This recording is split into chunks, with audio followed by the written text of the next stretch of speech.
pricing on the latest monitors, docks, and accessories, plus free Powerful medicated Vicks vapors right to the source of your... so you can experience cough relief and breathe easier. Generations of families have trusted Vicks VapoRub to help relieve the worst cold symptoms. So next time you have a cough, reach for the Vicks VapoRub. Vicks VapoRub. Cough relieving is believing. It's pro time because at Lowe's, it's Provember. Save big with inventory you can count on, like Flex products or DeWalt power tools starting at just $99. Plus, Lowe's MVPs members earn up to 3 times bonus points per dollar on select items. Save all Provember long. Bonus points calculated before taxes and fees after applicable discounts, if any. MVP's Pro Rewards Program terms and restrictions apply. See Lowe's.com/L/Pro Loyalty terms. Subject to change. Prices valid from 10/17/22 to 2/3/23 or until supplies last. In Pleasant Hill, showers turn to mostly cloudy, highs near 58. Weather brought to you by Staples. Staples stores are a new world of possible with innovative tools for small business and remote workers and learners. Explore more at your Staples store or staplesconnect.com. It's time to wake up with a nice cup of morning roast. Featuring Fillmore's finest, Monte Hill. The pride of the Excelsior, Joe Butcher Boy Shasky. You're listening to 95.7 The Game, the morning roast.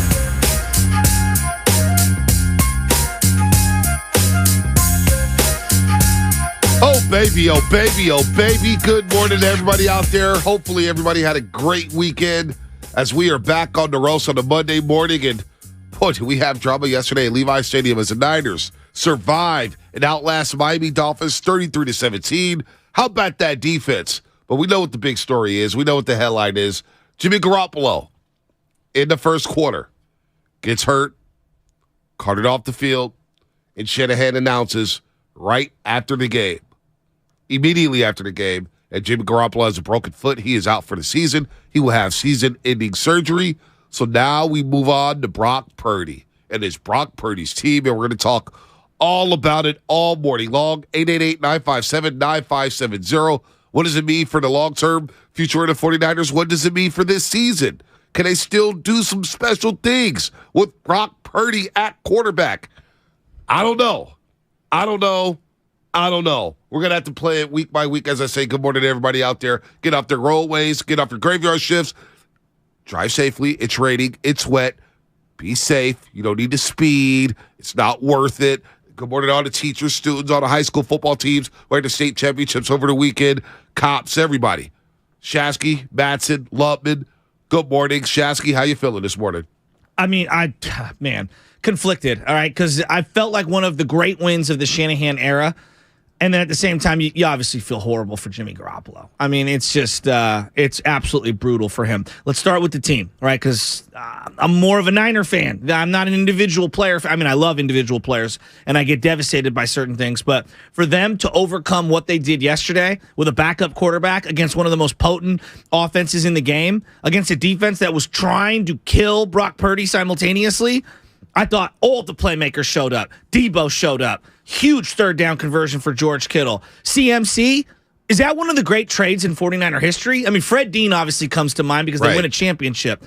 But, like, CMC has ignited this entire offense on a game where he doesn't even really have prolific rushing stats. You look up, and you're like, he accounts for 160, 175 yards.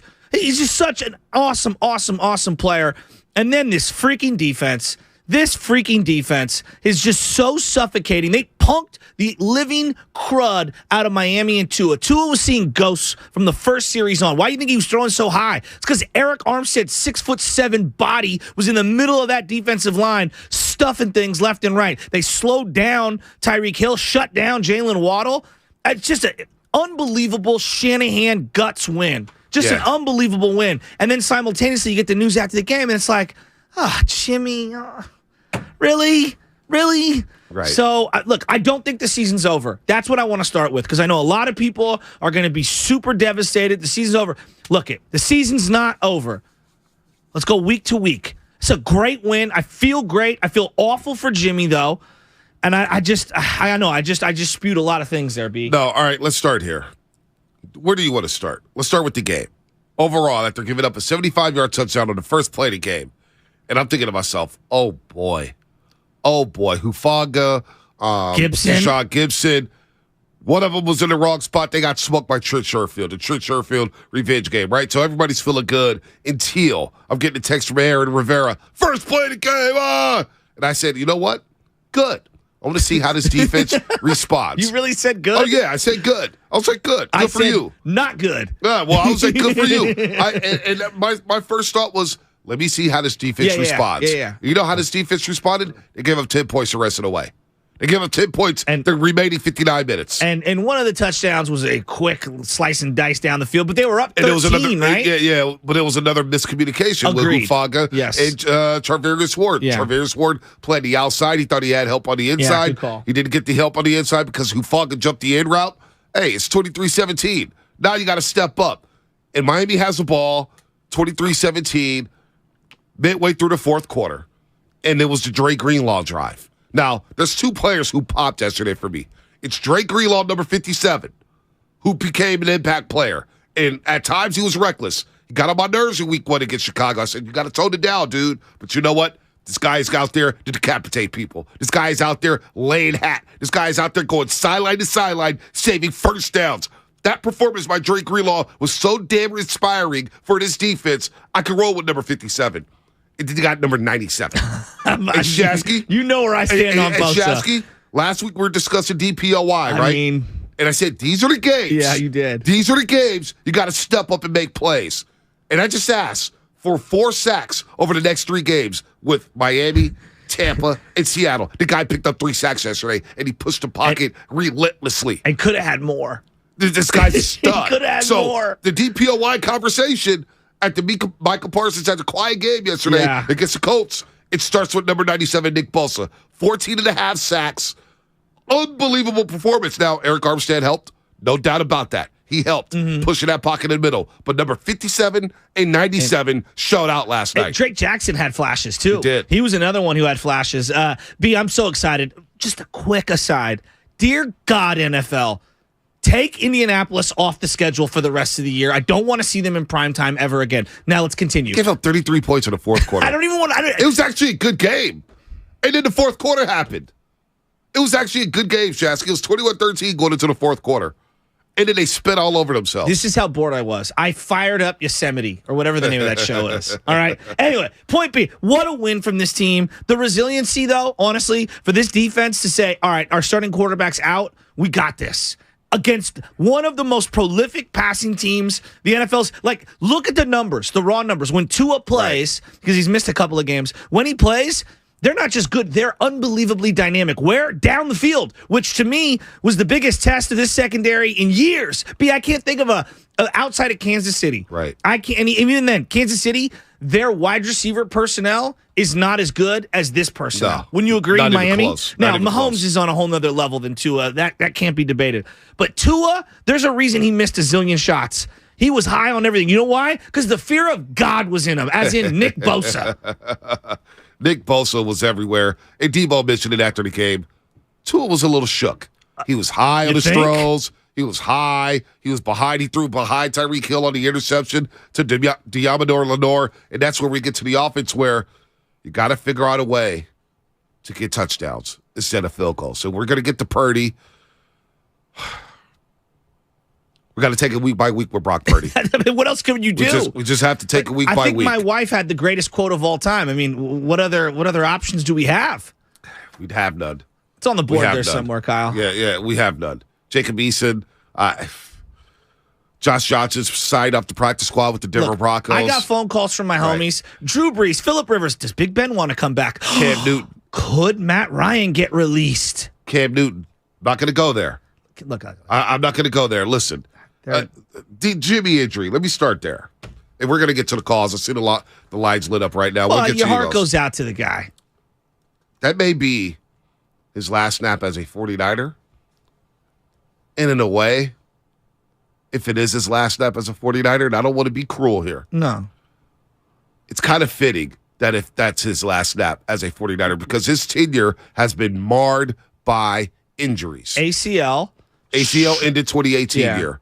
2020 The ankle. Well, even 2019, he was battling high ankle sprain at one time, or not a low ankle sprain. No doubt.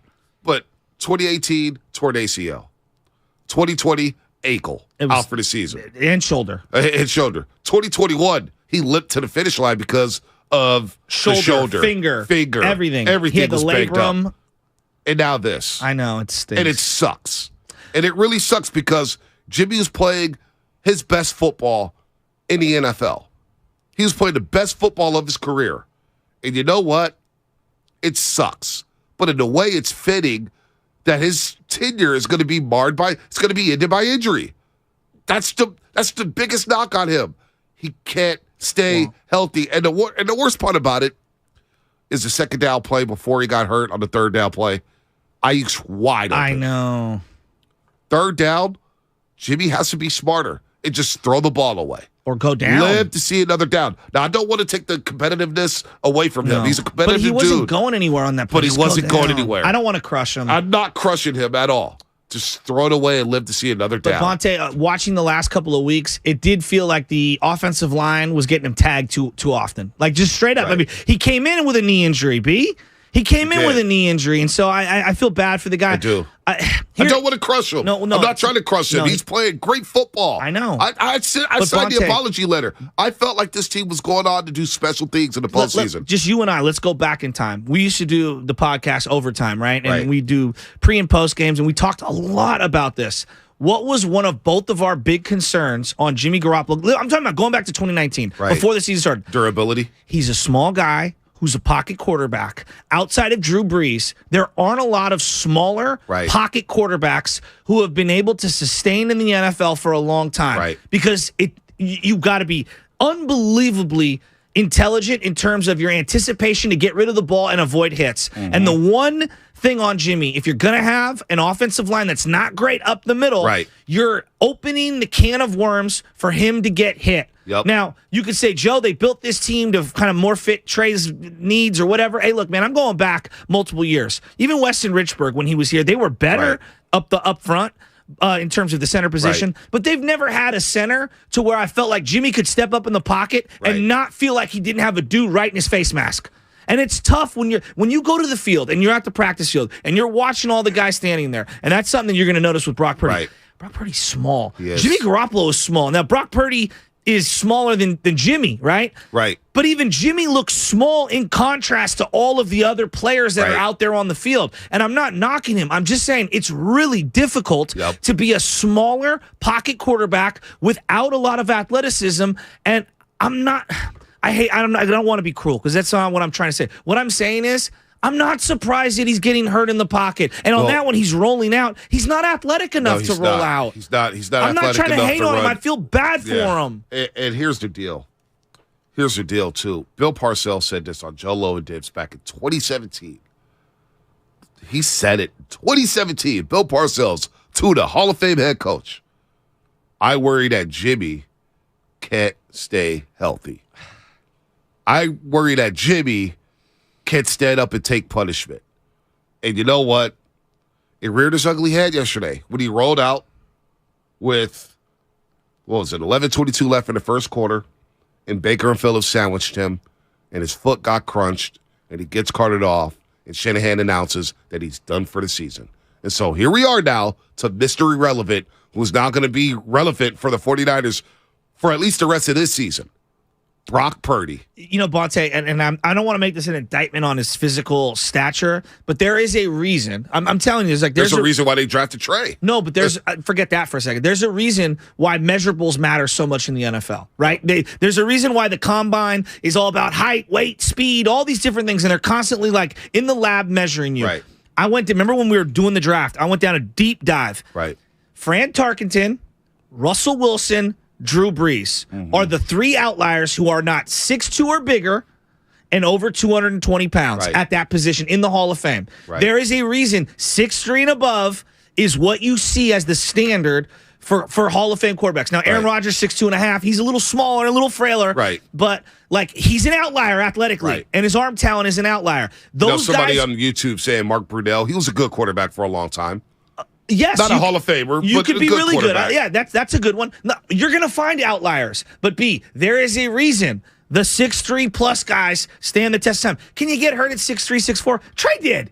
Big Ben was hurt for the entirety of his career. It felt like he's like 6'5". There's a lot of big dudes who are made of glass. No doubt. But my point being is that the smaller guys, unless they have unbelievable athleticism or instincts or whatever, it's just hard to maintain in that pocket. The game is so violent. No doubt. And some guys are just really good at avoiding injuries. And maybe that's luck. Maybe that's instincts, whatever you want to call it. Like Kyler Murray's a small guy, unbelievable athlete. Feels like he's injury prone all the time. Hamstrings, shoulders, you name it. But in comes Brock Purdy. Oh, it just sucks to for save Jimmy. the day. And when Brock Purdy came in, a lot of people were worried, including myself. You know what? Brock Purdy's tough as nails. He looked all right. He was composed. Did he make every throw? No. But he made plays. The 2-minute drill before halftime, unbelievable drive. Facing the blitz, because Miami was sitting in the heat. They were like, we're going cover zero. We're blitzing dogs. We're playing man defense on the outside, and we're coming after your quarterback. Which was smart. And Shanahan, he called some great plays. I thought it was quick his hitters, best. screen plays, get the ball out your hands, Purdy, find a hot read, find the options here. I thought Brock Purdy played well enough to get that win. Now we'll move on to Tampa Bay. We'll move on to Seattle in a short week. Got Washington coming up. We got to take this baby week by week. I'm with you. I'm not talking Super Bowl. I'm not here for the Brock Purdy lead the team to the Super Bowl. Well, and I'm here to just take it week by week. The other thing is I'm already seeing the overreaction, and I get it. You see a second half, or basically 3/4 of the game for Brock Purdy. The team hasn't had any tape on him, as in Miami. They're going to have to schedule a game plan. I think Shanahan not having to think all week about how to minimize someone's abilities, I actually think it helped him in this one. Because there's how many times has he gone into like a full week of prep, and you're like, this is your game plan to hide your quarterback? Right. I have a feeling we're going to see a different playbook next week, but that's okay. It was a great moment from Shanahan in terms of he did everything he needed to do to get the ball out quickly and to identify. That third down play to Deebo Samuel in a tight window, I was like, I can't believe that Brock ripped that one. Yeah, I can't believe it either. I mean, they were lucky it wasn't picked, but I don't care. I'll take it. And then Christian McCaffrey dropped the ball. Christian McCaffrey comes back and makes a sick catch in traffic, goes forward. And I'm telling you, the Christian McCaffrey acquisition, as we're lamenting the injury on Jimmy, it's one of the great 49er trades. Think of where this team would be without CMC right now. Yeah, they wouldn't be where they're at. It wouldn't be 8-4. Season would be completely They wouldn't done. be 8-4. And this is why we wanted the guy. This is why we asked about 16 days before the trade happened, what's up with CMC? Is Carolina going to have a fire sale? You need to pounce on that. Yeah, right. You need to go get that guy. So the Niners win yesterday. It's a bittersweet win because Jimmy Garoppolo gets hurt. He's out for the season with the broken foot. He's going to have surgery. It's Brock Purdy time. How are we feeling about that? This defense was really good yesterday. Special teams, solid. It's Brock Purdy's show. Moving on. They beat the Dolphins yesterday 33-17. The defense gets the headlines, though. Oh, of course. I mean, the defense was unbelievable. D'Amico Ryan's a company just flying around the football, hitting people. It was unbelievable last night. So in my head, I'm thinking, okay, who can they sign? As in to bring into the situation. Who can they go get? And then the other thing that's thinking in my mind is, and I know Shanahan said no, this team and injuries, talking at a podium, I believe nothing. Could Trey Lance come back and at least be the number 2 by the end of the year? Has he even started football activities? I have no idea. Like Matt, we'll bring in Matt's in next segment. Has he even started rehab? That's a tough ass for a guy who's only had 4 starts. Don't say it's a tough ass for Brock Purdy. We're asking Trey Lance after 4 starts to come back and save the season and lead this team to the Super Bowl. We're delusional. Dire times come on. require dire measures. And I'm just saying. I don't know. Look. If your mind isn't thinking about it, I don't know what to say. I've thought about it, and Shanahan said no. So I'm going to take him. I'm going to take Shanahan at his word. I'm going to take him for his word. Okay. I'm going to take him for his word. I have no idea. No idea where Trey is at.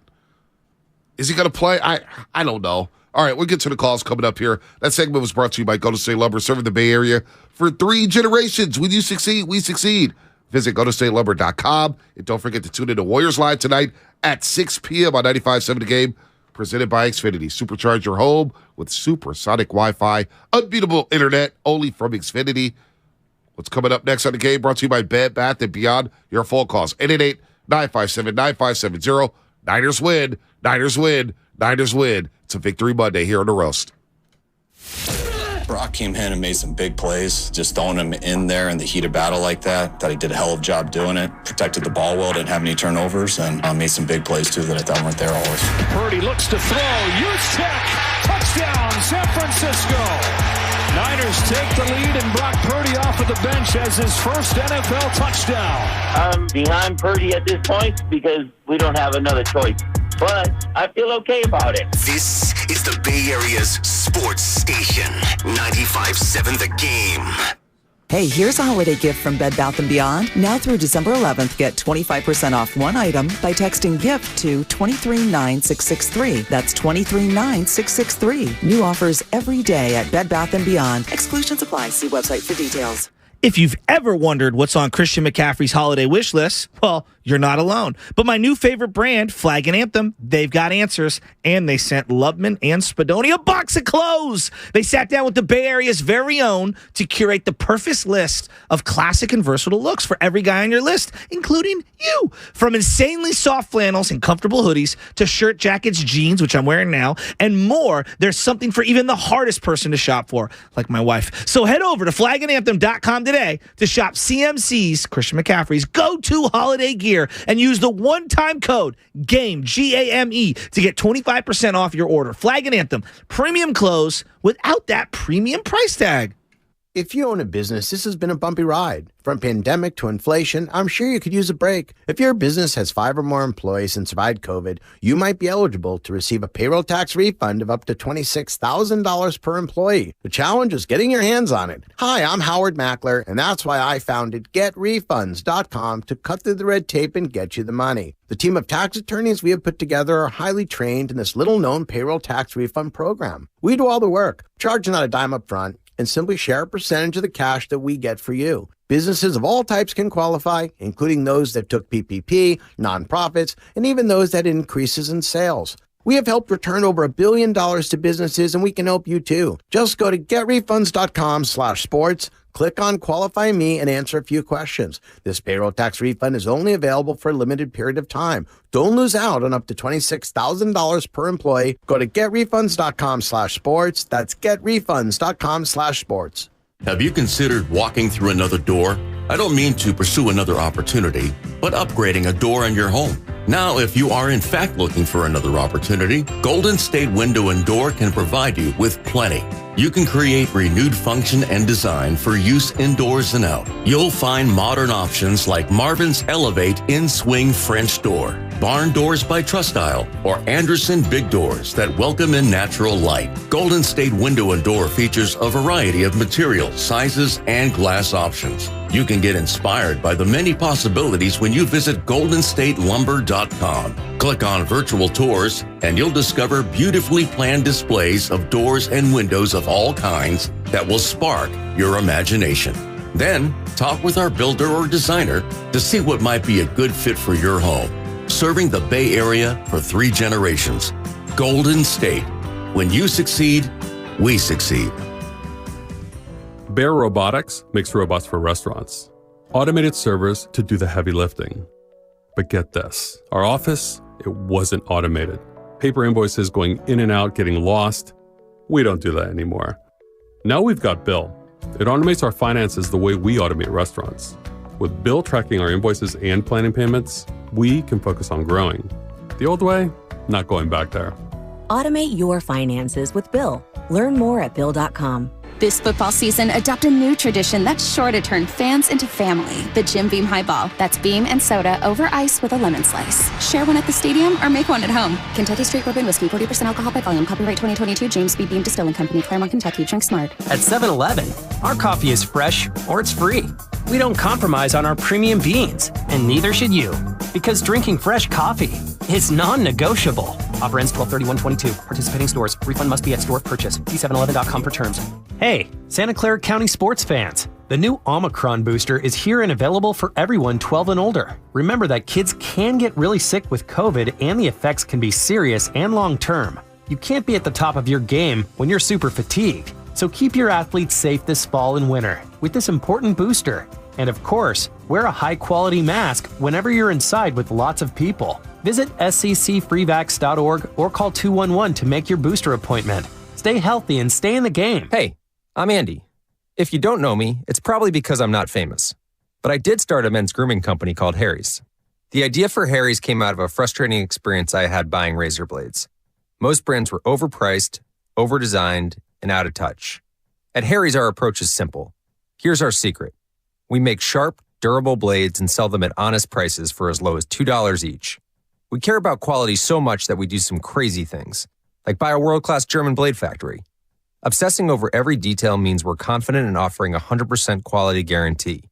Millions of guys have already made the switch to Harry's, so thank you if you're one of them. And if you're not, we hope you give us a try with this special offer. Get a Harry's starter set with a 5-blade razor, weighted handle, shave gel, and a travel cover, all for just $3 plus free shipping. Just go to harrys.com and enter code JOY at checkout. That's harrys.com, code JOY. Enjoy!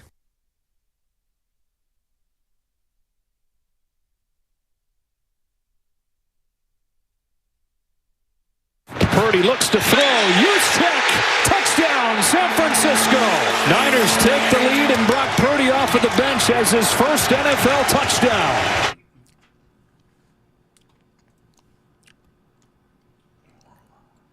This is Steve Kerr, and you're listening to the Morning Roast on 95.7 The Game.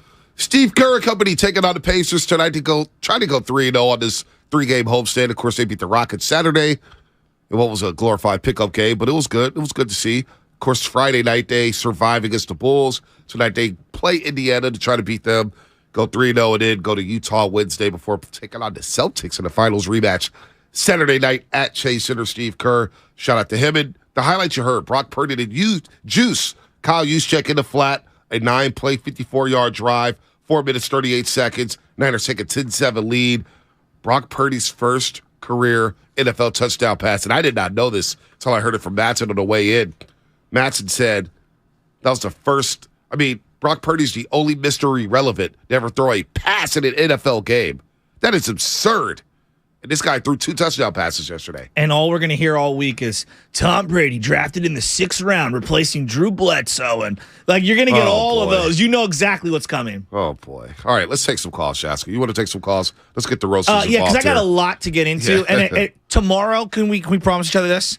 Tomorrow, I'm going to bang on the Hall of Fame. Not today. Oh. Does anyone really have a choice? Oh, that's the greatest. The Hall of Fame. It's a joke. Build the statue, Giants.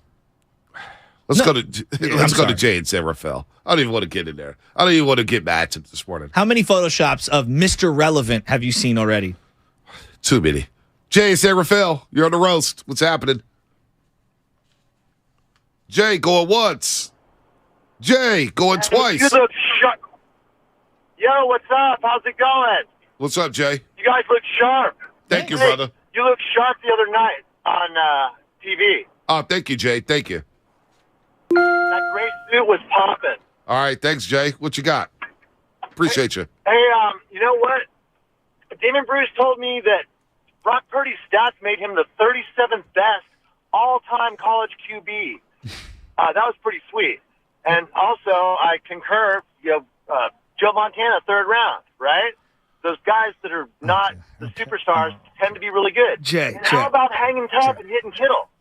In the with the guy in his face? You know what? Jay, I'm not here to rain on your parade. We're not doing Joe Montana comparisons. No. You know what? The roasters, you want to compare Brock Purdy to Joe Montana? Come on. Go ahead and compare Brock Purdy to Joe Montana. Well, I'm not going to do that. You want to compare him to Tom Brady coming out of Michigan where he played at the big house in front of 100,000 people? You go ahead and do that. I got no rebuttals. You can do what you want to do. Do what you want to do. But let's be reasonable. I'm going to take it week by week with Brock Purdy. Can start first before we start making comps to Joe Montana? Look, I went on my Brock Purdy rant in the preseason. I was a little harsh on him. He was poised yesterday. He was tough. I'm rooting for the kid. I am literally rooting for him. We have no other choice. You got to root for him. I am rooting for him. And you know what? And we want him to do well. I'm not going to hate on him. Well, and if you want to compare him to Nick Foles winning the Super Bowl with the Eagles, by God, you can go ahead and compare him to Nick Foles. I'm not here to say that you're wrong. I'm not here to come down your road and say you're wrong. I'm not going to do any of that this morning. I'm going to celebrate the win. It's a victory Monday. Brock Purdy looked good yesterday. I'm taking it week by week. I'm not saying, hey, somebody yesterday tweeted at me, with Brock Purdy, we could beat anybody with the exception of the Philadelphia Eagles. And I'm thinking to myself, I'm looking at that Cowboys defense saying, God, dear Lord. Well, no, but so I'm not going to do that. But I will make the counter argument here. Look, Jimmy is the superior player to Brock Purdy. That's unquestioned. We will see what Brock Purdy ends up becoming. Right. Time will tell. But if I was to have a team who I consider a contender lose multiple starting quarterbacks and be able to still somehow be in contention, it would be this Niner team. They asked the least of their quarterback of all the other teams. Wouldn't you agree? No doubt. That are in contention, right? No doubt. The other part of this is that I look at their playmakers, and I think it makes things easier for whoever's the quarterback, whether it be Tom Brady, Brock Purdy, or anything in between. So I'm hoping that they can continue to establish the run. Teams are going to stack the box like they did against Jimmy, like they're going to do again next week. They're going to do it for the rest of the year. And then the question becomes, how can you unlock Debo and Ayuk and Christian McCaffrey and Kittle down the field? That's it. I'm not going to come down your road with Purdy. Nobody. Purdy looked good yesterday. He deserves a game ball. That took a lot of guts to win that football game yesterday. That was a heavy, hard-hitting, physical bloodbath yesterday at Levi Stadium. You know who I thought about? Who's that? Elvis Grbac. Oh, boy. You didn't? No, I didn't. Well, it just reminded me of when Elvis Grbac had to fill in for Steve Young. Grbac was solid. He was. Grbac was solid. A much bigger player, more accomplished. Exactly. We expected more because he played a lot of big games at Michigan. And we got to see him on tape. So, and I think he was a second or third round pick. But to Purdy's defense, I saw a lot of Iowa State football. I watched a lot of Iowa State. I did. Me, I'm a college football junkie. I know. I wasn't impressed. But you know what? Under Shanahan, he's gotten better, obviously. He's just so small. They got to keep him healthy. I mean, it's just like going into this game, I told you I was so worried about Jimmy Garoppolo with the knee and everything. And he just goes down and it's like the ankle just folded, B. Like the way that he was moving, I don't know if he was trying to break the tackle, but he was holding up for way too long. I'm like, just go down. Well, Jimmy, go down. That two-play sequence. A lot of people. I wish he would have just went down. A lot of people came down our roads and said Trey got himself hurt. Well, I can say the same thing about Jimmy Garoppolo, and I don't want to do that. I don't want to be that guy. The day for any of that. He missed Ayuk wide open on second down. And just throw the ball away. Or go down. Live to see another down. Go ahead, Master. It's the second time he's gotten hurt trying to fight for yards or stay up. He tore his ACL against Kansas City trying to stay in bounds. Just his mindset. Where's he go? And this is one of the big knocks I have on Baker. He thinks he's a better athlete than he is, right? Baker thinks he can evade the rush and get out of there. Where are you going? Yeah, Phillips or Baker are fast on that Miami defense. They got athletes on that defense. Just go down. Just go down. Let's go down. Let's go to Gene in Oakland. Gene in Oakland, what's happening? You're on the roast. Hey, fellas. Good morning. Good morning. So, I'm one of Jimmy's biggest fans, so I'm as bummed out as anybody. But that kid surprised me yesterday. Like you say, he has poise, he has toughness, leadership qualities, and he's got all the confidence in the world. So he's got those intangibles that, I think he's going to have a place in this league. I mean, probably as a backup somewhere at some point, maybe with us. Who knows? But, with that dominant defense, I still think we win at least 2 of the last 5 games here and make the playoffs. See, that's all they have to do. That's all they have to do. And it's not going to be easy, though. Am I still on? Yeah, you are, Gene. Yeah, it's not going to be easy. Next week is a huge challenge. If I could say one more thing, Tampa Bay, they got a top 3 defense and the second best quarterback of all time. So if they somehow manage to win that game against Tampa Bay, wow, that's going to be that's going to open our eyes to this kid and this team. So it's a good point, Gene. And one thing that I do want to emphasize here. All they need is a couple more wins, B. Yeah. I think 10 wins gets it done. Now, we'll see what happens with Seattle, but if you can beat Seattle as one of those wins, I think 10 gets you in. I think. What do you think? Right. I think you could get in. With 10? With 10, I think you're in, but... Because I think asking for anything more than that is asking a lot. They've got to play some teams that are fighting. Well, Washington's fighting for their life. I know. Washington, that was a big tie yesterday. That could help. I can't believe you just said that, but you're right. I mean, it was a big tie. They're 8th right now, 7-5-1. Seattle 7-5, and they stole one at SoFi yesterday against the Rams. Stole one. Now, they're still right there behind the 49ers. They could win the division. Thursday Night Football in Seattle's not going to be easy. The Giants 7-4-1. That helps the Giants with that loss. They don't get a loss now, right? They're 7-4-1 in the 6th spot. Boy, I don't know, man. This is going to be tough. You know, it's going to be. It's one of these teams are going to be out. Washington, Seattle, the Giants, or the Niners. I know. And that's what it's going to come down to. And who has the tougher schedule? Who has the tougher schedule right now? Now, I see the Giants. They're done with the Cowboys, but they play the Eagles twice. That's good news for Niner fans. They play the Eagles twice. They play Washington. They play at Minnesota. They may be the odd team out. They may. I got to make a point about the head coach, because there was something that he did yesterday and something that he can do moving forward that really, to me, separates the really great coaches from the just good. Ooh. Are we going to hear that? Trey, Chambry, RJ, the rest of your calls coming up. 888-957-9570. The segment was brought to you by Golden State Lumber, serving the Bay Area for 3 generations. When you succeed, we succeed. Visit GoldenStateLumber.com. What's coming up on the game? Sponsored by Boxer, Garza, Northern California's premier workers' compensation law firm, helping injured workers get their lives back for over 40 years. More of your phone calls as we break down this Victory Monday. Niners beat the Dolphins 33-17. However, Jimmy is done for the season and possibly done as a 49er. We'll react to that coming up on the roast. Does anyone really have a choice? The GOAT, Jerry Rice, joins the morning roast this morning at 8:30.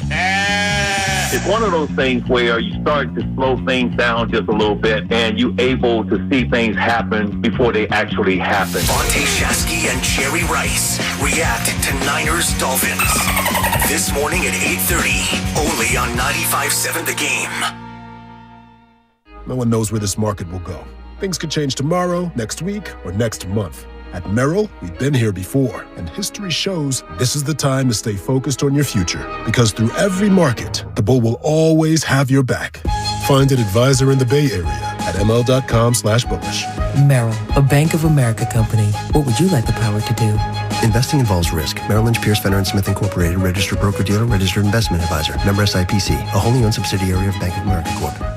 Do you have neuropathy? Are you experiencing numbness, tingling, and pain that just won't stop? Are you taking dangerous drugs that have serious side effects and never fix the pain? If so, please listen to this message. Neuropathy is a serious, progressive condition that only gets worse if not treated properly. Call SF Bay Wellness at 844-94-NERVE to get back to doing the things you want to do. There is no drug, exercise, or surgery that can heal nerves. Don't wait until your condition gets worse and stops you from living your life fully. SF Bay Wellness has a time-tested, proven track record of helping hundreds of patients to improve and reverse their neuropathy. If you're ready to regain your independence, contact SF Bay Wellness at 844-94-NERVE. Call now for your $99 neuropathy special and receive a personal treatment plan that is tailored to your needs. Call 844-94-NERVE. That's 844-94-NERVE and start to enjoy life again.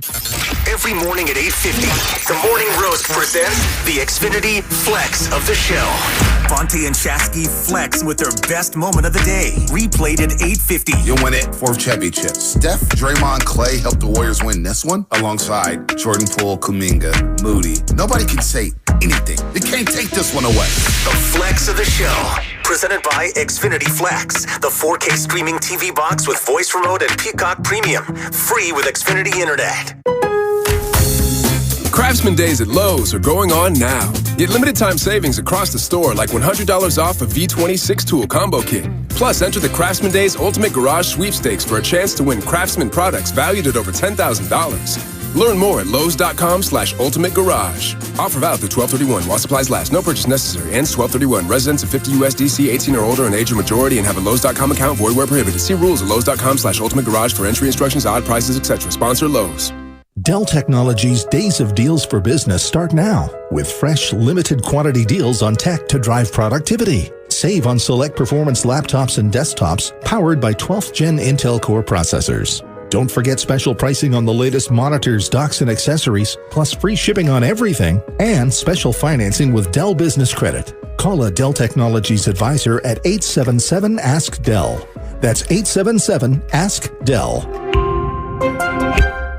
Looking for a holiday dinner experience to remember? Look no further. Afici, San Francisco's newest culinary adventure, is now open at 680 Folsom Street in San Francisco. Enjoy handmade pastas, house-made charcuterie, and a multi-course menu showcasing both Italian and French flavors for an unparalleled culinary experience this holiday season. Whether you choose Afici for a special occasion or a culinary adventure, you're sure to be wowed. Visit our website at aficisf.com to book your reservation today. That's AFICISF.com. If you owe back taxes to the IRS, have unfiled returns, or are worried about an audit, the IRS is hiring 87,000 new agents to address these very issues. That means if you need to get your tax problems resolved, now is the time to get started. I'm tax attorney Robert Goldstein, and my firm specializes in helping individuals and small businesses resolve their tax problems. We work to stop IRS and state seizures. We may be able to settle your tax debt for pennies on the dollar with an offer in compromise. We prepare your past due returns, even if you have no records, and represent you before the IRS and state in an audit. At the law offices of Robert Goldstein, the consultation is always free, and we have offices located throughout the Bay Area. To schedule your free consultation, call 1-888-TAX-EXIT. That's 888-TAXEXIT. 888-TAX-EXIT. And make us your last stop. People who come to Cricket stay with Cricket. Why is that? Well, if you ask someone with one of the latest and greatest phones from Cricket, they might tell you it's because of the amazing phones. Like the new iPhone 14 that lets you capture stunning photos in low and bright light. Plus, they'd probably tell you about the fast nationwide 5G included with all plans that lets you stream, text, talk, and more, all at 5G speeds. Yeah, they might mention something like that. Smile, you're on Cricket. Cricket 5G is not available everywhere. Fees, terms, and other restrictions apply. See cricketwireless.com for details. You're the one who protects the flock, and that requires an eye for detail. Because when safety and well-being are on the line, it's the details that can save lives. Even when no one else is watching, you see everything. Grainger gets you, and we're here for you, and all the ones who get it done with a wide range of safety products and solutions, plus board-certified safety consultants here to answer your questions. Call, click Grainger.com, or just stop by. Grainger, for the ones who get it done. When temperatures drop, COVID-19 cases may rise. So if you test positive and are at high risk, act fast. Even if your symptoms feel mild, ask your provider if an authorized oral treatment could be right for you. Visit treatcovid19.com. Sponsored by Pfizer.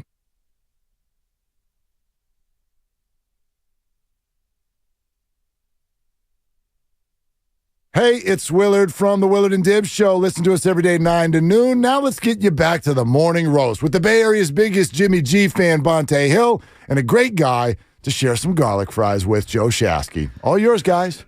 Bonte, should we do a welfare check on Mark Willard?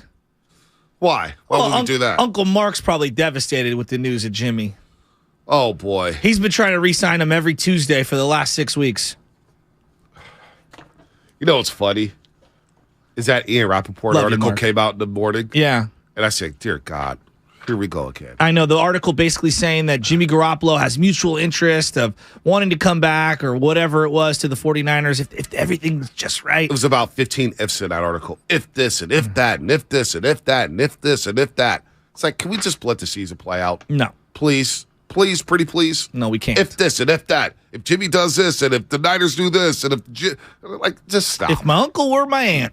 Everybody's always trying to be first and get out in front of something. If it were a fifth. Like, what? We do this all the time. It's a Doggy special right there. Anyway, Brock Purdy replaced Jimmy Garoppolo yesterday. Brock Purdy, 25 and 37, 210 yards, 2 touchdowns, 1 interception. Got sacked 3 times.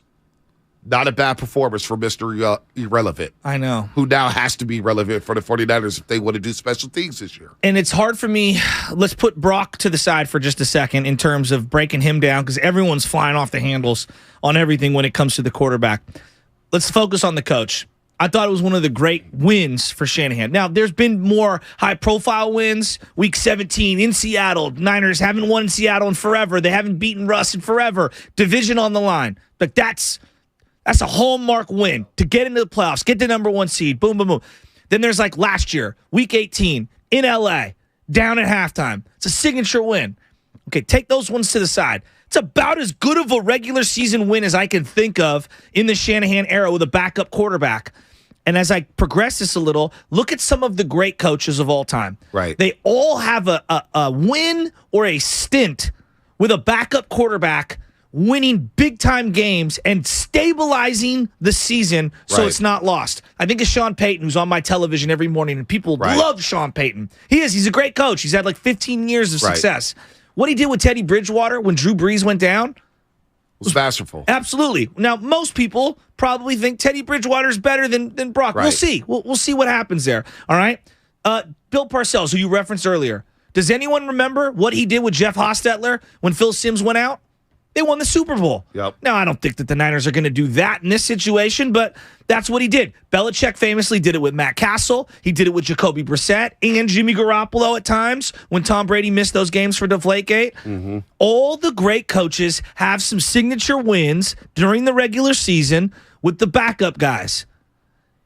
Can Shanahan stabilize this thing and win just 2 or 3 of these games down the stretch? And get into the playoffs? I think it would be his best coaching job.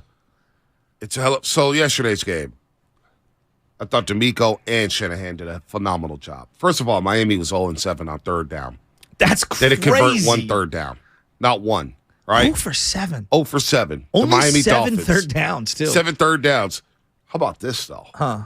Shanahan's mind won this football game. His mind during the 2-minute drill, knowing when to call a screenplay, knowing when to get the ball out, knowing how to run that 2-minute drill. Challenges. Brock Purdy challenges 2 for 2 on challenges. Thank you. Big time. Huge Big challenges. time. 2 challenges, 2 for 2.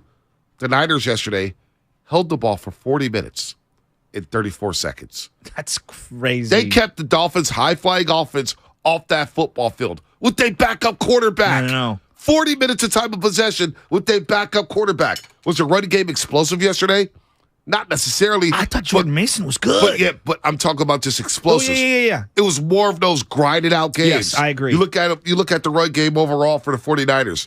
34 attempts, they love that magic number, 30, right? Yeah.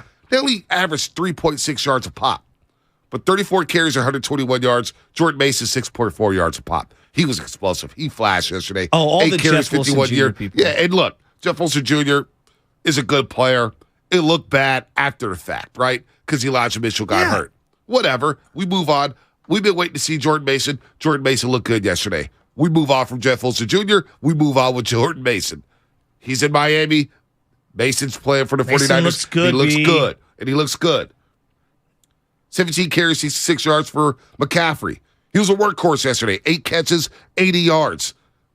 Great game plan by Shanahan yesterday, protecting the young quarterback in Purdy, keeping Miami off the football field, and D'Amico Ryan's just doing a phenomenal job of switching things up after the first play of the game. The other thing that I can't, we haven't even talked about him. Debo Samuel's a big-time player. When you get 2 big-time teams that are great on the field together, Debo just shows up. He's kind of got like an NBA feel to him where it's like, and I'm not saying in terms of style of play. I mean like, oh, this is a Saturday night primetime game? Well, I'm in. Like I'm here for that. Debo Samuel, when the other team comes in with high profile, whatever, this dude just goes out. He looks so ready. This is a guy coming off a hamstring, a groin. He's got like a slight knee injury. And he was talking that talk after the game. Dog, he looked ridiculous. And they had a couple of great runs. The one where he toe tapped it down the sidelines. Oh, down the Debo's stretch. just a big time player. To seal the game with the field goal now, the last 3 plays of that drive. You know, Purdy gets sacked and get called for a hold. You know, all of a spinning sudden, out and trying to like run around. All of a sudden, Robbie Gold has to kick a 47-yard field goal, and you're thinking like, oh, boy, don't miss it. He makes it. They're up 9. Of course, they seal the deal with a Drake Greenlaw touchdown off a sack fumble by Nick Bosa. I thought he snapped 2.5 on that play. Tua got rattled yesterday. Oh, and that's why 100%. this defense, teams are going to look at this film. Brady's going to look at the film. Mm-hmm. Geno Smith's going to look at the film. Tyler Heineke's going to look at the film. Derek Carr's going to look at the film. They're all going to look at this film saying, damn, this defense is just relentless. It's just relentless. It's just too much. Bosa, Armstead. And Armstead yesterday, give number 91 credit. He played great. Played awesome yesterday. Played awesome. Kyle Matz and I were texting yesterday, and on the Bosa second sack, I mean, he just wiped out like 3 or 4 guys in one play. Armstead did, and just opened things up for Bosa. Yep. They look so good. That play reminded me of Justice Smith when he used to open up things for Alden Smith, the Cowboy. When he would just take two offensive linemen with him, and Alden Smith would loop inside or loop outside, and then come in and sack the quarterback. How about Diomino Lenore? Not looking phased at all. No, he didn't. I was so scared that Waddle and Hill were just going to have a field day. Well, Waddle got hurt, and I'm not sure where he got hurt, but he had the leg injury, and he was out for a long, long time. He went to the locker room, got x-rayed, came back, had the one catch and limped immediately off the field. Waddle was a non-factor, and Tua missed him high a few times. Tua missed everyone, and then on the one he completed, he threw it up like a rainbow pass, and the guy's coming. Yeah, and he's coming back to it. I don't know. Just Tua did not look like he was comfortable at all game. Tua now 0 for 2 at Levi Stadium. What's the other loss? The national championship game against Clemson. Woo! Didn't look good in that one. Throw a pick 6. Tomorrow we'll talk college football because I have lots of thoughts. USC should still be in it. Nah, they shouldn't. Hey, do you guys think that, because you guys in particular have talked a lot about Shanahan's play calling and him needing to kind of look inward and change the way he kind of does things. Do you think his play calling yesterday, Joe, you said it was one of the best games he's had in a long time. Do you think that was a result of Brock Purdy being in the game and him just throwing caution to the wind?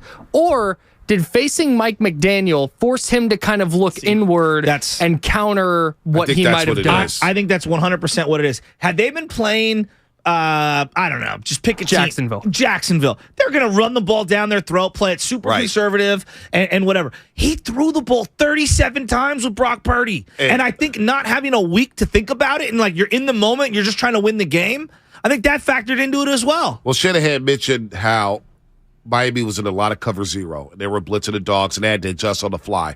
That's a little bit of Mike McDaniel's knowing Shanahan's tendency. He said, let's just blitz his quarterbacks, blitz his quarterbacks, and let's just get after them. And Shanahan adjusted, and they beat, who is it, Joe Barry, the defensive coordinator for Miami Dolphins? They adjusted with quick screens, quick hitters, over the middle of the field, quick out routes to get it to Ayuk and Deebo Samuel. Shanahan adjusted. It was one of his finer moments as head coach of the 49ers. There's no doubt. McDaniels on the sideline had a lot to do with that. Did you see McDaniels? There was a zoom in where he's talking to Tua, and he's like, I screwed up. I screwed up. I'm paraphrasing here. I screwed up. But I don't know. There's something about McDaniels. I love the guy. I really do love the guy. But I love Shanahan more, but I love McDaniels. Miami could be in trouble now. Why? Chargers next week. Bills the week after. Miami may be in trouble. McDaniel, no S. I guess I keep adding an S. Mike McDaniel, yeah, you do that. My sometimes. Bad. Right. Chambry in Arizona. Bonte Hills. San Francisco Chronicles. Remember Najee Harris? Najee Harris. Oh, is that Ron Korchek? San Francisco Chronicles? Chambry, what's happening? Hey, good morning, fellas. First and foremost, we all feel for Jimmy. I just want to say thank you to Jimmy for being a guy that didn't cause any chaos in the locker room with everything given in the offseason. But with that being said, I was obviously excited to see what Purdy did. He showed some cojones. He came to Perry High School out here in Chandler, Arizona, my neck of the woods over here. So that was pretty dope when we got him and to see him ball out. And like you guys, we're not saying anything about Super Bowl.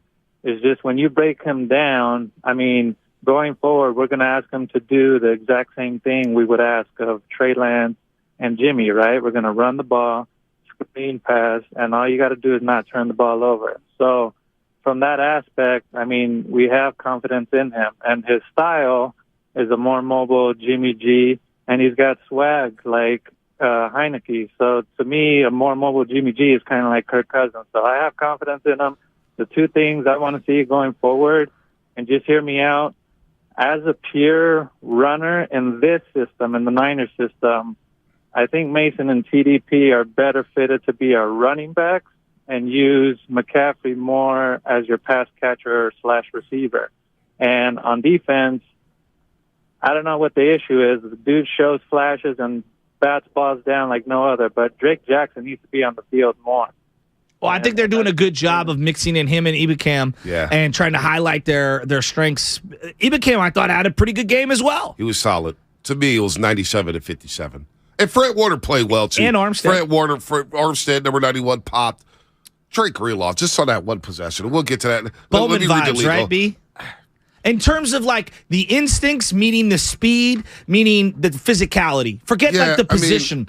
I'm just saying, like, when I used to watch Bowman would move so quick instinctually, and then he would knife through so athletically. That's what I get from Greenlaw. But Bowman don't hit like Greenlaw. You don't think? Nah, I don't think so. Really? I think Greenlaw's a more vicious hitter. Really? Absolutely. Wow. Greenlaw, that's high praise. Greenlaw is attacking, trying to. I mean, he's reckless at times. He almost picked up and body slammed Tyreek, and I was like, "Don't do it!" Yeah, and it was a message. It was a message like, "Tyreek, I'm on your ass. I'm on you." How many guys? Tyreek. How many linebackers in the history of the game are staying with Tyreek in that play? Trey Greenlaw might be my favorite 49er right now. I swear, I know everybody's going to go Bosa. Yeah. Everybody's going to go Debo. Well, Trust me, I love Debo. 3 plays on pass coverage that were ridiculous. He did. Early in the game, He's batting playing the like ball. an all-pro. He's playing like ridiculous. An all-pro. Trey Greenlaw, that one possession, he made 3 impact plays. And the first one to start the drive, and he's hitting his helmet. Yeah, and I'm just like, all right, I'm up. Tyreek tried to take his mouthpiece. He did. Did you see that? He did. I did. He snatched it out of him. Yeah, I loved it. I'm on you, Tyreek. All right, you're listening to 95.7 The Game, KGMZ FM, HD1 San Francisco, always live on the free Odyssey app. Download the Odyssey app and favorite 95.7 The Game for the best and most up-to-date sports coverage. Don't forget that you can also watch us every single day on our YouTube and Twitch streams. Just log on and search 95.7 The Game, and be sure to like and subscribe to the channel while you are there. So Shasky the Butcher, Bonta Hill, Morty Roast, got Madsen in the building. Lutman's on taking the calls. Lutman's in Aaron Judge mode. He don't give a damn about what happened yesterday in Levi's. I'll give you a quick update. 30 seconds. He was at the 49ers game? Well, I thought that, but I was wrong. You and like 500 other people. Well, 500,000 people. I walk in this morning, hey, Lutman, how you doing? You know, I got this big box from, Flag and Anthem, all these cool clothes. It's amazing. And then he goes, I'm allowing myself. I go, allowing yourself? I'm going to go from 60 to 65% sure that Aaron Judge is coming to San Francisco. 60 to 65% now. He's jumped up 5 percentage points. I don't know what that means. I don't know what that does. Well, the winter meetings start today. Laura Britt is down in San Diego. We'll get her on at some point this week. Yeah, she was Back great to football. Friday. She was great Friday. We'll see about Aaron Judge. Mike Ruff, my all-time favorite. Roast Rump. Back to the Niners. The 7th best DB at Miami at that time. Real quick, as you like to say, Shaska, a quick aside. The Steph Curry video yesterday of him making those full court shots with arm. Yeah, it was incredible. I mean, is anyone surprised by that? It was. Walk into a gym and every kid on the planet is shooting half court shots, full court shots at 10 years old. Like I don't expect anyone to hit that shot, but of all players that I would expect to hit that shot, Steph Curry, I'm not surprised at all. It was fake. Was it? Yeah. Like the Michael Vick video? Yeah, J.D. McCauley, Associated Press, tweeted yesterday, per the Warriors. And JD's a sweetheart. It was fake. That's not their new ATO? That's after timeout. I'm a big basketball guy. We know. Is this the tornado play or the floppy set or what are we doing here? Splashing, hordes, elevators, UCLA, 5 out, 4 quarters. The insufferable loudmouth who used to do that job. You said, "Oh, the floppy set, the floppy set." Chill. The USC thing in the college football playoff. Now they got their asses kicked Friday. Go home. Go home. They lost to the same team twice, dude. But it's a television product, so I want to see USC. Now today's not the day. We'll argue about it tomorrow. I don't want to see them get blown out by Georgia because they can't tackle. But I want to see Caleb Williams. Learn how to tackle. It's the same thing I said about Bryce Young 3 weeks ago when I told you I wanted Alabama in it, and everyone's like, they're not going to get in it. I want to watch him. I'm a television consumer. They didn't get in it, so now we get C.J. Stroud, Marvin Harrison Jr., Ryan Day's soft booty. Hey, Ohio State may shock the world. Back to the Niners. I'm kidding. Back to the Niners. You sure Steiny talking Niners today? Warriors went 2-0 over the weekend. What's hitting you? Stop. You got to stop. Jimmy. I'm on fire this morning. All right, let's go. Back to Wiggins. Yeah, you're empty. Back to Wiggins. Speaking of Wiggins. Yeah. How about Curry's been the best thing to happen to my career. And Guru. Dustin, North Dakota. Dustin, North Dakota. You're on the roast. Hey, guys. What's going on this morning? Morning, Dustin. How's it up there in North Dakota? North Dakota State, I saw, won the playoff game. The school of Trey Lance and Carson Wentz and, of course, Christian Watson. They look good over the weekend. Yep. Sac State. Hopefully they see Sac State soon. Yeah. No, it's a little chilly up here, but we're doing all right. Hey, just wanted to comment on it. Sucks for Jimmy. Feel bad for him. He was playing pretty good. But I was really looking forward to see him versus the Bucks next week.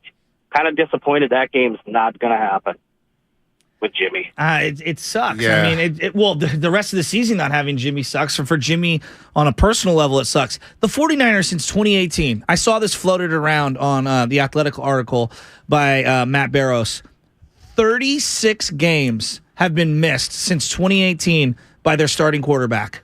Not good. What? Not This good. is the team that... Okay, I know. You roll your eyes when I say this. Frankie Albert, John Brody, Y.A. Tittle, I don't roll my Montana, eyes, Steve man. Young, Jeff Garcia. And since then, it feels like you get a little hope, and then everybody's snake bit. Like, you get a little bit of Alex Smith, he gets hurt. Like, a little bit of good after all some horrible. Then you get this just comet in Colin Kaepernick, and then that goes into the abyss. And then you get, some hope from Jimmy Garoppolo. He gets hurt. And then he comes back, and you're hopeful again. And he gets hurt again. And then you're hopeful again. And then he's going to leave, and you get a little taste of Trey Lance, and then he gets hurt. It's like, God, what is it about the quarterback for the 49ers that we just keep getting snake bit? Is this like Bone Thugs and Harmony? Did we make a deal with the devil? It's not We're all all going to die in 1999? I don't know if it's all snake bit, but at some point, quarterbacks got to protect themselves. And it sucks what happened to Jimmy Garoppolo. But the same people who sat up here told me that Trey Lance got himself hurt by not protecting himself, then what the hell happened yesterday with Jimmy Garoppolo? I just think it's football. Like, on the Jimmy football, play, I wanted him to go down, but I don't think it's his fault. But it's not his fault. Football happens. Football the game's happens. violent. It does. Throw the damn ball away. We can agree. Throw the damn ball away. For a veteran like Jimmy Garoppolo, I can understand Trey Lance trying to make a play, breaks his ankle, carts out. Bye-bye, season over. And you're running full speed into the line. Like, that's a different play. This Jimmy, one, you're like drifting into no man's land. And Jimmy was a little jittery early on. Wow. He was a little jittery early on. Mr. Ayuk's wide open. He's got his hands waving up and down. I came in here after the New Orleans game, and what did I say to you about Jimmy? I'm really worried about the knee. I'm really worried about how many hits he's taking. Yeah. And what sucks is that play didn't even happen in the pocket. He's like drifting outside the hashes. Right. And he gets touched once, and I'm thinking to myself, I don't know what other people were thinking, but I was yelling, go down. Yeah, throw the ball away. Throw the ball away. Even if, just throw go the down. ball away. You're not going to outrun Baker. You're not going to outrun Phillips. And you get crunched. And now your foot's broken. You're out for the season. You probably played your last game. Well, I don't even want to say that anymore. Who knows? I thought Who knows? Like, I thought he was gone like 15 different times. I thought Alex Smith was gone 15 different times. Who knows? But in a way, if that is his last snap as a 49er, it seems fitting because his tenure has been marred by injuries. That's been the biggest knock. All right, let's go to RJ in Fairfield. RJ, what's happening? You're on the roast. Like the beam. Good morning, guys. Victory Monday. Victory Monday. Give a couple of, Hey, I just want to give a couple of Christmas gifts out to Nick Bosa for being the sack monster he is. He gets a Christmas gift. I want to give a Christmas gift to Dre Greenlaw for taking the mouthpiece from Tyreek Hill. Yep. Thank you. I'll take that. And I'll give a Christmas gift to Kyle Shanahan for having the kahunas to challenge those catches, boys.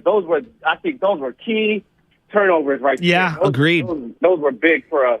And, hey, I want to put somebody on my naughty list real quick. The O-line, man. The O-line, you're on my naughty list. I think you guys, the two tackles on the side, I've never seen the end just feel free to go by McGlinchey and well, on the play that Jimmy got hurt, it felt like two guys. I mean, I don't know if the second guy, but certainly one of them was untouched. It's like, come on, guys, mark him up. Did you see McGlinchey? He let homeboy go by him. I was like, what the heck? But yeah, you're on the O-line's on my naughty list, man. Welcome to the Mike McGlinchey experience. Oh yeah. What did I say a couple weeks ago? He's good for one series wrecking penalty riddled drive. Dude, you see him getting all amped up yesterday too. He was ticked off about a holding or legal man downfield. Yeah, it was him downfield. Yeah, legal man downfield. He was losing his mind. It's like you were downfield, bud. Yeah, it was like what are you mad about? Be mad about missing a block. All right, more coming up on the roast. We're going to get to all the lines here, all the calls, 888-957-9570. We'll discuss the remaining strength of schedule in the NFC because all the NFC contenders. Can the Niners survive with Brock Purdy and make the playoffs? Can they survive with Brock Purdy and win the NFC West? 888-957-9570. And as far as Jimmy Garoppolo, how are we feeling this morning about the injury? Is this injury going to prevent the Niners from winning their 6th Super Bowl? That's right, Super Bowl. Oh, boy. I can't believe we're having this show. Can we I'm starting with the division, but I'm not hating on anybody that's got higher aspirations. To me, it's not Operation Glendale, it's Operation Red Paint. Can I get Operation Red Paint? Oh, the New York Giants had red paint. I know. It looks sweet. End zone look incredible. All right, let's get to the break. All right, that's coming up. Brought to you by Fremont Bank, full service banking, no compromises, and ChooseChange.org. I'd be a great cop. Just hearing it's pretty crushing. We know what Jimmy's been through, how hard he's worked at this. Jimmy, no! Garoppolo in trouble, and he is sacked. That left ankle gets rolled up on, and Garoppolo off on a cart. We're reacting with you. Don't do that to Jimmy. Come on. Right here on 95.7 The Game. Stimulant use disorder is a disease, not a choice. But getting help is.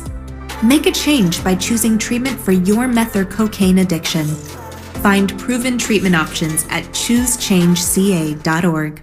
Kirby! They're your driveway mechanic, and they bring the shop to you. And our friends over at Kirby just won the Motor Top 20 Award for innovation, brakes and tire replacements, oil changes, and so much more. And guess what? They've just added Kirby's eco-friendly wash. I used it last week because I up in the mountains, barely uses any water, and it made my car look absolutely brand new. They use biodegradable products, all of them, and they provide the ultimate shine and protection to both the exterior, and here's the best part, the interior of my car. And it was all in the ease of my driveway. I went nowhere. It was the ultimate convenience, easy booking, transparent pricing. It was an on-time arrival service in my driveway. There was no waiting room, no coordinating rides, and direct access to my mechanic. Friendly, reliable service, no middlemen, and no upsells. You can get $50 off your first oil change with the code OIL50. That's OIL50. Or use my code JOEWASH, JOEWASH, to get a free sealant treatment with the purchase of Kirby's eco-friendly wash. Check out Kirby.com. That's CURBEE.com. Guys, 2022's been a roller coaster year, so spoil her this Christmas by giving her the next best thing to wearing nothing at all with soft, silky, naturally nude pajamas exclusively from Pajamagram. Sensuous and smooth, naturally nude pajamas feel just like her own bare skin, even more alluring than lingerie. The texture and touch of these pajamas is so seductive that you'll both love the feel of them. She'll love the feeling of wearing next to nothing at all, and you'll love the way they look. Best of all, Pajamagram does the wrapping for you with free gift packaging. Order today, and Pajamagram will also include a free matching naturally nude nightie with the purchase of naturally nude pajamas. That is free gift packaging and a free naturally nude nightie when you order today. Just go to Pajamagram.com. It's fast, easy, and delivery by Christmas is guaranteed. That's Pajamagram.com. And a 1, 2, 3, and play. Yes, this is a holiday cover, and we've never sang professionally, but you can save a sleigh load over Verizon, T-Mobile, AT&T with hundreds in your pocket. There is no better price, and mobile speeds that are faster than a room clearing when we harmonize. We can't sing well, but our savings are swell on the fastest mobile service we say. If you haven't turned the sound down yet, switch to Xfinity Mobile today. Hey! Great at savings, not singing. Join the 5 million customers and counting that have switched to Xfinity Mobile, the fastest mobile service with 5G and millions of Wi-Fi hotspots. And get the best price for 2 lines of unlimited with 5G, compared to the lowest price plans of the top 3 carriers. Just $30 a line per month. Learn more at Xfinity.com/fastestmobile. Xfinity Unlimited intro service and Xfinity Internet required. Taxes and fees extra. Reduced speeds up to 20 gigabytes of usage. Data thresholds may vary.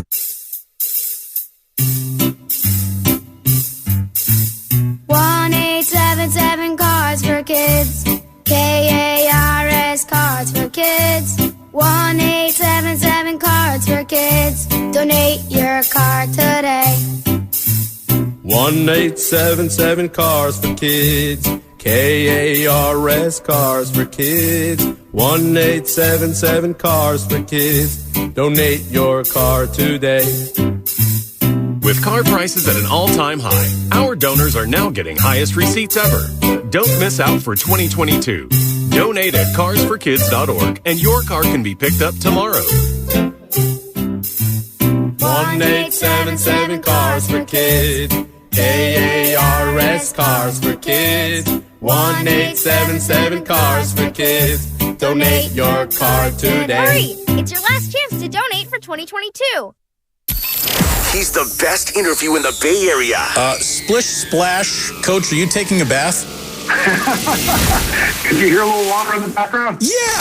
He's a 9-time NBA champion. Not 5, not 6, not 7. And he's on with Damon and Ratto every single week during the NBA season. Wow. It's Warriors head coach Steve Kerr on 95.7 The Game. Presented by Xfinity. Supercharge your home with supersonic Wi-Fi. Unbeatable internet only from Xfinity.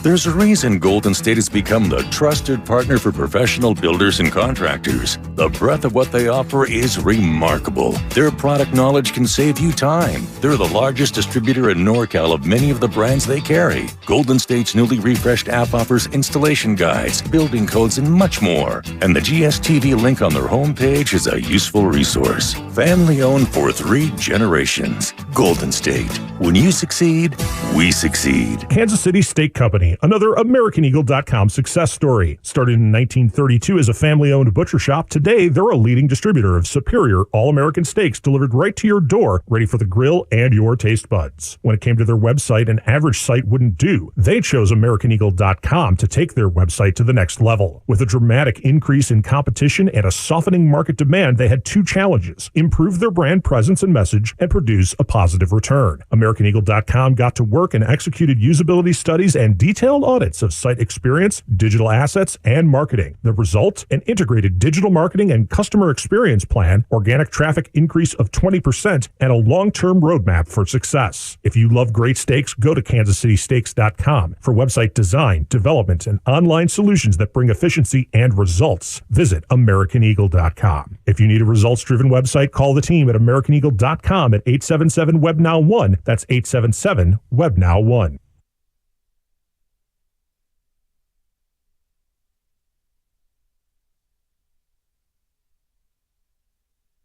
Roll him on the first play of this drive. Edwin gets intercepted. Just a bad throw behind a wide open Hill, and Diamador Lenore has the interception.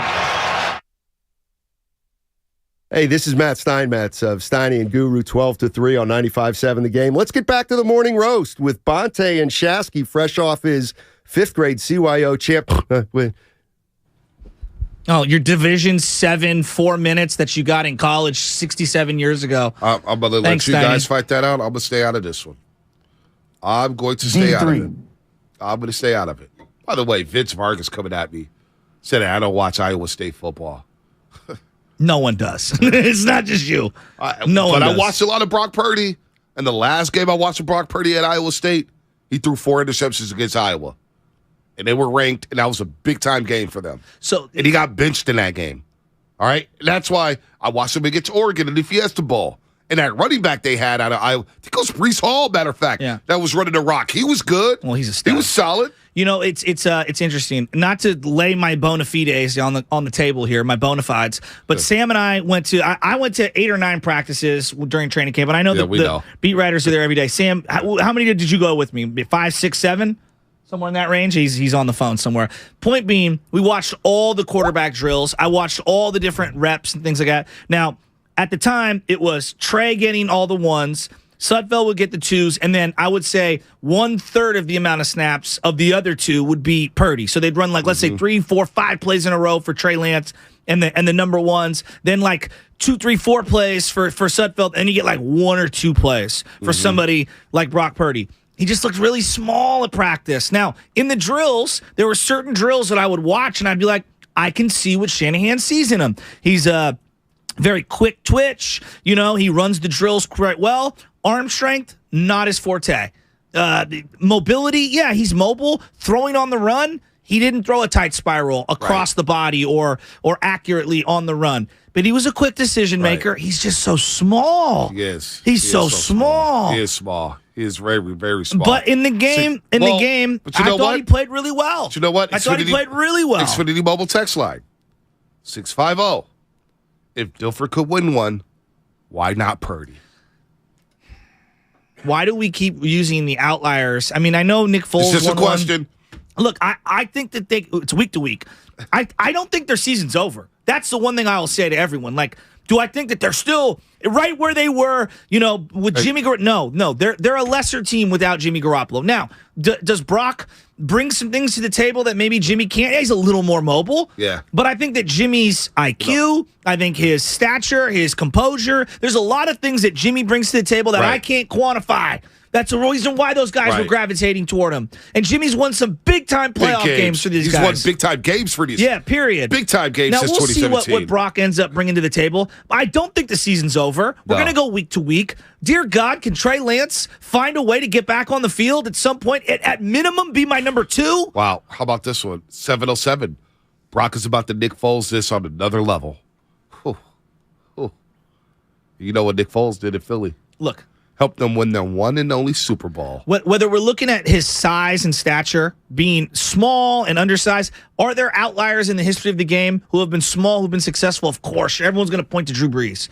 Drew Brees is one of the greatest players the game has ever seen. One of the smartest, brightest, best players ever, okay? Who was a second-round pick. When I look at the other thing, have backups won. Yes, there's been a few situations. Jeff Hostetler, who we referenced earlier. Obviously, Nick Foles more recently. There have been certain spots where guys have come in and done good things. It's a stretch to say they're in the same position they were before the Jimmy injury in terms of their stature within the league. So, a lot of people want Fitzmagic. I don't know. I don't want anything to do with Fitzmagic. Right, here we go. I want nothing to do with strip the schedule as the Niners are in first place in the NFC West, 8-4. 8-4 overall. With this defense, they can compete with anybody. This defense is legit.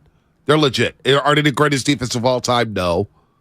But they're playing at a high level. I could make the argument, forget all time. I think they're the best defense in the league right now. Right now. I think they're in the league right now. Right now. Can a team like Kansas City give them fits because of the personnel situation? Absolutely. Of course. But look at all the best. They're better than Minnesota. I think the Jets defense is pretty damn good. Jets defense is good. Cowboys defense is good. They're one of the top defenses in the league. I'm fair to say that. You can make the argument in so many ratings. Cowboy fans can make the argument that their defense is number one. Niner fans can make the argument that their defense is number one. Philadelphia fans are saying, "What about us? What about us?" Well, I think Philly has an argument as well. I think they're playing the most complimentary football. But I like our personnel better than theirs. I like the Niners defense a lot. But when I look at the strength of schedule, right? Niners right now, number 3 overall in the NFC. They host a playoff game. The playoffs started today, which I don't like doing, but they started today. They played the New York Giants, 7-4-1. Washington, outside looking in, 7-5-1. Seattle, a game back in the Niners, 7-5.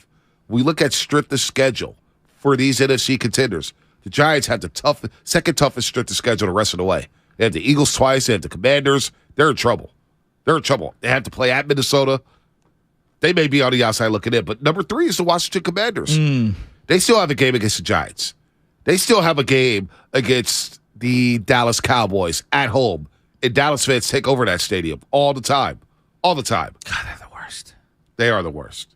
But they play the Browns. And then, of course, they got the Niners Christmas Eve at Levi Stadium, which is going to be a body bag game. Bodies will be flying in that game. So when you look at the Niners' strength of schedule, 21st hardest schedule the rest of the way. Which is crazy, right?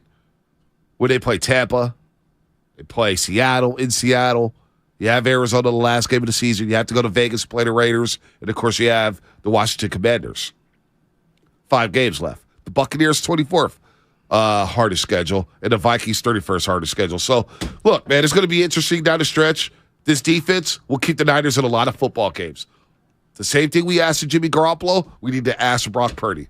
Just take care of the football. I'm thinking about 2020 when Jimmy went down and Nick Mullins came in. Oh, my God. No. Just hear me out. Hear me out. Why did you have to remind me that? Because I think there's a lot of comparisons here, right? But I'm thinking about, forget Nick Foles and all these other guys. Can he be better than what Nick Mullins brought to the table 2020? Because Nick Mullins at times looked good, B. At times. And then it was the turnovers that did them in. and the missed opportunities. I think this team collectively is better than the 2020 team. Wouldn't you agree? Yes, because Bosa got hurt, week 2? Debo got hurt that year. Debo got hurt. He came in hurt with the Jones fracture. Yes, they didn't have CMC. Mostert was out for the whole year. They had backup running backs. Nick Mullins is hanging out by a thread in the NFL. I agree with you, but what I'm saying is that they were in a lot of those games down the stretch, right? Like, what was their final record? Was it 7 and 9, 6 and 10? It was a lost season, 6 and 10, maybe. The fact that they don't have to go the whole strength of the season, right, I think benefits them. The fact that you only have to go X amount of games at the end of the year is something that's good for them, and go week to week, and then maybe just pray. Can Trey get back? Well, Shanahan already ripped that off. Matson, get in here. The Trey Lance stuff. Shanahan said that at the podium. I know you're tapped in with the 49ers. Before we get back to the lines, Trey Lance coming back this season or not? Because I want to kill this question. Because I'm hearing too much about Trey. I don't think he's coming back. Is he coming back? Shanahan said yesterday, and I quote, "No, he can't." Because somebody asked, "Are you going to activate Trey Lance?" And he said, "No, he can't." He kind of danced around it for a while. When he would get asked about it, he would never give a definitive no. He would say, like, "I haven't been told that." So the question I have for you then is that because of the IR designations, you're only allowed to bring back X amount of people? Or is this physically we don't want him, or he can't come back because there's a fear of either not being 100% or re-aggravating the injury? What is your determination on that? My thought is it's injury related, because if there was a chance he could come back, so they have 6 returns. You can return 8 guys off IR. Elijah Mitchell will theoretically be 7.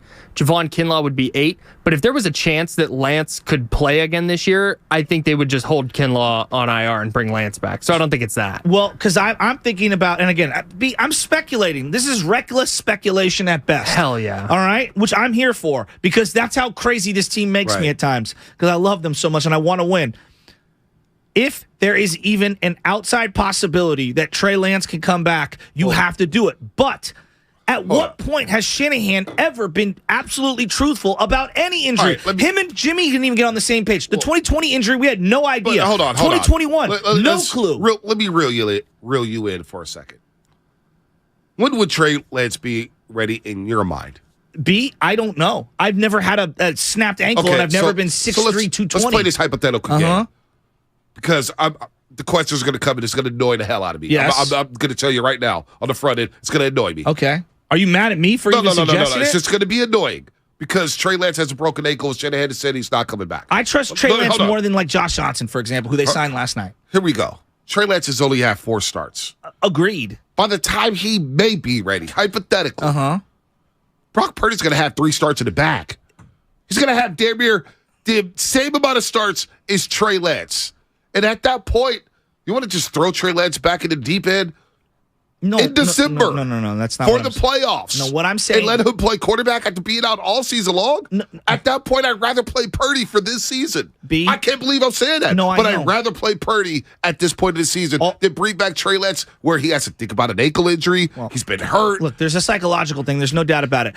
I'm saying, as long as you know you can't do further damage to the foot, the leg, whatever the exact injuries are, right? As long as you know you can't do further damage, why wouldn't you? You have an obligation to salvage this season. These opportunities to get into the playoffs. We don't are even few know and if far Trey Lance between. could play NFL quarterback yet. And I love Trey. I'm not saying he's going to be your starter. I'm saying he needs to suit up. Shanahan wouldn't even throw him. He wouldn't even let him throw the football. We're running read option football. Like, and then you're asking him to go in the playoff game and go win a game? I'm not saying that he's the starter. What I'm saying is that in terms of backups who know the system, yes, I would throw him in there and have him suit up. Because, look, yesterday, if Purdy goes down, you're looking at Juszczyk playing quarterback. All right? And if you're looking at this from just being reasonable, just take a step back. Who do you trust more in a game? Josh Johnson, who they signed last night, or the kid that you drafted the number 3 overall pick for? I don't know. It's tough sledding either way. No doubt. No doubt. Either way, we're grasping at straws here. We're asking a guy who's had 4 career starts. 4 career starts. The backup Brock Purdy. But Brock Purdy came into that game with 0 starts. Yeah, I don't know. And he won the game and dropped back 37 times. I don't know. Look, all I'm saying is even if there's an outside chance, if he cannot further injure it, my thought is, and you can disagree, he's got to be suited up at minimum. Like, if he can come back and try to, at minimum, you got to suit him up. If he cannot further injure himself. That's my position. George in the jungle. What's happening? You're on the roast. Gentlemen, it's a beautiful day. We got to win. I've got 3 quick things I want to ask you. The first one, wasn't that a Purdy win? I mean, it was beautiful. I'll allow it. Said it. I had it here. That's a 2. Number two, that throw, that interception was on 4th down, and somebody was going to catch that ball. One of those 2 men were going to catch that ball, and we gained 20 yards on that. It was like a short punt. It was beautiful.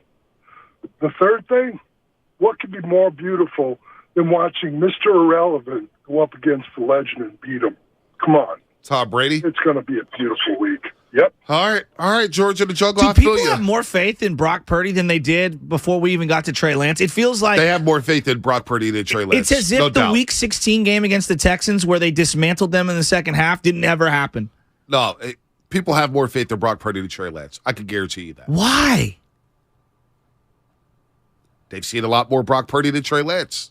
No, we've actually seen more Trey Lance to this point. No, we've seen more Brock Purdy. Iowa State, he played 4 years. Oh, you're talking about... But you just told me no one watches Iowa State. I didn't say that. This guy told me I didn't watch Iowa State. Now I'm telling the guy he's lying. Niner fans. Like, for most Niner fans haven't watched Iowa State or North Dakota State. I don't expect them to.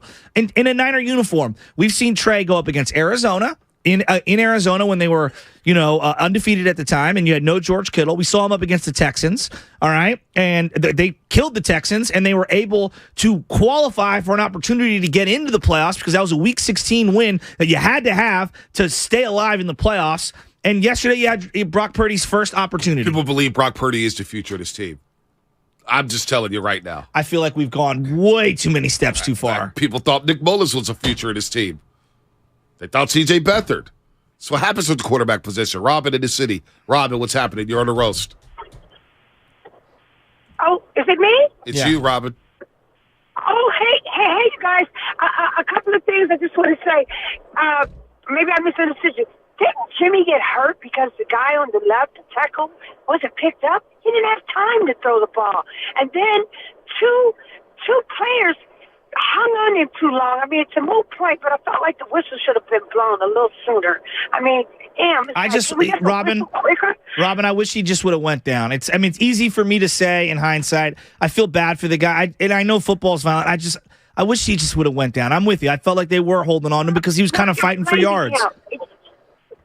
You don't mean to, but you're blaming him. Oh no, that's not what I'm trying to do. He didn't get protected. But here on the no, we're not blaming Jimmy. We just wish he would have protected himself. That's all.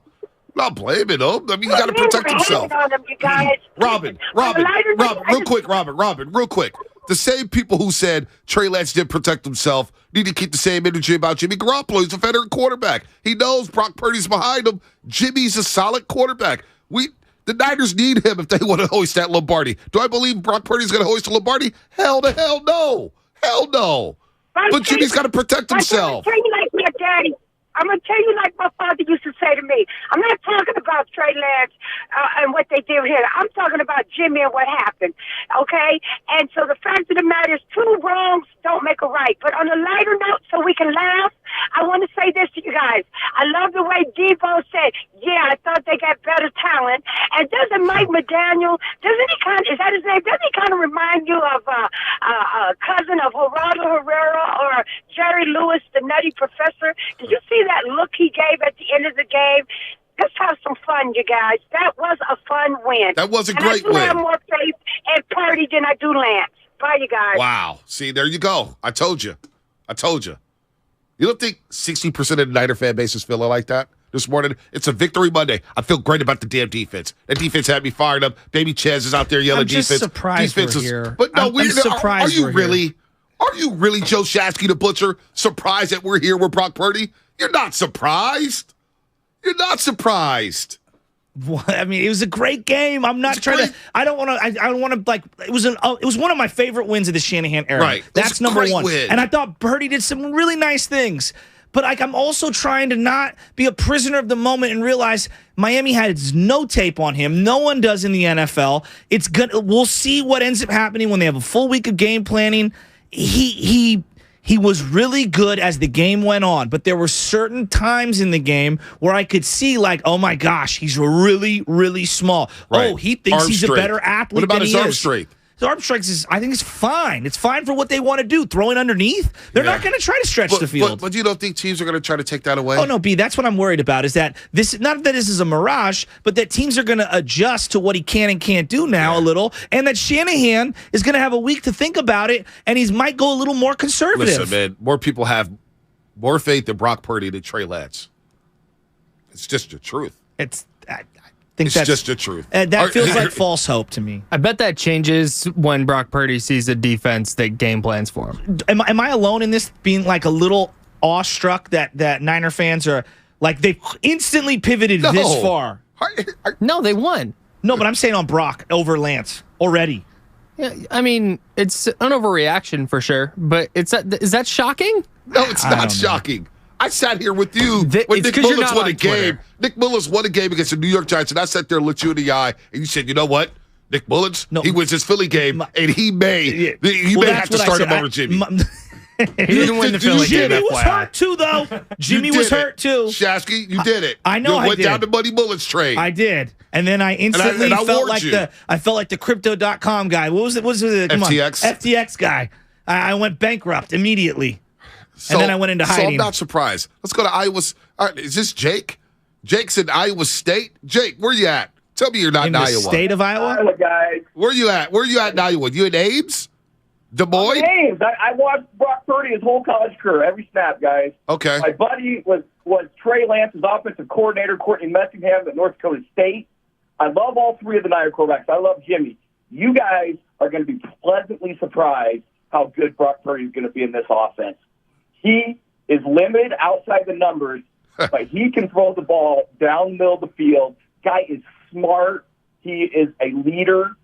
What he did yesterday, that throw to Kittle on third down, that was a great throw. Things you're going to see. With the play where he missed that Ayuk outside, that's not the type of throw he can make. He comes back on third and 10, got the guy right in his face, he hits Kittle right down the middle. This guy can play. Jake, he's not going to make big mistakes. No, and you know what? That's the key, Jake. But he's got to hit that throw to Ayuk outside the numbers. Those are big money plays. Big money plays. You got to hit those. Got to hit those if you want to win Super Bowls. First game, I'm here for Brock. I want to take it week by week. Also, the defense. That's the headline for me. Forget Brock for a second. Drake Greenlaw on that one drive.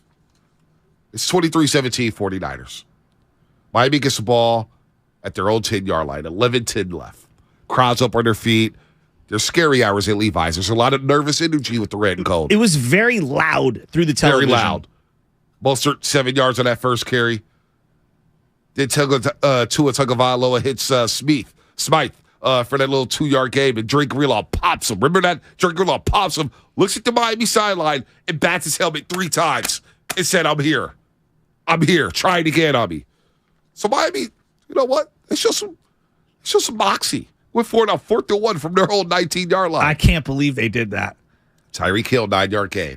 By the way, on that play, it's impossible to guard him on that play. No, it's impossible. He just rolled out left to it, and Tyreek just ran like a little 4-yard route, turned around, and then boxed out.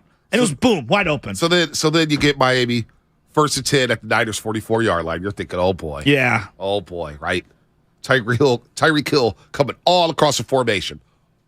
Crossed the formation on the drag route. And Drake Greenlaw got on his horse, met him at the spot, and almost DDT'd him on the sideline. The instincts and obviously the film study, for him to know that Tyreek's coming across the field like that was a hell of a play. Hell of a play.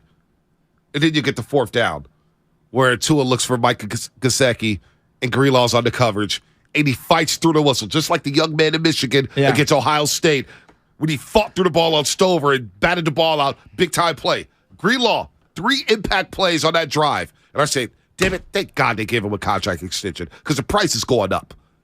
The price is going up for Drake Greenlaw, and they got him locked up. And so now I got 2 linebackers in the middle of the field roaming sideline to sideline. Greenlaw and Fred Warner Jr.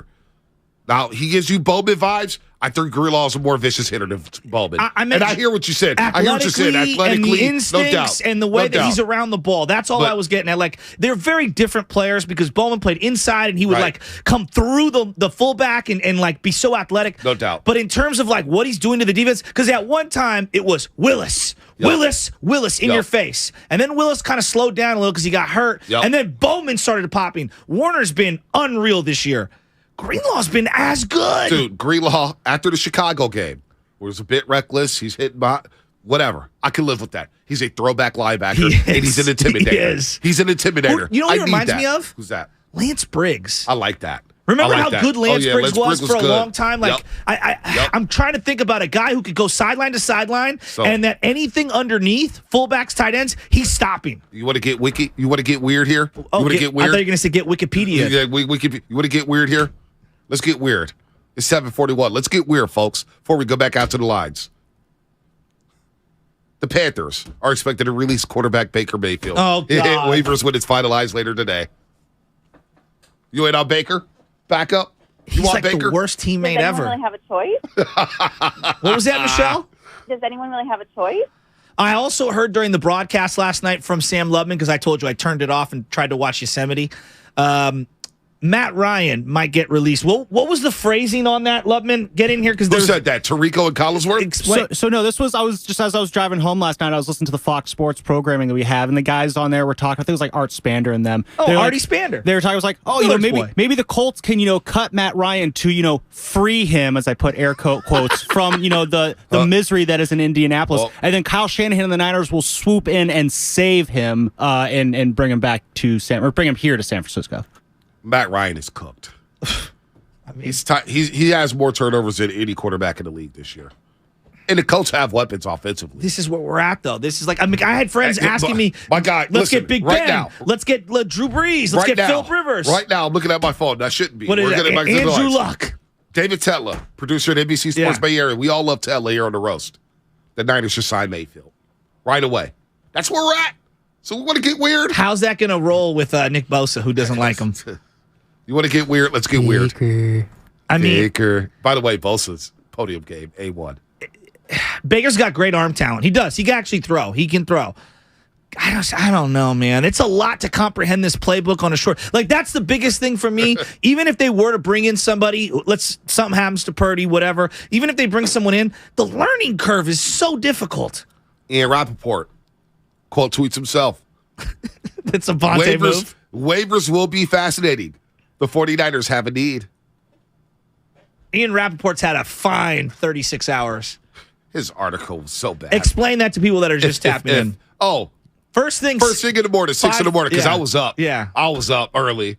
And Ian Rappaport comes out with an article, NFL.com, why the Niners and Jimmy Garoppolo are open to a reunion in 2023. And it was all these ifs. If Jimmy does this, if the Niners do that, if Jimmy wants this, it's just like, oh my God, here we go. It's a Goldilocks situation. And all I thought about when the article was over, boy, I know what Mark Willard's talking about from 9 to 12. Why both parties are open to a reunion. Let's get through the Miami game first. And, first quarter, Jimmy gets hurt. And now we're on to Brock Purdy. And now we're talking about Baker Mayfield. Now we're talking about Cam Newton. Now we're talking about whether or not Brock Purdy could be Nick Can I dismiss Foles. Cam Newton? The guy can't hit the right side of the barn, all right? And you're wanting him to hit all these players. And I think in 2020 it made sense because they were a run-based team. Now they've got all these little weapons. I'm out on Cam Newton specifically. You think Christian McCaffrey is? I don't know. I was doing overtime last night after the game, and some of the names that hit the YouTube chat. I know, man. Ryan Fitzpatrick. Just get him off the Amazon site. Andrew Luck, who weighs 180 pounds and now. is still the quote-unquote property of the Colts. Right, you'd have to trade assets for Andrew Luck. It's too late. I would be still Andrew Luck. But have you seen him lately? Done. I know, he's done. I saw Cam Newton. I saw Drew Brees. Big Ben. I saw Philip Rivers. Philip Rivers. Yep. Who else? I'm out on all this. Give me Josh Johnson. I want Vinny Testaverde like Julio Franco when he's in his 50s coming back to play. Oh, my God. Vinny Testaverde. You know who's probably going to send a tape in? Who's that? Jeff Garcia. Tell me I'm wrong. He's already at the facility. Yeah, 100%. I've been here since 4 a.m. Coach, I beat you. You guys think Steve Young still got it? No, RG3. Hey, RG3's a name I saw. 31. RG3's a name I saw. But he's now a dad, and he says he wants to be the best broadcaster that he can be.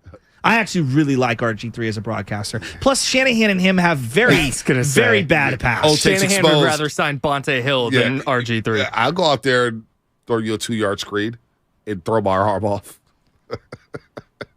Purdy was like a couple of months old when Tom Brady started his NFL career. This is going to be an insane week of hype. I'm rallying behind Brock Purdy. I'm here for it. We have no other choice. Yeah, we have no other choice, Michelle. And I thought he looked pretty good yesterday. Trey and Vallejo, what's happening? Does anyone really have a choice? Nope. Trey and Vallejo, what's happening? Hey, man, top of the morning to you guys. Top of the morning. Oh, man, first of all, as fans, we also got to remember, when you're playing football, I'm sure you're going to agree with me, Bronte, on this, and I'm sure you too, Shicey. You're always one play away from being injured. So we got to keep that in mind. When you're out there on that field, everybody on that field is always one play away from being injured. So let's always remember that. But I think moving forward, what you have to do is you have to play to his strengths.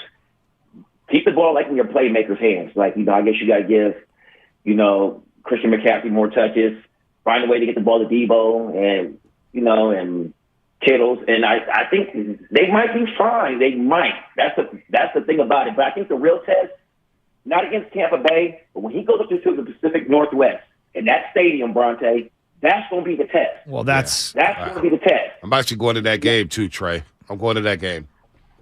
Yeah. God, hopefully ticket prices go down now. You're going to go? Yeah, I'm going to go. When is that? December 15th, Thursday. So I'm flying up after the show. Uh-huh. I'm flying back after the game. Really? Yeah. It's a boss move, huh? Yeah, you going by yourself? Anna's rolling. Oh, She nice. doesn't let me go anywhere by myself. Yeah. Anywhere. It's like the White Lotus. Permission slip. Oh, it's just automatically. You know how it is. Oh, yeah. So what time do we have to be there? Does anyone really have a choice? No. I don't. So the one thing that, if you want to be optimistic about yesterday, which is totally fine at the quarterback position, because it's such a great win, he minimized the turnover-worthy plays. And to me, that's the ultimate thing for the 49er quarterback. It's not about playing like Mahomes or Josh Allen. That's not how this team is built right now. Now, it could change over time. But right now, they just need somebody who can get rid of the ball quickly, get them lined up. They had issues getting lined up yesterday, and that's to be expected. The guys never played.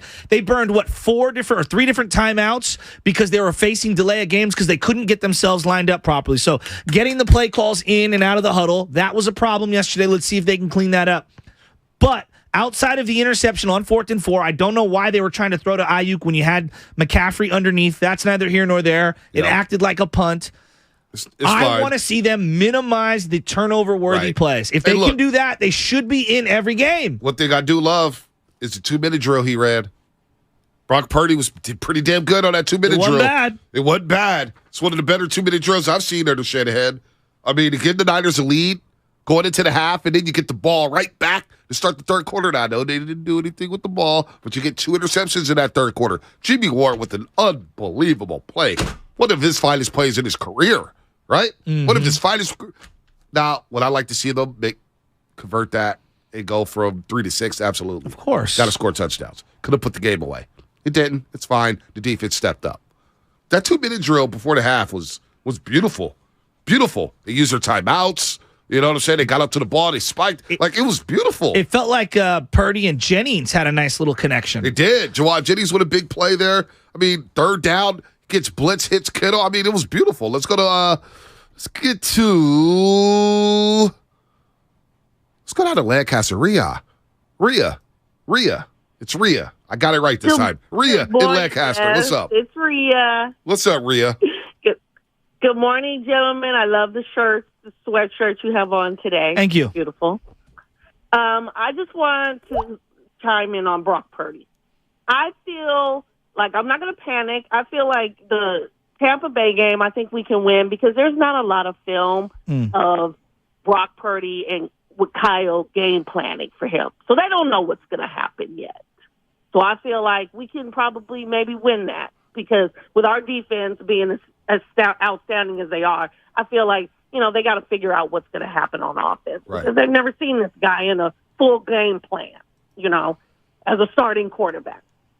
Also, I wanted to give a shout-out. You mentioned it before I even got on the line. Jimmy Ward playing out of position is playing well. Yep. And I don't want him to go anywhere because I've always loved him. I love his interviews. I love his candidness. I just love him. So I'm just glad he's getting just a little bit of recognition being out of position because I know he was bummed about playing out of position. Right. And also I want to give a shout-out to Robbie Gould because he's just clutch for us. And I don't know what we would do without him. It's interesting on the Jimmy Ward thing. Great Thanks call, for the call, Rhea. It does feel like, and again, Madsen would know the numbers better than I would. I think he's had more interceptions this year at slot corner than he has his entire career at safety. Maybe. He's helped this team. Like, I know he's probably a better safety, right? But on this team, given the injuries and everything, right, he's done a pretty good job at slot corner. I mean, I'm not trying to hate on him. I'm being real. Javier up in Vacaville is probably like, oh my God, he's probably strutting now. Oh my God, with the Kings lighting the beam too. Javier Vacaville, his best life. Javier Vacaville, if you want to call to rub it in, today's your day. Today's your day, Javier. It's your day. He's played some damn good nickel corner. I like him at free safety, especially after the first play of the game. I'm thinking flat-footed. I thought Jimmy Ward was hurt. I said, where the hell is Jimmy Ward at? Hanging around the line of scrimmage. They got through it. They allow a touchdown on the first play of the game, 75 yards. They allow 10 points the rest of the way. That's some damn good defense. Let's squeeze one more call in before we hit the injury report. Ray in the Bay Area. Ray, what's happening? Hey guys, look, I just wanted to say that I work with about 5 or 6 Joe Shaskys, just a bunch of Niner nuts. Nice. And they know every name, every history. They can go just as deep as anybody. And they have been excited about Purdy since preseason. And I don't know who he is. I never heard of him. I was excited to watch the game last night just because he got in.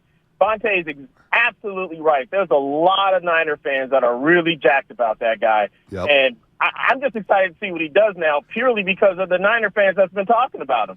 Well, the W is a W, and I'm pretty excited. Yeah, you know what? 8-4, you beat the Dolphins, you move on. It's a huge time.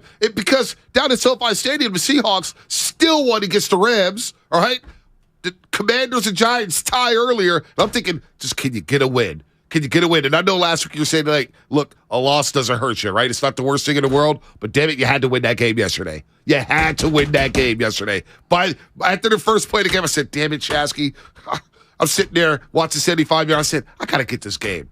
McDaniel's out there strutting. Mostert's talking trash. Jeff Wilson Jr.'s on the sideline talking trash. The Dolphins' defense is chirping. They're flying around. You see all the tail on the lower level. Damn it, the Niners did that yesterday. That's a damn good win. That's a damn good win yesterday. And they did it with Brock Purdy. I'm telling you, the 2-minute drill, 11 plays, 76 yards. I'm all in on Brock Purdy. I got no choice. I'm in on it. I'm in. But don't come here talking about, hey, well, you know what?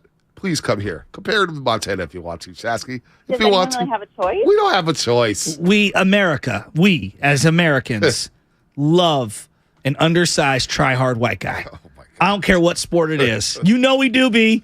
You know we do. You said it, not Rudy. me. Time for the injury report. Time for the injury report.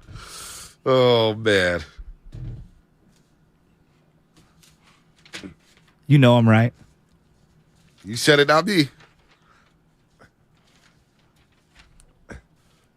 Let's get that King of the Hill early. Nah, we'll wait till Wednesday. Gosh. This season has been such a roller coaster. I can't believe we lost our starting quarterback twice. This season's such a roller coaster. It's such a roller coaster, man. Gosh. Poor Jimmy. Honestly, poor Jimmy. You know what? Can we just put the red paint in the end zone next week, please? Because these are basically playoff games. Let's just face it. The last 5 games for the Niners are playoff games. Yeah, from here on out. Here on out. Just put the red paint in the end zone. Lynch, Shanahan, Al Guido, Jet York, Parag Marante, whoever needs it, get the red paint in the end zone for next Sunday. Here's your injury report by Boxer and Gerson. Jimmy broke his foot. Yeah. and is out for the year. That's it. That's all you need to know. And Trey Lance is not available, folks. Poor guy. Injury report brought to you by Boxer Girls in Northern California. Premier workers' compensation law firm helping injured workers get their lives back for over 40 years. What's coming up on the game? Sponsored by Fremont Bank. Full-service banking, no compromises. David, Mike, Austin, Doug, and Javier in Vacaville. You're on deck here in the morning. We're also on 95.7 The Game. That's brought to you by Fremont Bank. Full-service banking, no compromises. The GOAT, Jerry Rice, joins the Morning Roast this morning at 8:30. It's one of those things where you start to slow things down just a little bit, and you're able to see things happen before they actually happen. Fonte Shasky and Jerry Rice react to Niners Dolphins this morning at 8:30, only on 95.7 The Game. If you've ever wondered what's on Christian McCaffrey's holiday wish list, well, then you're not alone. My new favorite brand, and Sam Lubman's because he got a box of gear, Flag and Anthem. They have the answers. They sat down with the Bay Area's own to curate a perfect list of classic and versatile looks for every guy on your list, including you. From insanely soft flannels and comfortable hoodies to shirt jackets, jeans, and more. There's something for even the hardest person to shop for. So head over to flagandanthem.com today and shop CMC's go-to holiday gear and use the one-time code to get 25% off your order. Flag and Anthem, premium clothes without the premium price tag.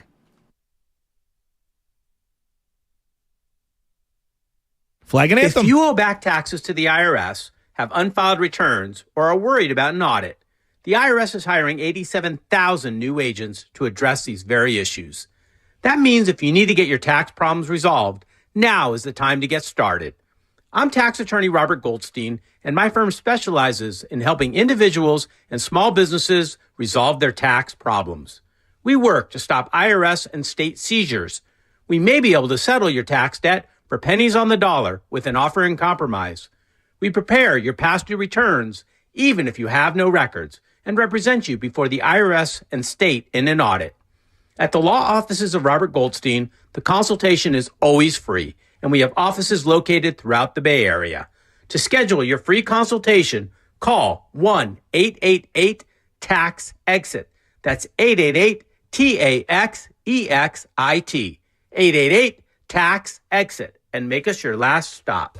Hello, everyone. This is world-renowned handicapper Chris Hodge from TakingVegas.com. And if you haven't taken advantage of a 25-5 record on weeknight pro football games, don't wait another moment. We have tonight's game between New Orleans and Tampa Bay absolutely free, and all you have to do to get it is go to TakingVegas.com. Our free pick on Thursday night, never in doubt, under Buffalo, New England. This one tonight will be just as easy. New Orleans, Tampa Bay, absolutely free over at TakingVegas.com. Plus, we have free college basketball releases, free NBA write-ups. Everything is available at TakingVegas.com. Guys, a 25-5 run speaks for itself.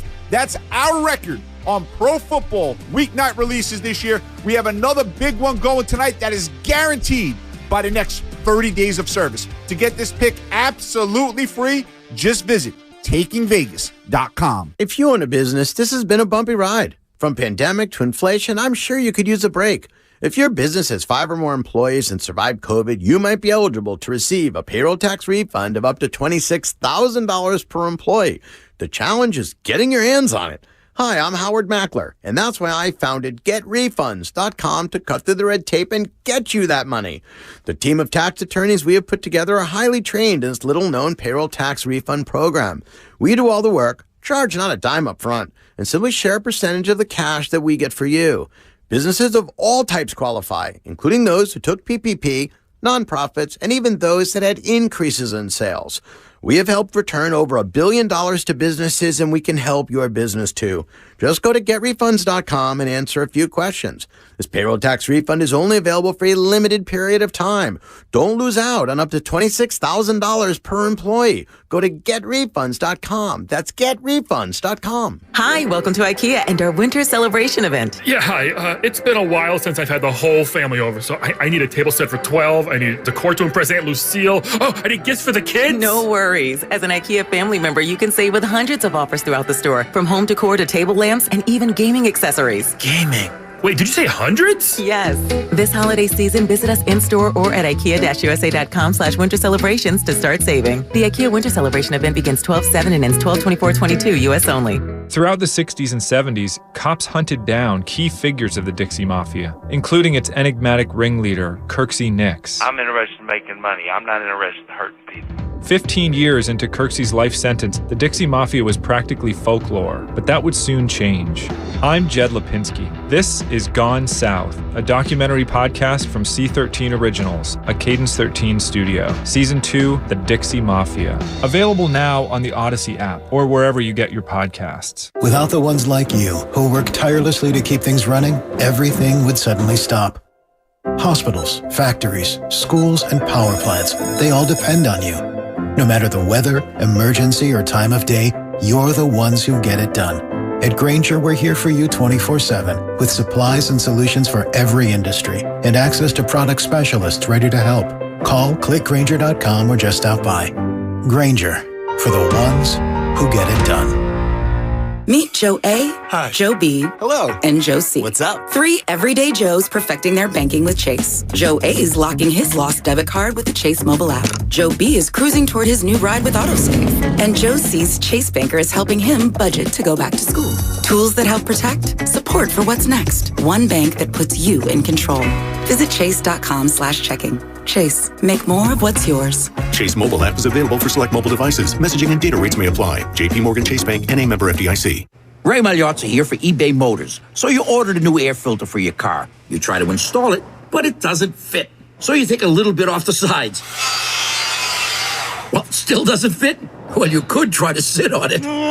Or just go to eBay Motors and get it right the first time. With over 122 million parts, they have the parts that fit your vehicle. Air filters, tires, headlights, brakes, and more.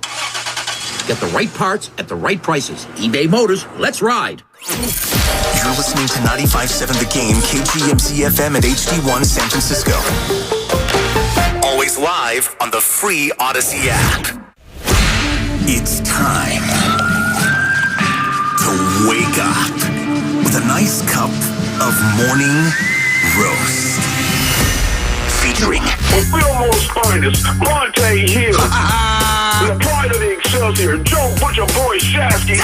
You're listening to 95.7 The Game, the morning roast. Oh, baby. Oh, baby. Oh, baby. Shout out to all the roasters out there. Good morning if you're just getting off your graveyard shift. Good morning to all the teachers, students, cops, firefighters, janitors, electricians, plumbers, you name it. Shout out to the baby mamas, baby daddies, and as Hef Life would say, worldwide Hef. Shout out to all the strippers getting off of work. Okay. And shout out to everybody down at Bloomingdale's. You know, the little, what's it called? Fifth and Market? What is that? Yeah. What's that Market. shopping center now called? Yeah, Bloomingdale's. Is Westfield. it called? Yeah, Westfield Mall. There you go. Went down there on Saturday, and it's just chaos. And I just want to say to everybody that's working in security, I got your back. I know that there are people stealing stuff left and right. And I love shopping, and I love going down there. And it was a fun atmosphere for Christmas. A little too crazy for Michelle's liking, but I had a good time. So shout out all the security guards down there. Yeah, Christmas time mall shopping. Oh, my gosh. Oh, the amount of fentanyl users trying to steal stuff. I felt so bad for the security. It's out of control. No, I'm serious. Fentanyl, by the way, I was watching Crowd 4 News. Crowd 4 News. Yeah, you saw that? Yeah, it's disgusting. What was that? It's out of control. What park was it? It was around here. Yeah, it's been really bad. On Columbus Street. I would say this, that... was it Washington Park? I have a family member who's been working down at the UN Plaza who is a police officer and has been talking about this for a long time. The fentanyl thing in San Francisco is out of control. It's an epidemic, and it is killing our entire city from the inside downtown, and there are people everywhere that are walking zombies, and it's disgusting. And the fact that it took a child's life is sad. Disgusting, and we should be more outraged before it gets to this point. But here we are, and I feel so bad for that family and for that child. That's disgusting, and it's strip club recommendations. I have none. Have not been to one in a very long time. 888-957-9570. What's happening? So Baker Mayfield was released. Yeah, I know. If you're just getting in your car right now, he's released, and I've already received the first ever Photoshop Baker Mayfield in a 49er uniform. So Danny Gray would have to give up his number? Well, yeah, number 6. I thought Danny Gray, was he He's 6 or 86? Now. He's 6 now. Oh, he went to moved 6? Yeah. Oh, okay. Well, if I could show the YouTube, there's him in a photoshopped number 6. By the way, we'll ask Jerry Rice at 8:30 about Baker Mayfield. The GOAT, Jerry Rice, will join us at 8:30 as we get our YouTube stream back up. Jerry Rice, 8:30. It was a great win yesterday against one of the teams that I fear on offense more than any. And I felt like I don't fear the Dolphins' offense. See, I do.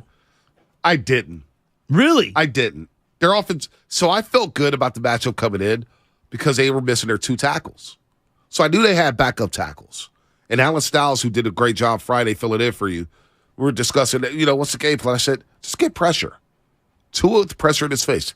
He's got against Pittsburgh. Look at their last 5 games and who they've got up against. Wasn't the stiffest competition, right? And now you're missing your 2 offensive tackles. And I'm saying, just get to him. Just get to Tua and see what happens. You beat the Texans, the Browns, the Bears, the Lions. Oh, my. That does nothing for me. Does nothing. You're feasting on bad football teams. They did beat the Bills. It happened week 3. In extreme heat. But they did. Look, their record is really good, and they have an offense that throws the ball down the field. Tua's more accurate down the field than anybody in the last X amount of years. They've been great. And so I feared them. I thought this was the stiffest test. And then defensively, when you add Chubb, who dominated the Niners in week 2 in Denver, I was like, this is a formidable front. Dude, this defense, led by Nick Bosa, 3 sacks. And I asked for him to get 4 sacks over the 3-game stretch. You put yourself in DPOY categories, DPOY conversations. Well, guess what? He did that. He did that with 3 sacks yesterday. Yeah, he looked great. Drake Greenlaw, flashing. Fred Warner Jr., flashing. Armstead back. The defense looked good, and they feasted on a bad offensive line. Yeah. And Tua was shook yesterday. Tua was shook. Throwing high, throwing behind guys. Now he did throw some great balls late in the game. He threw a perfect deep ball. To Tyreek Hill, hit him right on the That was a perfect deep ball. Fast. Tyreek's so good. Tua got punked. That defense punked them. And Debo said it after the game. Yeah, our defense rattled Tua. Everybody knew that. And everybody was jumping on Tua's back the first play of the game. They rattled Tua. So 888-957-9570. To me, the headline is the defense. The defense is the headline. Now, of course, Jimmy Garoppolo gets the second billing because he's out for the rest of the season. Broken foot. And now it's Purdy time. Before you get to the quarterback situation, did you hear Nick Bosa in the postgame talking about Kyle Shanahan and the coaches calling them out? It's on your board. Kyle said something to say. It's all good. Nick Bosa was basically in the postgame saying that the linebackers were outplaying the front, and he had a really good quote about Shanahan. I'd like to hear it right now. Threw a little shade at me and the D-line, so we kind of talked in our meeting. We don't like being called out like that. I mean, it's our head coach, so he obviously has the right. He watches the tape more than anybody, and he expects the most out of us. So I'm glad we were able to make an impact. There you go, Nick Bosa. You ready for this call? Ready to go up to Vacaville? Oh, I thought it was Don Yee. No, it's not Don. Jimmy's agent. Oh, gosh, Don Yee. He's a good agent, man. You know what? You know what? I know he has Ian Rappaport's number. Now that we're here, I would love for Don Yee to be my agent. He represents his clients. He's only got a couple of them now because Sean Payton's doing media. Drew Brees is retired. Tom Brady's still out there, and now he's got Jimmy G. That's it. That ain't bad. That ain't bad. He's got the GOAT. He's got Jimmy, Sean Payton, and Drew Brees. He got them all paid. Oh, there's no question. Give me Don Yee as my agent. I think if I was Tom Brady's agent, I would get him paid too, though. Don Yee will be floating information to Jason Barrett on a Barrett Sports Media report saying why Bonte Hill should be paid more. Why Bonte Hill should be hosting the show at WFAN. Give me Don Yee right now. According to sources. Nah, I'd probably have to pay him 10%. Bonte has got an offer from Bally Sports to move out. There you go. Give me Don Yee in a heartbeat. Let's go up to Vacaville. What a win for the Niners. Javier Vacaville. It's your time, buddy. It's your time. What's up, Hav? How you doing, Mr. Hill? Mr. Sassy, it's been a while, but I seen that bat signal out there, and I said, it's time for me to report. So always listening. We appreciate that, Hop. Solid victory yesterday. Team football, ultimate team sport.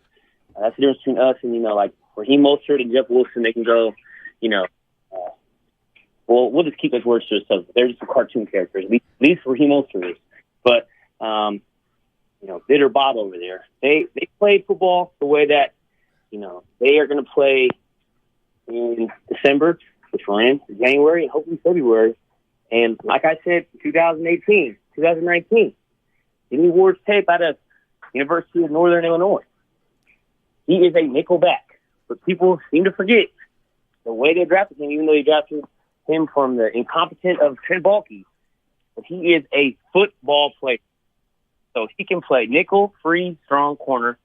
And at the end of the day, I don't know why you guys are apprehensive to take a flyer on Baker Mayfield and or Matt Ryan. I'm not saying for them to be starters. I'm not saying for them to be the guy that's going to lead us to the ship. But, dog, if they're there trying to get a minimum veteran salary, I'm at least going to get tires on them to see what they look like in practice. Like, it ain't like I'm over here like, there, Josh Johnson. We know what Josh Johnson is. Josh Johnson's been on 18 teams, 19 minutes. Like, Baker Mayfield ain't no bad player, but he ain't no great number one overall pick.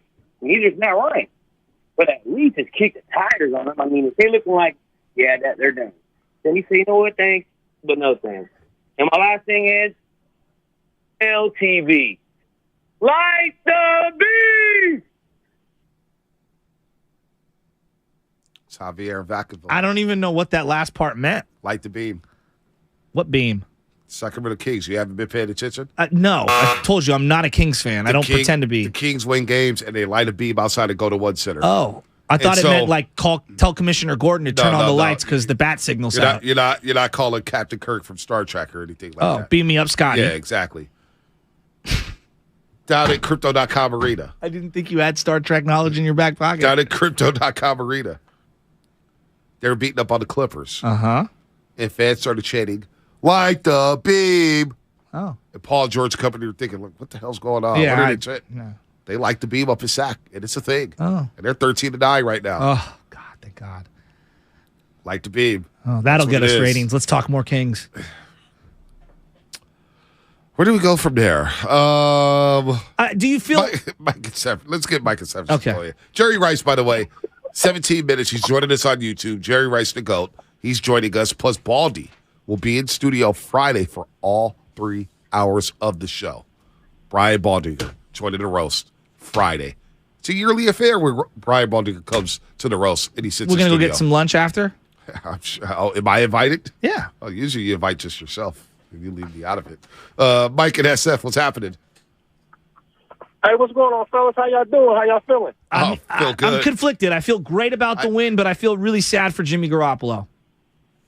Hey, you know what? Me too. You know, I don't know if y'all remember me, Bonte. I'm gonna straight up show you like this, man. I called you a while back, and we was talking about John Taylor, and you was like, man, call anytime. We was hyped. This was like last year, I believe. But I was calling y'all up until about maybe 5 months ago on a regular base. But I'm out of state now. I moved to San Antonio. Oh, nice. And you know, like I was saying when they put me on hold, nobody, and I'm a little biased, but nobody bringing it like y'all, man. I miss y'all, man. I miss y'all. Appreciate it, Mike. You know, nobody, man. It's nothing like the Bay. And, you know, I'm out here holding it down, man, for the Niners. And be honest with y'all, yesterday was my first time being able to sit down and concentrate and watch a whole game. And, you know, I was a little worried at first, but, man, you know, Mr. Irrelevant, our quarterback, he came out there and he played well. And that defense, besides those 2 blown plays, they did good. Yep. And I feel like we're in a good spot. I really do. You know what, Mike? That's a hell of a call. Thanks for calling. Hopefully life is good in San Antonio. They're in a good spot. They are. Purdy, the kid showed me something yesterday. That toughness. Going to the game, and I don't care what you said last week, Shasky. I understood what you were saying about, hey, if you lose this game, it's an AFC opponent. You got some. But you know what? I'd rather just stay in first place and make Seattle chase us. Well, of course. Right? Brock Purdy against the blitz. I mean, that 2-minute drill, I said, damn. Like, I'm thinking it's going to be a 10-10 game at halftime. You just get to the half and you just breathe a little bit. This guy went down there in 11 plays, 76 yards, in under 2 minutes. And I said, all right, maybe we got something here. Maybe I underestimated this kid. In the face of the blitz, he delivered dime after dime in the middle of the field. I'm not mad at that. I'm not mad at Brock at all. I'm not, trust me. Listen, I rally behind Jimmy. I'm going to rally behind Brock. It is what it is. No, I agree. Look, you can't do anything about it now. You're 8-4. It's December. He's on the team. You got to play him. Well, I actually think they're in a better position. Like if this happened week 4, week 5, that's just such a long time to go with a backup. It feels almost impossible to overcome. Because you already have the 8 wins, can I grind out 2 more? Like, that's all I'm thinking about. Can I grind out? It's going to be week to week. Week by week. But the thing that I'm encouraged with Brock Purdy is that he got the ball out quickly, and it was limited amount of turnover-worthy plays. And listen, you got a great defense. No doubt. If you don't see anything there, throw the ball away, punt the ball, let the defense. Because you know what the defense did yesterday that I've been asking for? Can you turn them over, and can you score? I'm watching the Cowboys yesterday in the fourth quarter against the Colts. They scored 33 points. That defense was returning interceptions and fumbles for touchdowns. With Drake Greenlaw return a fumble yesterday, Fred Warner tried to return the interception yesterday. Can you score on defense like the Bucs did in 2002, like the Ravens did in 2000? Can you turn those turnovers into points? Can you get the offense short fields? Well, with Bosa with 14.5 sacks and Drake Jackson on the other side, and Armstead on the other side, the Chucker make it 20. He just make it 20. My preseason choice. Yeah, he just make it 20. You're like shocked at that, aren't you? No, it's possible. He did that with 20. What did Armstead miss? 7 games? Yeah. 7 games, so he's got the bulk of those without Armstead. That's pretty impressive. And Bosa missed one. And he Bosa missed a game. That's right, he did. And he was kind of compromised. And he missed a half against Carolina. I was going to say, he's kind of compromised in the other one. So, you know what? I'm here to ride with Brock Purdy. Now, am I saying Super Bowl? No, I'm not. I'm taking it week win the division. by week. You got to get into the playoffs first. Like, you have to qualify for the playoffs. And right now, you're just looking at it and you're saying, the Eagles, number 1 seed, feels like they're going to be 1 or 2 at minimum. Vikings, that win yesterday against the Jets, feels like it kind of kept them in the 2 or 3 seed at minimum. The Niners could fall right out of the playoffs if they don't win a couple games here. That's the crazy thing. That is crazy. So forget this SB talk, the Super Bowl talk. We need to win the division and get into the playoffs. Washington, the Washington football team, what are they? 7-5-1? 7-5-1. 7-4-1. And they come to Levi Stadium on Christmas Eve. Come on, man. It's not going to be an easy game. No. So, and McLaurin's looking good now that they got Heineke. McLaurin is balling. And Heineke's feeling himself. He is feeling himself. And listen, imagine if Brock Purdy did win his Super Bowl. Oh, my God. Can we win the division first? I know. I'm pulling the Shasky here. It does feel like we're on the precipice of the best coach season of Shanahan's career. Shanahan did a hell of a job yesterday. Shanahan's there was done a lot hell of criticism of Shanahan over the years, and some of it's warranted. This guy lost his number 1 starting quarterback, his hand-chosen guy, then lost his backup. He has lost one of his highest-priced defensive players in Armstead for 6-7 weeks. He's lost his number 2 cornerback. He's changed safeties. He's made a huge in-season trade. He's lost running backs. He's lost linemen. You know what? This guy has done a brilliant job this year. Shanahan coached his ass off yesterday. He's ended how many teams his years? Look at the Rams and their drop-off from the second they lost to the Niners. The Panthers, the Rams. Shanahan's done a phenomenal job. He deserves a lot of credit. If they win the division, Coach of the year. I was going to say, Coach of the year candidate. If they win the division, he should be coach of the year. As great as Sirianni's been, and they've lost Jalen Davis or whatever, who else have they really lost? The Niners have lost so much. Think of what they've overcome this year. I know. He's done a great job. Yes. I was so proud of him yesterday. Besides Week 17 in Seattle. No, he's had a lot of signature wins. That one was up there. For adversity, in terms of adversity. Name a more adverse win. New Orleans has some adversity. Yeah. Seattle has some adversity. Seattle has some adversity Week 18 up in Lumen Field. Losing your quarterback. No, I know. Shanahan deserves a lot of credit. He did. I'm riding with him, man. Are the Niners going to do the thing that they did with Christian McCaffrey? I'll say this. And get the jerseys up on the NFL shop immediately? Hey, listen. Brock Purdy's. I'll say this about Shanahan, too. In the NFC, when I look at all the coaches, he's Sirianni, McCarthy, Todd Bowles, Pete Carroll, Rod Rivera, Brian Daboll. I'd rather have Shanahan. 100%. I'd rather have Shanahan. Give me Shanahan I've over any of those guys. been riding with my man Shanny all those years, baby. Oh, that's one guy you haven't flip-flopped on? How many times was I here like Rambo in the jungle defending Shanahan's honor? And I was like, come at me! Shanahan deserves some blame for some of the shortcomings. Oh, no doubt. Guys act like we criticize Shanahan all of a sudden. See, here's the problem. And we'll get to Owen in just a second. Here's the problem. I criticize Shanahan and all of a sudden I hate him. No. I criticize Jimmy and I hate him. No. I hear from everybody. The job is to have opinions. I can't. All of a sudden, I praise Shanahan. Oh, now you love Shanahan. I always like Shanahan. But when people come at me saying he's the next Bill Walsh, I say, whoa, hold on a minute. Can it just be George Seifert?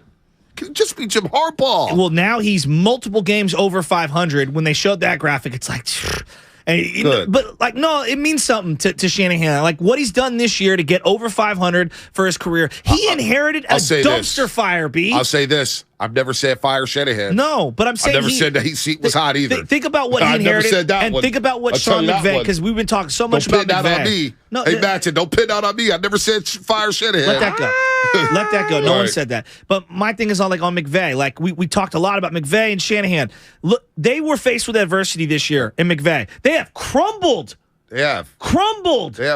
But you know what? They got a Lombardi. So forget the Revs. I'm tired of talking about them. I'm just saying, what he inherited was better than what Shanahan inherited. They still got that Lombardi. I know. And it builds equity. Yeah, they but it's about equity. long-lasting tenure, and I feel like Shanahan's going to last the test of time.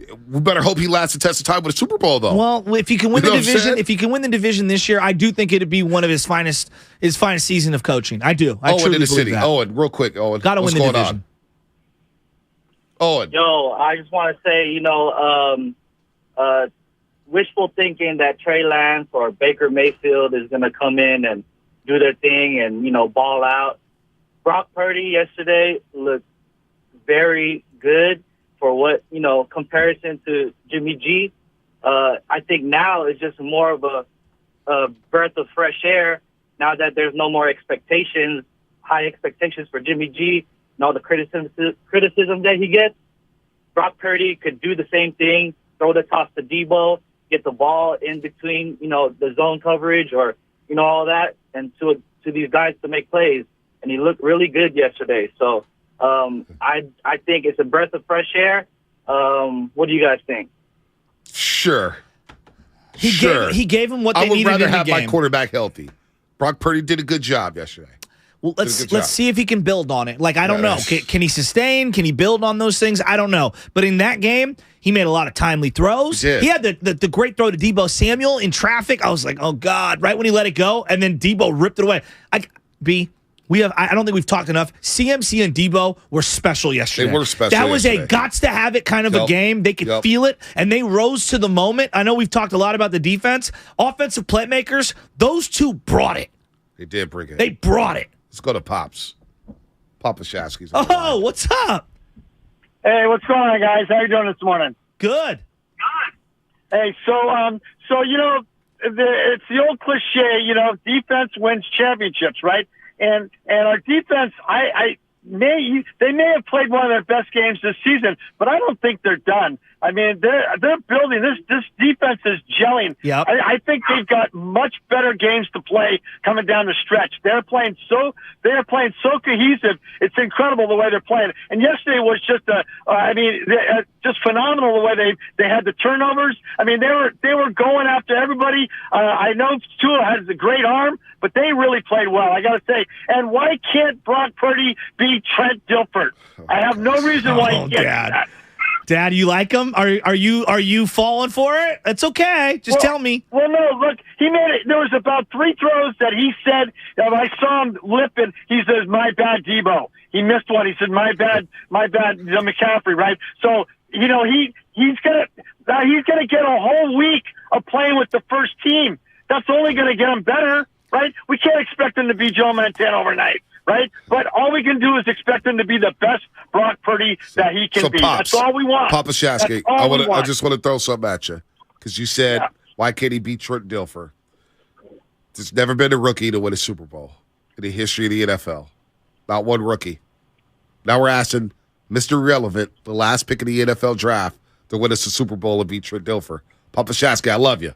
Just win the division. I just want to get to the playoffs. Look, he doesn't have to win the Super Bowl. All he has to do is play really, really well. down the stretch and just let the chips fall where they may. That's all he's got to do. Just be the best player he can be. That's all we're asking. Hey, we're not asking for him to be anything better. Who's your favorite? Who's your favorite player on defense? Is it Greenlaw or is it Bosa? Oh my God, Bosa! I mean, if he's not held on every play, I don't understand some of the call. And then it's frustrating watching him play because he's held on every play. And for him to make that Greenlaw, for him to walk that ball into the end zone, that was Bosa that knocked it out of his hand. So people didn't even see that. And last thing, CMC and Debo yesterday played big boy football. Oh, my God. Those guys weren't even expected to play, and they showed up with their jocks on, ready to play. They did. We got a jock call. I like it. Pops, we got to run. We got Jerry Rice coming up. Thanks for the call, as always. Hey, have fun Wednesday. You're on high alert, Papa Shasky. Yeah. You're on high alert. You got it, buddy. Thank you. All right. Thank you. I apologize, Brock Purdy. I'm going to do it for the YouTube chat and everybody else. Xfinity mobile text line. You want to set yourself up and say that he could be Trent Dilfer? I'm not here to rain on anybody's parade this morning. The overall sentiment is, why not us? Why not? Yeah, why not which us? is fine. That's fine. Yeah. That's fine. They just suffocated one of the more high-potent offenses in the league. Personally, I'm going to take him week by week with Brock. Of course. This defense is good enough to win a championship. This is a championship defense. No doubt about that. Can I get championship play from the offense and the quarterback position? I will take it week by week. But I ripped Brock. I didn't think he deserved a roster spot. You know what? Yesterday he proved me wrong. So I apologize for that. Brock Purdy showed me something yesterday. Showed me some toughness. Showed me some moxie. The way he ran that 2-minute drill. The way he hung in there. The game-stealing drive. Even though they ran the ball. Debo. I'll take it. Debo tiptoeing down the sideline was sick. I'll take it. But I'm taking it week by week. I'm not talking Super Bowl yet. I'm taking it week by week. But I'm not here. Again, I said this at the top of the show. If you want to compare Brock to Trent, you want to compare him to Brad Johnson, you want to compare him to Nick Foles, that's all you. Well, what didn't Nick Mullins, was turnovers. Like the turnovers. Right. CJ Beathard and him turning it over the top way too much. If the kid can reduce the amount of turnover-worthy plays, they're cooking with oil. All right, we got a break here. What's coming up on the game sponsored by Pfizer? Jerry Rice, the GOAT, on YouTube. Plus your calls coming up on the other side. Stay on hold. We'll get to everybody before we end the show. That's coming up. Jerry Rice, the GOAT, on the Morning Roast.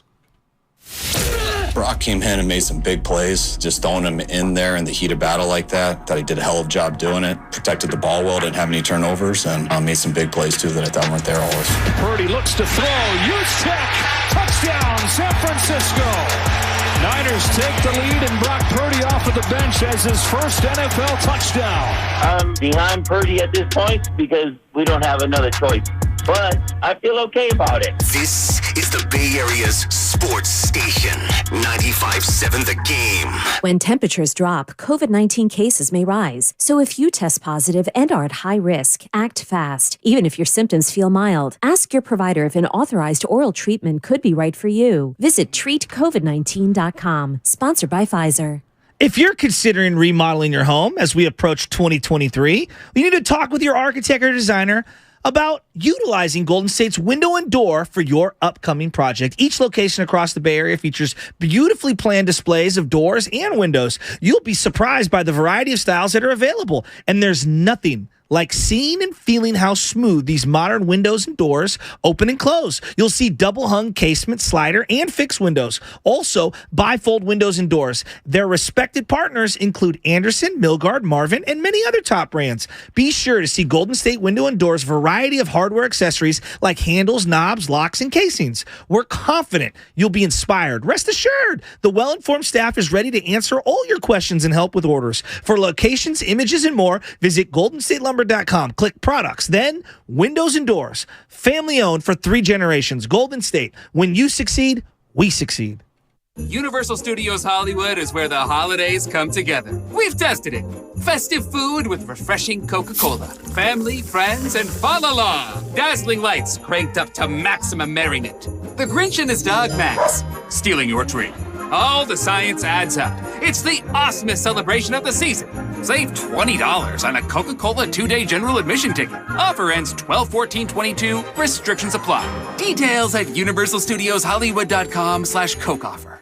Someday, you might be with friends in the Bay Area telling the story of how you navigated these complex times.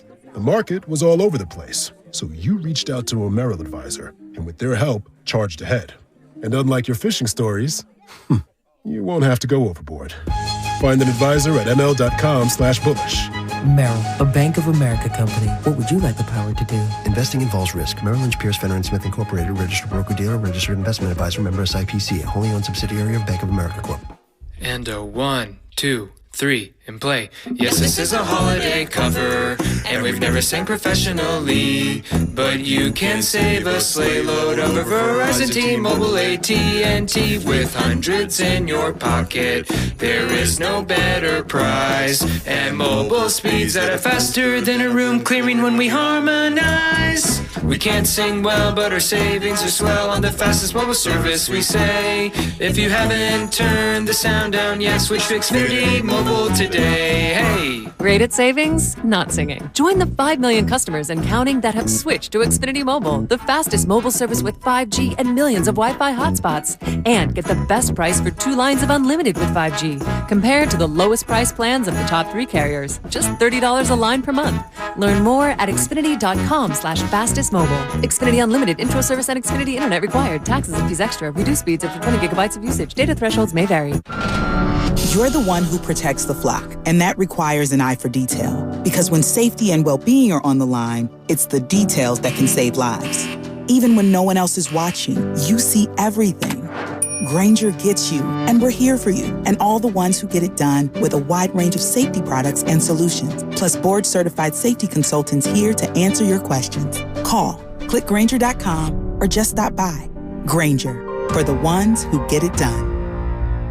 5G is here, but the big carriers want you to sign a long-term contract to get access. Well, not anymore, because Straight Talk Wireless has rolled out 5G coverage nationwide with deals like our Silver Unlimited plan for just $45 a month and no contract. And get a Samsung Galaxy A13 5G for $149, all on a reliable 5G network. 5G coverage, 5G phones, less money. Straight Talk Wireless. No contract, no compromise. 1 month equals 30 days. 5G capable device required. Actual availability, coverage, and speed may vary. See latest terms and conditions at straighttalk.com. Without the ones like you, who work tirelessly to keep things running, everything would suddenly stop. Hospitals, factories, schools, and power plants, they all depend on you. No matter the weather, emergency, or time of day, you're the ones who get it done. At Grainger, we're here for you 24/7 with supplies and solutions for every industry and access to product specialists ready to help. Call, click Grainger.com, or just stop by. Grainger, for the ones who get it done.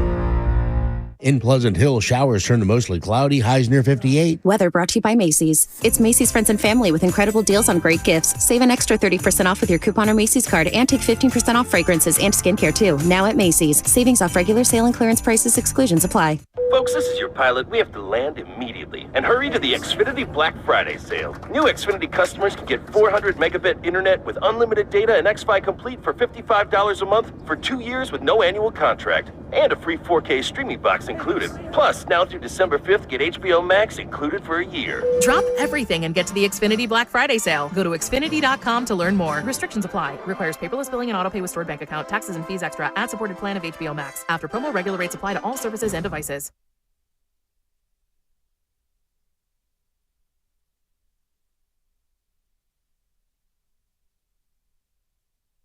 Purdy underneath for the touchdown. It's McCaffrey.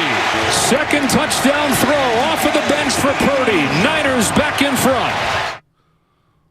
Come on, man. You got Larry June in the building. You listen to the Morning Roast, and we're doing numbers, man. Good job, Morning Roast. Sock it to me. Hey. Yee! What up, Larry June? What up, Niner fans? Everybody's got their go-to meal at their favorite restaurant, so it's time we head back into the kitchen for episode 3, The Go-To, presented by Trimark. Check out Rome Artisan Burgers at 957thegame.com. We have the GOAT on the line, Jerry Rice. Is Jerry Rice ready, folks? Give me a thumbs up. Jerry, the GOAT, is ready. GOAT Fuel, and you know what? Jerry's out there running around again at Levi Stadium before that big game against the Miami Dolphins. In the jean jacket, by the way. The jean jacket. Did you see that? I did, with the 3 Super Bowls on the back. Yeah, Jerry's looking swaggy as always. Jerry Rice to go. Good morning, Jerry. What's going on, man? Oh, we don't have the GOAT yet. We don't have him yet. All right. We don't have him yet. Well, wait. Do we have him now? I did see Trey Lance was posting on his Instagram about GOAT Fuel. Oh, yeah, that's right. Yeah. Trey Lance is part of the package. He was all over There it it. is. I think Jerry's there. Jerry, you got us yet? I think Jerry's looking around. He's not yet. All right. We'll work on Jerry for a second. We'll get him coming up here as we get our GOAT Fuels this morning. Yeah, I got to open mine right near the What do you have? What do you have? One second. Let me... Ooh. Yeah, you like that? This is, the acai berry. Is it acai or acai? Acai. Acai? Why do I... Like acai bowl. Oh, okay. Yeah. And now we have the mango passion fruit. And now I believe we have Jerry Rice. He's holding up the phone. He's got the cell phone. Jerry, you there?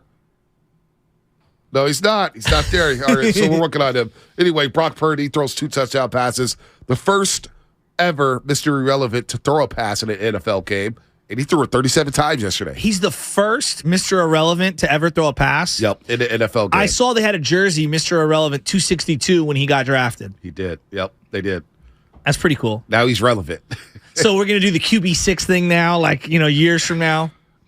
You might. Can we just get through like a week? Can we get through 6 days without people overreacting? You know how this works. And normally I'm at the front of the line screaming and yelling in the mob, but even I have to realize that you got to reserve yourself a little, right? All right, now we have the GOAT. We have the GOAT finally on the line via Zoom. You can see him on YouTube. He's got the GOAT hat on. He's got the great backdrop. Hey, Jerry, we were just talking before you came on. That G jacket you had on with the 3 Super Bowl championships on the back. I mean, Jerry, man, you keep outdoing yourself, man. Why are you trying to outdo the young kids as you drink the GOAT Fuel? You was off about 5 of babies yesterday. I'm just trying to reinvent myself. You know what I'm saying? That's what it's all about. When it's time, hey, when you step into Levi's, it's showtime, baby. It's showtime. I was so fired up and so pumped and ready to go yesterday, and just the interaction with the fans, you could feel the energy in the stadium. We knew that it was a big, big football game. It was unfortunate to see Jimmy G go down, but Brock came in and got the job done. Hey, Brock got the job done. 2 touchdown passes, the 2-minute drill before halftime to give the Niners a 17-10 lead. What did you like about Brock? Because I loved his poise. What did you like about Brock Purdy yesterday, Jerry? Well, Mr. Irrelevant, man. Okay, I'm looking at this guy. Very poised. You could tell. He was in complete control, and that the players actually they had confidence in him. So he did a fantastic job, and but coming out of college, man, this guy had over about 32 individual records. So this was a great opportunity for him. He was 25 of 37 attempts for about 210 yards. 2 touchdowns, 1 interception, and he did what he had to do to get that win. Jerry, when you make these kinds of transitions, how difficult is it for the position players on this team, the offensive line, to gel with another signal caller, new cadence, new tendencies, things like that, the play caller themselves? How hard is this to do it in the middle of the season? Well, it's really hard, but you have to be ready for anything in the NFL. And, these guys, they make so much money. These guys are professionals. And, if someone goes down a key component, you got to be ready to go.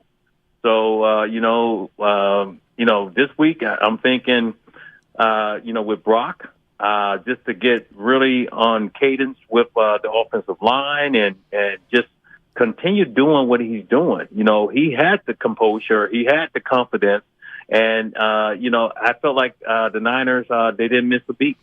Jerry, one of the things that me and B always talk about is like the big-time games, you always showed up, right? You knew. Marquee matchups, Jerry was going to show up. I watched that game yesterday, and I go, man, big-time game. Everyone's watching. CMC and Debo showed up. What'd you see from those two? Yeah, and man, Debo didn't practice all week long. Yep. He was able to get out there and do his thing. And I always, man, when I get to the stadium, I go and I talk to players and I try to get a feedback on, their mindset on that given day and stuff like that. And I asked him, I said, how's the quad and stuff like that? He said, yeah, I haven't practiced all week, but I'm ready to go. He had that look in his eye.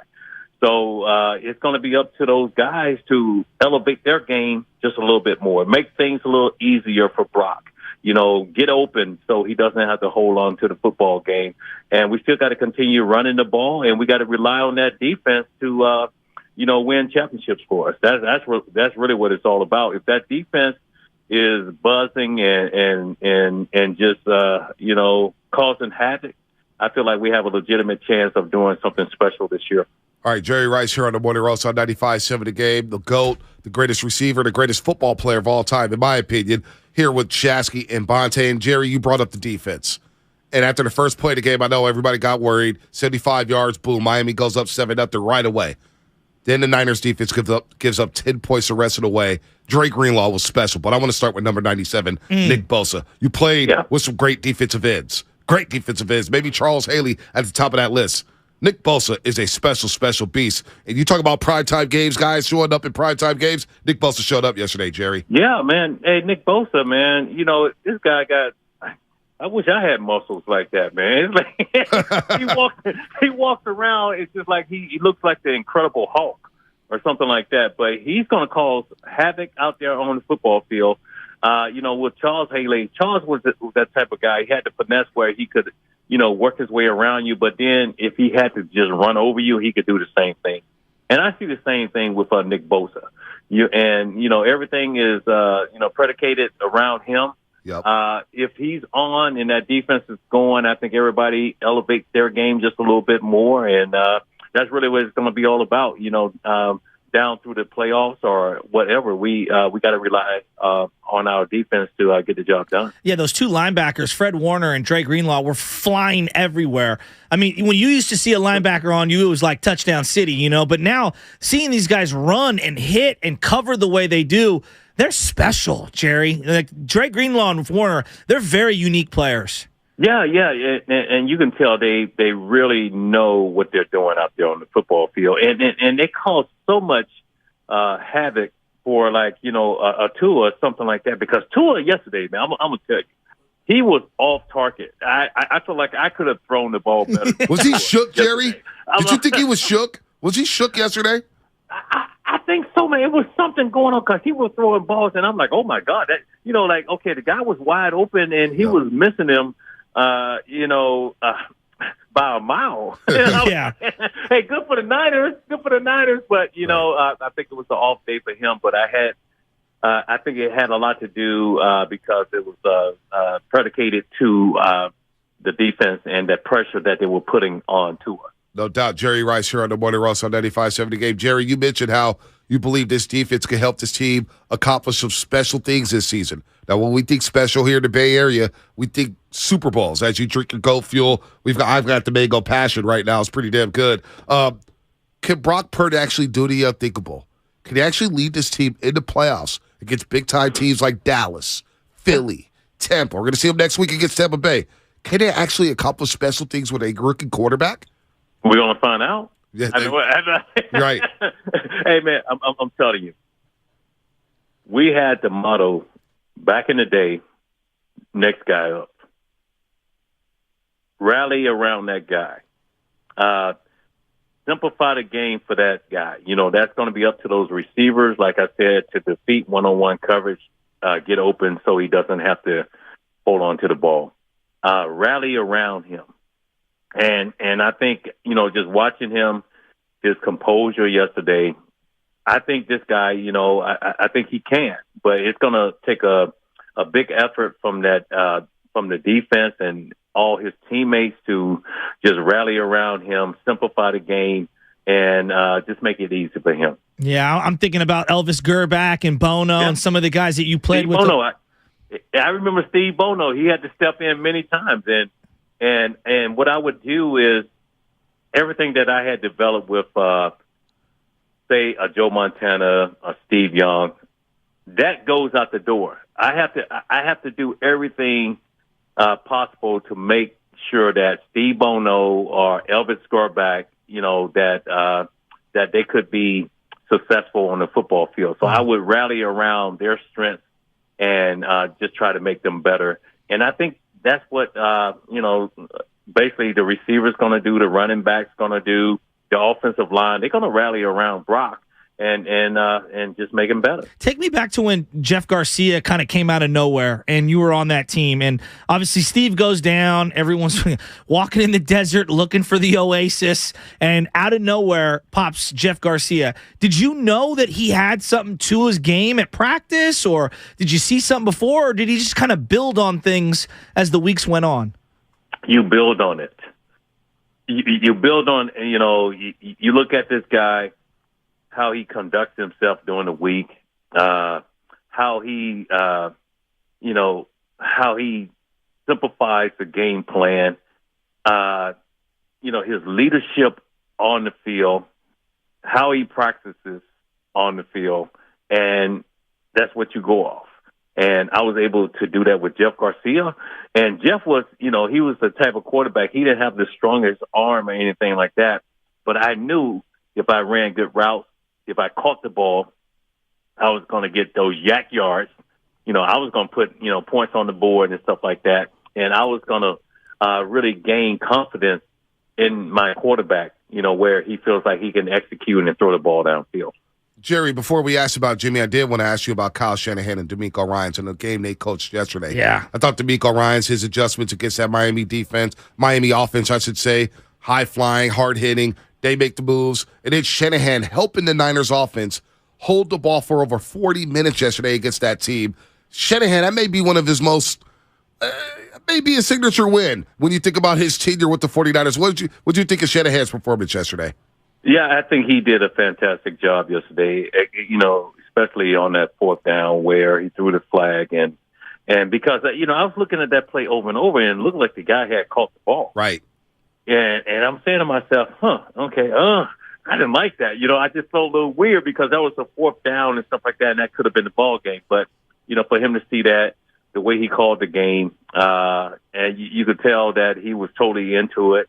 And that's really what it's going to take down the road, guys. Yeah. I think with Kyle Shanahan, he's going to have to make his best calls now, because you got Mr. Irrelevant in there, and you got to make him feel secure on the football field where he could be productive and lead the team.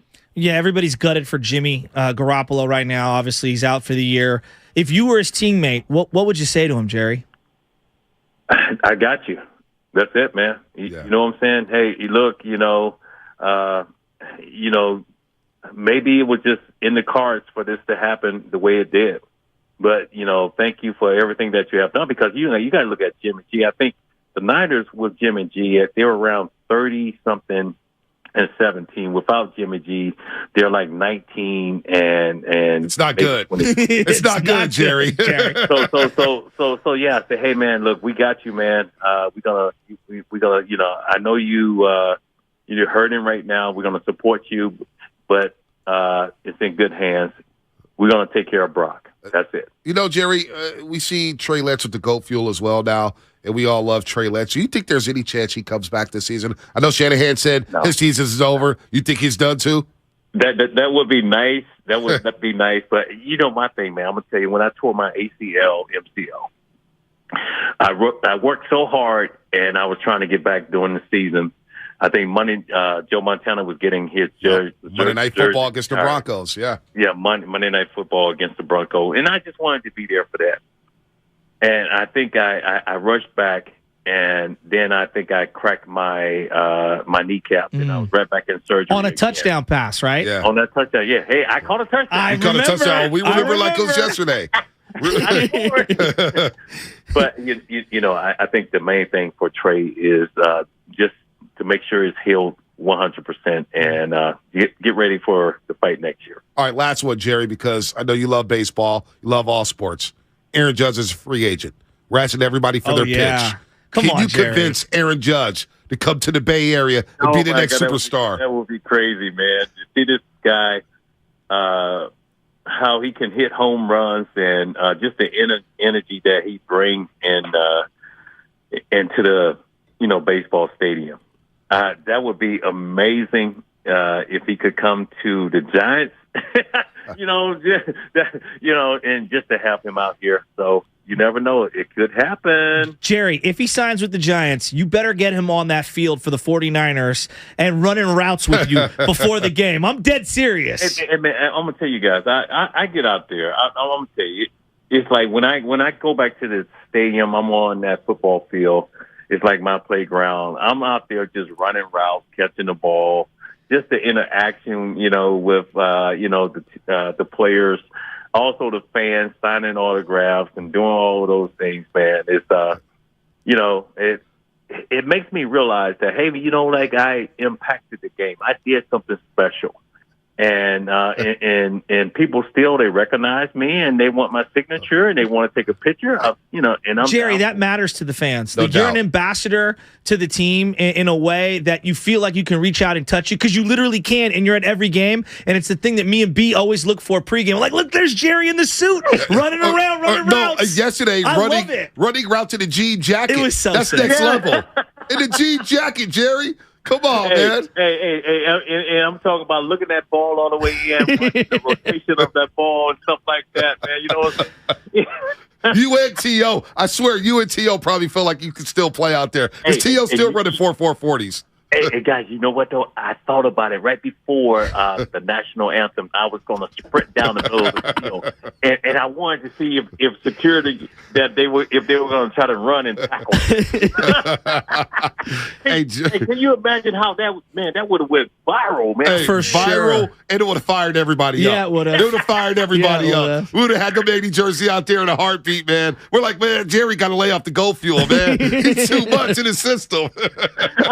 I know. I was feeling pumped, man. I felt it, man. Hey, man, but I was looking at the national anthem, man. What happened with the Jets, man? It's like they came by late. Yeah, they did come out a little late. It was a little delayed. It was a little late, man. You know how It's gotta be just right. You always want to hear that sound, and it really pumps you up. And I'm just waiting. Like, what's up? Maybe they out for coffee today or something. Jerry, my favorite scene in The Rock is when they have the overhead. You know, the movie The Rock with come on, what's his name? Sean Connery. Thank you. Yeah, where they got the overhead with the jet fighters. That was at Candlestick. Yeah, exactly. Ah, man. That fires me up every time. No, I do love those Jets. Man. I do love those Jets. And then the fireworks right there. You know it's a big game. Well, we're going to see you next week. Tom Brady. Yeah, man, but timing is everything. Time is everything. I know. No doubt. No doubt. with you. Timing is everything. Sound like Bill Walsh. Next week, I need them to put that coffee down. Hey, I'll be on time. put the coffee down and get the Go Fuel up in there. Yeah, they would get the never Go miss a Fuel up beat. in there. Let's go, baby. Tom Brady, the fake GOAT is coming to town, Jerry. The fake GOAT. All right? We got Brady coming to town, man. So, hey, look, I'm sure the Niners going to be ready for it, though. No doubt, Jerry. We always Good appreciate stuff, the Jerry. time, man. We love you, man. Flash Thanks so 80. much. Hey. Flash 80 to Jerry Rice here on the Morning Roast on 95.7 The Game. All right, let's rat-a-tat-tat. Rat-a-tat-tat these calls here. Leo, Redwood City. What's happening? You're on the roast. Hey, thanks for taking my call, guys. I just want to wish Jimmy G a good recovery and thank him because that might have been his last game in the 49ers uniform, you know? It sucks to see him go down like that. All right, Adam in the city. What's happening? Adam. You're on the roast. Hey, guys, I just want to be quick about that. This defense is way too elite for what I heard a lot of Niners fans leaving the stadium yesterday saying this season is over. This season is far from over. Agreed. It's another chapter waiting to be written. The fact that Brock Purdy came in there and played as well as he did, last pick of the draft, rookie quarterback, like, we got to rally behind him. That's the only option we have. Like, if you don't want to rally behind Purdy, you think the season's over, then stop watching the game because then there's no point to support this team any farther. This team is far from done, and I'm sorry if you're going to be going up against the Dallases and the Phillies. It's like, okay, well, we still have our defense against those offensive teams as well. Like, the way we won yesterday was quick slants, flat routes, quick screens. Kyle Shanahan, after that pick, had the best coaching game I've ever seen of his career. This season is far from over. All right, thanks for the call, Adam. I love it. Rocky in Vallejo. Rocky, what's happening? You're on the roast. Hey, guys, what's up, man? So, yeah, real quick, Purdy, man. The young man has heart. Obviously, he's a little limited. He's still got to learn the playbook, but he played his heart out, and you can't expect more from a rookie backup quarterback. Greenlaw and Fred Warner, amazing. We know about both of them, the sacks, but Greenlaw and Fred Warner, best linebackers in the game. let's get a shout out to Armstead. Armstead was double teamed a lot, which freed up Bosa. Okay, another thing I want to point out: Drake Jackson. Yep. He gets a lot of passes batted down. I think he gets 5 for the year. We got to get Drake Jackson more snaps. Offensive line had a bad game. They need to step up, obviously, with Purdy. Shanahan, oh, my God, best game of the year.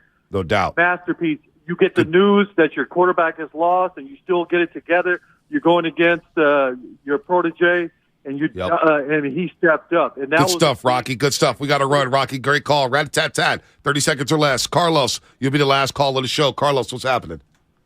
Hey, man, I just wanted to throw something out there. What are you guys' thoughts on the Panthers possibly releasing Baker Mayfield, and that's picking him up for a veteran in the room? Call me crazy. I'd rather rock with Brock. I'm out on Baker Mayfield. I'm out on him.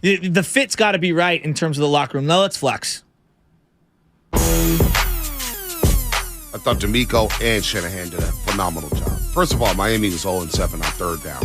That's crazy. They didn't convert 1 third down. Not one, right? 0-7. 0-7. Only the Miami 7 Dolphins. third downs, too. 7 third downs. Shanahan's mind won this football game. His mind during the 2-minute drill. Knowing when to call a screenplay. Knowing when to get the ball out. Knowing how to run that 2-minute drill. Challenges. Brock Purdy challenges 2 for 2. Hey, on challenges. thank you. Big time. Huge Big challenges. time. 2 challenges. 2 for 2. The Niners yesterday held the ball for 40 minutes in 34 seconds.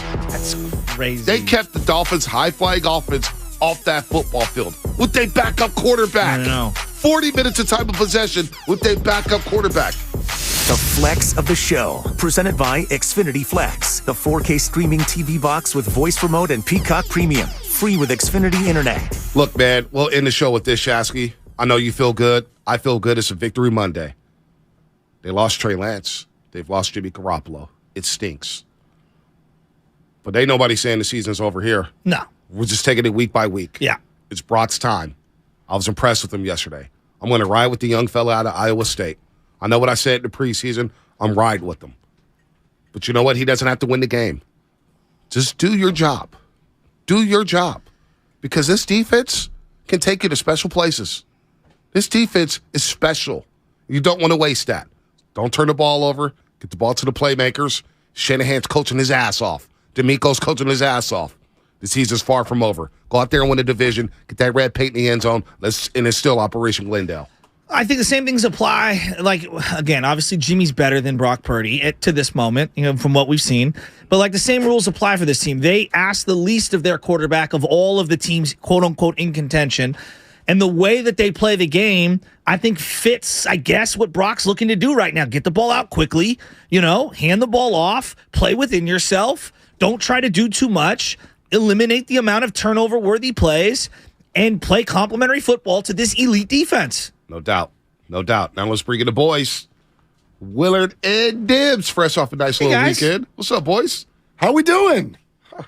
Conflicted. You all right? It's a great win, but then you obviously feel gutted for Jimmy. No, I appreciate it, and I appreciate my mental health check that you you like called that? for about an hour and a half ago. I was cooking a breakfast sandwich right when you said it. Everything is Always fine. eating. Everything always eating. I like that. Yeah, AE, man, always eating. Not account executive. It's always eating. But anyway, fine, absolutely fine. Like, look, you have to actually. Remember that article that came out yesterday? I think not yesterday. A few days ago, Mike Silver wrote an article, and it was about Jimmy G staying in the moment. Mm-hmm. And that's kind of how you have to be with this whole thing. So, if you don't let yourself get caught up in, well, can they still win the Super Bowl? And I know we're going to ask that question today, and that's totally fair. But we don't really have any information yet. The only information we have on Brock Purdy is good.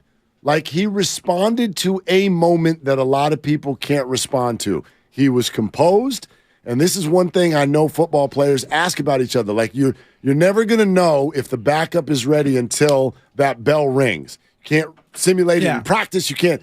The bell rung, and it was like, okay, is he going to freak out with the red light on? Yeah. No, the opposite happened.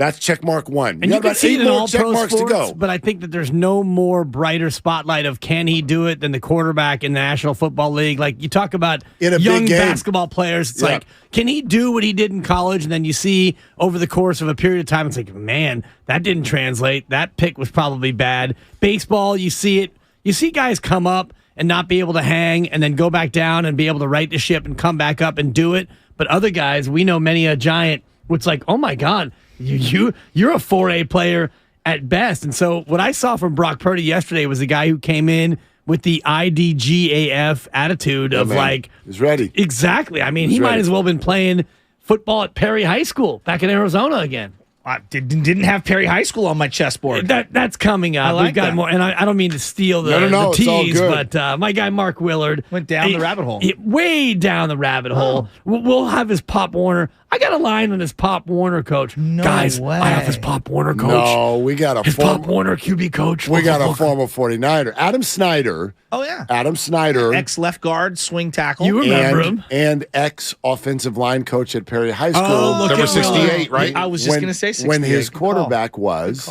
Jock Purdy champ. Brock Purdy. Nice. Brock Purdy. Speaking Triple of A. Jock Purdy, I do notice that Brock Purdy rhymes with Jock Purdy. Oh. That's a solid 4. Yeah, I was immediately when I saw him yesterday, I go, oh, there might be something going on here.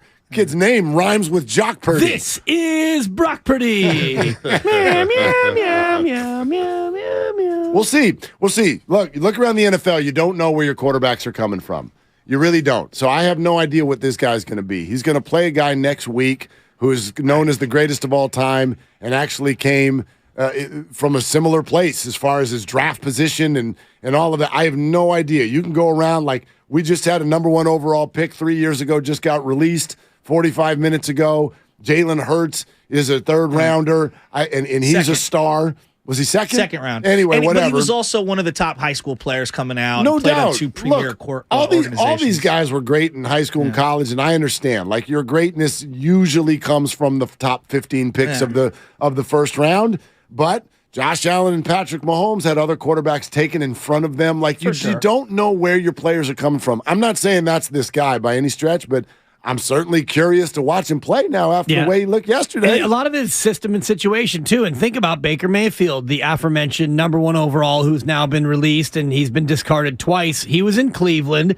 disaster of an organization, and he was in Carolina, which is close to being a disaster of an organization. So Brock Purdy, to his benefit, comes into a system with Kyle Shanahan and the laminated play sheet, and you look at what they have around him. Look at yesterday. McCaffrey a ton. McCaffrey's so sick. Debo Samuel. Tyler Kroft got to eat.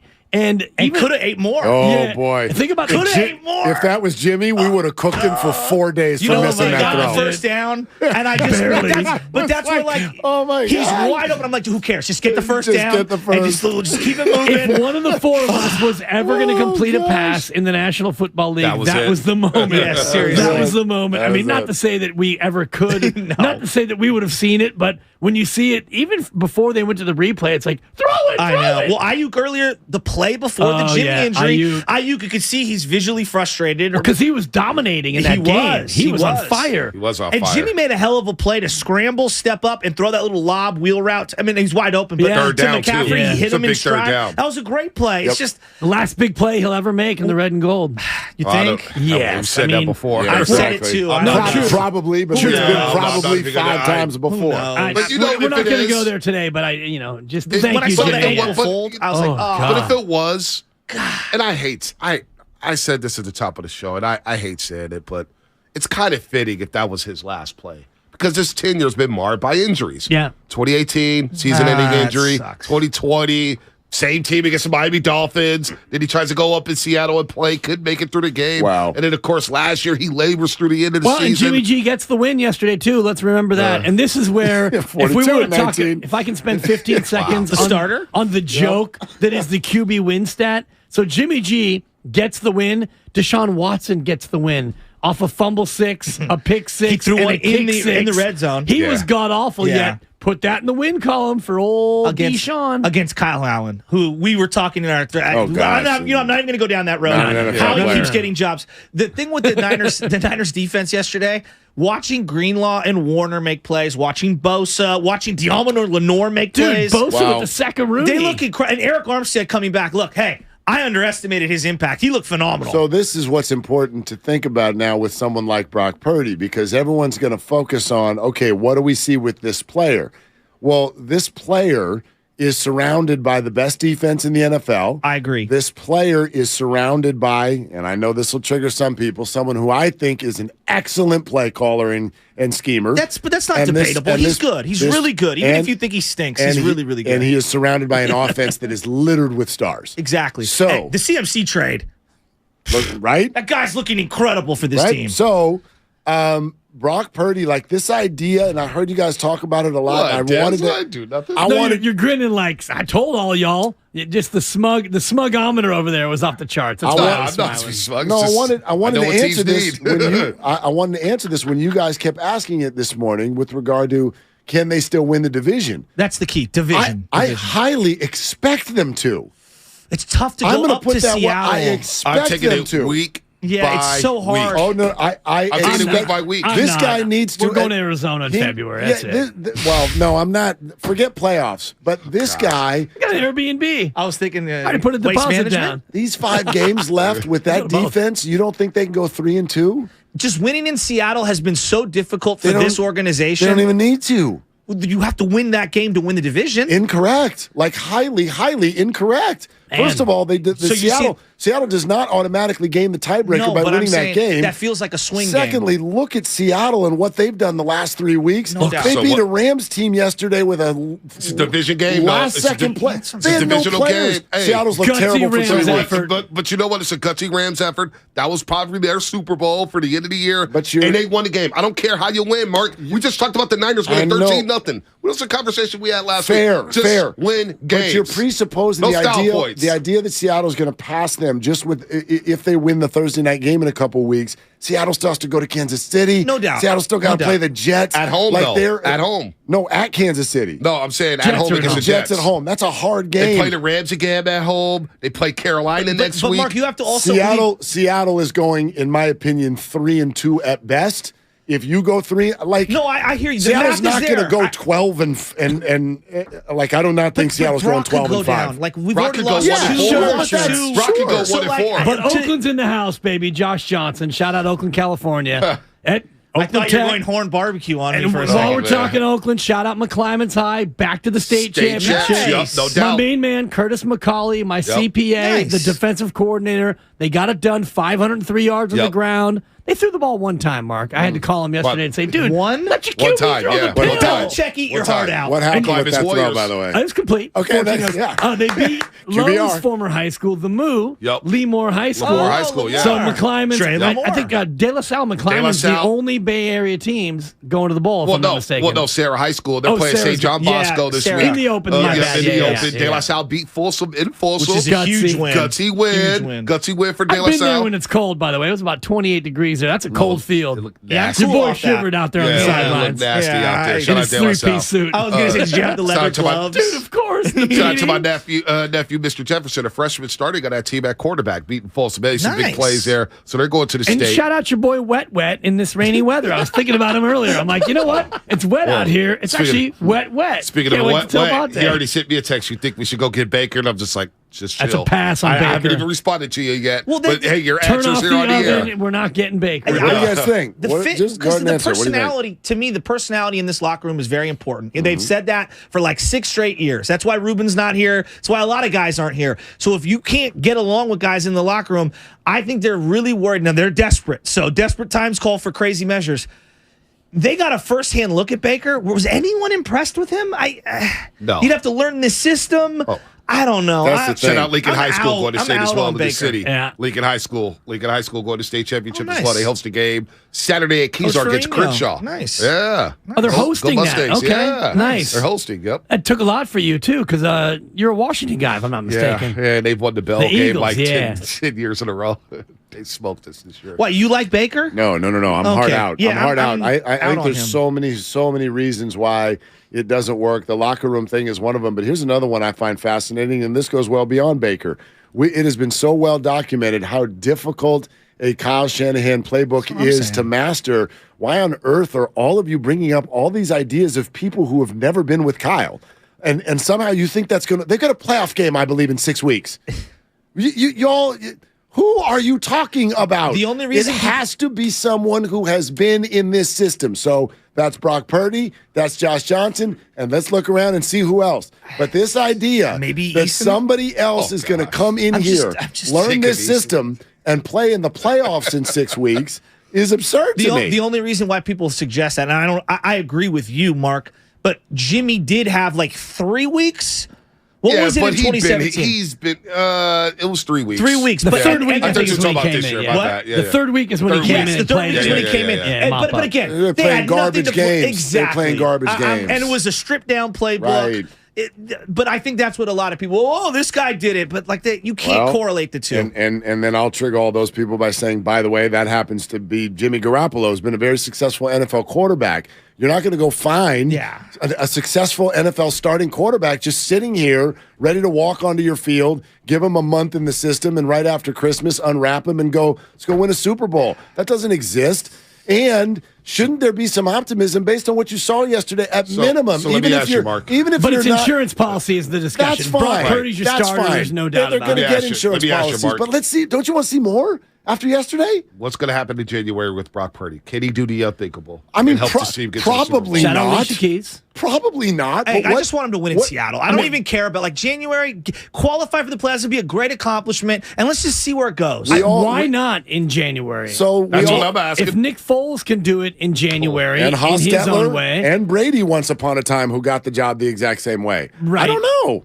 I don't see why not. If Like, you have this probably defense, not. if you have No this rookies many never won a Super Bowl. But if you look at all these other quarterbacks who were able to do it as backups, compare them to the weaponry that this team has and the nasty defense, if Brock Purdy doesn't make mistakes, there's no reason why they can't still win the Super Bowl. The difference in all those other cases is that those guys were seasoned veterans for the most part. Like Hostetler had Foles been wasn't a seasoned veteron. Foles was a third-round draft pick. Foles was like a 7-year vet. Yeah, Foles had been around. Brady, He was there for a minute. Brady wasn't. Yeah, he was a third-round pick. Remember Brady Foles wasn't. was 7 touchdown passes at the Coliseum in like he 2012 was a or something. second-year player, but and he's point Brady. stands. Like, I and get he it. also We're played not- in huge games at Michigan. We're not asking Brock Purdy to suddenly become the greatest quarterback of all time. I'm not. I get it. But we forget that Tom Brady was a game manager that year. He was a game manager. Antoine Smith. The answer is probably not, Bonte. But again, let's go week by week. I'm certainly intrigued and impressed by what we saw yesterday. I would think everybody else is too, enough to be like, okay, let's see what this guy can do next. I mean, the idea that he's going to go beat Jalen Hurts on the road sounds a little crazy right now. But here's the other side to this. The 49er defense went into yesterday's game being asked, okay, who are you? Are you the team we watched last month, or are you the team that Kansas City ran up and down the field? They answered it. This team is going to be in every game because their defense will not allow any game to get away from them. I firmly believe that. Their D-line was amazing Someone's yesterday. going to have to beat that defense. Yeah. And so whoever your quarterback is, and we've been saying this about Jimmy for 5 years now, you don't have to be great. No.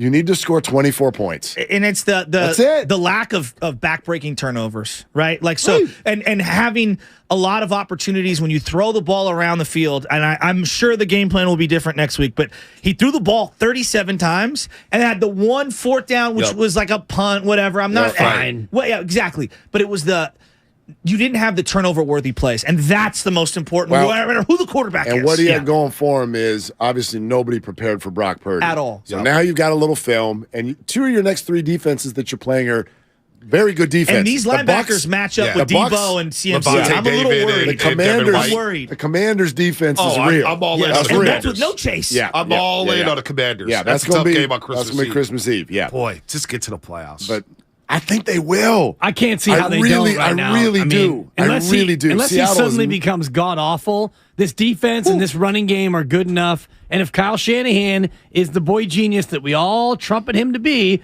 now you can game plan around a different quarterback. And you know what Brock Purdy's strengths are. And your team, by the way, right now, your offense is humming. Brandon Ayuk is the real wide receiver 1. Debo Samuel is Swiss Army knife. Christian McCaffrey, whatever with the knee soreness. I don't want to hear it again. Great. Jordan Mason. Jordan Mason is Come on. He's Marshawn Lynch. This is what I do worry about. He's a monster. Junior people. Come on. Before we get out of here, this is what I do worry about, though. That Tampa Bay game next week is going to be very physical. Now, how much will they have left in the tank after tonight's Monday night game against the Saints? Short week for them. That's a cross-country game flight, too. Yep. Division game. The Saints hate them. They hate the Saints. They come out here. It's going to be physical. And then the Niners have to turn around and play a division game on Thursday night on a short week after a body bag game against Tampa Bay. How much will they have left in the tank? That's where I get concerned about Debo and the quad. Christian McCaffrey, the knee irritation. Trent Williams, he was on the injury report yesterday all of a sudden. So he had a back issue in practice. Yeah, back issue. So he looked pretty good in that game, though. Yeah, you split the next two, and then you look at the final stretch where you've got Washington, you've got Arizona again, you've got hopefully Arizona season's over. Like they fired the coach. They'll go to Cabo. They're in tank mode. I need to watch. That's what I'm hoping. Have some fun here. What do you think happens? And I know we don't get it yet because they play tonight. What do you think the spread will be? Niners Bucks. Already saw it. It's out? What is it? Well, somebody told me it was. Well, they have look-ahead lines always. Yeah. Look ahead, but that's going to adjust based on what we see tonight. Niners would be favored by probably 2.5. And I would imagine. The home team gets three automatically. So then it'd be Tampa by 1 or whatever. I mean, is that how they do the math? Usually. Okay, based on what we've watched this year, how the hell are the Bucs going to get north of 15 points on this defense? They have no Fournette. That's so incredibly valuable. The Bucs don't get north of 15 against anybody for the most part. I mean, since the week Bucs, 1. That offense. Yes, this was like 49ers. And no worse. So Tristan Wirfs going to be out, so the defensive line should dominate next week. You may be able to win with 17 points next week against Brady. Right. Bosa might have won DPOY last night, Defensive Player of the Year, with the Saccaroni and I know that they had no tackles. Michael wasn't bad either. Dude, 3 sacks and a forced fumble. I'm with you. I mean, he's at the top of the conversation, but he's still.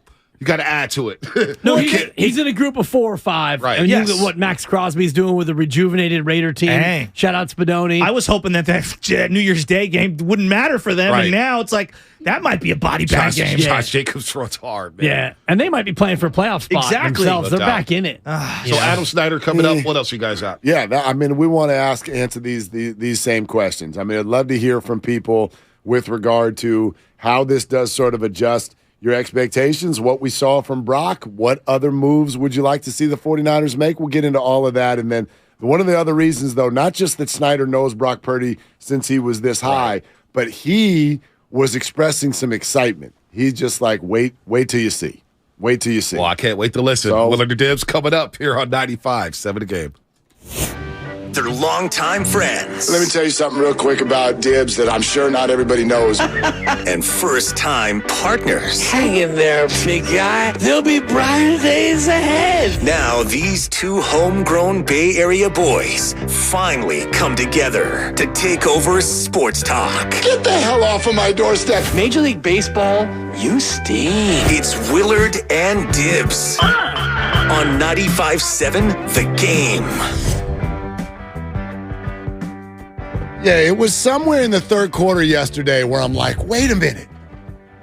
Brock Purdy rhymes with Jock Purdy. And I'm thinking, gosh, Dibs, you're going to love this. You're a genius. Welcome to the Brock Purdy area. I didn't even think of it. I'm sure Whitey Gleason's already writing his next Brock Purdy episode for, and hopefully you can do a Jock Purdy because you haven't had a chance to partake yet. I haven't Whitey's invited. usually in when you're out, so we got to find a way to get you in on some Jock Purdy. It's pretty fun, but now you're right. For the rest of today and maybe the rest of the year, this is Brock Purdy. It's a damn 5, Mark Willard. Yeah, here it is. And so here we are, and would love to hear from everybody on how you sort of process this whole thing. I get it. And I'm not going to say it feels obligatory, but it's obvious. You're bummed for Jimmy. This is a crazy, this season, you got to be kidding me. This is how I described it when we first started talking about it last night on the after 49ers show. I tried to time it. I didn't even get a chance to text Kyle as to when they got done with their post show. I got done about 6. Yeah, okay. I was making a run for Thai food, and I heard the end of it with he and Alan Stiles. Stiles was running some puns, and Kyle was not in favor of the material. He just wasn't ready. And then I got into Sterling and E-Dog after that. I told you from right out of the gate, I could sit here right now, and I don't think 3 hours would be enough for me to accurately describe or guide an audience that hasn't been watching the 49ers situation closely. Go back to the NFC title game last year, and you're walking off the field, you've lost the game, Jimmy Garoppolo is hurt in 2 spots and holds a press conference and says, see ya. Okay? From that moment forward, the number of twists and turns to the 49er quarterback saga is breathtaking. It's absolute, it's like a Formula One race. You couldn't write this. You get to chapter 8 and someone's like, you've lost me. This is not believable anymore. Totally. But here we are. And so it almost, especially when you saw Jimmy go down with a maybe injury last week, it gave everybody a little bit of a foreshadow, didn't it? It's almost like this has been destined to be Brock Purdy's show at some point. I didn't think it would be so definitive where it's like, dude, it's your ball game for the rest of the year. But I think we asked each other at the beginning of the year, how many Brock Purdy starts this year? I think I put the over-under at a half. Yeah, it was like, well, probably one. There's probably one or two. You went under. Did I? Yeah, because I always have faith. I was putting it out there in terms of garbage time, like, hey, the Niners are going to be so good that Brock Purdy will start the last game of the year because they want to rest Trey Lance. Yep. Forget Jimmy Garoppolo. They're going to rest Lance. Trey Remember Lance. him? Jimmy gets traded at the deadline and, whatever else happens. That feels like 100 years ago. Trey Lance. It does. Remember that? And then you see yesterday where Brock Purdy comes off after a series, and Trey Lance is there, in his ear, and I'm thinking, look at Trey Lance, the veteran. Trey. Look at Trey taking the youngster aside. Trey's and scooting over. I know he's not off anymore. The scooter, I know. But be a lot cooler if he was. Brock, come here. I got the something two of to them tell sharing you. crutches, he and Jimmy G. And by the way, who could have seen that coming? Jimmy Garoppolo getting hurt. Yeah, wild, right? Poor Jimmy. It's unbelievable. It's unbelievable. It really changes his story, too, and there's plenty of time for that, and so we'll see where it goes. But it was literally hours after a 1-2 punch of articles, Mike Silver one, Ian Rappaport the other, about the openness between Jimmy and the 49ers to be together again next year. And then hours later, it's a foot that's broken in multiple places, and it's hard to imagine that this fan base or this front office could even wrap their head around going back to him again after yet another injury. But keeping it for the right now, what does this do to your expectations for the rest of the year? I thought an interesting conversation we just had with Bonte and Joe, because it sounds like you and I have expectations in this moment at least. We sit here just right now, 9:21 Monday morning. Our expectations seem to be a little higher than theirs. Yes. Which is and that's great for me to hear, because I don't know. And actually same thing. My neighbor, who we talk sports, right? When I come out the door every morning, he comes out yelling. Marty, great stuff. He brought me a bottle of wine today. He's like, he gets out early. Happy holidays. Got you a little cab. Look at Marty. Had a babe, Marty, and we talk a little bit. And he's like, what are we gonna do? It's over. What are we doing? And I'm like, it's not over. Nothing's over until we decide it is. Germans, Port Harbor. You know the whole damn thing. I know the bit. Right, but Shout it's out a 40-year-old reference. At minimum, don't you just want to see another week? Wasn't Brock intriguing enough to where you're like, let me just say it this way. Say it. Did that not go as well as you absolutely could have positively hoped in terms of Brock being thrown into a game? Definitely. And I'll even take it to this level, because when Jimmy G got hurt, and we had our show thread going, the text thread going, and you mentioned something about, what would people have thought if they knew the severity of the injury when it happened? I knew the severity of the injury when it happened. I think we all kind of felt it too. When he gets on the cart and you see him going to the locker room, and I had an armful of baby, so I admittedly was watching the game on mute. I had the game muted as I was trying to get my jiggle, trying to get my baby girl back to sleep. When I saw him on the cart and I saw the replay for a third time, look on his face. I realized he's done. Well, and the 49ers changed the injury designation from ankle to foot, because everyone was going high ankle sprain, I thought it was high ankle the whole time. As soon as they changed it to foot, I turned and I looked at my sons and the lovely Christy, and I'm like, oh, he broke his foot. Yeah. He broke his foot. But even if it was high ankle, that'd be 4 to 6, maybe 6 to 8. He Probably. most likely would have been done until deep in the playoffs anyway. But my point is, when he gets hurt and Purdy comes in that moment, my first thought was, well, this season's over. But between that moment and the end of the game, my opinion changed pretty dramatically based on what I saw from Brock Purdy. So I wake up today thinking, no, this season's not over.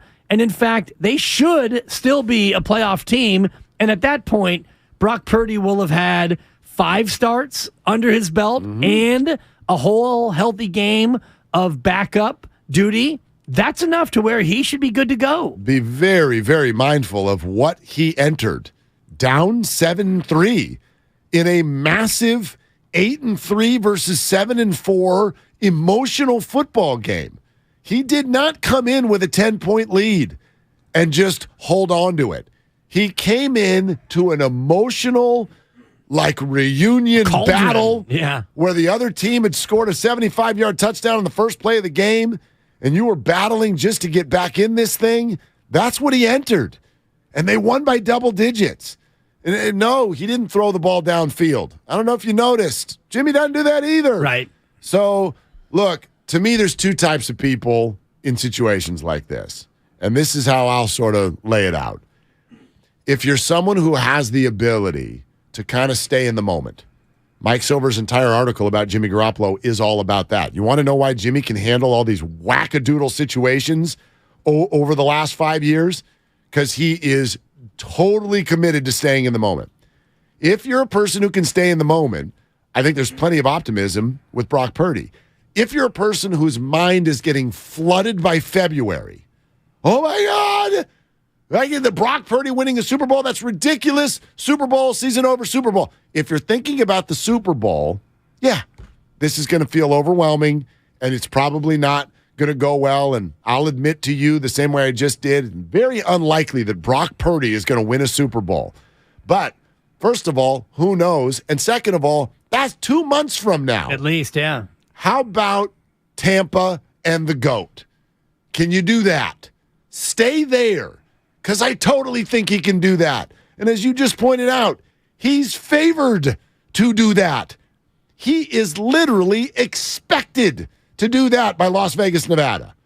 That's data. Stay there, and that's where I think the expectation comes from with regard to the Niners still making the playoffs. And -3, by the way, is the spread that I've seen, with an over-under, by the way, of 37.5. Can you say defense wins championships? That game is expected to be a 20-17 49er victory in that kind of a ball game. But I'm with you, Mark, in terms of how you look at it, because if you think about the idea in a vacuum of Brock Purdy, Super Bowl champion quarterback, it seems laughable. But then as you walk your way back from that, this team's won 5 in a row.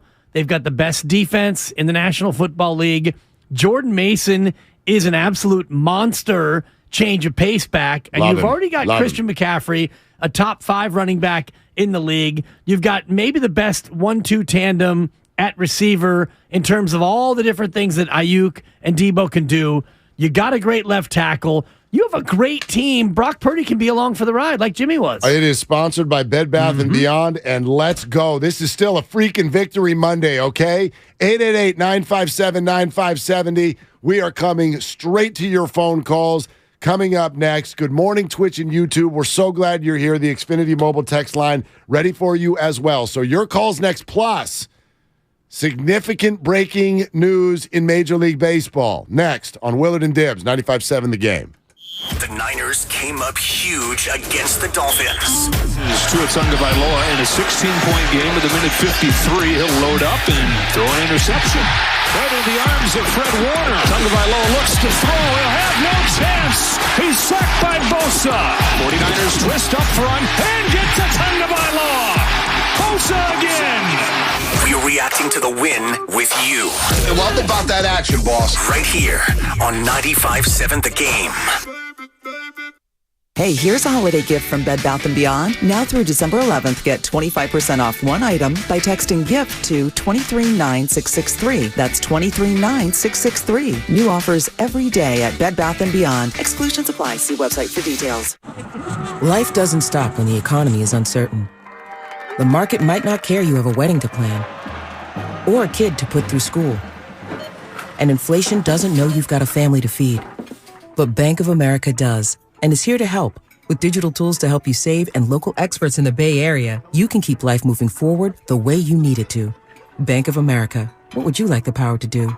Learn more at BofA.com/San Francisco. Bank of America N.A., member FDIC, equal credit opportunity lender. Kirby is your driveway mechanic. They bring the shop to you with brake replacements, oil changes, washes, and so much more. Get $50 off your first oil change with code OIL50 at Kirby.com. That's CURBEE.com and use code OIL50. Tune in to 95.7 The Game for Warriors Live, 60 minutes before tip-off of every Warriors game. Brought to you by Xfinity. Supercharge your home with supersonic Wi-Fi. Unbeatable internet, only from Xfinity. Universal Studios Hollywood is where the holidays come together. We've tested it. Festive food with refreshing Coca-Cola. Family, friends, and fa-la-la. Dazzling lights cranked up to maximum merriment. The Grinch and his dog Max stealing your tree. All the science adds up. It's the awesomest celebration of the season. Save $20 on a Coca-Cola 2-day general admission ticket. Offer ends 12/14/22. Restrictions apply. Details at universalstudioshollywood.com/Coke offer. AT&T Fiber presents a straightforward moment inspired by straightforward pricing. And now we just cube the pancetta as such. So what's on the menu tonight? This carbonara I found online. It's fire. You gonna love it, Mom. I hope you hold on to this AT&T Fiber, son. It's nice. Yeah, you should settle down now that you're a gagillionaire.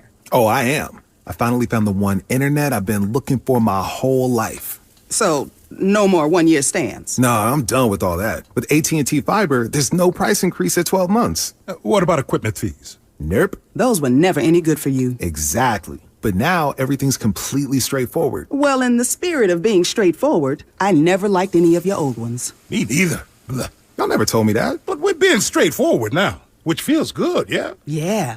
Now let's get straightforward about that girl he's been seeing. Straightforward is better. No equipment fees, no data caps, no price increase at 12 months. Live like a gagillionaire with AT&T Fiber. Limited availability in select areas. Visit att.com/hypergig for details. Guys, 2022's been a roller coaster year. So spoil her this Christmas by giving her the next best thing to wearing nothing at all. With soft, silky, naturally nude pajamas. Exclusively from Pajamagram. Sensuous and smooth, naturally nude pajamas feel just like her own bare skin. Even more alluring than lingerie. The texture and touch of these pajamas is so seductive that you'll both love the feel of them. She'll love the feeling of wearing next to nothing at all, and you'll love the way they look. Best of all, Pajamagram does the wrapping for you with free gift packaging. Order today, and Pajamagram will also include a free matching naturally nude nightie with the purchase of naturally nude pajamas. That is free gift packaging and a free naturally nude nightie when you order today. Just go to Pajamagram.com. It's fast, easy, and delivery by Christmas is guaranteed. That's Pajamagram.com. At Harris Ranch, we do beef. Just like we've done for over 50 years. Beef that's raised locally right here in California. Tender steaks, awesome burgers, and California classics like tri-tip roast. The flavor you crave. The quality you trust time after delicious time. Come on, it's time to get out and grill. Harris Ranch, we do beef. Legendary beef, legendary quality. Without the ones like you, who work tirelessly to keep things running, everything would suddenly stop. Hospitals, factories, schools, and power plants, they all depend on you. No matter the weather, emergency, or time of day, you're the ones who get it done. At Grainger, we're here for you 24/7, with supplies and solutions for every industry, and access to product specialists ready to help. Call, click Grainger.com, or just stop by. Grainger, for the ones who get it done. I'm Bob Burke, founder and chairman of Burke America Parts Group, a family of brands that includes RepairClinic.com, an appliance and HVAC parts solution company that's grown into an international brand. Before AmericanEagle.com, we partially launched a new technology platform developed by another firm. American Eagle helped take our technology to a whole new level with digital marketing, software development, and business insights into our key markets, appliances, HVAC, and outdoor power equipment, and did so both on time and on budget. AmericanEagle.com has the resources, experience, and talent needed to produce solutions. Our new technology platform, developed by AmericanEagle.com, has produced tremendous results with higher traffic, conversion, engagement, and online revenue. If you have any home repairs you need to take care of, check us out at RepairClinic.com. If you need a world-class website or technology project, then I would highly recommend AmericanEagle.com. Call AmericanEagle.com at 773-NETWORK. That's AmericanEagle.com, 773-NETWORK. When temperatures drop, COVID-19 cases may rise. So if you test positive and are at high risk, act fast. Even if your symptoms feel mild, ask your provider if an authorized oral treatment could be right for you. Visit treatcovid19.com. Sponsored by Pfizer.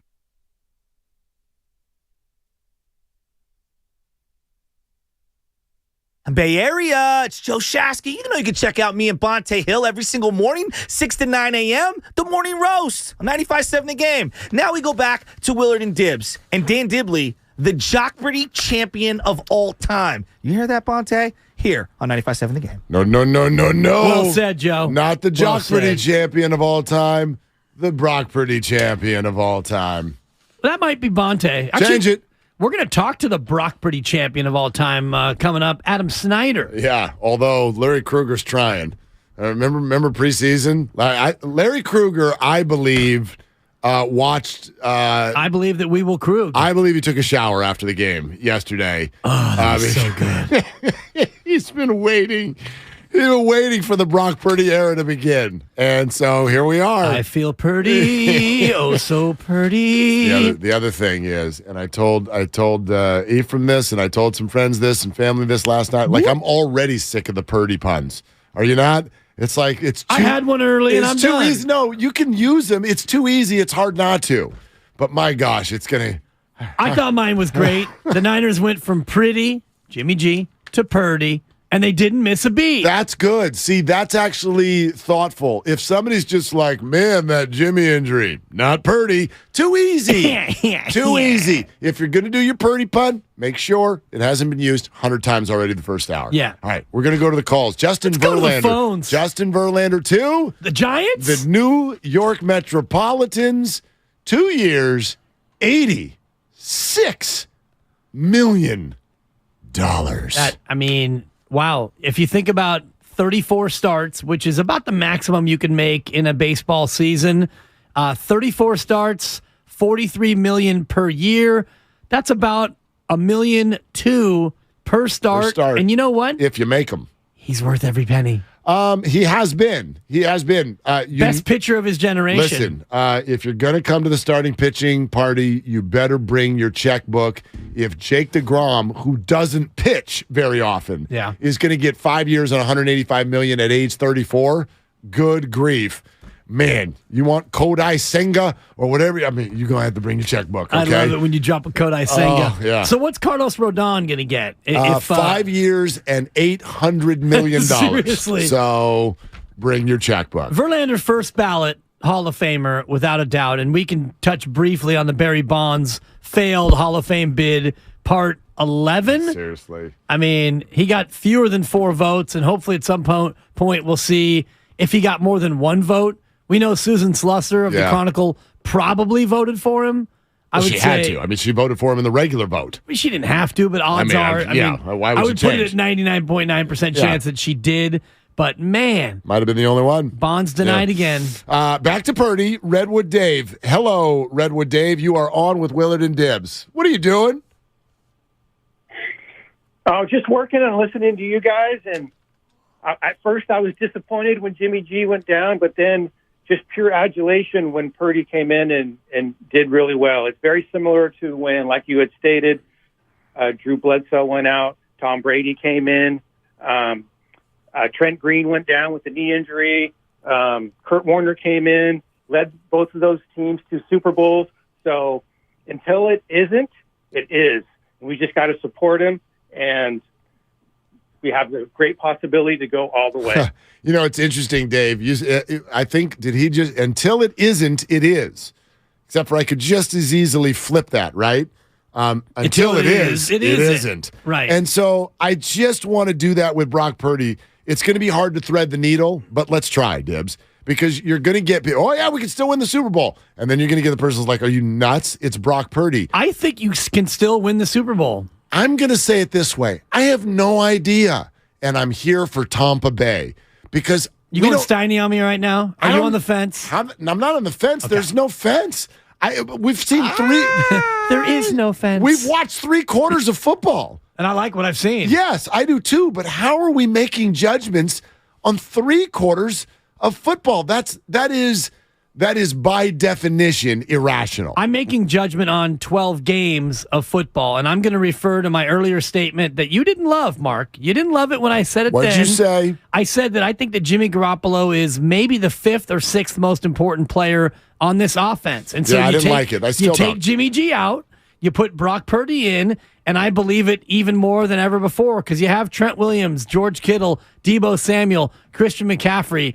These players, to me, are more important for what Kyle Shanahan and company try to do. So you take Jimmy out and you bring Brock in. And so for me, you're not losing Patrick Mahomes or Josh Allen, the most important player on your offense. I agree with that, but here's the flip side to it. By definition, I don't think the quarterback can be the 6th most important player on a football team. They've got the ball on every single play, and they've got to make decisions and do things.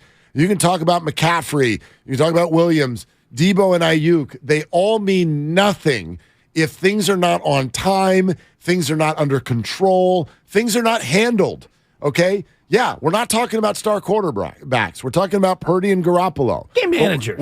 That's derogatory. But the point is, you gotta handle your business. You do. And those guys, Garoppolo is a business handler. Purdy looked like one yesterday. ... And that's where we sit. Exactly. We're ... There's no fill in that blank. I don't know. The blank gets where filled this is in gonna over go. time. Now, you got 5 games to fill in that blank and hopefully playoffs as well. The optimist in me can go around the league and make this point. You don't know where your good quarterbacks are coming from. Jim Mora, you think you know, but you don't know. And you never will. You think you know that they all come from the top 5 picks in the draft. They don't. Even if I give you a Josh Allen and a Patrick Mahomes early first-round picks, but not the first quarterbacks in their draft. Allen wasn't even the 2nd. I don't even think he was the 3rd. Was he the 3rd? I think he was the 4th. I mean, if you, in this day and age, aren't a top 3 pick as a quarterback, there are people who have questions about you. No doubt about it. But then go even further. Lamar Jackson, barely a first-rounder. Okay? Tua, top-rated quarterback in the league. That was not, Is he still? Oh, boy, after that stink bomb. Great point. Okay? But go up and down. Jalen Hurts, this is not someone that people were like, oh my gosh, this is going to be the future. Forget what you're seeing right now for Russell Wilson, but go back to what you saw for years in Seattle. That's a 3rd-round draft pick. Dak Prescott, what was he? 5th, 6th-round draft pick, 4th We'll just round, take the whatever the hell he 2018 was. draft that you were referencing as a great example. Baker Mayfield goes number 1 overall. He's going to be on to his 3rd team. He's done nothing. Sam Darnold goes number 3 overall, and he's on his 2nd team, and he's on his way out of that team. Josh Rosen went number 10 in that draft. Right behind Josh Allen, right. Josh Allen went number 7. Yep. Is Josh Rosen even in the league right now? Is he somebody's? He got signed to someone's practice squad. I couldn't even preseason. tell you. Yeah, I'll look it and up. then you go all the way to the end of that first round. A guy by the name of Lamar Jackson goes number 32 to Baltimore. And there's your other star. But to your point, you had Darnold and Rosen, both basically busts, and you had Baker Mayfield, who is a bust, number 1 overall. 2 other quarterbacks have done well. It is a bit of a crapshoot. Josh Rosen is a free agent. Josh Rosen, who knows? He might be a 49er here in about an hour because he's been, quote unquote, in the system. Yeah, but anyway, let me keep going. Kirk Cousins, this was not somebody who everyone was like, oh my gosh, that's our guy. In fact, he was drafted in the same team, same draft behind RG3. Tom Brady, who's coming in here next. Okay, you can go up and down the league, and yes, there are definitely star quarterbacks who got picked top 10, and then there are plenty who didn't. Right. You don't know where your guys are coming from. It would be an unbelievable story and very unlikely that Mr. Freaking Irrelevant turns into a thing. But I'm not going to sit here and say I know that he's not just because of the labels that we placed on him and said, no, you can't play. You're a 7th rounder. And act like that hasn't been wrong 100 times before in the history of the league. And we also have seen over the course of Super Bowl champions, quarterbacks who have this sort of similar resume, guys who were just the guy, not him, as Kyle likes to say, because he's not him. You've got Brad Johnson, who was he wasn't much of a quarterback, but he joined, wait for it, an elite defense. Bingo. With, wait for it, an amazing coach at the time, John Gruden, and he caught lightning in a bottle, and they ran the table. Trent Dilfer is the great example, and you're going to get Dilfered to death over the course of the next 5 weeks as the Niners try to emulate Trent Dilfer. Dilfer was just a guy with an elite defense and a good head coach in Brian Billick, and they were able to, wait for it, run the table. So you've got a situation here with a great head coach. We all have faith in Kyle Shanahan, a ton of talent around him, an elite defense, which, by the way, they gave up a touchdown after halftime yesterday, and I have to check. I don't think DeMeco Ryans was fired, but he should be on the hot seat, Mark. He shouldn't be on the 49ers next year because given he up should be 7 points in the last 5 games. Unbelievable. After halftime. Unbelievable. And it was because Hufanga took a step forward in the wrong direction. And I'm never going to get mad at any corner because they can't run with Tyreek Hill. Mooney Ward did a solid enough. He did what he needed to do yesterday. Tyreek can go for 9 in $150 when Jalen Waddle goes 1 for 9. Tua was high. He was uncomfortable. Yeah, he was. I don't mean he was actually high. I don't give a damn how I don't high know you that. 20 years from now, we'll see the in-depth story. Maybe he was. Yeah, he was like my college roommate all game long, Mark. High and late. I've been smoking some pot. Yeah, he was high on throws. He was late on throws. He was high and late. Listen, I like your Brad Johnson and your Trent Dilfer, but let me take it a step further. If what you're hoping for, the story you're hoping for with Brock Purdy is actually the story of Brady, Hostetler, and Foles. What do they all have in common? Okay? Because I know Brady turned into a thing, and Hostetler sort of turned into a thing, and Foles very much did not turn into a thing. But it should give you hope because the one thing they all had in common is what you just said. They walked in mid-year and joined a team with a very good defense, if not a great defense, a very well-respected coach, a staff, team around that player that was very good and clicking in all directions. And so when you do that, your quarterback is not asked to go be a star. You're not asking Brock Purdy to go be a star to win a Super Bowl. You're asking Brock Purdy to be a business handler, which is what Jimmy was. So I don't know if he can be Jimmy. He looked kind of like him yesterday, so we'll see. Steve, handle your business. I like that. Handle your business. Steve in Manhattan, Kansas is next up on Willie and Dibby. Hi, Steve. What are you doing? Actually, I'm just hanging out, listening to you guys. Just hanging out. Beautiful. What do you got? Yeah, I know. So, all right. So I've been able to watch him. I'm at Kansas State. I've been able to watch Purdy for the last couple of years, and I thought he was the best quarterback in the Big 12, even though we had Heisman Trophy winners from Oklahoma. I don't know if Iowa State had the best offense to support what he had, but he was the best quarterback that I feared so much. He is so talented, and you guys are so lucky to have him. He is a strong quarterback. Now, why would you fear Brock Purdy more than? And listen. Who was there at the same time? You're saying at times Jalen Hurts, at times Kyler Murray? You feared Brock Purdy more than that? Yes, yeah, and even yeah. No. And Baker. So, well, he was a really strong. I feared him so much. He had the arm talent and he had the ability to run.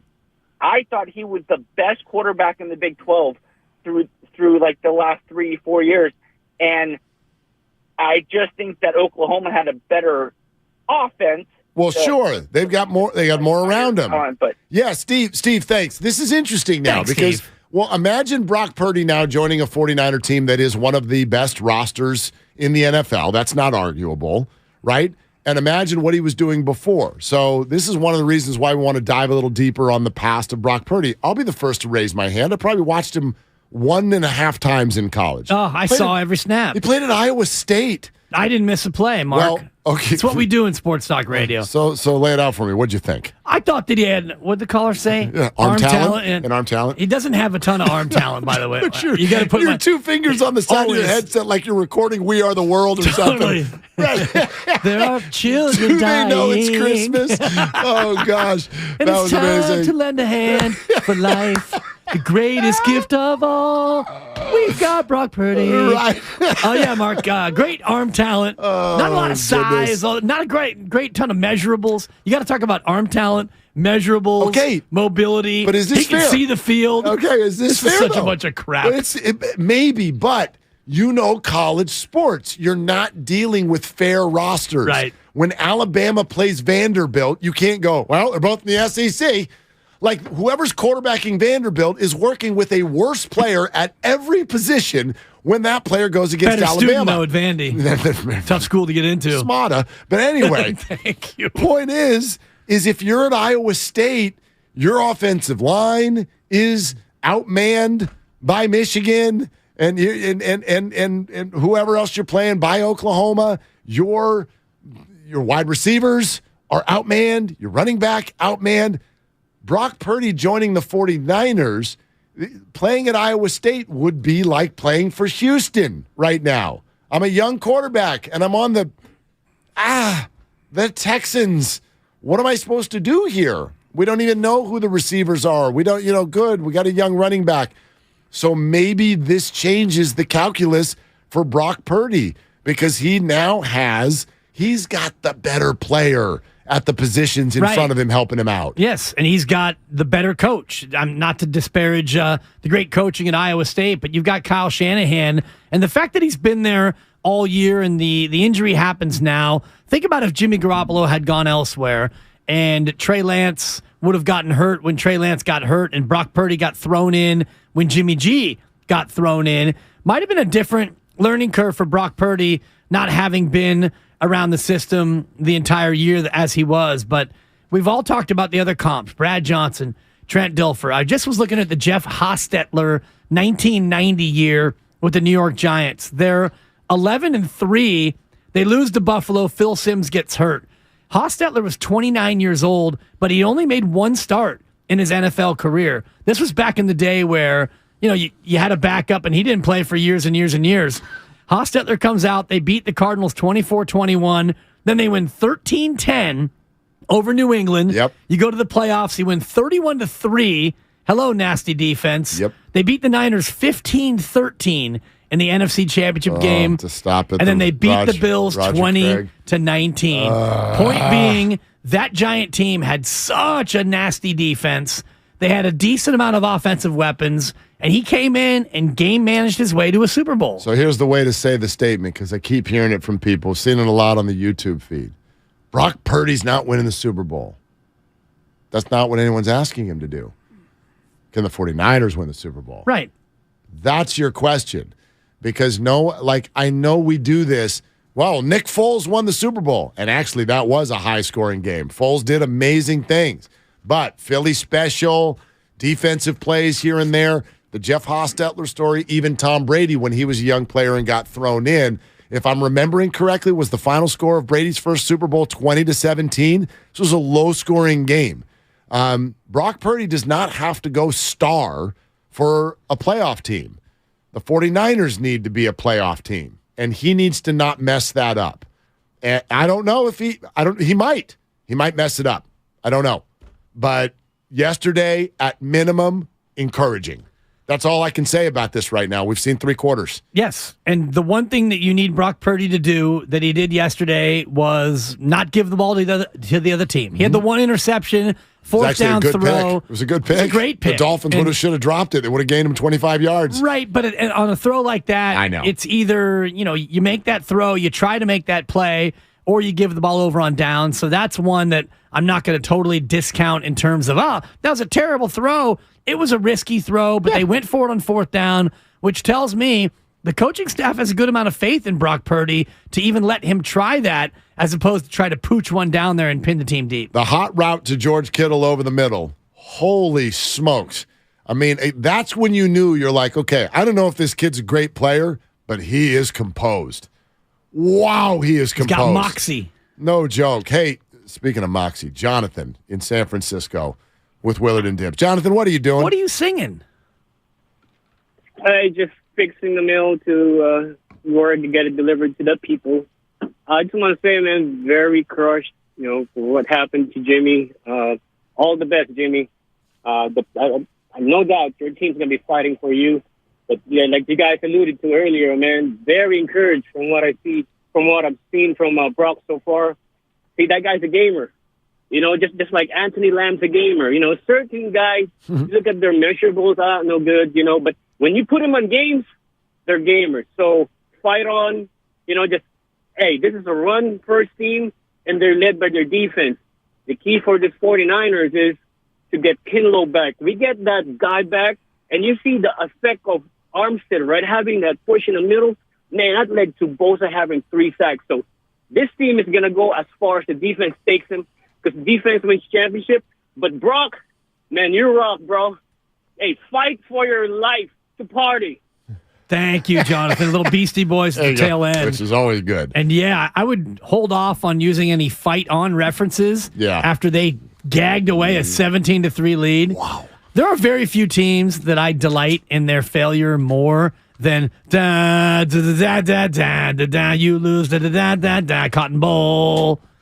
Gone. Popped hamstring, and college football is a joke with how they handle that situation. Ohio State sits with Ugg boots on and ends up now playing for a national championship. Also stupid, but I'm with you. USC is still waiting for their first good tackle on the defensive side of the ball. They've played 13 games. I haven't seen one yet. Right. Incredible. Worst tackling I've ever seen in the history of football. Not since they had Hufanga? Jeez. Talanoa had to be barfing watching that thing on Friday night. Okay, more of your phone calls. Coming up next. I'm so glad the Warriors came up for a second because they do need 7 seconds on the Warriors. We'll do that coming up as well. The winter meetings are underway. We're watching for breaking news, so stay with us for that. Justin Verlander is already to the Mets, but more of your phone calls next, and we're 1 hour away from Adam Snyder, not just a former 49er, but a former coach of Brock Purdy. All of that is ahead on Willard and Dibs, 95.7 The Game. All right, Jerry Rice here on the Morning Roast on 95.7 The Game. What did you like about Brock Purdy yesterday, Jerry? Well, Mr. Irrelevant, man. Okay, I'm looking at this guy, very poised. You could tell, he was in complete control. And that, the players actually, they had confidence in him. So he did a fantastic job, and he did what he had to do to get that win. This is the Bay Area's sports station. 95.7 The Game. Hi, welcome to IKEA and our winter celebration event. Yeah, hi. It's been a while since I've had the whole family over, so I need a table set for 12. I need decor to impress Aunt Lucille. Oh, I need gifts for the kids. No worries. As an IKEA family member, you can save with hundreds of offers throughout the store, from home decor to table lamps and even gaming accessories. Gaming? Wait, did you say hundreds? Yes.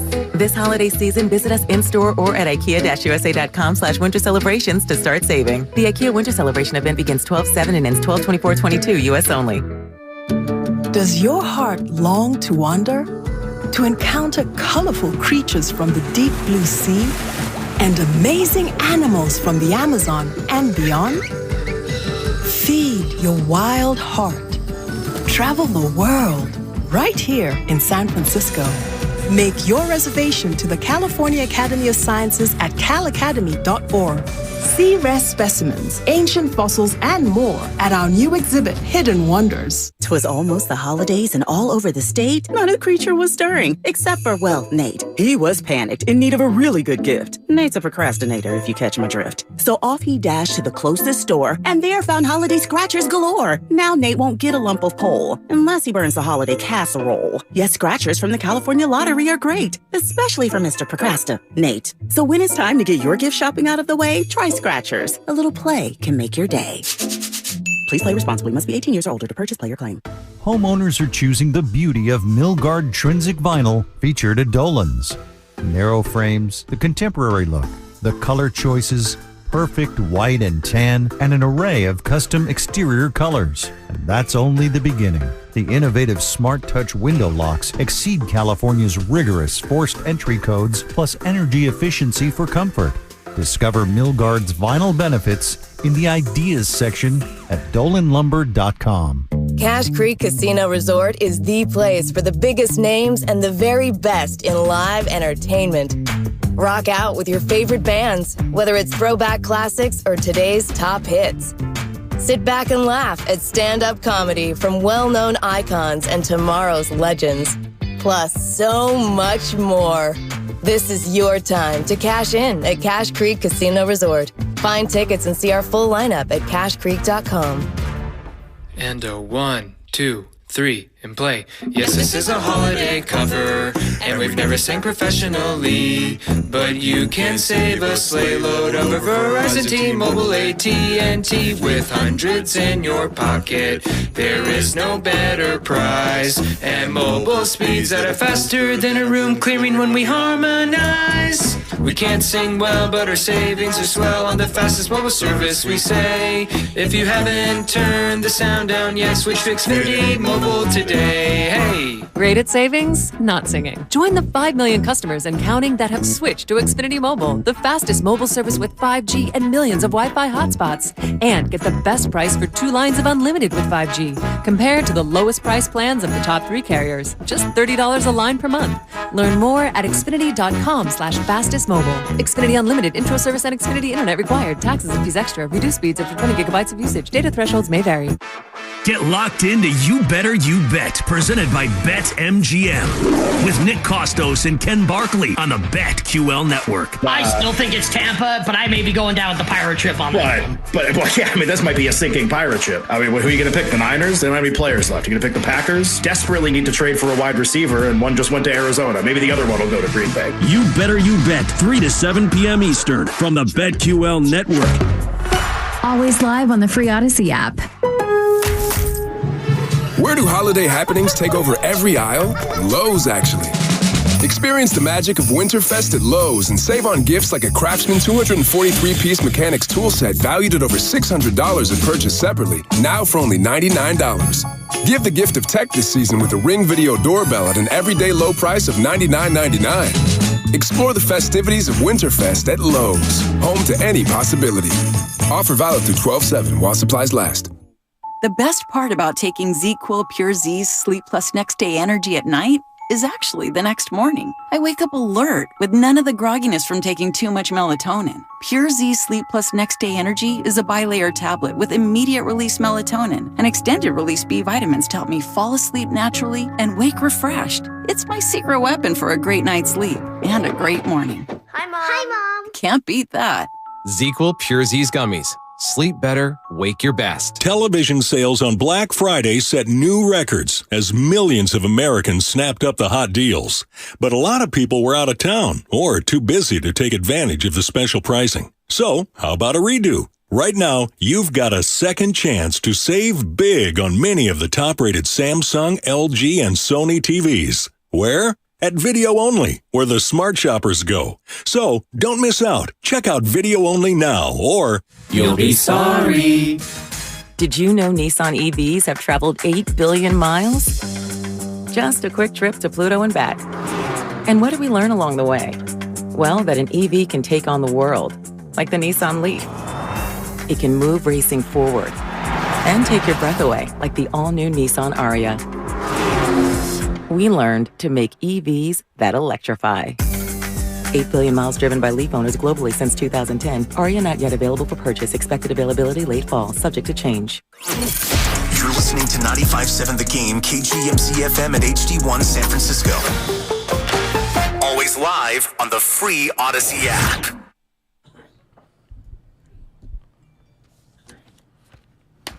Got rid of this one as he was hit and found Kittle. What a throw from Brock Purdy, who had Jalen Phillips all over him from the start. Now, back to Willard and Dibs on 95.7 The Game. I mean, no doubt. That was crazy. That was crazy. That was a jailbreak blitz. And Kyle Shanahan spoke about it after the game. I think he was talking to Peter King, and he was like, man, I saw what was coming before the snap, and I prayed. I prayed that Brock adjusted at the line and told Kittle to cut off your route earlier so that you're available earlier, because I'm going to need to throw this thing in about a second and a half. And he goes, and he nailed it. And he took the hit, and he delivered an accurate ball, and Kittle into Dolphins territory. And I was like, okay, young man. Right? Okay. Gutsy throw. Yeah. And that was the drive that ultimately swung the game in the Niners' favor and ultimately put Miami to sleep. That and Tua's sudden inaccuracy, which, I mean, who could have seen that coming? First play from scrimmage, he hits Sherfield. Right. And that, by the way, was McDaniel seeing something in the Niners defense and saying, all right, this is what we're coming out. First play, Sherfield didn't even really run a route. No. He just drifted off the line, boop. And then ran. Gone. Ran like crazy. It wasn't like he ran the old Jerry Rice slant. At first, I thought it was a slant. It was just a drift. I don't know if anyone's eyes went backward to the 5-yard line when Trent scored. That was Raheem Mostert celebrating.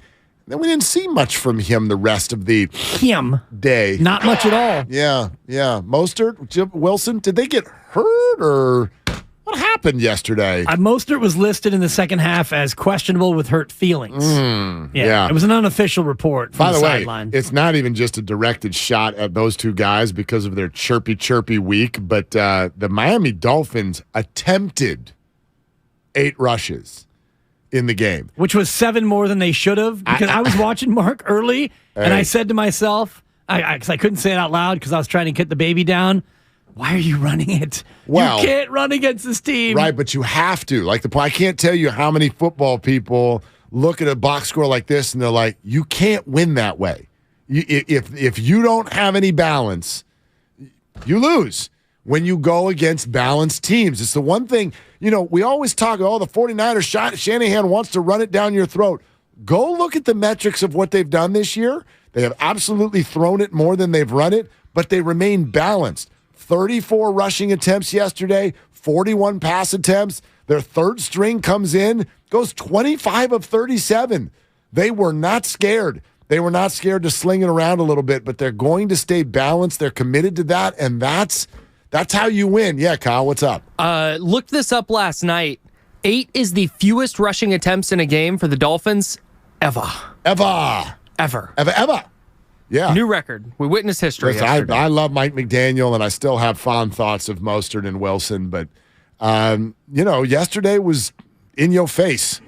That was in your face from the 49ers. I don't fault McDaniel for going away from the run because you couldn't run it. And I know that, you got to be able to establish the run, but when you're in a situation where you cannot run it at all, what's the point? And I think if Tua Tagovailoa didn't have his worst game of the year by far, then his plan would have looked a little bit better because they had open receivers, Mark. It's not like the Niners were blanketing every single receiver all the time. He missed, especially early in that game, he missed a ton of open receivers. Yeah, his balls were floating, there's no doubt. And I love it when you talk dirty. Thank you. It's like he was in the pool. Hill and Waddle are always going to somewhat be open. They're that fast. But you prevent them from getting catches by putting a pass rush in a guy's face, messing his angles up, getting his feet uncomfortable, all of that.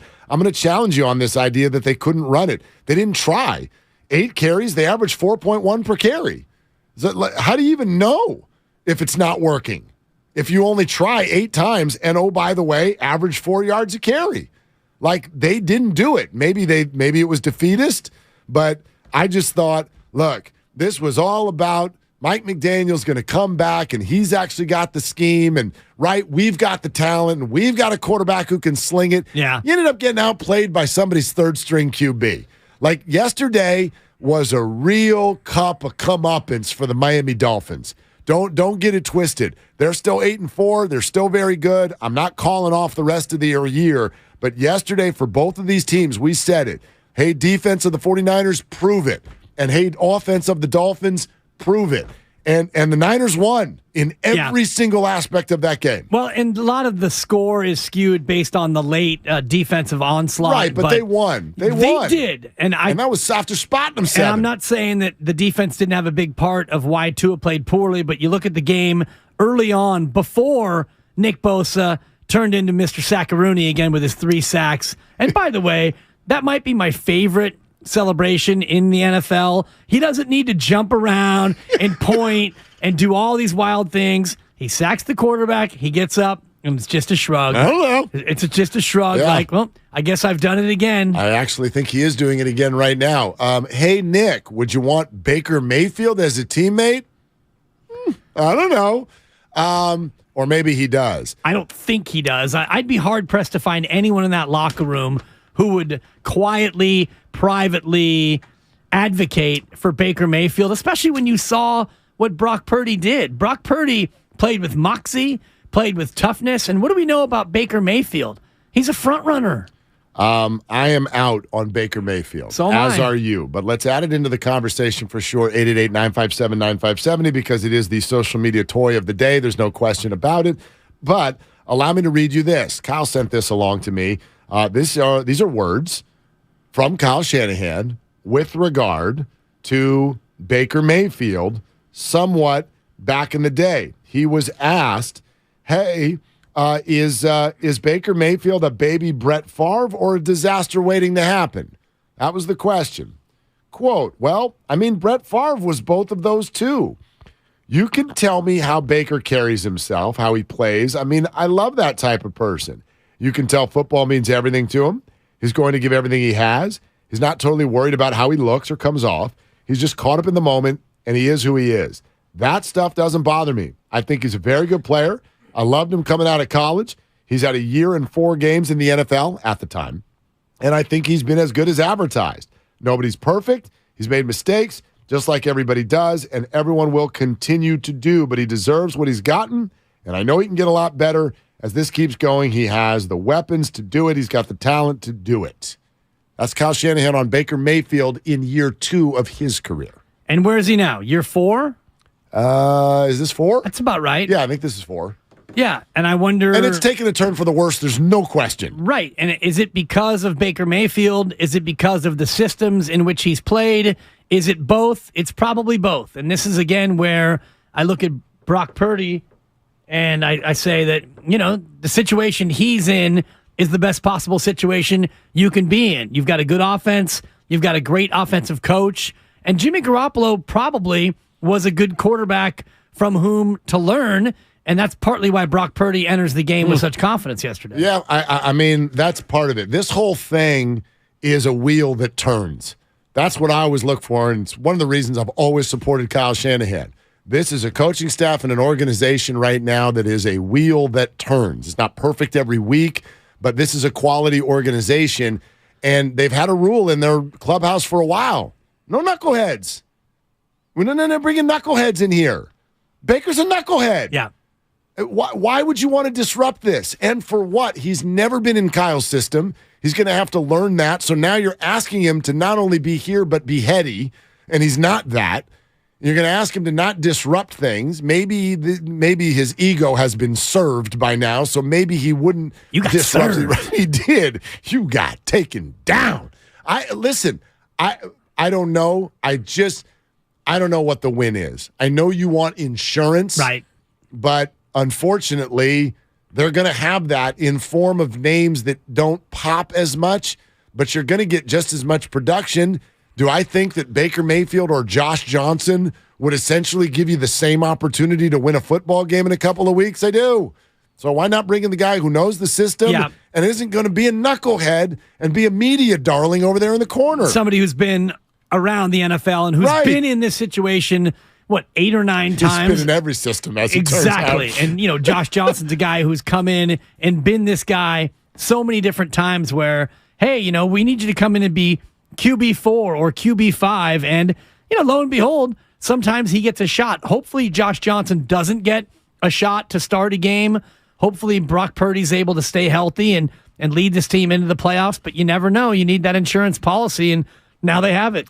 888-957-9570 is the number. Let's hear more from you on Brock Purdy changing expectations.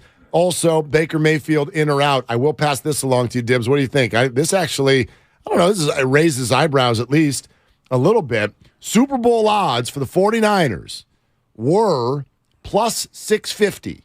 And I think they were somewhere in the neighborhood of 6th or 7th favorite to win the Super Bowl. With this news, they go from plus 650 to plus 1,200. They almost double with Brock Purdy going in, couple quick thoughts. I think that's a little bit of an over push until we see more. However, I also understand it. But I'd also challenge every single person out there, and Dibs, you're one of them. So if Jimmy Garoppolo was so unimportant to the success of the 49ers. Mediocre. How come everybody suddenly thinks the 49ers can't win? I thought the 49ers won in spite of Jimmy. That's what everyone's been telling me for the last 3 years. So if you won in spite of Jimmy, well, hell, yesterday shouldn't have even been a ripple. Well, it's they've been winning in spite of their quarterback the whole time. A little different when you go to a guy who has never played other than one series of mop-up duty in the National Football League. And I would love to get down and bet this 49er team now that they're, what'd you say, plus 1,300? Plus 12, yeah. 12 to 1 odds? Yeah. Because to me, this team didn't miss a beat yesterday, going from Jimmy Garoppolo, captain check down, to a younger, very similar version of a guy who checked it down time and time again. What did they have? 6 yards per attempt yesterday from Brock Purdy, or 5.5 yards per attempt? I'd have to go a little deeper in that. I could do the math quickly, but it wasn't. I got the average per completion. Right. Yeah, 5.7 for Brock Purdy. It was 14 for Jimmy. But that, Jimmy, right. Oh, yards per attempt? Yeah, Jimmy was 14 yesterday, 5.7 for Brock Purdy yesterday. But Jimmy only threw the ball 4 times. Yeah. Okay. Yeah. So listen, I raised my hand on that one, knowing that I may get called out in the end. If the 49ers end up looking the same over the next 5 weeks with Brock Purdy, well, then Jimmy wasn't much of a thing, was he? Right. I think that Brock Purdy has the ability to look very much the same. If you think about losing Trent Williams and you put a different left tackle in there, it's going to be harder for that left tackle to, quote, look the same. Sure. If you lose Debo or McCaffrey or George Kittle, it's hard for their replacement to, quote, look the same. Same thing with Nick Bosa, Mr. Saccaroni, Fred Warner, and many other players on the field. I think Brock Purdy has the ability to come in and, quote, look the same as Jimmy Garoppolo did. Do you have the ability to talk to BPA? I would love to. All right, BPA. You're up. Love you, babe. What are you doing, BPA? Just listening. Dibs, there are, there's 2 different kinds of strikeouts, right? There is get up to the plate, you foul a few off, but you take, take strike 3. And then there's just air, right? No contact is made. You continue to whiff flailessly. Flailessly? And, Is that a word? It is. This is a referendum, Dibs. This is a referendum. So Brock Purdy gets him to the NFC title game. You were right, Dibs. Yeah. Okay, because I think, that's where the Niners are trending. And if they don't, I was right, right? And, and obviously I value Jimmy a lot more than you do. Yeah. And so I think that's what this is all about right now, right? Brock Purdy has to get them to the NFC title game for Dibs to have been right about his analysis of the 49ers quarterback situation. And one last thing, guys, I apologize. Can I just throw one more thing in? Don't have to apologize, Brian. We're friends. The offense Baker Mayfield ran in Cleveland was extraordinarily similar to the 49er offense in that system, right? So if you remember that coach in Cleveland was the coordinator in Minnesota with Kirk Cousins, right? A lot of similarities. So there's and 2 years ago, Baker Mayfield threw 26 touchdowns and 8 interceptions and over 4,000 yards. So on some level, if you have a chance to get him, he was released today, obviously. It's the biggest no-brainer ever. Dibs, I'm right. As you know, BPA, Brian, let's put lunch on it and a long-awaited, much-anticipated meeting. Me and you, lunch on the line. If the Niners don't make it to the conference championship game, I will buy you lunch at any of your Palo Alto haunts. And if they do make it that far, me and you, sports page, baby, right off of 101 in Palo Alto, the long-anticipated meeting of me and you. I'm done. Let's do it. Yeah. You're right, Brian. You are. Yeah, because we got to move on to some others. But just rack that guy for me. Yep. You guys are in. You're dialed up. I dig it. I almost don't want to meet him because there's been so much anticipation, and this is weird because I met Jonathan from San Francisco, and meeting him was so much greater than I possibly could have ever imagined.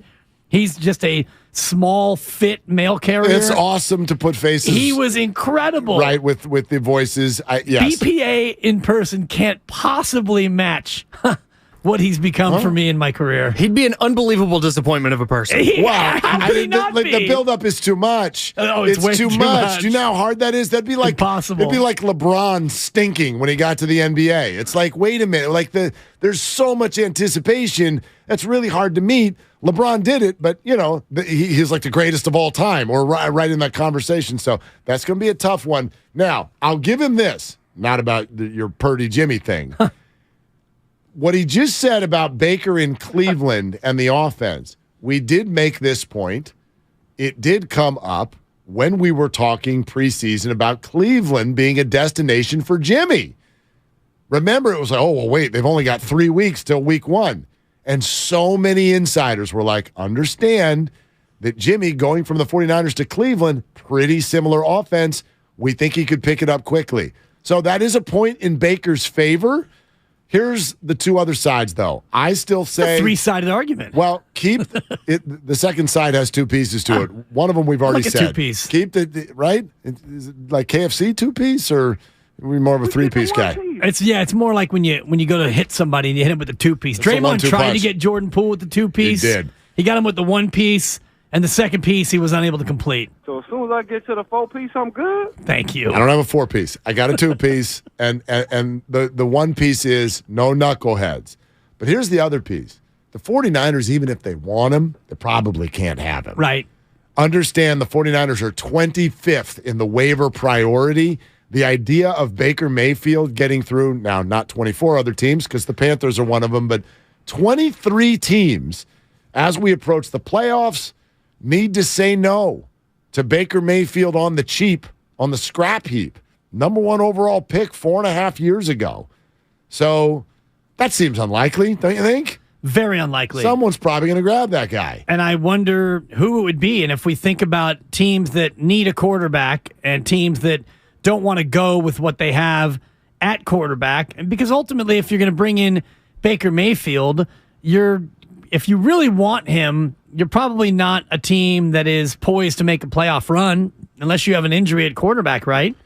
Yeah, I wonder. Like, I'm just kind of looking at the standings right now to think about who would want to do this. Because, again, is it a playoff run thing? Is it a longer play? Do you want to take a look at the guy? All of these teams who have huge quarterback question marks, would you want to take a look at someone on the cheap? I don't know. Does Houston want him? I mean, Houston's sitting here just like spinning. Like, we had no idea. I figured Houston's going to come after Jimmy hard in the offseason is what I thought, with Nick Caserio running the show there.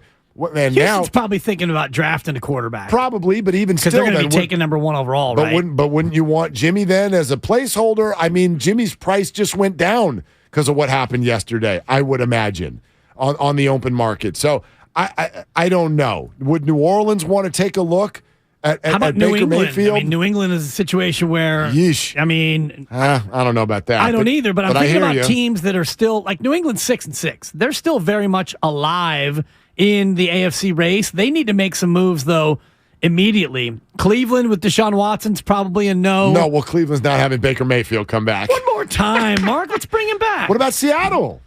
What about the Seattle Seahawks? As a fallback plan? Yeah, back, or who knows, maybe going forward. Gino's a free agent at the end of the year. That's true. I don't know what they're going to want to do going forward.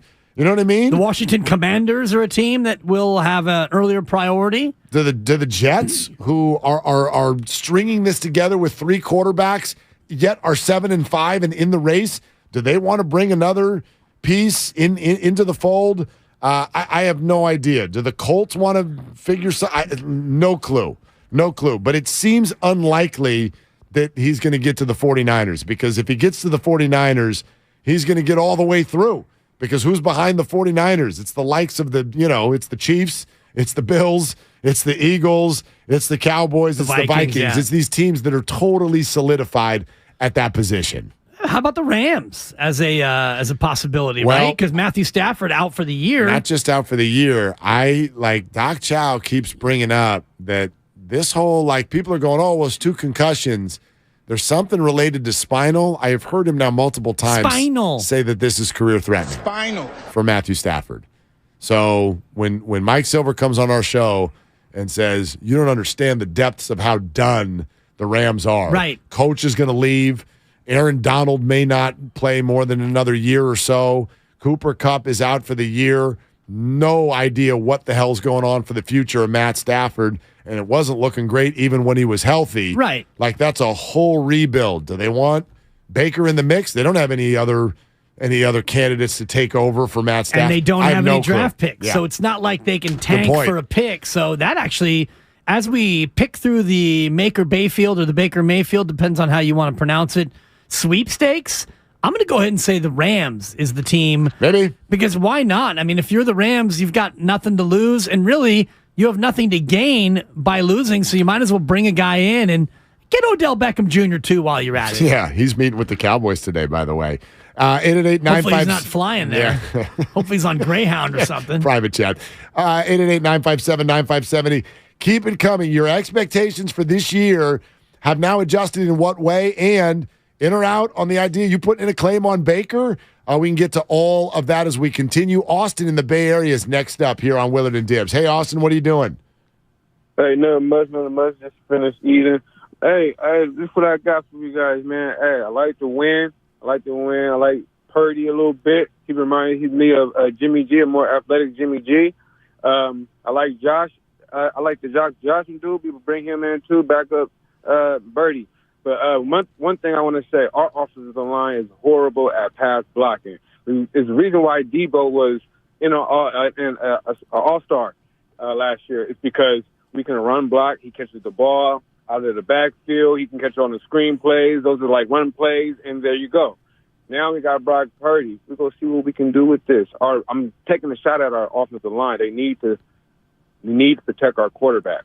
Well, this is interesting, Austin, because, again, short and small sample size. Thanks, Austin. It's a good call. And I think there's some fair points and questions, as there has been all year, with regard to the performance of the offensive line outside of Trent Williams. Although Banks, he has had a quiet year, which is a wonderful thing for an offensive lineman, for example. But I also know this. When a third-string quarterback comes in, and you could see it, the Dolphins got insanely aggressive with the way they were chasing the pocket. The whole game plan became, go freak that dude out. And we're going to trust that he's not going to throw it over the top. Is that an official defensive scheme? Absolutely. I read Mike McDaniel's lips. There was that one time he told Tua, I bleeped up. I thought that was really cool. Yeah. And then there was the other time where he's like, go freak the quarterback out. And guess what? Didn't do it. No. You got to him a couple times, but the Dolphins employed a strategy of, we are just going to send the entire sink at this kid, because why not? And quite frankly, it didn't work. Now, he didn't beat him over the top. He had the chance that one time with Tyler Kroft. He didn't do it. Yeah. But he didn't freak out. No. He didn't freak. So that's not all on the offensive line, because they were sending everybody. They were. They sent the house, the kitchen sink, the whole deal. And Mark, on the other side, I've got a Josh Johnson stat that even Johnson's parents don't know about. That's coming up on A's Cats. Very good. I just unearthed it, and you're not going to believe. You're not going to believe it, folks. Stay tuned. I can't wait to hear it. Well, that's what's up next on the game. Is brought to you by You're welcome. By Fremont Bank. Full service banking, no compromise. Is also sponsored by Pfizer. More of your calls coming up. 888-957-9570. And do not forget Adam Snyder, former 49er, yet also former Brock Purdy coach, is joining us in 30 minutes on Willard and Dibs on 95.7 The Game. Threw a little shade at me. Brock came in and made some big plays, just throwing him in there in the heat of battle like that. Thought he did a hell of a job doing it. Protected the ball well, didn't have any turnovers, and made some big plays too that I thought weren't there always. Purdy looks to throw. Juszczyk, touchdown, San Francisco. Niners take the lead, and Brock Purdy off of the bench as his first NFL touchdown. I'm behind Purdy at this point because we don't have another choice.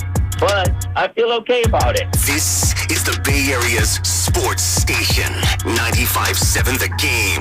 When temperatures drop, COVID-19 cases may rise. So if you test positive and are at high risk, act fast. Even if your symptoms feel mild, ask your provider if an authorized oral treatment could be right for you. Visit treatcovid19.com. Sponsored by Pfizer. Hey, Dan Dibley here. You know, there's a reason Golden State has become the trusted partner for professional builders and contractors. The breadth of what they offer is remarkable. Their product knowledge can save you time and help with the decision process. They're the largest distributor in Northern California of many of the brands they carry. Their clients really appreciate having building materials delivered to the job site the next day or sooner. And when you have Golden State's newly refreshed app, you can find updated installation guides, building codes, and other necessary information at your fingertips wherever you are. What's more, the GSTV link on the homepage is a fantastic resource that can educate you on what their vendors have to offer. If you want to get a leg up on your clients' projects, visit GoldenStateLumber.com. Helping you build better for 3 generations, Golden State. When you succeed, we succeed. It's easy to think all money managers are pretty much the same, but at Fisher Investments, we're clearly different. Different? How? You sell high-commission investment products, right? No, Fisher Investments doesn't sell any commission-based investment products. Well, you must earn commissions on trades. Nope, never at Fisher. We're a fiduciary, obligated to act in our client's best interest. It's the highest standard of care for a financial advisor. How do you know what's in their best interest? We get to know our clients and then tailor a portfolio based on their goals and needs. But you probably sneak in some hidden and layered fees. No, we have one transparent management fee structured so we do better when our clients do better. Wow, you really do look out for your clients. That's because our top priority is helping them achieve a comfortable retirement. It might be why most of our clients come from other money managers. Visit FisherInvestments.com to find out why investors like you switch to us. Fisher Investments. Clearly different money management. Investments and securities involve the risk of loss. Don't miss the Jim Irsay collection. Coming to San Francisco on Saturday, December 10th. Jim Irsay, owner and CEO of the Indianapolis Colts, will exhibit historic sports memorabilia, presidential artifacts, the world's greatest guitar collection, and more. The evening will be topped off with a free concert by the all-star Jim Irsay Band, featuring special guests Ann Wilson, Buddy Guy, and John Fogerty. It's one night only with the Jim Irsay collection and the Jim Irsay Band, December 10th at the Bill Graham Auditorium. Doors open at 6 and the concert starts at 8. Get your free ticket now at JimIrsayCollection.com. Universal Studios Hollywood is where the holidays come together. We've tested it. Festive food with refreshing Coca-Cola. Family, friends, and fa-la-la. Dazzling lights cranked up to maximum merriment. The Grinch and his dog Max stealing your tree. All the science adds up. It's the awesomest celebration of the season. Save $20 on a Coca-Cola 2-day general admission ticket. Offer ends 12/14/22. Restrictions apply. Details at universalstudioshollywood.com/Coke offer. With car prices at an all-time high, Cars for Kids donors are now getting the highest receipts ever. Don't miss out for 2022. Donate your car today at carsforkids.org, and your car can be picked up tomorrow. He's the best interview in the Bay Area. Splish Splash. Coach, are you taking a bath? Can you hear a little water in the background? Yeah! He's a 9-time NBA champion. Not 5, not 6, not 7. And he's on with Damon and Ratto every single week during the NBA season. Wow. It's Warriors head coach Steve Kerr on 95.7 The Game. Presented by Xfinity. Supercharge your home with supersonic Wi-Fi. Unbeatable internet only from Xfinity. So I switched to Boost Mobile and got this free Samsung Galaxy A23 5G phone. Why do you think they call it the Galaxy? Maybe because the Samsung Galaxy A23 has a huge screen, and galaxies are huge gravitationally bound systems of stars rotating around a supermassive black hole. And the phone is free? When you switch to Boost Mobile. Cool. You lost me at gravitationally bound. Switch to Boost and get a free Samsung Galaxy A23 5G phone. Boost Mobile. Unleash your power. Limited time offer while supplies last. New customers only. Excludes tax. One device offer per line. Only available on certain networks. 5G not available everywhere. Additional restrictions apply. See your local Boost Mobile store for details. This view was worth a hike. Right? And it's a good way to stay on top of my health. Yes, I'm Cologuard, a prescription colon cancer screening option for people 45 plus at average risk. Have you screened for colon cancer? Not yet. Don't wait. It's more treatable when caught in early stages. Tell me more. Cologuard is non-invasive and it's used at home. It detects altered DNA in your stool to find 92% of colon cancers. 92%? Yep, even those in early stages. This was seen in a clinical study with patients 50 and older. Any positive result should be followed by a diagnostic colonoscopy. False positive and negative results may occur. Cologuard is not a replacement for colonoscopy in high-risk patients. Do not use if you have had adenomas, have inflammatory bowel disease and certain hereditary syndromes, or a personal or family history of colon cancer. Most insured patients pay $0. Ask your provider or an online prescriber if Cologuard is right for you, or visit Cologuard.com. I'm in. What's your retirement look like? With Fidelity Income Planning, a dedicated advisor can help you create a flexible income strategy to grow and protect your wealth so you can stop worrying about the future and enjoy whatever comes next. Investment minimums apply. Fidelity Brokerage Services, member NYSE SIPC.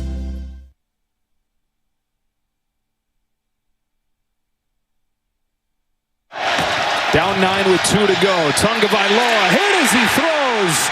Ball is out.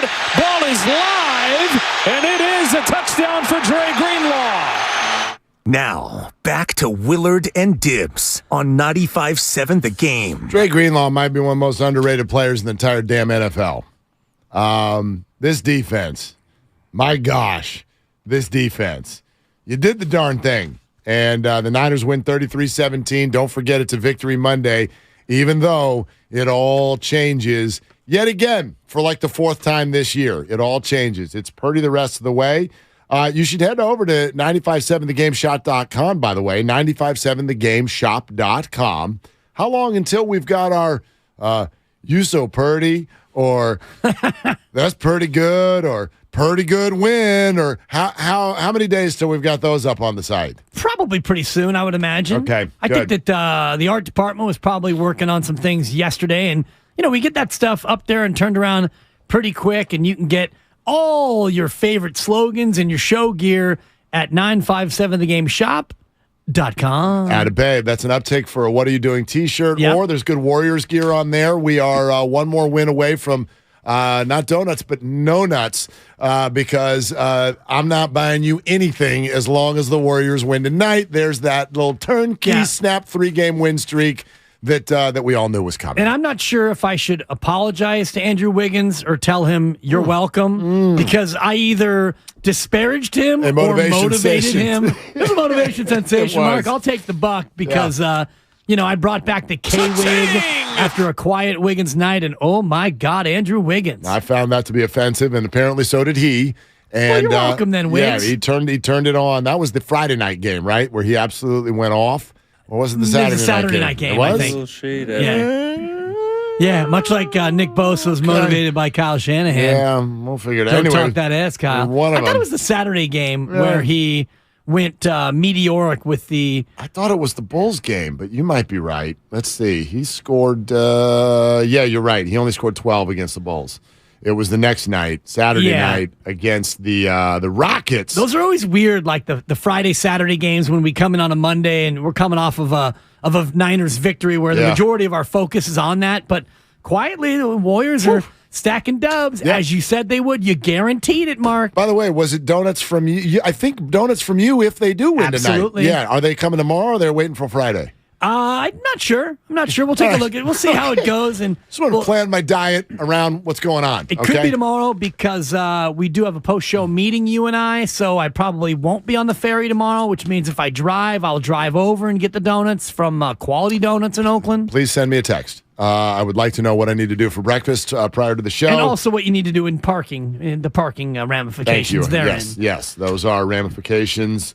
Sensations. Before we get back into hardcore Niners content, my Josh Johnson stat. Yeah, please. And, there's so much Josh Johnson trivia. I gave you the one during the break. You gave me a trick question is what you gave me. And I'll throw it out to the listeners. What's the one division with Josh Johnson has never been affiliated? Okay, so, and I There's answered 8 that. divisions. Yeah, I ran through them in my head, and I go, it's either the AFC South or the AFC East. And you told me... He's been affiliated with all of them. Okay, Mark. Either regular team the CFL or is the answer squad. to the question.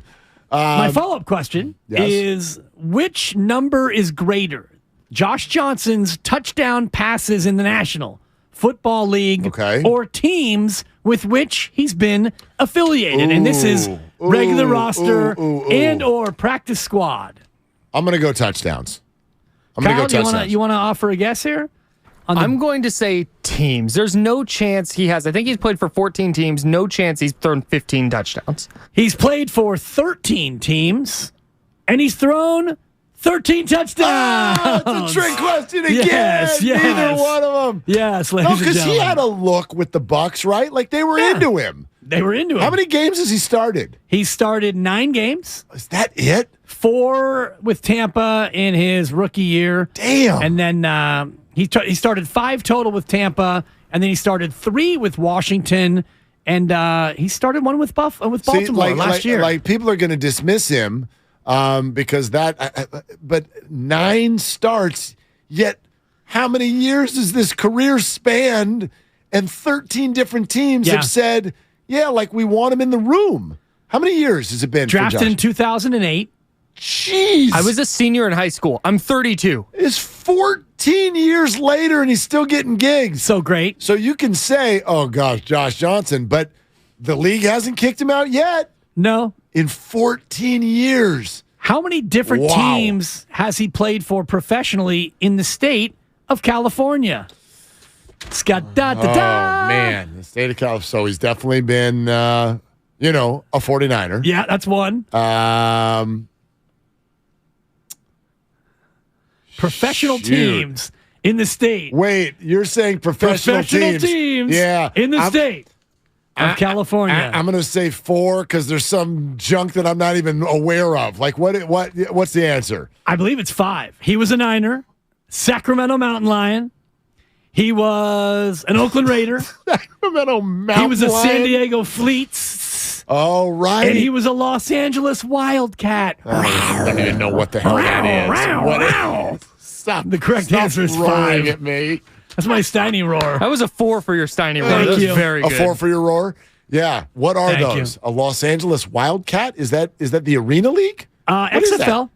Oh, he has been in This the XFL. is the XFL. Good gracious. He led the league in passer rating in the XFL. What a career. Unbelievable I would career. love to see a documentary on this guy.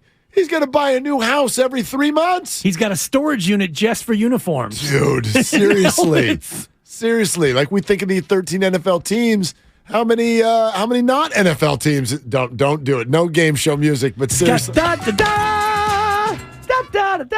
is it? Like 82. I guess 82. The correct answer is 3. Okay. 3. Right. Jeez. 3 total leagues, 3 Unbelievable. non-NFL teams, and shout out Oakland, California. Oakland Tech. He was a Bulldog. Yes, he was. All right. Make sure you're with us in 20 minutes. Adam Snyder, former 49er offensive lineman, is going to have some very interesting things to say, I do believe, about the 49er quarterback situation. Not only because of his experience as a former player and an offensive lineman, but his career has taken him into coaching and some other things since retiring from the 49ers. And once upon a time, about maybe 6 years ago or so, he was the offensive line coach at Perry High School in Arizona. And the quarterback of that team was Brock Purdy. So he is up close and personal with Brock, and he is a huge fan, and we want to know why. So Adam thinks that some good things are about to happen for the 49ers. We'll talk to him about it. Be with us in 20 minutes. Back to the phones, Kareem in the Bay Area. Next up on Willard and Dibs. Hi, Kareem. What are you doing? Oh, man, I'm just listening to you guys right now driving. Not much. I had a little bit to add about the quarterback situation myself. As a Niner fan, I've been a little back and forth on Jimmy G, more back than forth, and I'm just saying I've been saying this whole time, Jimmy G is just a guy who got the keys to a Ferrari and just was asked not to scratch the paint, and he hasn't scratched the paint. He's been doing the speed limit, but I mean, it's good to see that Brock Purdy was able to come in and lead the Niners to a victory over a pretty good team, one of the better teams in the NFL this season. I feel like it just proves my point that Jimmy is a game manager, and he's not. I don't think no one thinks he's a superstar or anything like that, but he's just a pretty serviceable quarterback. So Kareem, can I tell you why it didn't prove your point? Let me tell you why it didn't prove your point. You know where we are with Brock Purdy? We're in the same spot we were with Nick Mullins when he beat the Raiders. Okay? You can't do this off of 3 quarters. I won't allow it. I will not allow it. We don't know yet what Brock Purdy is going to do. What we do know is what a line of second and third stringers have done before with the 49ers when Jimmy's not in. And guess what? It's not what Jimmy does. It's been proven over and over and over and over again.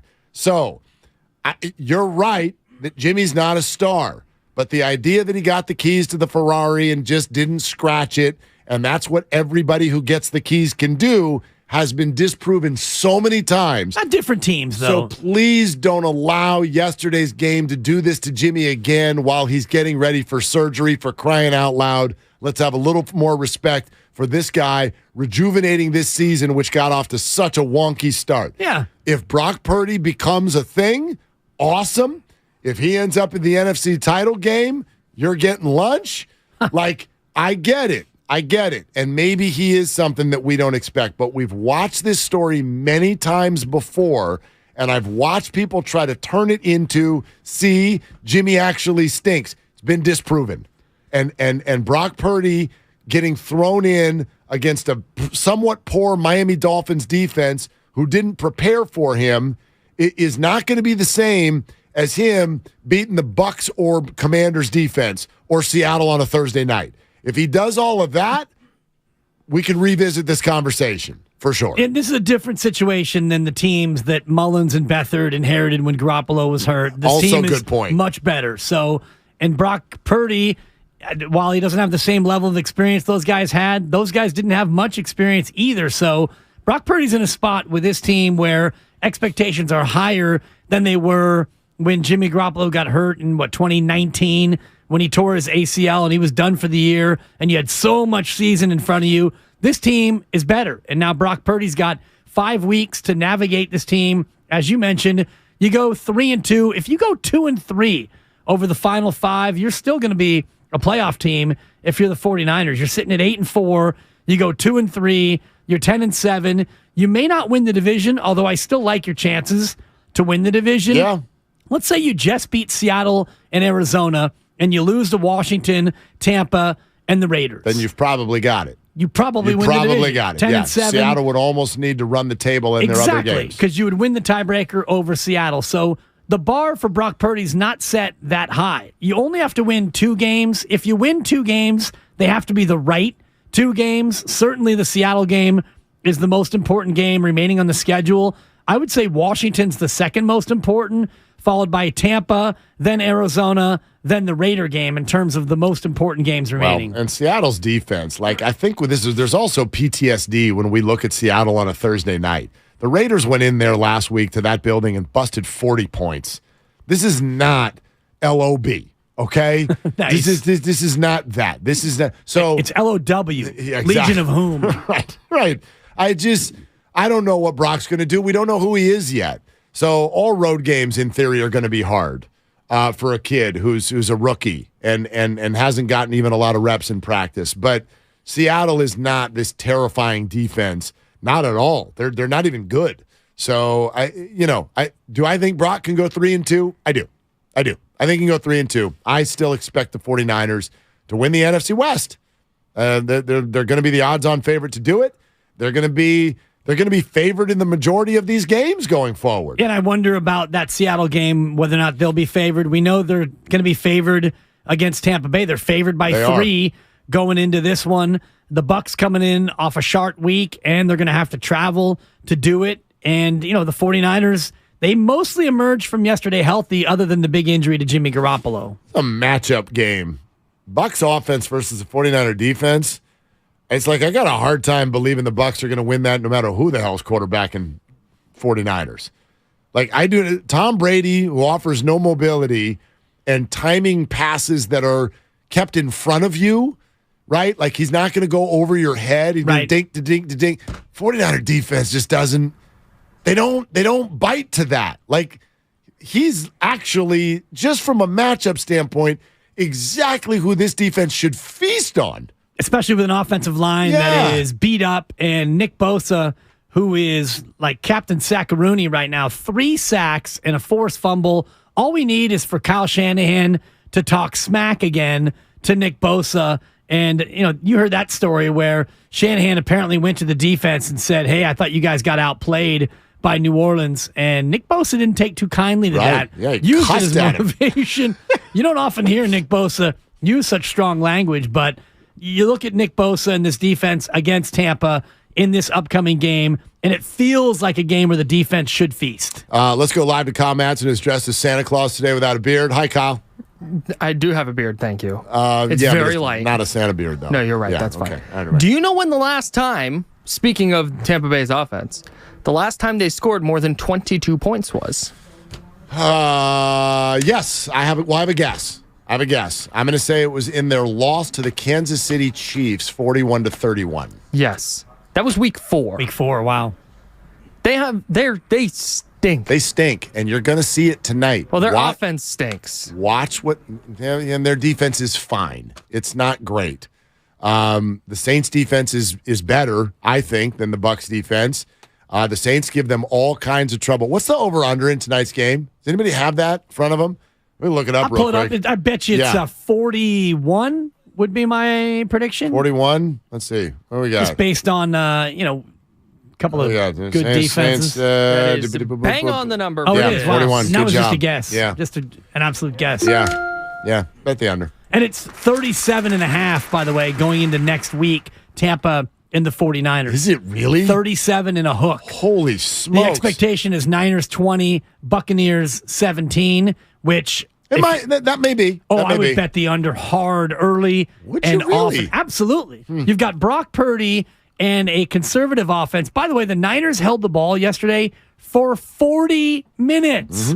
40 minutes of ball control. I expect Kyle Shanahan to try to follow that same blueprint. Tampa's not going to score more than 17 against the Niners. This one feels like a 17-11 is going to be my early prediction on that one. I don't think the Saints or the Bucs are going to score more than 15. Exactly. So bang the under, my friends. Yeah. Okay. The only thing that scares me about an underplay is this Niner defense now is bloodthirsty in terms of scoring. Keep scoring. Yeah. Keep pick-sixing and fumble rumble people. Steve in Hillsborough with Willard and Dibs. Hey, Steve, what are you doing?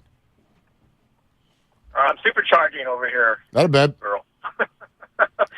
Mark, you brought the point already. I was going to say, Brock Purdy reminds me of when Mullins came in and everybody thought, who's this guy? And, Bex Favre called in and said, watch out for this guy. And then it kind of, went from there. But it reminds me a lot of that. I think everybody's got to just sit back and say, let's just see what happens in the next couple of weeks and go from there. Steve, nobody likes that take except for it's a real one. Like, nobody wants to hear this from people because it sounds like you don't have an opinion. See what happens is like one of the worst things you can say in sports media or even at a bar or at a party. Well, we'll see what happens. It's kind of that's what you say when you want to gotta let it play out. Yeah, you want to leave to go to the restroom. Boring. Or it's like, I'd like to go get a bite to eat now. Oh, what do you think? Well, we'll see what happens.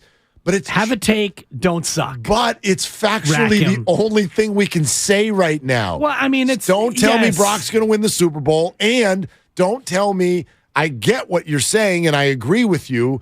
All we have right now is what Nick Mullins did against the Raiders, but you cannot definitively say this is going to end up like Mullins. The same way we can't definitively say it's going to end up like Nick Foles or Tom Brady. Right, but what are we doing in this business if we can't wildly predict and get into hyperbole and conjecture? You can say whatever you want, but my point is this.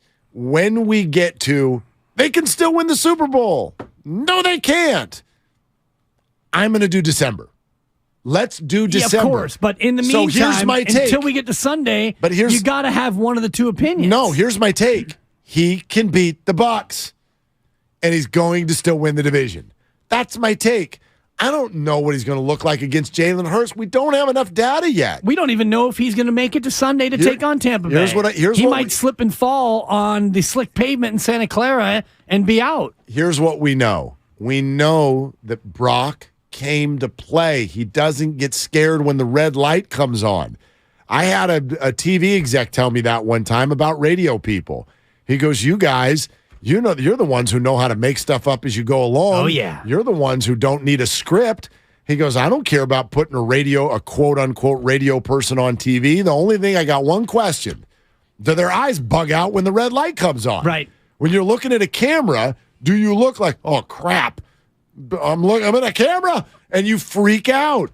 but I don't worry about what you guys have to say because you people do this. This is what you do. There's no script. I thought that was my big edge on Wheel of Fortune because I got up there and our episode was about to start, and I looked to my left, and Tenzi, the great Washington, D.C. Civil rights advocate, she had that look. She was glazed over. Oh, boy. She was not ready for the moment. And I looked to my right, and the husky lawyer from Oklahoma City who ended up winning $48,000 in the trip to St. Kitts. Damn. Wasn't nervous. And I wasn't nervous at all. I'm running you're material. freaking Dan Dibley. Dude, Pat and Vanna. Dude, I was on fire. I was having so much fun. And then that damn wheel got me. Oh, that wheel. 3 bankrupts. But to your point, like sometimes you've been on TV with people. It's like, dude, are you going to be okay? Are you all right? Are you going to pull through? Yeah. Do I need to poke you? Like, kick you in the shin? Are you here? And Brock Purdy didn't have that. None of it. Yeah. And so that's a huge answer because every sport, every locker room, dugout, clubhouse, whatever you want to call things, they all know the same thing, which is what happens when the lights come on. We've watched this with 4A players in baseball or training camp darlings in the NFL. Holy smokes, they look great in practice. How many times have you thought you nailed your friends in a fantasy draft because in round 9, you got the guy that Peter King went and saw in Kalamazoo and told you, holy hell, wait till you see this guy on a field. Then the red light came on. You're like, oh, my God, he can't play. Why do you think drafting in the NFL is so hard? Oh, my God, he looks great. Look, he could do this, got an arm, get the legs, beep, boop, boop. Holy crap, red light came on, he stinks. Right. So, and you never know until you see it. That's a big answer that Brock Purdy gave everybody yesterday. But let me just ask you one question. That's only the first step on the ladder. Let me just ask you one question, and God, I hope you answer it, Mark. If not, my whole week could be ruined. Uh-oh. Can the 49ers still win the Super Bowl? That's all I want to know. Forget about, I'm taking it one step at a time, and I'm worried about December or this and that. Yes or no, Mark? Can they win the damn Super Bowl? What's up next on the game is brought to you by Fremont Bank, full service banking, no compromises. It is also sponsored by Bed Bath and Berg. Sorry. Never interrupt the read, Dibs. They pay good money for this. I was about to give you a good Darth Vader Beyond. Thank you. And you bukkaked me. Okay. 3, 2, and 1. Bed Bath and Beyond. Thank you. Adam Snyder, he knows Brock Purdy better than you do. Ow. And he will answer the question if the 49ers are still going to win the Super Bowl. Next on 95.7 The Game. All right, Jerry Rice here on the Morning Roast on 95.7 The Game. What did you like about Brock Purdy yesterday, Jerry? Well, Mr. Irrelevant, man. Okay, I'm looking at this guy, very poised. You could tell, he was in complete control. And that, the players actually, they had confidence in him. So he did a fantastic job, and he did what he had to do to get that win. This is the Bay Area's sports station. 95.7 The Game. Hey, here's a holiday gift from Bed Bath & Beyond. Now through December 11th, get 25% off one item by texting GIFT to 239663. That's 239663. New offers every day at Bed Bath & Beyond. Exclusions apply. See website for details. If you owe back taxes to the IRS, have unfiled returns, or are worried about an audit, the IRS is hiring 87,000 new agents to address these very issues. That means if you need to get your tax problems resolved, now is the time to get started. I'm tax attorney Robert Goldstein, and my firm specializes in helping individuals and small businesses resolve their tax problems. We work to stop IRS and state seizures. We may be able to settle your tax debt for pennies on the dollar with an offer in compromise. We prepare your past due returns, even if you have no records, and represent you before the IRS and state in an audit.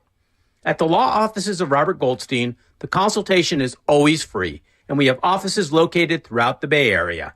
To schedule your free consultation, call 1-888-TAX-EXIT. That's 888-TAXEXIT. 888-TAX-EXIT, and make us your last stop.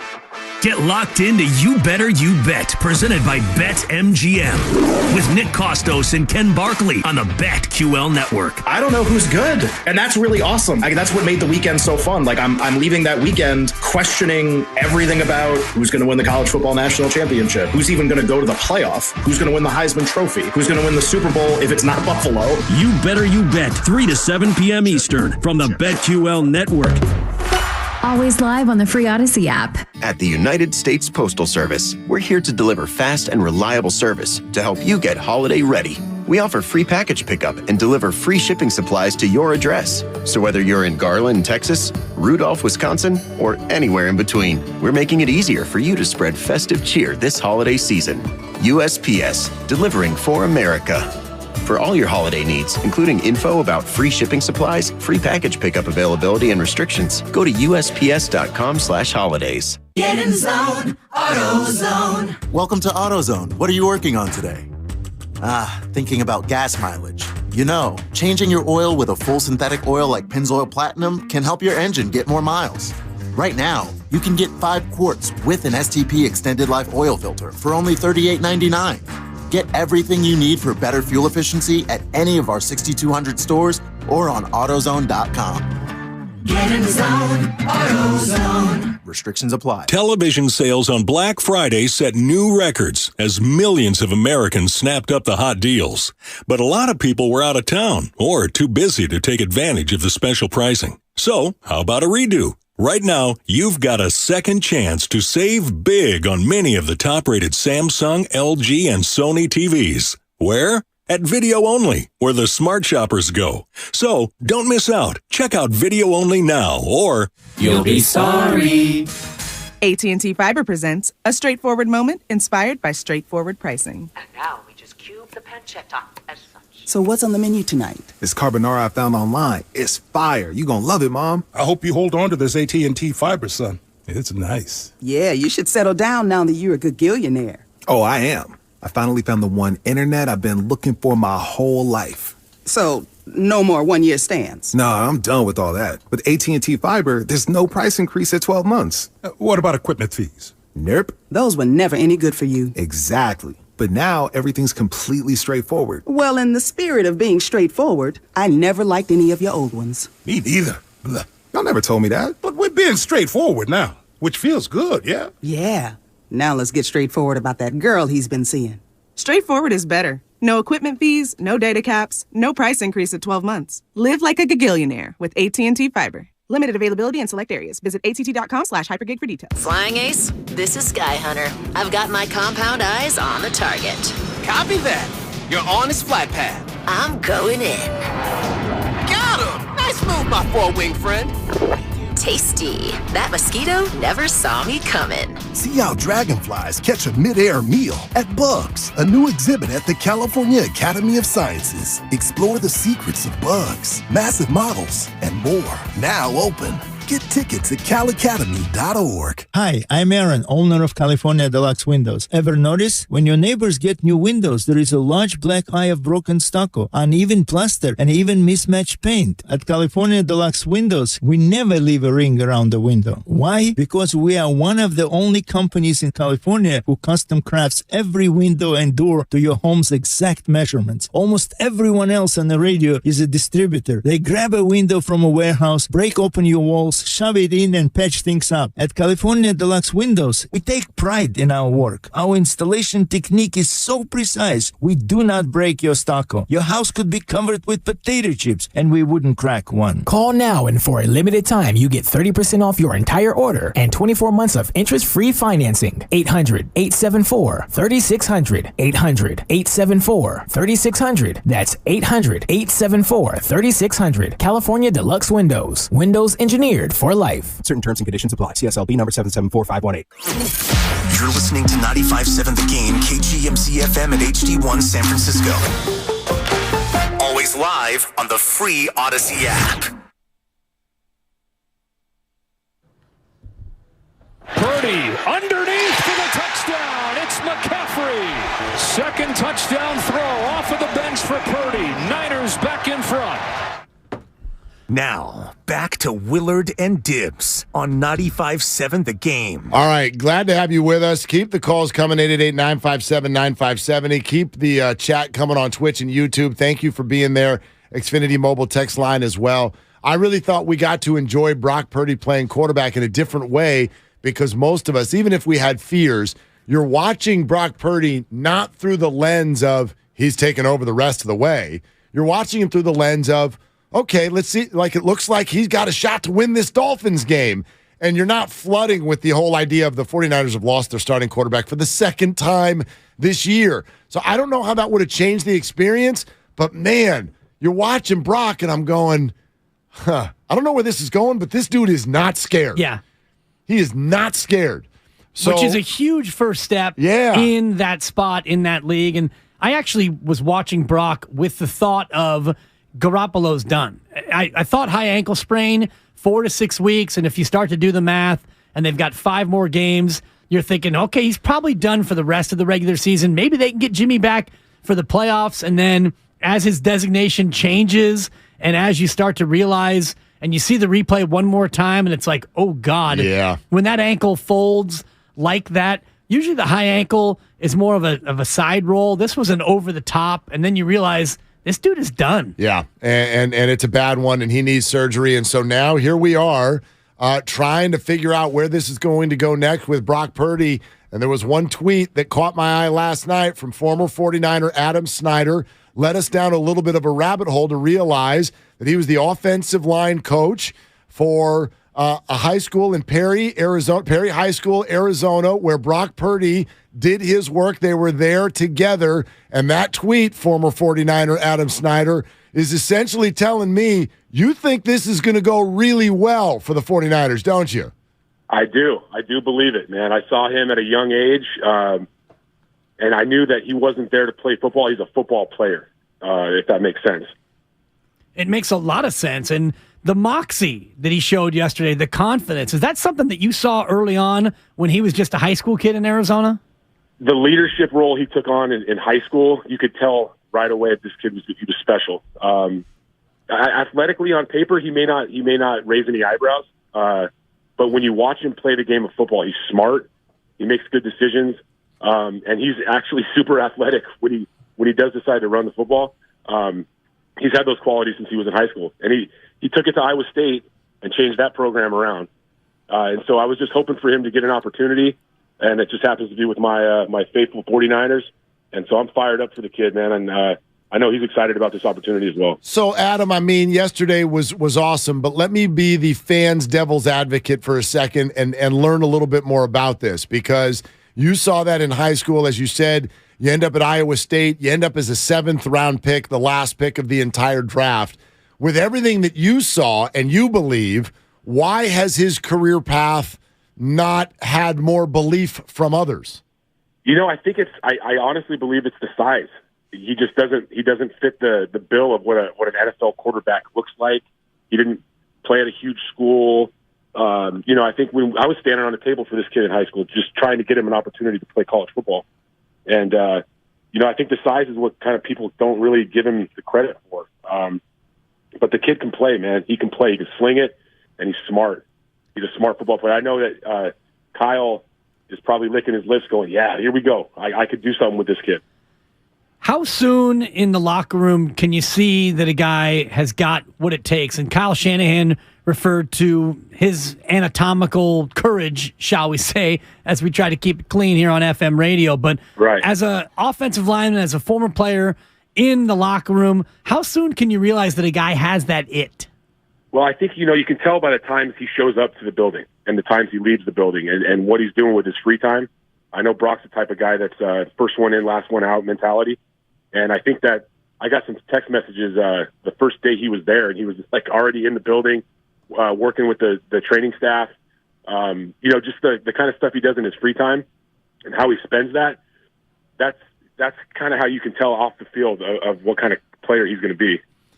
Adam Snyder, former 49er, is with us. He was coaching the O-line at the high school where Brock Purdy was playing quarterback. So, Adam, I know you believe in Brock, but let's now bring in the situation. You're talking about an 8-4 team that's got playoff hopes, and even if he's going to be great someday, he's certainly short on experience right now. What is a fair expectation for where this is going next this season?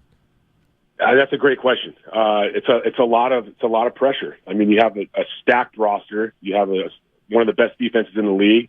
I think if he can just stay the course and kind of silence the noise and do what's asked of him, there's no reason why he couldn't take this team to a Super Bowl. He has the skill set. He's got the coaching staff, and he's got the guys around him. I know this moment's not too big for him. Just knowing the type of kid he is, he's going to put everything he's got into it. And I don't see why he can't win some football games here down the stretch, and then punch the ticket to the dance and see what happens. Play the role of opposing defensive coordinator, if you would. Now you got 6 days or so to prepare for Brock Purdy. What do you see as his deficiencies? What are some areas that other teams will look at and try to put him into tough situations? Just off the top of my head, probably mixing up the fronts, mixing up the coverage, showing blitz, those kind of things that come with experience that Brock doesn't quite have yet in the NFL. Try to play with him visually and present different fronts and that kind of stuff. I think that'll take some time. But again, Kyle, the way he designs his offense, he'll put packages in to get for Brock to get him out of those situations. If he sees something he doesn't like, he'll have a go-to throw. He'll have a go-to play to get to. So I think, that's probably what he's going to struggle with the most is recognizing fronts and coverages. Adam, have you called him yet? I texted him last night. I haven't gotten a text back, so maybe he lost my number. I don't know. No, or maybe you were one of 814 texts. That's probably more likely. Yeah. But I mean, now is this someone that outside of last night you keep in touch with often? Have you been sort of mentoring him through anything as he becomes a pro? He came back right before training camp, and I saw him. He was doing some quarterback training with my son, so I saw him then, and been back up to. I'm actually coming back up to the Bay. I think the last game of the season I'll be there, and so I'll get to see him then. And I text him every once in a while just to check in. How you doing, bud? How you handling it? And he's in great spirits. He was in great spirits throughout the beginning of the season. And so, yeah, I mean, I keep in touch with him, try to tell him, hey, I'm here for you. Any questions you got, I can give you some advice or just be there for him to help get him through these first couple of years. And now he's in a different spot than he was even 24 hours ago, where he goes from QB3 at the start of the year. Just learn and take your time. Now he's QB1. What sort of advice does he get? And is he the kind of guy who doesn't get overwhelmed by the moment like this?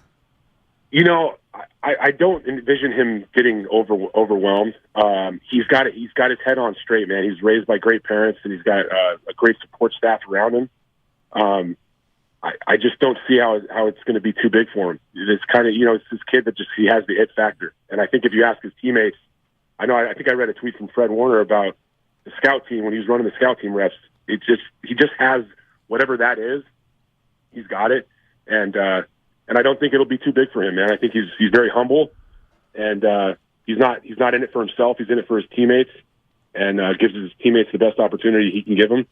And I think it's a great spot for him to be in, man. It's a great spot for him to be in. So, Adam, I mean, we get your personal ties, but you would suggest to a 49er fan that looks at this and even if they're like, hey, we like what we saw yesterday and open-minded to where this may go, but there's no way that this team can compete with Jalen Hurts and that Cowboy defense or a Mahomes or an Allen, your response would be what? Let's let the tape. Let's let it figure out. We'll watch the tape later. I don't know. I mean, that's a tough question, man. You're right. Those guys are elite. Those guys are elite. Those teams are elite. The pieces of the puzzle are there. It's a matter of figuring out how that puzzle fits.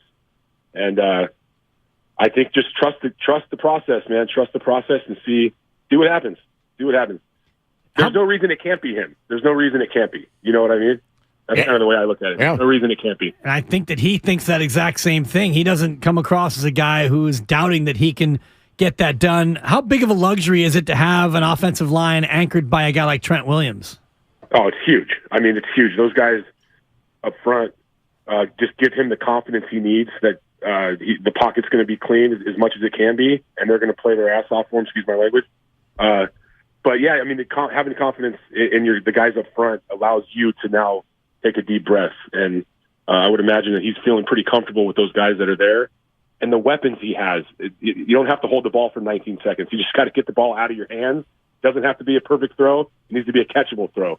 And so I think, the confidence of the guys around him will ultimately raise his level of confidence as well. Adam, great stuff. What are you up to these days? And again, you were coaching a handful of years ago. You've mentioned your son. What else are you up to? Yeah, I'm currently in Orlando, Florida, with my 12-year-old. We're competing for a national championship here. We're at the AYF tournament, and so I'm still coaching youth football. I got a 14-year-old boy who just finished his football season, about to enter high school, and I got a 12-year-old boy who's out here in Florida with me, and then got my daughter who's doing competitive gymnastics, and I got a 6-year-old boy. So I'm busy. Damn. My wife and I divide and conquer, man. I wake up every morning and go, okay, where do I have to be and who do I have to pick up? Right. Are your boys also offensive linemen? No, actually, my oldest son is a quarterback. They're much leaner than I ever was. Okay. Nice. They're not shopping in the Husky section like I was. Is your son who's a quarterback, is he better than Brock Purdy? I'm not going to say that yet. Okay. That's yet to be determined. He does have some skills, though. He's got some skills. Okay. Yeah, you said he was working with Brock. Was he coaching Brock, or was Brock coaching your son? That's a good question, man. That's a good question. Yeah. He's learning from Brock. He's learning from every time he's with Coach Minucci out there in Arizona. Adam, great to catch up with you. Thank you for taking your time away from your family to chat this out, man. Appreciate it. Of course, man. Thank you, guys. Okay, there it is. Former 49er Adam Snyder. Who again, and I think he's admitting it. Look, he worked directly with Brock Purdy. They still have a relationship, so of course he's going to come from the top rope and be like, "This guy's amazing." However, that's when you sort of look at it through the lens he's providing, which I think is important here. It's not, hey, suddenly Brock Purdy's going to be a star. It's Brock Purdy has sold under a lucky star. Like, he has landed in a spot where Kyle Shanahan's his coach and Trent Williams is his left tackle. Right. And the best defense in football is on the other side. So can he keep teams in games? I think a reasonable person can right now think yes. And job number one in that spot is self-belief. And Brock Purdy's got that in spades. You can't get into that spot and have self-doubt or have anybody in the locker room doubt you. And you saw the comments from everybody yesterday after the game, whether it was Bosa, Kittle, Shanahan. They all talked about his cojones, and they used different words to describe that sort of self-confidence and that sort of courage that Brock Purdy has. And so, first and foremost, being in this spot, you have to have that. And Adam Snyder talked about him having his head squarely on his shoulders and good parents to where, all of a sudden he's not going to be, hey, I'm QB1, putting on, a mink jacket and sunglasses inside and starting to read his press clippings. It seems like this is a kid who's going to keep his head about him, stay humble, keep working, and realize the opportunity he's been given. He's going to go play Tom Brady this weekend. Can you imagine that? I mean, he's got to be, right? And that's another side to this. It's not just he was ready for the moment. Now it's, are you ready for the scenario that has unfolded? Because in that moment, let's be honest, maybe Brock knew. I think there was something that Kyle Shanahan said yesterday where the 49ers team at halftime was sort of given at least the wink, wink, nod, nod, like Jimmy's gone. Jimmy's gone and Jimmy's not coming back, okay? So they were given that news at halftime, at minimum, that he wasn't coming back for the game, but I think everyone was aware. Right. But when Purdy started that game, his thought was just like, I don't know, I have to go win this series. Yeah. It might have just been that. Well, now here's a new thing for your lap, Brock. It's not just go beat the Dolphins. It's, okay, sports media is going to be talking about solely you now. Right. You're going to have to meet the media. Right. You're going to have to handle all of these other quarterback things. You are inheriting an 8-4 football team with expectations and recent trips to the Super Bowl and the NFC championship game. Tom Brady is on your schedule in 6 days.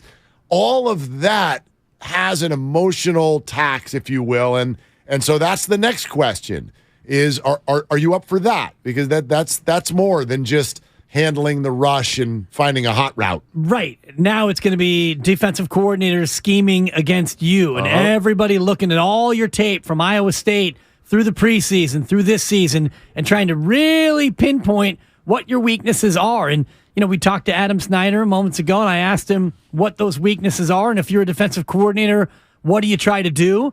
And he's going up against a good DC this week and a very good defense in Tampa Bay. And what Adam said to us is what we're going to see, a lot of confusing fronts. You're going to see him dropping zone blitzes where you drop the defensive lineman, you bring extra linebackers. You're going to try to disguise the coverage to where when you get inside of 15 seconds and the headset shuts off, and we saw this, remember, with Jared Goff and the Patriots in the Super Bowl, where famously Belichick would switch his defense in the final 10 seconds of the play clock to try to throw Jared Goff off. You're going to see a lot of that stuff thrown at Purdy now. Right, and so, yeah, some of these defenses coming up in the next few weeks are really good. They're not 49er defenses, but the Bucs are solid. The Commanders are very solid, and so this will be a complete new challenge. I like that he can move a little bit, right? He doesn't seem to get happy feet. He's able to get out of the pocket and do some things. So this is all still to unfold.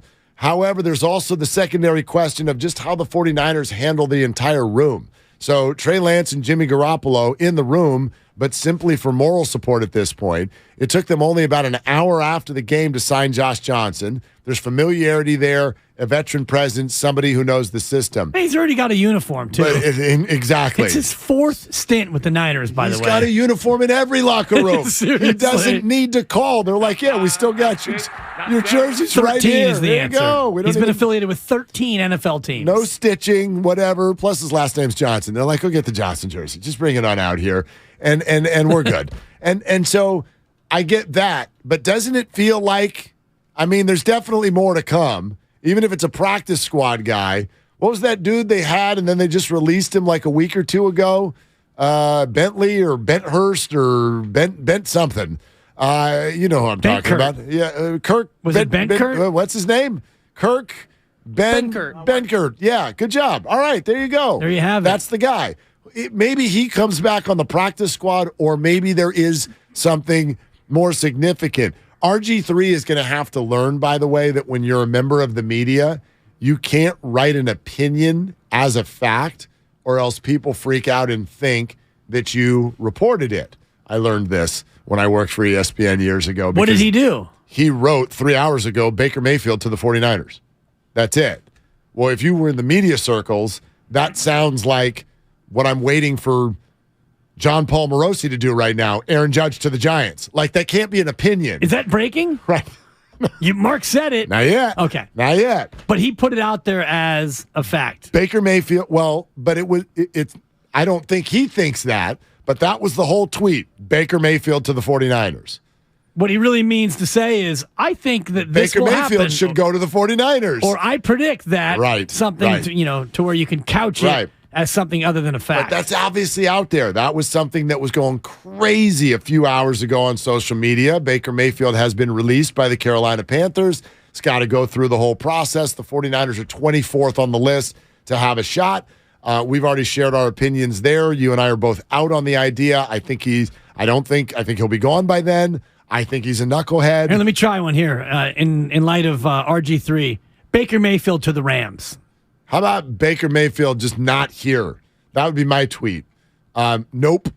Baker Mayfield to the Rams. Okay. There, I said it. Great. I put it out there. I don't care where he goes as long as it's not here.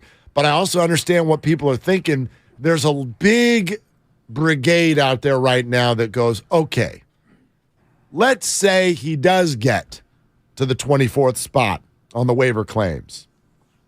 Why not? What's the harm? What would you say about that? Well, the harm would be he's not shown himself to be a great character guy. Not a bad actor, but not necessarily the best character.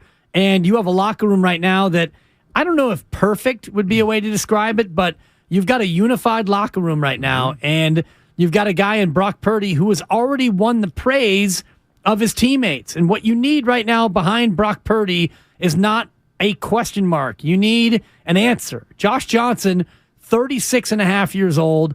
He's been a part of 13 organizations. It'll be his 4th stint with this team.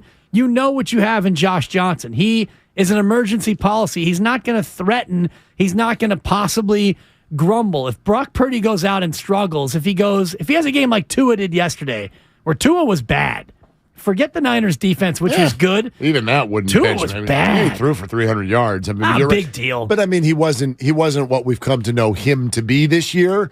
If that were a backup quarterback, you'd be like, cool, I'll take it. Right. You would totally take what Tua did yesterday. Tua played losing football yesterday. He was awful in the first half. I don't disagree. He made 2 big plays. Other than that, he missed so many open receivers. He did. I'm going to give the 49er defense some credit for that. Absolutely. Yeah. Absolutely. But if Brock Purdy has that kind of a game where he basically throws you out of a ball game and you've got Baker Mayfield behind, there'll be some question marks. Should they go to Baker Mayfield? Well, that's the thing. And you don't want that. There's something I noticed yesterday as you watched the media bounce around locker to locker. The media. The evil media. The fifth estate. So they go locker to locker, and they're talking to all the veteran guys in a situation like this. And you notice something. Remember the press conference for Keyshawn Johnson when Vinny Testaverde got hurt? Remember the press conference for Terrell Owens? My quarterback. That's a 4. Do you remember those press conferences? Now, maybe that's just those personalities. Those are very outspoken diva-type receivers, Keyshawn and T.O. But did you notice that you didn't see anything like that from this particular group?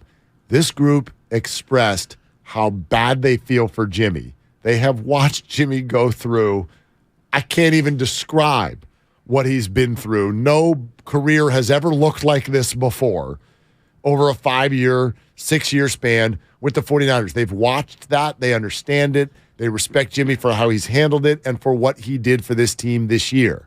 What I did not see Brandon Ayuk cowering in the corner, pounding on tables, essentially telling the world, we're done. Our season's now done because we've lost not one, but 2 quarterbacks. I heard people express their sorrow for Jimmy, and let's go beat the Bucs. Right. They don't think it's over. No, of course not. They don't think it's over. Because they see Brock Purdy, they've seen him all year, and you go back to preseason and training camp, and they talk about what Brock Purdy showed then, which was a guy who thought that he was QB1. Even though you know you're QB3 on the depth chart, if you act like you're the starter, you act like you're the man, and then you get a chance to be the man, and you come in and you don't shrink in a spotlight in a game like that where you come in down 7-3 against one of the best teams in the NFL in a huge spot at home, and you don't blink, you win all kinds of praise inside that locker room. Okay, so Super Bowl contender still, yes or no? We'll take your calls coming up next. Baker, yes or no? 888-957-9570. Keep your comments coming on Twitch, YouTube, and the Xfinity mobile text line.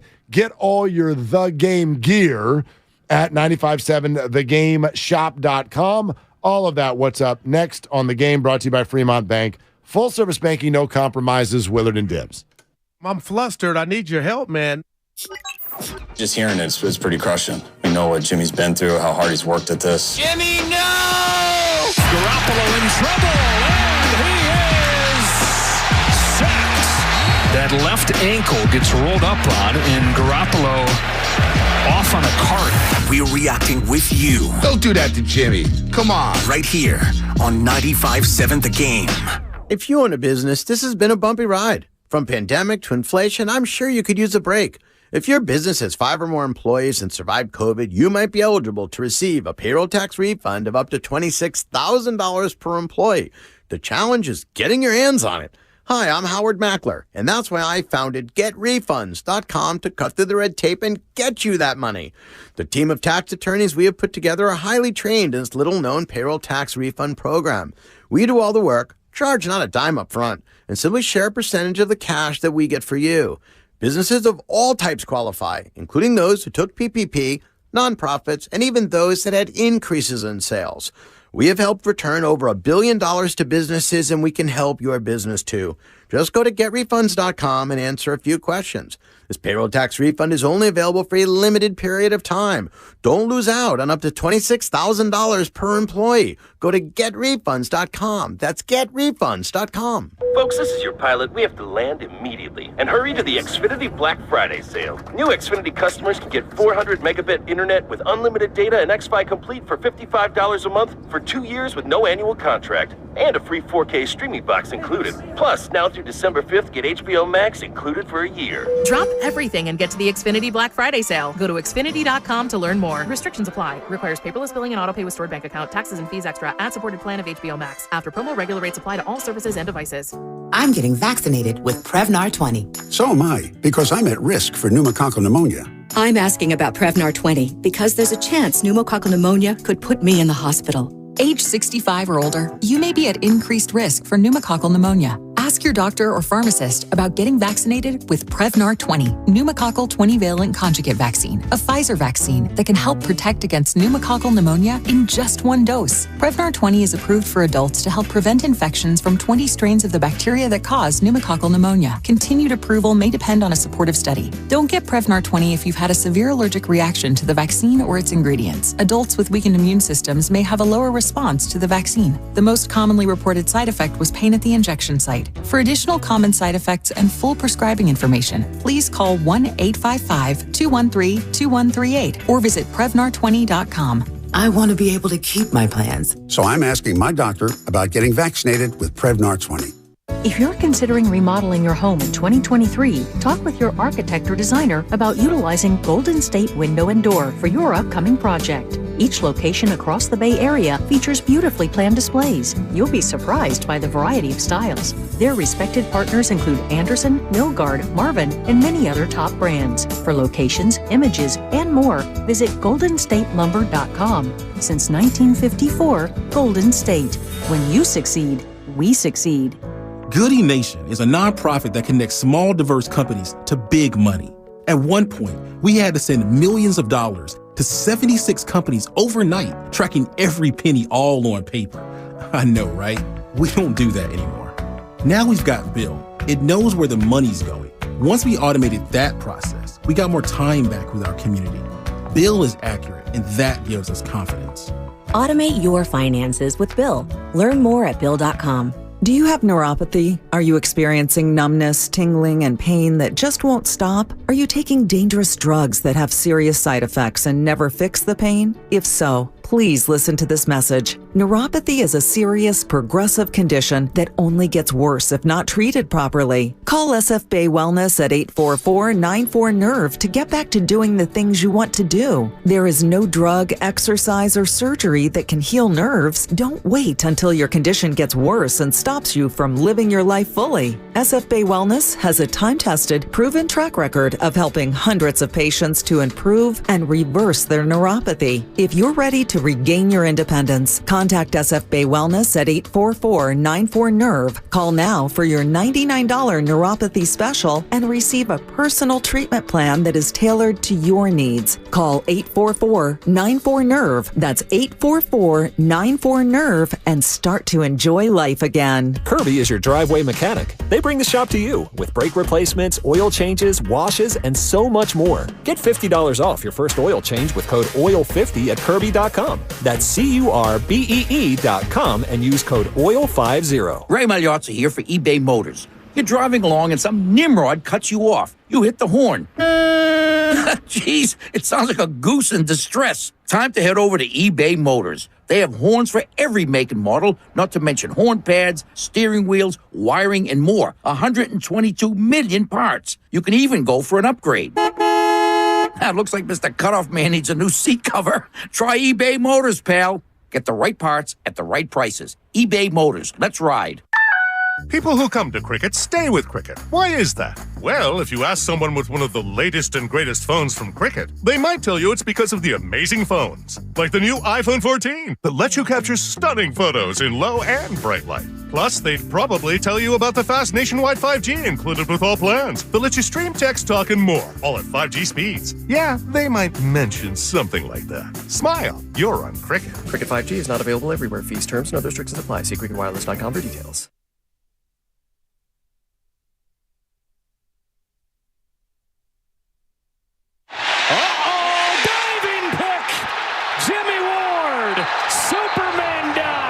Interception. Now, back to Willard and Dibs on 95.7 The Game. That was Joe Davis on Fox Sports. Superman, that throw. Don't you forget about that defense now. Yeah. Don't you do it. No, and they damn took that second half over. Although, I'm surprised D'Amico hasn't been fired. They gave up points in the second half. I know. They're averaging... Unacceptable. Other team is averaging 7 points a game in the second half over the last 24 hours. And if you think about the last 5 games, other teams are averaging 1.3 points a game in the second half. So good. Seriously. And by the way, D'Amico, gotta go. I want to give D'Amico a set of flowers here for this. If your MO is going to be just let the other team score an opening drive touchdown, then we'll adjust and you'll never score again. If that's going to be your thing, and it clearly looks like your thing, be efficient with it. Just let them score in the first play. Just get it out of the way so you're like, now we got all the time in the world to show everybody how much better we are. Like, think about that now. The Dolphins were on pace to score 564 points in that game, Mark, and I don't think they reached it. No, they didn't. I mean, that's really important here. I know we love to do this. Well, if you take away all the bad plays, then they were really good. Yeah, right. I know we love to do that, but it is fascinating. 10 seconds into that football game, 7-0 Dolphins. 10 seconds. And the Dolphins really never threatened to do anything the rest of the way. Got outscored 33-10. And the one touchdown they had, look, Hufanga took a bad step. He stepped forward, and the cheetah went by him. And Tua saw it and had the time to deliver it. To me, again, like it wasn't. I would be much more concerned if teams were going on a plodding 9-play drive. Right. You hawk the ball down the field 60 yards to Tyreek. All right, I mean, that's Tyreek Hill. And your safety took a bad step. So the idea that nobody after that opening stanza, nobody's moving down the field on the 49er defense. That's insane. Pretty much. And whoever your quarterback's going to be is going to have a good shot to win football games if that's the case. Opening drive, 1 play, 75-yard touchdown. Then the Dolphins go 4 yards and a punt, 3 and out. 3 yards and a punt, 3 and out. 12 plays, 65. They get a field goal. Nice little drive, but they stalled out at the Niners 25. Then it's 3 plays, no yards and a punt. 4 plays, 10 yards and a punt. End of the half. Second half, pick. Then they get the 1 touchdown, 4 play, 80-yard, the Tyreek Hill you mentioned. Then it's out on downs, a fumble, and a pick. 3 picks, a fumble, turn it over on downs, and a tug in the second half. My God, this defense gets better with time. Yes, and elite use of your challenges for the defense as well. I thought it was really weird. Hey, Mike McDaniel and Wes Welker, thank you for your time here. No, it wasn't bleeping BS. Like both of you were shown on TV, slow-mo replays of you screaming bleeping BS to the refs. These were the 2 most obvious replays I'd ever seen. The second one I thought was... The ball was on his butt. But it's a classic case of what's a catch and what's not a catch. I disagree. The ball was completely... It was in air behind him as he's rolling toward the sideline. They were great challenges. I understand the frustration in the moment because... there's a catch. Oh, no. Reversed. And okay, fine. Well, ball's then on the there's ground. A catch. Sorry. Reversed. To have it happen twice on the same drive, including one on 4th down. Oh, no. Credit Kyle Shanahan. Yeah. Those were great challenges. And, I think they were both the correct calls. And go tell your players to, secure the ball. Right. If you want to get mad at somebody. Ball control and ball security. Sorry, not sorry. By the way, you talked about Tua's balls floating. I got hot under the collar yesterday about these Dolphins. You did, huh? I mean, I even tweeted about Raheem Mostert and Jeff Wilson, which is not my that's not my MO. You have to check your Twitter. I was like, just everybody did you shush. I want a bunch of shushing from the Miami Dolphins because this is a chirpy week and you got served. Big time. You got served. Served big like time. Korea's getting served. Oh my gosh, Brazil is so good at soccer. 4-0. It looks like Billy Madison playing dodgeball right now. It's absolutely unfair. There's kindergartners out there. No against 10-run adults. rule either in the World Cup. My gosh. If you're Korea, South Korea right now, you've got a long way, and you got to wear it because there's nowhere to run to, baby, nowhere to hide. No, and there are still 50 some odd plus minutes That's left your to go. World Cup update. Go ahead and move Brazil on in your bracket, people. Brazil. Yeah. Okay. Anyhow. You might gather something from this. Because, again, as I said, it was interesting. You go locker to locker in the locker room, the veterans, they're very sorry for Jimmy. They were upset for Jimmy, but I did not detect anyone expressing frustration like our season is over.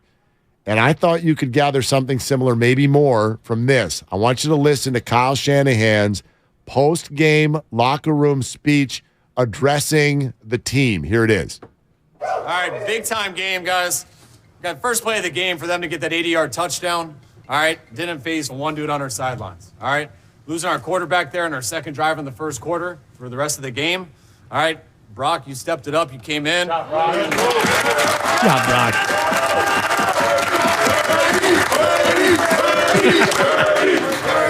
Guys, unbelievable job. So proud of our team. We have such a special team, man. It took everybody here throughout all 4 quarters. All right, and we all know I don't know if you guys know, but it's with mixed emotions, right? And we know Jimmy went down. All right, so be there with him. All right, you guys know how much he's meant to us, how much he's hurting right now. All right, but guys, we've got a long way to go here, and we still got everything in front of us. All right, when you guys play like that, defense, you play like that, you play that physical, you run the ball, everybody do their part. Guys, and we got a chance to win every game that we step out there on. All right, never forget that, all right? Niners on 3, 1, 2, 3. Purdy. They're chanting his name. They're chanting his name. I think it's important to remember they were comfortable going into the season with him as the backup this year. He won that job. He took it from Nate Sudfeld, and they were not going to re-sign Jimmy Garoppolo. They were comfortable with that. You can hear it in his voice. I think in the voice of the players, there is absolute disgust and sorrow and anger for the Jimmy situation, but there is no, hey, the season's over now, so, let's do what we can. Sounded good. And in the moment, and Kyle talked about it, the defense gives up an 80-yard touchdown on the first play from scrimmage, and nobody on the sideline batted an eye. There was no worry on the sideline, like, oh, boy, here we go. The Miami offense, it's so vaunted. We can't stop them. We're going to lose. No. You shake it off, 80-yard touchdown, big deal. Blow number 2 comes, you lose Jimmy Garoppolo, and the team, while sad for Jimmy G, they don't miss a beat. You turn to Brock Purdy, and I don't know if Brock officially got the game ball. He certainly deserved the game ball. I would imagine so, yeah. And, to have them chanting his name, no disrespect to Jimmy G, but that shows you how impressed they were by the youngster coming in like that. Okay, we have breaking news in Major League Baseball. 95.7 The Game, breaking news. Breaking news? We do not have breaking news. This is breaking news as predicted on this station just last week. Ladies and gentlemen, shortstop Trey Turner is a member of the Philadelphia Phillies. The terms of the deal not available as of yet, but this has confirmed. And by the way, you should look at this as incredibly good news across the board for the San Francisco Giants. Trey Turner leaves the Dodgers. The Padres were a major rumored destination. Doesn't happen. The whole idea of Trey wants to be on the East Coast has been confirmed. Yep. He will be joining the Philadelphia Phillies, and watch out for the Phillies. That is a freaking offense now. Yeah, it is. That's going to be taking place there. But you're starting to see the free agency wheel with winter meetings underway. It is really starting to turn fast. Verlander to the Mets earlier today on a huge 2-year deal. Trey Turner goes to the Philadelphia Phillies. I wonder who is next. I wonder. And according to my sources, and I won't reveal them here, Mark, but Aaron Judge wants to be at least 1,000 miles away from Trey Turner. It's just a personal preference, so you can read into that whatever you want. That guy. And I think New York is within 1,000 miles of Philadelphia. All right, we now have the terms of the deal. You ready? You ready for some numbers? We go from terms not yet released to the terms have been released. This is Twitter. How many years? Guess it. How many years? Do you want? Okay. Just tell me the years and I'll tell you the money. 11. Well, 11 years? 11. Well, Trey's young. Yeah. Trey, not Trey Young, Trey is Speaking of Trey Young, he got issues with the head coach in Atlanta. Yeah, he sure did. Yeah, that was it. But Trey Turner, not even 30 yet. 11 years, so $350 million. Well, he wishes you were his agent. Yeah, I should be. You have gone too high. I'm sorry you've overbid. Are you saying I'm too high? So I will take both showcases. Trey Turner, 11 years, $300 million. On the dot? On the dot. Bargain. 11 and $300. It's not even 30 per. This is the new deal. It's not even 30 Purdy. If you're a big time, yeah, I had to do it. It's better. Thank you. If you're one of these big free agents, you get a deal till you're 40. And Trey Turner got a deal. He wants to be on the East Coast, and he will be for the rest of his career. And nothing like a guaranteed 300 too. He's going to get every dollar. You can go shoot steroids up right now. He's going to get all of it. That's a little harsh. What's up next on the game? Brought to you by Fremont Bank, full service banking, no compromises. Also sponsored by Outdoor Supply Hardware. We will react to that. And Steiny and Guru are going to get here next as well on Willard Dibs. Mr. Irrelevant is now the starting quarterback for the 49ers. Brock Purdy's tough as nails. He looked all right. He was composed. Did he make every throw? No. But he made plays. The 2-minute drill before halftime, unbelievable drive. Facing the blitz, because Miami was sitting in the heat. Get the ball out your hands, Purdy. Find a hot read. Find the options here. I thought Brock Purdy played well enough to get that win. All aboard the Purdy Express. Right here on 95.7 The Game. At Outdoor Supply Hardware, to give is to receive. December 6th through Christmas Eve, get a free $10 gift card with every $50 gift card purchased. Limit 4 per household. Osh gift cards never expire. Great gifts are in the cards at all 14 Osh stores. Donate your car today at carsforkids.org. That's cars with a K. Your car, running or not, can be picked up as soon as the next day. Hurry to get a maximum 2022 tax deduction and a vacation voucher. Television sales on Black Friday set new records as millions of Americans snapped up the hot deals. But a lot of people were out of town or too busy to take advantage of the special pricing. So, how about a redo? Right now, you've got a second chance to save big on many of the top-rated Samsung, LG, and Sony TVs. Where? At Video Only, where the smart shoppers go. So, don't miss out. Check out Video Only now, or you'll be sorry.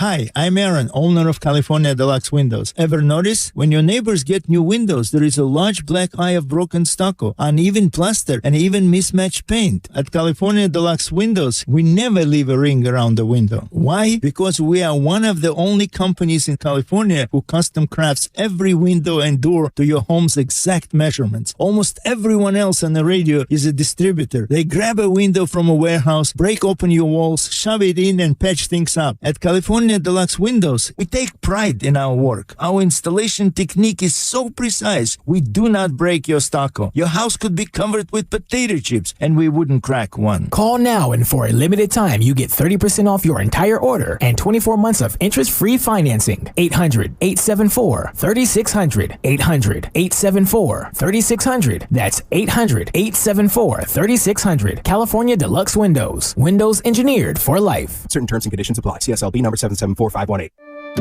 Does your heart long to wander? To encounter colorful creatures from the deep blue sea? And amazing animals from the Amazon and beyond? Feed your wild heart. Travel the world. Right here in San Francisco.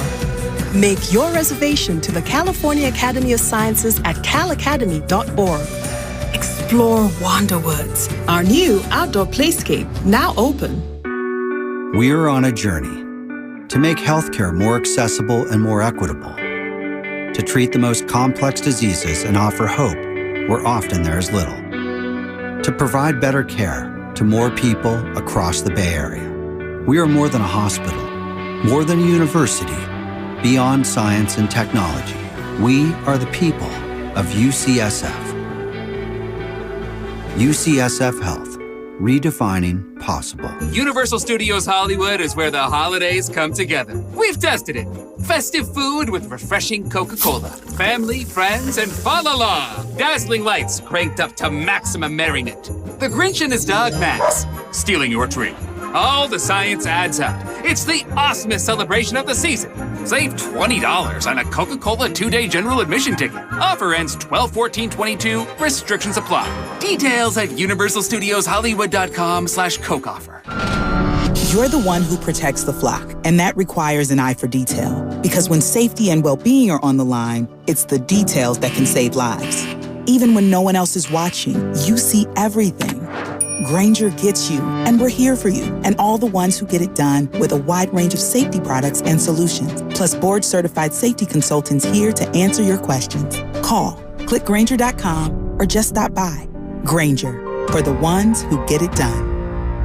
When people have a craving to explore new and traditional Asian cuisines, they head to P.F. Chang's, where scratch-made dishes come from the 2,000-year-old tradition of wok cooking. P.F. Chang's wanted to explore new possibilities for their website. They turned to AmericanEagle.com. AmericanEagle.com re-architected P.F. Chang's website, integrating multiple third-party systems to create a unified digital experience. The results? Improved page speed and performance, personalized content based on users' location, intuitive online ordering, an increase in organic search visibility, and a 40% increase in new users. For scratch-made Asian cuisine, visit your local P.F. Chang's or go to pfchangs.com for website design, development, digital marketing, and hosting that produce efficiency, revenue, and results. Visit AmericanEagle.com. P.F. Chang's and AmericanEagle.com. Another example of the best businesses in the world, turning to the best in the business for websites. Go to AmericanEagle.com or call 877-WEB-NOW1. That's 877-WEB-NOW1. In Cupertino, mostly cloudy, occasional showers, highs near 59. Weather brought to you by Staples. Staples stores are a new world of possible with innovative tools for small business and remote workers and learners. Explore more at your Staples store or staplesconnect.com.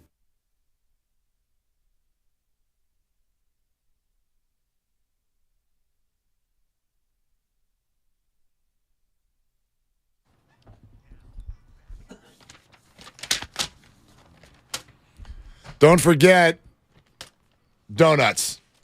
I know that may sound selfish to some because it's not like everybody's going to get a donut, but there's a little extra juice on the line for the Warriors tonight because 3-game win streak, as predicted, not terribly risky of a prediction, but I believe in the Warriors, especially when they're playing inferior competition at home right now. So I thought it was going to be a run-the-table home stand. Has been so far. Got to get one more. Indiana Pacers in town tonight. Chase Center, tip-off set for 7. Pre-game coverage begins with Warriors Live at 6 right here on 95.7 The Game. Tune in to Warriors Live. 95.7 The Game presented by Xfinity. Supercharge your home with supersonic Wi-Fi. Unbeatable internet only from Xfinity. So we just were talking about if the Warriors win 3 straight, you guaranteed it. I bet against it just for the sake of conversation. I'm a Warrior fan. It's one of those bets you hope that you lose. If the Warriors win, I owe donuts, and I believe Friday will be the day that the donuts get delivered, possibly tomorrow. I'll let you know in advance so you can plan your breakfast accordingly. If the Warriors win tonight, I owe the team donuts, and I will provide them via Quality Donuts in East Oakland. The Warriors will win tonight, coming at 11-point favorites against the Indiana Pacers tonight, and Klay Thompson back in the fold after taking Saturday night off because he don't do 2 in a row. But last night off, back to the court tonight for Klay, who's been playing better. A full complement of Warriors means a 3rd straight win. And I have tried to offer up my services to look. I tried to say, hey, I'm kind of the Klay Thompson of the station. I don't do back-to-back shows. How does Monday, Wednesday, and Friday sound? Yeah, and he was like, yeah, dude. About 3 weeks ago, you are the Klay Thompson of this station. You keep throwing up bricks all day long. We'll give you more than one day off. He actually said, for a new job, you will have to look. So I said, can I give you a quick story that you'll love? I love it. Quick story. Okay. So over the weekend, out to dinner with some friends, lovely Christy and some friends who through youth baseball, they know a guy. And so we'll get to this restaurant, and there's a private party going on in the back room. And they lean over to me. You're going to love this. You're going to love this because this is all your influence. They go, hey, guess who's in there? I go, who? They go, Look. No way. Look is in the other room. I go, no way. I go, really? They're like, yeah. I'm like, okay, we have to go to a different restaurant. I can't be in the. Yeah, my boss is here. Seriously. I was about to order a Manhattan. What the hell? Because you're one drink too, and the lampshade goes on. Oh boy, that's right. I mean, who knows what can happen with M-Dub. 2 drink minimum. My butt is a 1 drink maximum around these parts. No, so actually, yeah, we hung out for a second. It was fun. All right, so seriously. Steiny Guru going to jump in here in just a second. Just to recap, Brock Purdy's good. And we'll see where that goes from here. But I firmly believe, I think you do too, I think the 49ers are still the NFC West champion this year. And then based on the data we'll have after 5 more games, and if Brock is healthy and if other key people are healthy, then then maybe I'll have an opinion on whether or not this team could beat Dallas or Philadelphia in the playoffs. But it was interesting to have Adam Snyder on, former 49er, who was one of Brock's high school coaches. He's got the utmost confidence. And then we've also got the baseball drumbeat starting. Justin Verlander to the Mets, 2 years, $86 million. And Trey Turner to the Phillies just moments ago, 11 years, $300 million. I will say this because it applies to Aaron Judge. Baseball's telling you something that's very uncomfortable for the Giants. The Giants have played a game in the last few years, which is we are keeping financial flexibility, and we are not going to be one of these teams that's paying bajillions of dollars to people who are 40 years old. Where Major League Baseball has sent the Giants a message. If you don't do it, we will.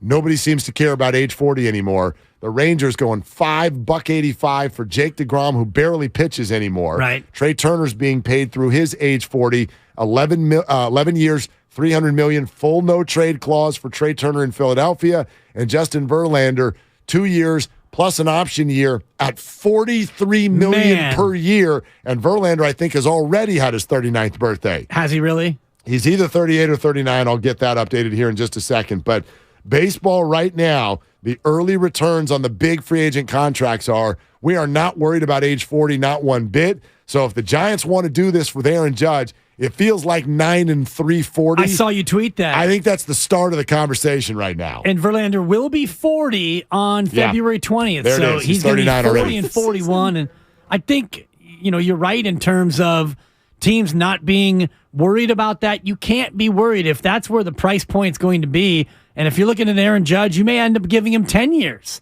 if that's going to be what it takes. And if it's a 9-year deal, you're hoping for 6 good and then 3 not terrible, 3 probably not so great, but that's the price you have to pay these days to get a free agent of his ilk. The bottom line also is for fans, we're going to look at this and we're going to go, we don't care. We don't care. Now, I'm going to keep the receipts, and I even mean my own, because I am all in on Aaron Judge. I'm all in on Carlos Correa. I'm all in on whatever the Giants want to do financially right now.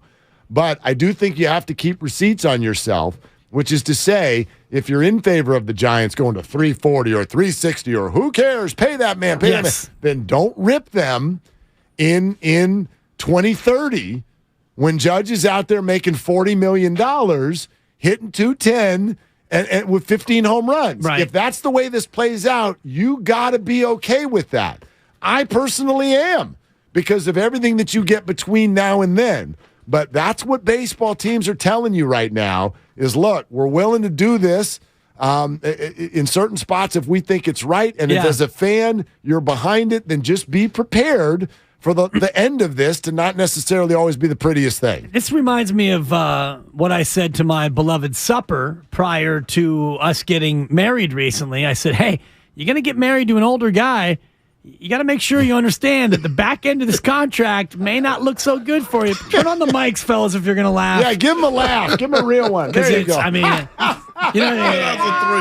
it's like, because Supper is clearly younger, clearly fitter, and your boy may or may not be breaking down. So what I used to say back when it was Steiny Guru and Dibs, Mark, we had a thing called put it in the cap. Put it in the cap.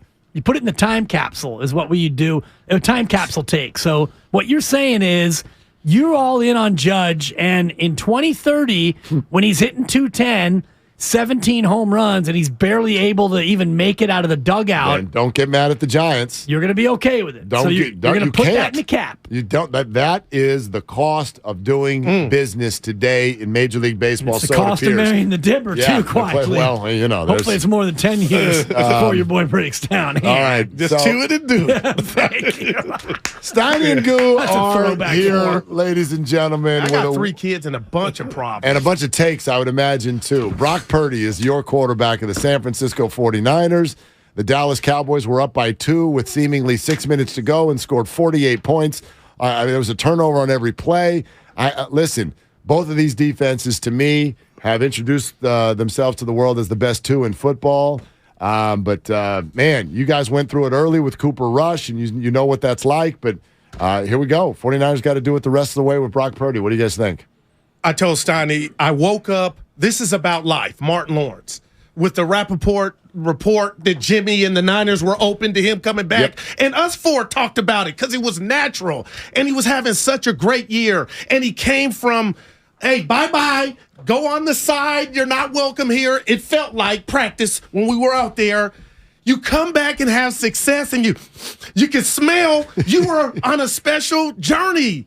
And he goes out and breaks his foot. Man. You can't make this up. Nope. And Jimmy, if you're listening, honestly, I feel bad. Who doesn't feel bad for Jimmy? You got to feel bad for the guy. I feel terrible. Damn. I mean, it's this journey, all the twists, the turns. You couldn't make it up, even if you were on ayahuasca trip and sat down with a pen and paper. Like you could not make up the twists and turns and the journey that he's been on. And now it's probably over. But none of us, and I mean as a 49er, but none of us will say that because we've been around that block so many times. By the way, Rappaport had that report yesterday. Silver wrote an article on it 3 days ago. And what was really interesting about that was not just there's openness on both sides to return. If you go read Silver's article, Garoppolo very much insinuated in that moment that the 49ers would have an advantage if they were to come to me and be in the market like other teams because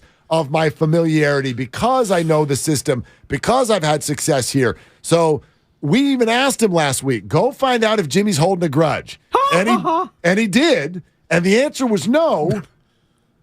And then 3 days later, he broke his foot. Man. Yeah. I mean, and who could have seen that coming? Jimmy Garoppolo getting hurt. And the Carfax report. It's just exactly. The Carfax. Seriously. See, that's one of the things on my list.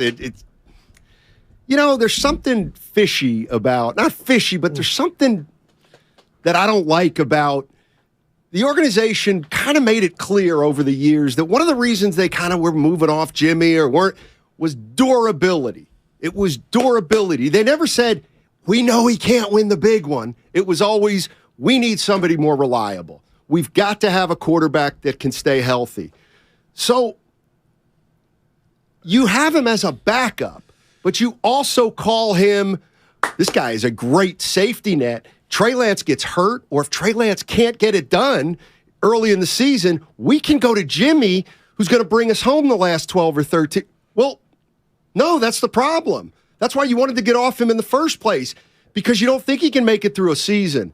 So I actually think it wasn't crazy to think they came in with an untested starter, raw, and now their backup is somebody that if he had to play, he's injury prone. So I don't think it's like crazy foresight to say who'd imagine this to happen. I think you could have planned for this a little bit. But I don't think you imagined that it would go from Trey to Jimmy that quickly, and then from Jimmy eventually to Brock. And now, where does it go after Brock? Is it Josh Johnson who that they signed, or because the idea that Brock Purdy's going to be able to play the final 5 games and be healthy? Steiny was bringing that up. I mean, you never know. So why wouldn't you check in on Baker? People are going to laugh, but if you're Kyle and you're this Jedi.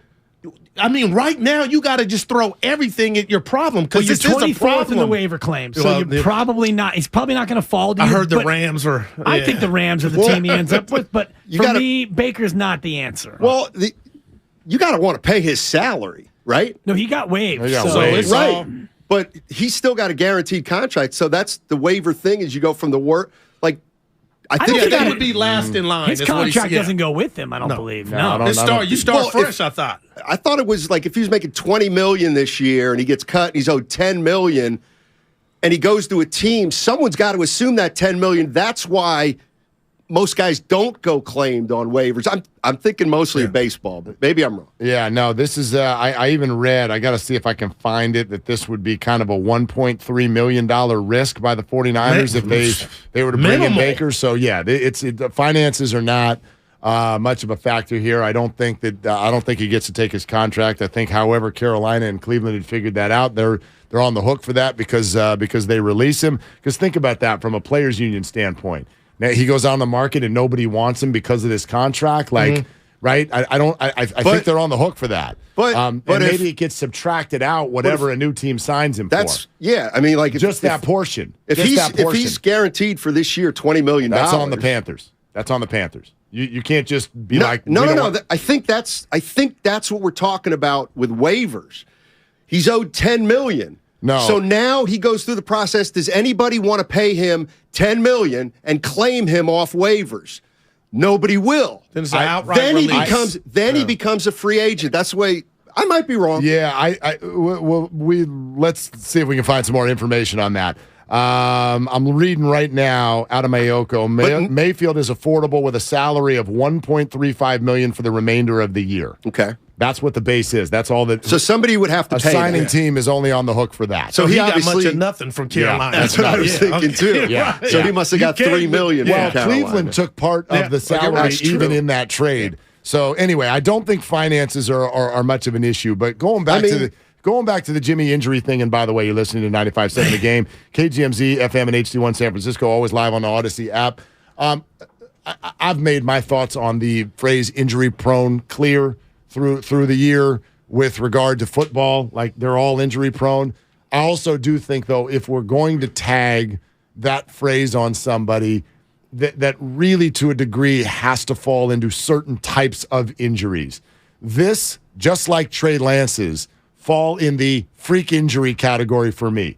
This is not somebody was running down the field and their ACL snapped just because. And it's, Jason Verrett is in practice and things just snap. Right. This guy had a 320-pound man bury his knee into his foot in a way that he fell. That's not, I know his history, but I can't come down Jimmy's road and be like, you're injury prone. That's a freak fall. He's injured. Injury prone, I think, is high ankle sprains. Injury prone is not necessarily the most accurate way to describe it, but the bottom line is the number one ability is availability, and he isn't available often enough because of injury. And you could say that Jimmy Garoppolo takes unnecessary risks in terms of when he gets hurt, and that might be a part of the tableau. Bottom line, more often than not, he doesn't play full seasons because he gets hurt. Real quick, the New York Yankees have announced that they have signed general manager Brian Cashman to a 4-year contract extension. Wow. Yes. Yeah, no, now think about that timing for a second. He was a lame duck general manager. Wow. The Yankees have announced the You think extension. That means I think first order of business is we've re-signed Aaron Judge? I think they were doing that either way, but all right. Drum beat. Speaking of which, here's the other thing I thought of, and I can't quite put my finger on it, but just the whole quarterback situation since Kyle Shanahan got here. It's been unstable the entire time. Maybe it's not all his fault. I get that. But it's fun. I just find it interesting. Like year one, they trade for Garoppolo. Okay, then he gets hurt. And here we are in year 6. Where are we with Garoppolo? Is he we're still? But it was working. We still don't know. We're still in an uncertain situation with the 49ers quarterback position, whether by injury or whether they wanted to move off Garoppolo, or whether they tried Mullins and Beth, whatever. It's like, man, how can you really win if you've never had stability at quarterback in your tenure, even if it's through no fault of your own? And you talk about bad timing. I think he's put enough on tape this season, Dibs and Willard, to another general manager would be like, Jimmy, you still got it when healthy. Yes. And you talk about the Silver report. He had action here, so that's paused. But this is the one thing I told Steiny, if I'm a Niner fan, why I'm petrified.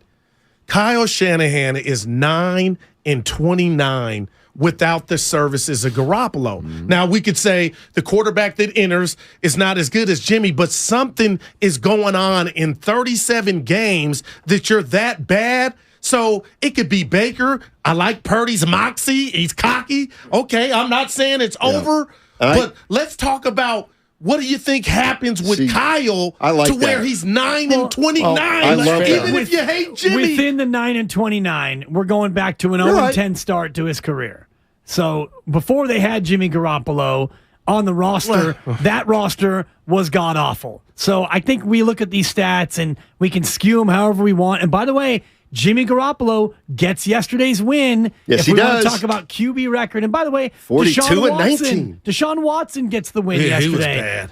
Even though they scored twice on defense and once on special teams, yet there's a win for that quarterback. So a lot of times this record stuff to me is mumbo jumbo. I look at this roster with this quarterback, and you use the word moxie. I think they can still be an NFC Championship team. I think they're definitely. I still definitely think they're the NFC West champion. But here's the there's with what you just said, Goo. There's one known and there's one unknown. Which is the unknown is Brock Purdy just Nick Mullins? Did he just have a good game, or is he someone different? That's TBD. We don't know yet. Here's what we do know: that record that you're hanging around, Kyle, and all the quarterbacks who aren't Jimmy, never had a roster like this. I mean, 2019 didn't have a roster like this. So that matters. Yeah. This defense is the best defense in football. I know that one you could make the case was too, but this is the best defense in football, and this offense has options for somebody. They're not asking him to go in there and be air core. Dan Fouts would air core you. Not even a little bit. Not even a little bit. So that's a point in their favor, I think, for how this one ends up working out. Yeah, I mean, they're 8-4. If I were a 49er fan, I still would be like, let's make sure to get to the playoffs.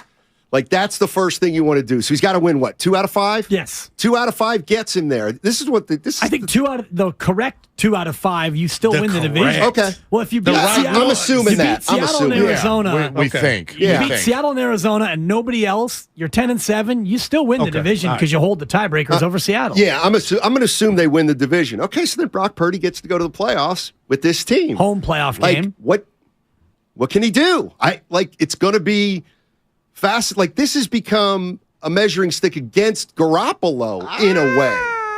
I mean, can be. What if Purdy goes to the NFC Championship game and maybe we think is a little better? This would be Kyle's greatest work if they do reach those heights that you guys talk about. Yeah. And here I go. That was a gutsy win all the way around yesterday, and it does suck that he played the majority of the game, Purdy, but Jimmy gets the that goes under his ledger. I get that, but damn, 41-19, 42 and 19. You love that. But I don't want to be a hater, Shanahan's man. knocking on the 500 door. He's above 500. If you include the playoffs.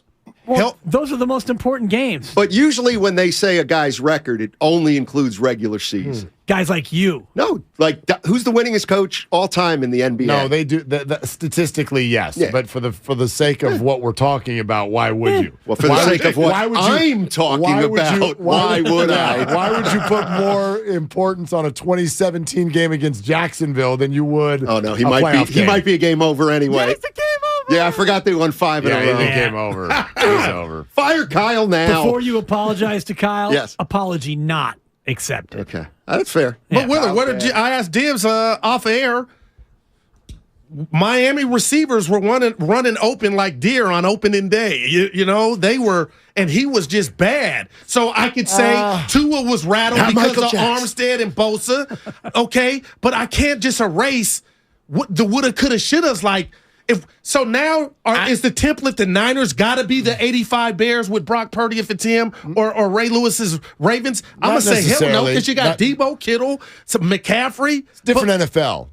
We got to stop doing the whole 85 Bears and the Ray Lewis Ravens thing. This is a different NFL. It's the 1990 Giants with Jeff Hostetler. That's really, if you want to Google that. That's not going to exist anymore. That's not going to exist anymore. However, they're the best defense the NFL has to offer now. I believe that. And if they want to continue to give up 7 points or less in the second half every week, they're going to win the dang bowl because that's how you That's going to win you football games almost every single week. If no one can score on you in the second half. Time of possession, they killed it yesterday. This idea, though, that everyone was running free in the secondary, I know sometimes it looks like that, but Tyreek Hill and Jalen Waddle are going to look like that. They're the fastest people on the field. Miami's the fastest team. Yeah. Absolutely. Making Tua uncomfortable in the pocket, taking his angles away. That's a part of it. And I thought there were plays where they did cover Hill and especially Waddle really well. They took Waddle out of the game. Well, they won the game, so I don't want to come in here I was unimpressed. Sure, no. Well, and I think we got to kind of define how we're talking about this team, because here's the way I look at it is, can they make the playoffs? Yes. Yeah. They can still make the playoffs. Can they make a run? Maybe. But I don't think the third string quarterback is not coming onto this team and they're going to win a Super Bowl. I just don't see it. Nick Foles did, so I think they have gone from they have a chance to they don't have a chance anymore. Now, could it be a Disney movie and the last guy drafted in the Could you imagine? Yes, it would be the most unbelievable story. It's happened. The playoffs. It's happened. The word for me on the playoffs is should. It's still a should make the playoffs with Brock Purdy. They should make the playoffs, and I'm with you that I can't see it, but sports always gives us stuff that we can't see. I'll remind you, if we're going to label him the third string, there's always context when you're talking about this quarterback room. This guy got drafted in the last pick of the draft and then came in and beat someone who was given guaranteed money to be the backup. Sudsy. Yeah. He won the backup job. Brock Purdy did. So, yes, he was the 4 third years stringer. of college. Right. He was the third stringer with the way it played out, but he was hired to be the back. He won the job. He took it away from someone else to be the backup, and they were going to enter the year with him as the backup, and they were comfortable with that.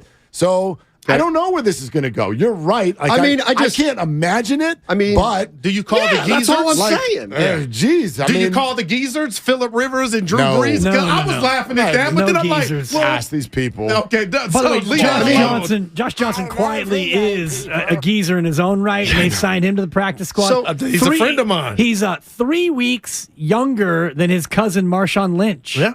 In terms of Oakland package tag. deal. Oakland tag. And he's at Headache is his Madden gamer tag because he's big into Madden. Oh, look at you. I did a little tournament. The thing that I don't think's the craziest thing in the world would be, in a crazy kind of way, why wouldn't you bring in Baker Mayfield to be Purdy's backup? That's what I'm like. I know it's a few reasons. there are a few reasons, but he didn't have the toolage of Kyle Willard. Well, that's the thing. We've done this for years. The Kyle Shanahan system is so hard to learn, and all of a sudden everybody wants to, on December 5th, go grab a bunch of people who've never been in the Kyle Shanahan system in the hopes that something good is going to happen in the playoffs in January. You need insurance, yes. Geico. That's fine, but this is going to be Brock Purdy's team.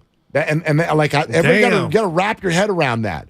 Now, he could get hurt. Yeah. You need insurance, but do you want high-profile, potentially chirpy insurance? Let me give you this stat, okay? And he asked for his release. So they got 8 games left if they go to the Super Bowl. Let me give you this. Yes. Baker Mayfield has an 18.2 total QBR this season. That ranks 520th out of 521 qualified quarterback seasons since the stat started being tracked he's been in 2006. Who's he ahead of? I don't know. Josh Johnson. My son always does that. We watch a game and it'll be like, blah, blah, blah is the second most this of all time. And he's like, who's the first? If you don't put it up there, you're not doing your job. So graphics people. My question would be, okay, so Brock Purdy's the guy until he isn't the guy. If Purdy gets hurt, it's Josh Johnson? Josh Johnson. Okay. As of today. Veteran of one hit away. We played this game earlier. I don't know if you guys have heard. name the only division that he has not been affiliated with Josh Johnson. The answer is none of them. He's been in all 8 divisions in the National Football League. God, I was trying to come up with a Canadian division. Mark is eating his breakfast during the break, and I hit him with that. And after about 4 bites, he's like, I don't know. I said, well, he's been a part of all 8 divisions. Play for the Montreal Alouettes. Yeah. And get back to 13 divisions, 3 different leagues. That's actually the only professional league in North America he hasn't played for. The Canadian Football League. I got a confession. What is it? Shout out Usher. I'm being real because I wear my heart on my sleeve. I got duped by the Steph Curry video. Me too. I retweeted it. Don't show it if it ain't real. No, I mean, pull my finger. Okay. Dude, you're showing the best shooter in the world doing stuff in the lab. 5 straight 85-footers. Don't worry that you got possible. Bonte is literally the face of Warriors TV, and he's tweeting on top of it last night. He goes, man, this guy's different. I'm like, are you kidding me now? He got duped too. They both did. Shasky did. I'm like, you guys. But I get. How would that? It's not even possible. And he's not even celebrating. He's just like, loud. Like, Steph celebrates, runs laps around Chase Center. If he hits one of those, you guys thought he hit 5 in a row and walked to the locker room. I should have texted you. First of all, he runs to the locker room. That's not and real. here's my takeaway. And yes, I got duped. The very idea that there's 1/1,000,000th of a percent chance that is possible speaks to just how unbelievable the guy is. That's a big one. I'll give you that. I'll give you that. I mean, I turned it on. The guy who got famously duped a couple weeks ago. Wow, but you got snookered. I did get snookered by Carlos Correa going to Minnesota, going back to Minnesota. And by the way, Giants fans, you better hope I'm not right on that one. Well, you might. I did get snookered. This is different. This is a total. There was no blue check next to Steph Curry's video. I turned on it. He had that was like Sports Illustrated or something. You guys. But no, I mean, I turned it on. He makes one. I'm like, yeah, okay. Then he makes 2, and I'm like, damn. And then I'm like, okay, this is rigged. This is fake. Did you? There's throw no it at chance. basketball like I it gave was him a 2. frisbee. I gave him 2. Man. I gave him 2. There's So no. Willard knew, huh? There's no Should've chance. sent you The fact that you gave him 2. I give him 2. I watched it and I'm like, oh, he hit Especially one. the way he was shooting it. Especially the way he was shooting It it. wasn't a shot. He was Meadowlark throwing it Lemon like Hercules. used to hit. You remember the old Meadowlark Lemon? Yeah. He would hit the half-court hook shot, and he would shoot like 80% on that. He would make it almost every time. So somebody say, hey, Steph, let's have some fun. Huh? We go trick. Oh, my goodness. And I mean, the Drew Brees lightning strike, I don't know if you saw that story, where Drew Brees apparently was struck by lightning, and it turned out it was just it was a complete hoax or a hoax, based, trying to promote a gambling site. Yeah, they got me. And all the lightning strike victims came out and they were outraged. Yeah, and so, I didn't know Bonte got. I thought he knew he was in on it. That's funny. Yeah. We all got. I just retweeted it, and it had 14.5 million It's views. fun. Yeah, it's fun. I'm like, the chef, if anyone's gonna hit 5 straight 82-footers, it's gonna be the When chef. do you practice that? Here's the problem with that. Now there are going to be a lot of fans that'll be like, hey, he could do that. No, he could if he wanted. No, he did it. Oh, yeah. Dude, to heave it the way, like it wasn't even a shot. All right, Brian Hoke, who covers the Yankees I'm for reading it right now, MLB. yeah. Uh-oh, give us some news. He says that he is hearing that Aaron Judge is expected to arrive at the winter meetings in San Diego tomorrow. So he's going to be there in person. Steiny don't like that. I got to be kidding. What? Arrive. That's not news. Of course it is. Something's going to happen now. Well, We're going to be broadcasting live from the San Diego airport tomorrow. I think The that Boulevard of Liberty. again, look. I mean, okay, it might mean something is imminent. Fine. Look how quickly things are happening in Major League Baseball as far as the large contracts. fair. I do think you're going to get Aaron Judge news in 36 hours or less, number one. But number two, let me ask you guys this.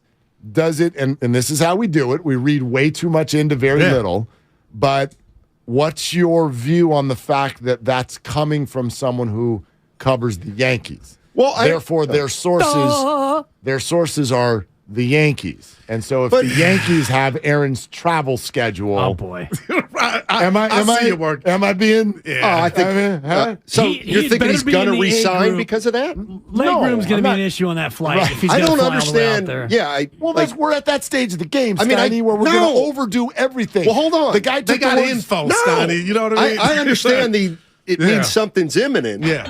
I don't know what else it could mean. I mean, he took New York off of his Instagram. We did half a show on it. So, you know what I mean? Like, yeah, we're at that stage of the game. It's freak out time. But take it a step further. off the list. Okay, he got off the plane and he used his right foot first, not his left foot. Let's not just talk about what is that? What are you inferring from now?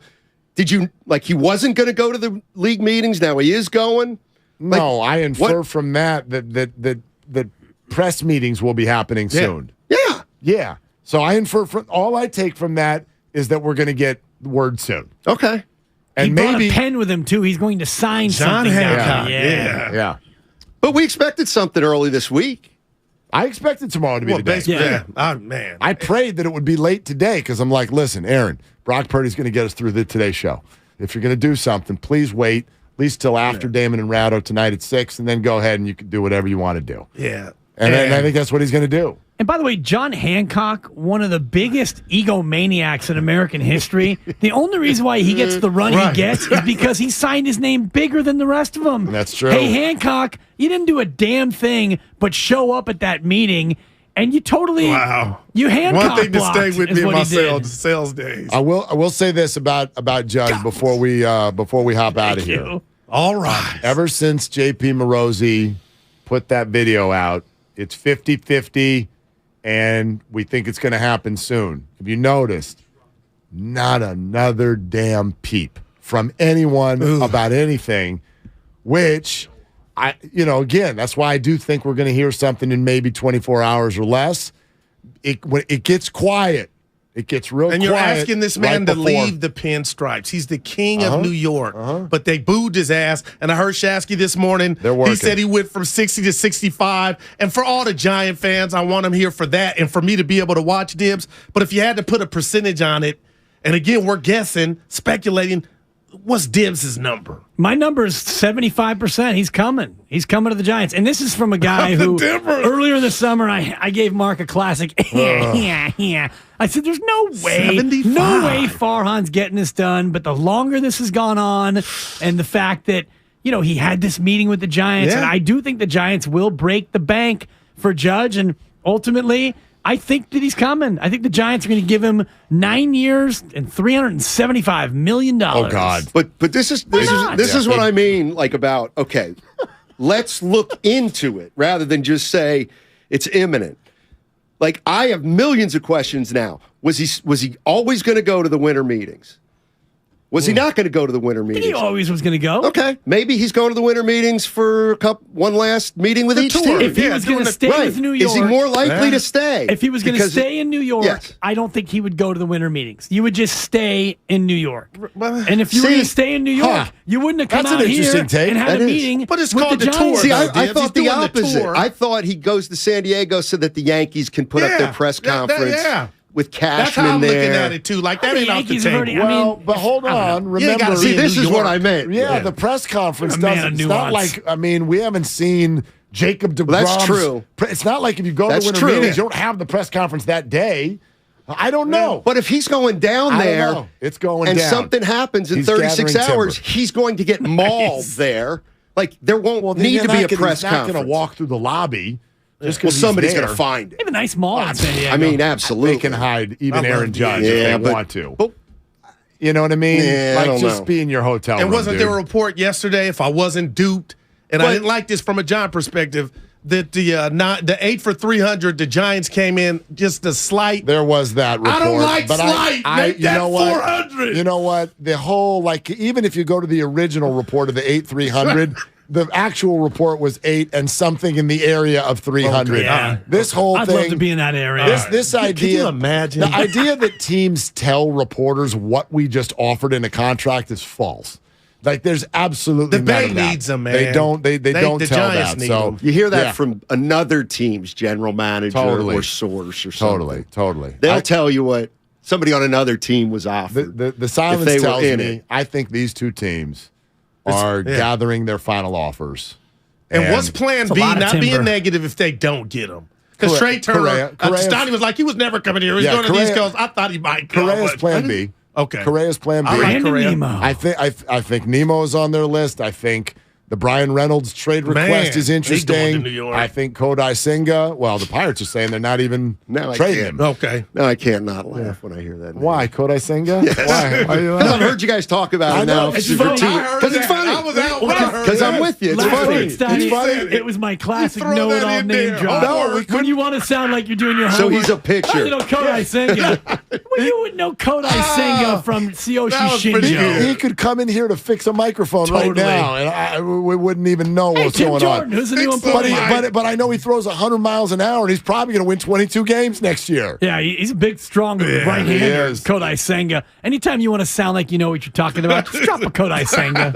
So bad. We'll get out of here, but if you want to feel good about Judge, before anything Make really me feel goes down, good. go back and read his press conference or his press gathering after they were eliminated from the playoffs.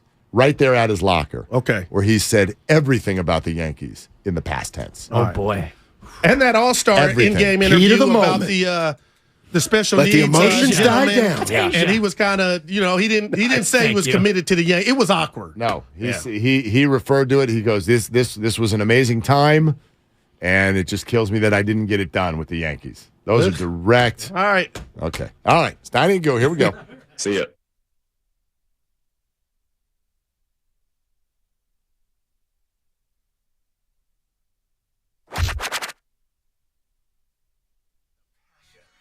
What? I want to know now.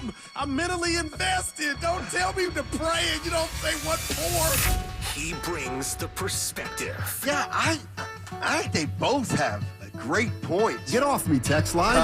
He's truly one of a kind. That is wow. Oh, my God. And he's doing a great job. I need you to man up and say what you really want to say. Simon, you're doing a great job. And together, they're Steiny and Guru. Yeah. On 95.7 The Game. All righty, Steiny and Guru, we are going to get into a bunch of things today. Brock Purdy leads the 49ers to a win over the Dolphins. Aaron Judge decision looks like it's imminent. And by imminent, I mean the next day or two. And where the San Francisco 49ers, where do they go from here? Are they still a Super Bowl contender? Let's get it started on 95.7 The Game in a minute. Yes, sir. All right, Jerry Rice here on the Morning Roast on 95.7 The Game. What did you like about Brock Purdy yesterday, Jerry? Well, Mr. Irrelevant, man. Okay, I'm looking at this guy, very poised. You could tell, he was in complete control. And that, the players actually, they had confidence in him. So he did a fantastic job, and he did what he had to do to get that win. This is the Bay Area's sports station. 95.7 The Game. 'Twas almost the holidays, and all over the state, not a creature was stirring, except for, Nate. He was panicked, in need of a really good gift. Nate's a procrastinator, if you catch my drift. So off he dashed to the closest store, and there found holiday scratchers galore. Now Nate won't get a lump of coal, unless he burns the holiday casserole. Yes, scratchers from the California Lottery are great, especially for Mr. Procrastinate. So when it's time to get your gift shopping out of the way, try scratchers. A little play can make your day. Please play responsibly. Must be 18 years or older to purchase player claim. Hi, welcome to IKEA and our winter celebration event. Yeah, hi. It's been a while since I've had the whole family over, so I need a table set for 12. I need decor to impress Aunt Lucille. Oh, I need gifts for the kids. No worries. As an IKEA family member, you can save with hundreds of offers throughout the store, from home decor to table lamps and even gaming accessories. Gaming. Wait, did you say hundreds? Yes. This holiday season, visit us in-store or at IKEA-USA.com/winter celebrations to start saving. The IKEA Winter Celebration event begins 12/7 and ends 12/24/22, U.S. only. If you owe back taxes to the IRS, have unfiled returns, or are worried about an audit, the IRS is hiring 87,000 new agents to address these very issues. That means if you need to get your tax problems resolved, now is the time to get started. I'm tax attorney Robert Goldstein, and my firm specializes in helping individuals and small businesses resolve their tax problems. We work to stop IRS and state seizures. We may be able to settle your tax debt for pennies on the dollar with an offer in compromise. We prepare your past due returns, even if you have no records, and represent you before the IRS and state in an audit. At the law offices of Robert Goldstein, the consultation is always free, and we have offices located throughout the Bay Area. To schedule your free consultation, call 1-888 888-TAX-EXIT. That's 888-TAXEXIT. 888-TAX-EXIT. And make us your last stop. Life doesn't stop when the economy is uncertain. The market might not care you have a wedding to plan or a kid to put through school. And inflation doesn't know you've got a family to feed. But Bank of America does, and is here to help. With digital tools to help you save and local experts in the Bay Area, you can keep life moving forward the way you need it to. Bank of America. What would you like the power to do? Learn more at BofA.com/San Francisco. Bank of America N.A. member FDIC equal credit opportunity lender. The Golf Mart, home of the 90-day 100% satisfaction guarantee, serving Northern California golfers for over 30 years. Do you have neuropathy? Are you experiencing numbness, tingling, and pain that just won't stop? Are you taking dangerous drugs that have serious side effects and never fix the pain? If so, please listen to this message. Neuropathy is a serious, progressive condition that only gets worse if not treated properly. Call SF Bay Wellness at 844-94-NERVE to get back to doing the things you want to do. There is no drug, exercise, or surgery that can heal nerves. Don't wait until your condition gets worse and stops you from living your life fully. SF Bay Wellness has a time-tested, proven track record of helping hundreds of patients to improve and reverse their neuropathy. If you're ready to regain your independence, contact SF Bay Wellness at 844-94-NERVE. Call now for your $99 neuropathy special and receive a personal treatment plan that is tailored to your needs. Call 844-94-NERVE. That's 844-94-NERVE and start to enjoy life again. And a 1, 2, 3, and play. Yes, this is a holiday cover, and we've never sang professionally, but you can save a sleigh load over Verizon T-Mobile AT&T with hundreds in your pocket. There is no better price, and mobile speeds that are faster than a room clearing when we harmonize. We can't sing well, but our savings are swell on the fastest mobile service we say. If you haven't turned the sound down yet, switch to Xfinity Mobile today. Hey! Rated savings, not singing. Join the 5 million customers and counting that have switched to Xfinity Mobile, the fastest mobile service with 5G and millions of Wi-Fi hotspots. And get the best price for 2 lines of unlimited with 5G, compared to the lowest price plans of the top 3 carriers. Just $30 a line per month. Learn more at Xfinity.com/fastestmobile. Xfinity Unlimited intro service and Xfinity Internet required. Taxes and fees extra. Reduced speeds after 20 gigabytes of usage. Data thresholds may vary. You're the one who protects the flock, and that requires an eye for detail. Because when safety and well-being are on the line, it's the details that can save lives. Even when no one else is watching, you see everything. Grainger gets you, and we're here for you, and all the ones who get it done with a wide range of safety products and solutions, plus board-certified safety consultants here to answer your questions. Call, click Grainger.com, or just stop by. Grainger, for the ones who get it done. Meet Joe A, hi, Joe B, hello, and Joe C. What's up? 3 everyday Joes perfecting their banking with Chase. Joe A is locking his lost debit card with the Chase mobile app. Joe B is cruising toward his new ride with Autosave. And Joe C's Chase banker is helping him budget to go back to school. Tools that help protect, support for what's next. One bank that puts you in control. Visit chase.com/checking. Chase, make more of what's yours. Chase mobile app is available for select mobile devices. Messaging and data rates may apply. JP Morgan Chase Bank, N.A. member FDIC. He brings the passion. For what? I want to know now. I'm mentally invested. Don't tell me to pray and you don't say what for. He brings the perspective. Yeah, I think they both have a great point. Get off me, text line. He's truly one of a kind. That is wow. Oh, my God. Oh. And he's doing a great job. I need you to man up and say what you really want to say. Simon, you're doing a great job. And together, they're Steiny and Guru. Yeah. On 95.7 The Game. Man, what a bittersweet day if you're a 49er fan. You get maybe the biggest win of the year against the number 1 opponent you face, but you lose Jimmy Garoppolo. But Brock Purdy comes off the bench and plays pretty well. You're still in first place in the NFC West. 5 games remaining.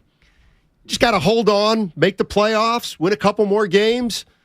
Let it play out and see what you can do in the postseason, Goo. I mean, it hurts.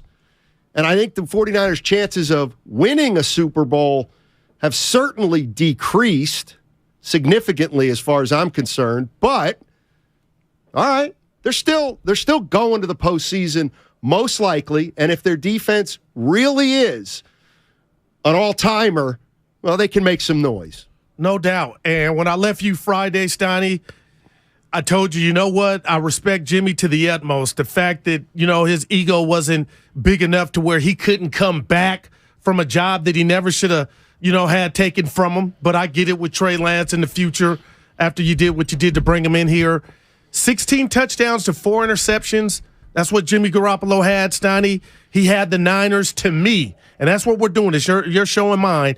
To me, the Niners were a player to represent the NFC in the Super Bowl because of Jimmy's consistency. I knew he wasn't Joe Namath, but for whatever reason, it worked.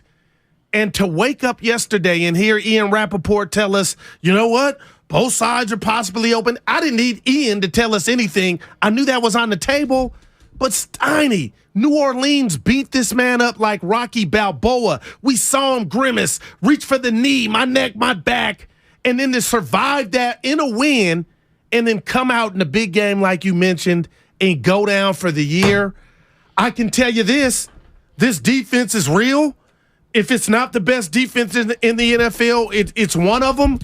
But now I don't have the answers of what Brock Purdy or TBD, whoever's behind him, Johnson, that's what has me looking at you on this Monday and I think it's a gloomy Monday, Steiny, because I feel less confident that they can go all the way because we've never seen this show, this movie. Here's the bottom line. Ask me if I think the 49ers can still win the Super Bowl. Steiny, you think the Niners can still win the Super Bowl? No, I don't. And I don't call you. You got a haircut. They've got a rookie quarterback who's got to win in the postseason. It's just how many games did you say if they got to the Super Bowl? 9, like 8 or 9. All right. Like this is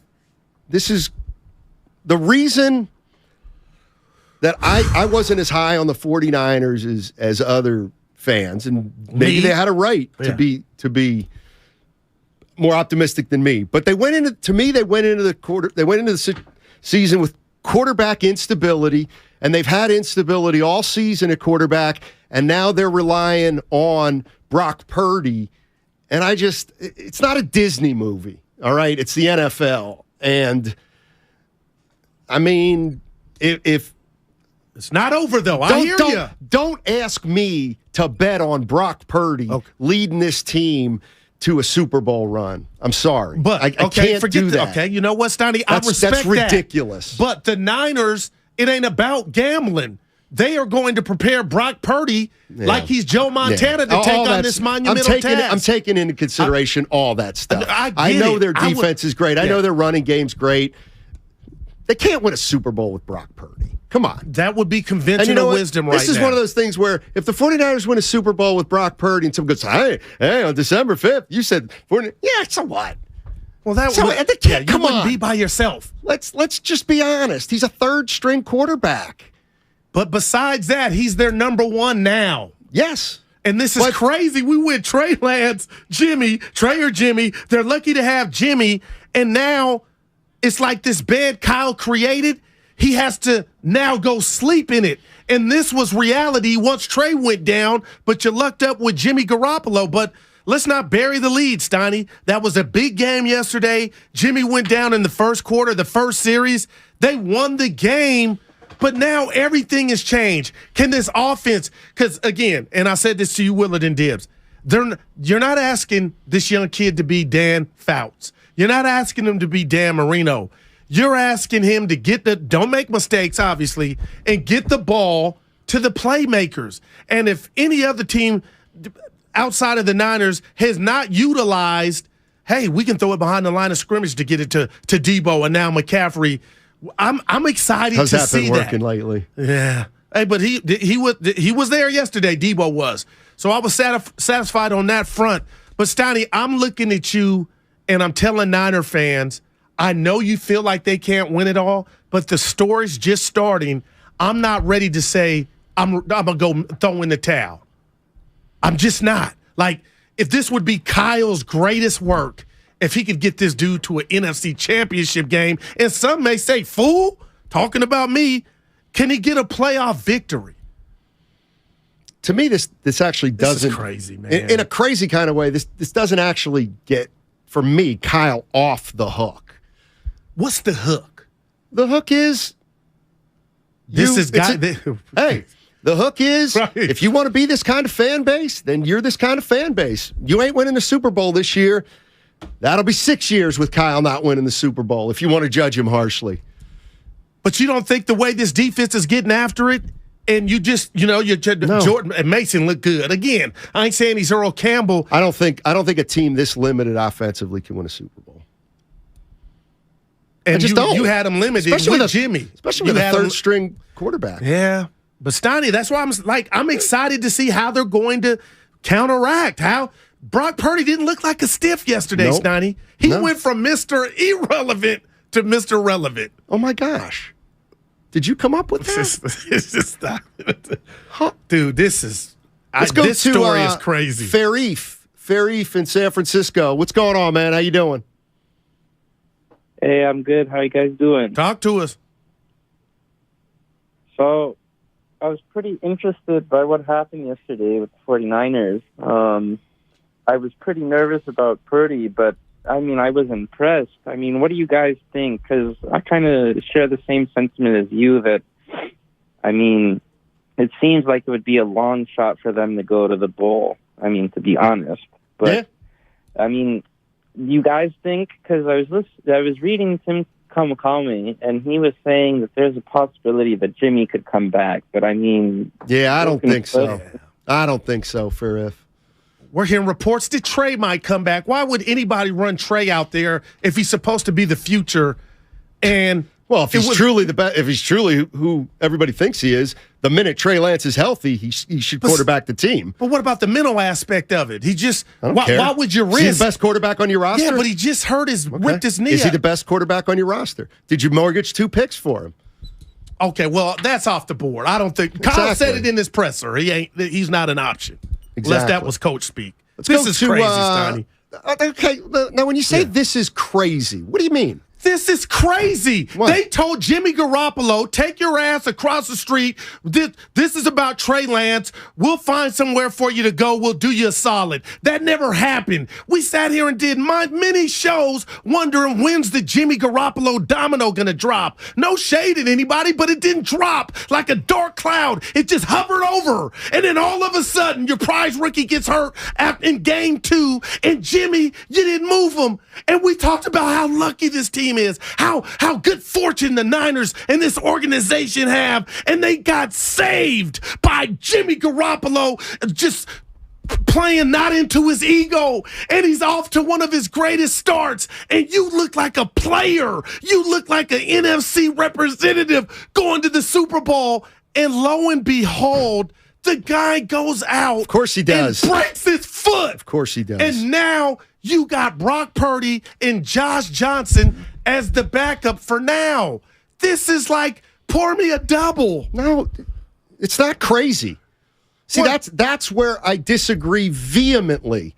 Because by saying it's crazy, to me, it gets Kyle Shanahan off the hook. In what way? In what way? In what way? You start, okay, so you work with this is your quarterback situation. Okay, you created your quarterback situation.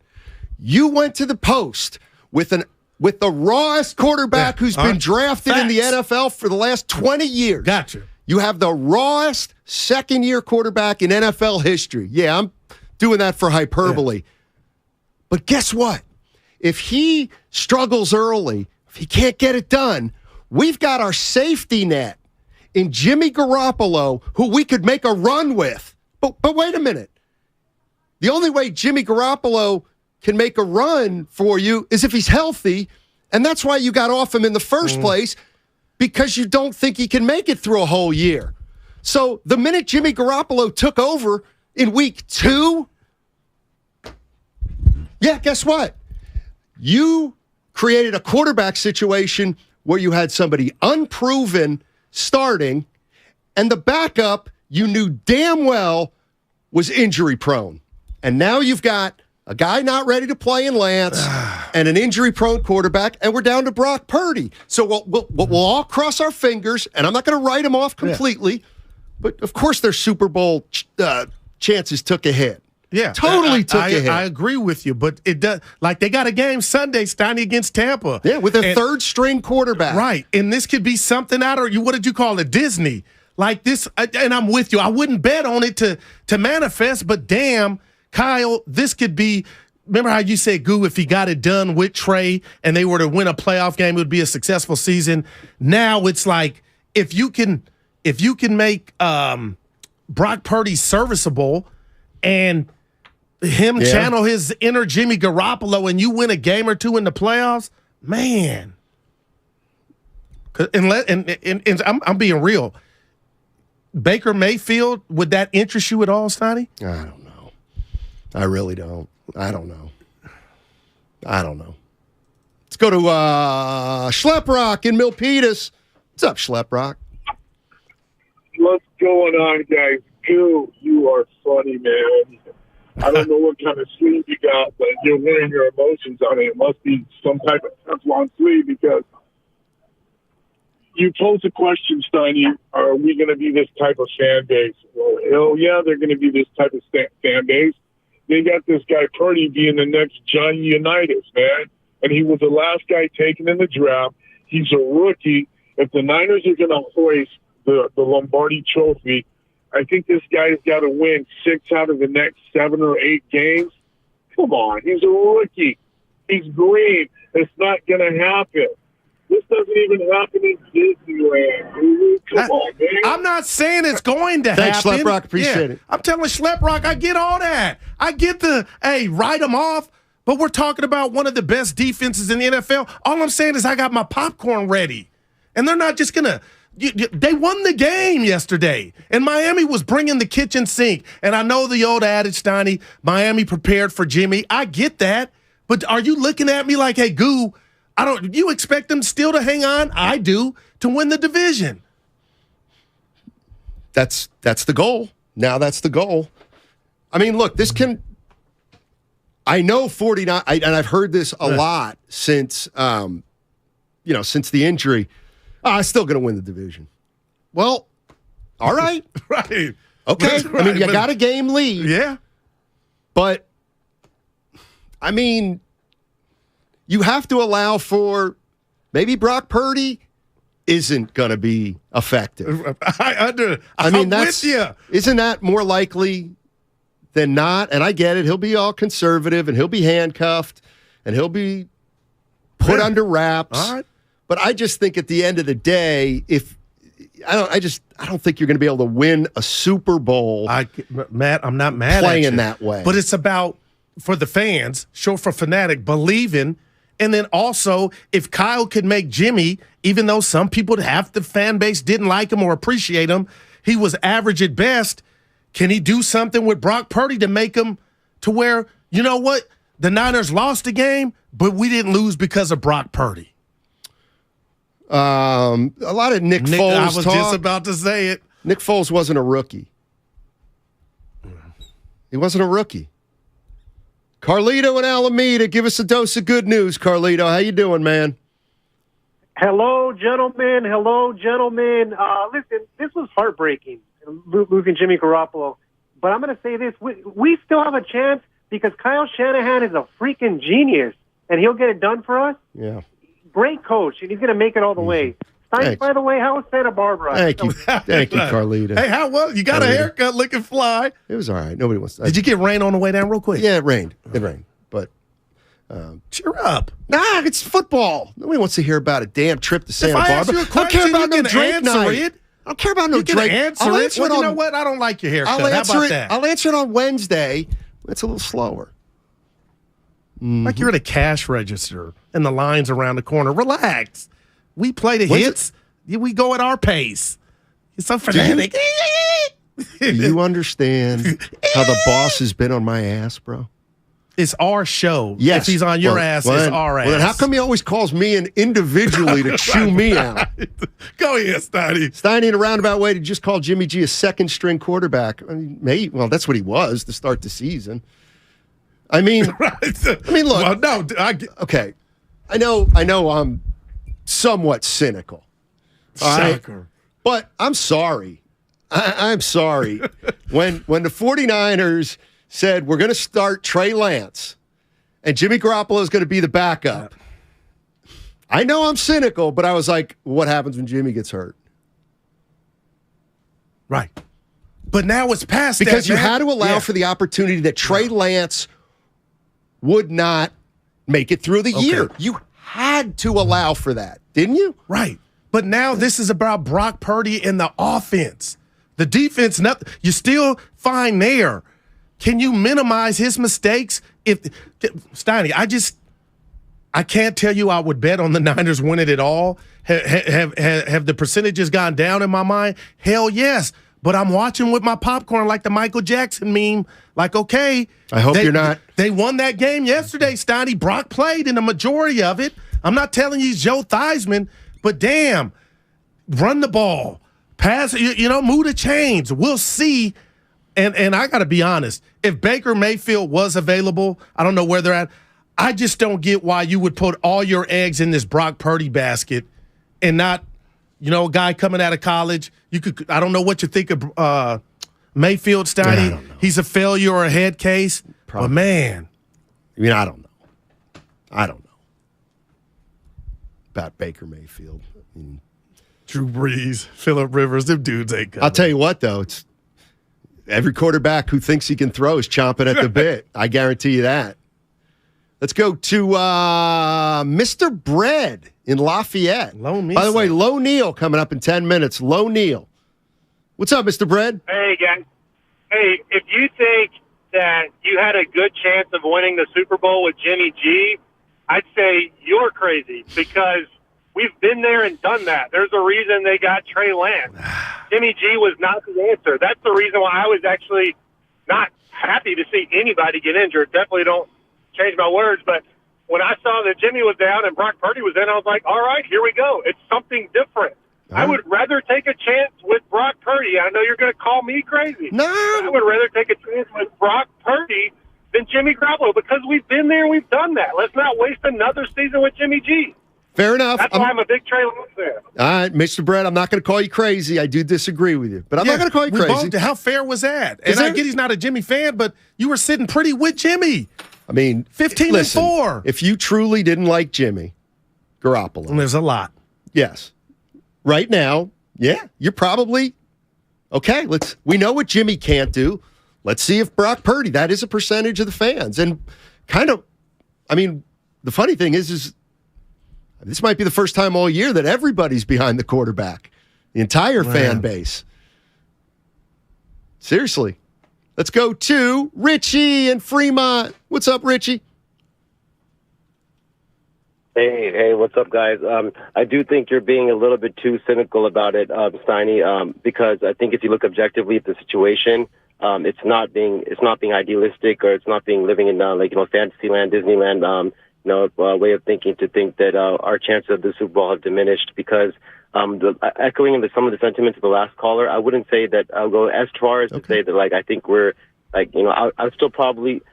Basically, what I mean, number one, we have the best number one defense in football. The two precedences for this kind of situation where there is a precedence for this where a team is not quarterback dependent to get to the Super Bowl. The Ravens, and then the Eagles. I hear you. I believe this team right now, even with Brock Purdy, is a more complete team than the Eagles were when they won the Super Bowl. Richie. The only reason that can make this somewhat feasible of an idea that the Niners could still win the Super Bowl is because of the fact that we have the number one defense in football, and we have the amount of playmakers we have in offense. Let me ask you this, Richie. Let me just ask you this. Do you think, and I'm asking you to just answer my question, do they have a better chance in your mind to win the Super Bowl with Brock Purdy than with Garoppolo?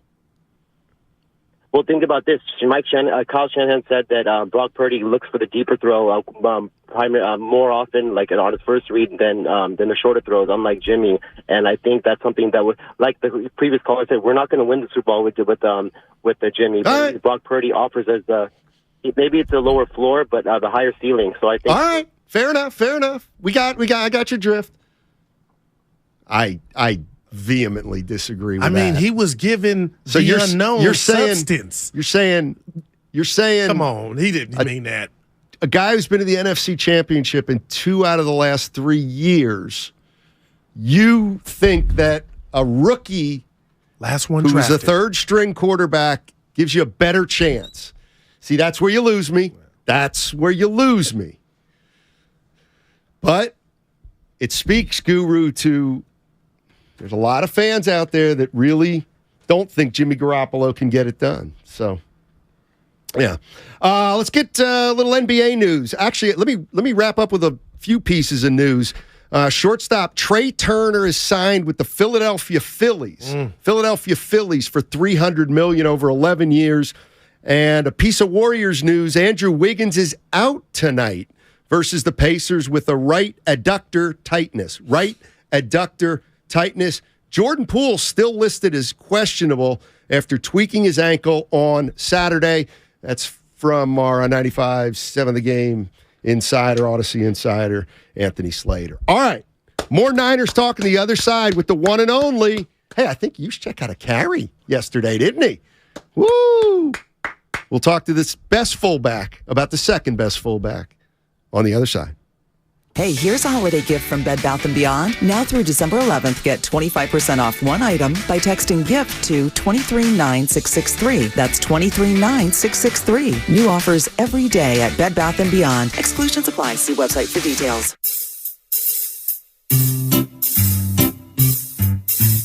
One 877 Cards for Kids. KARS Cards for Kids. 1-877 Cards for Kids. Donate your card today. 1-877 Cars for Kids. KARS Cars for Kids. 1-877 Cars for Kids. Donate your car today. Donate your car today at carsforkids.org. That's cars with a K. Your car, running or not, can be picked up as soon as the next day. You'll get a maximum 2022 tax deduction and a vacation voucher. 1-877 Cars for Kids. KARS Cars for Kids. 1-877 Cars for Kids. Donate your car today. Hurry! It's your last chance to donate for 2022. Universal Studios Hollywood is where the holidays come together. We've tested it. Festive food with refreshing Coca-Cola. Family, friends, and fa-la-la. Dazzling lights cranked up to maximum merriment. The Grinch and his dog Max stealing your tree. All the science adds up. It's the awesomest celebration of the season. Save $20 on a Coca-Cola 2-day general admission ticket. Offer ends 12/14/22. Restrictions apply.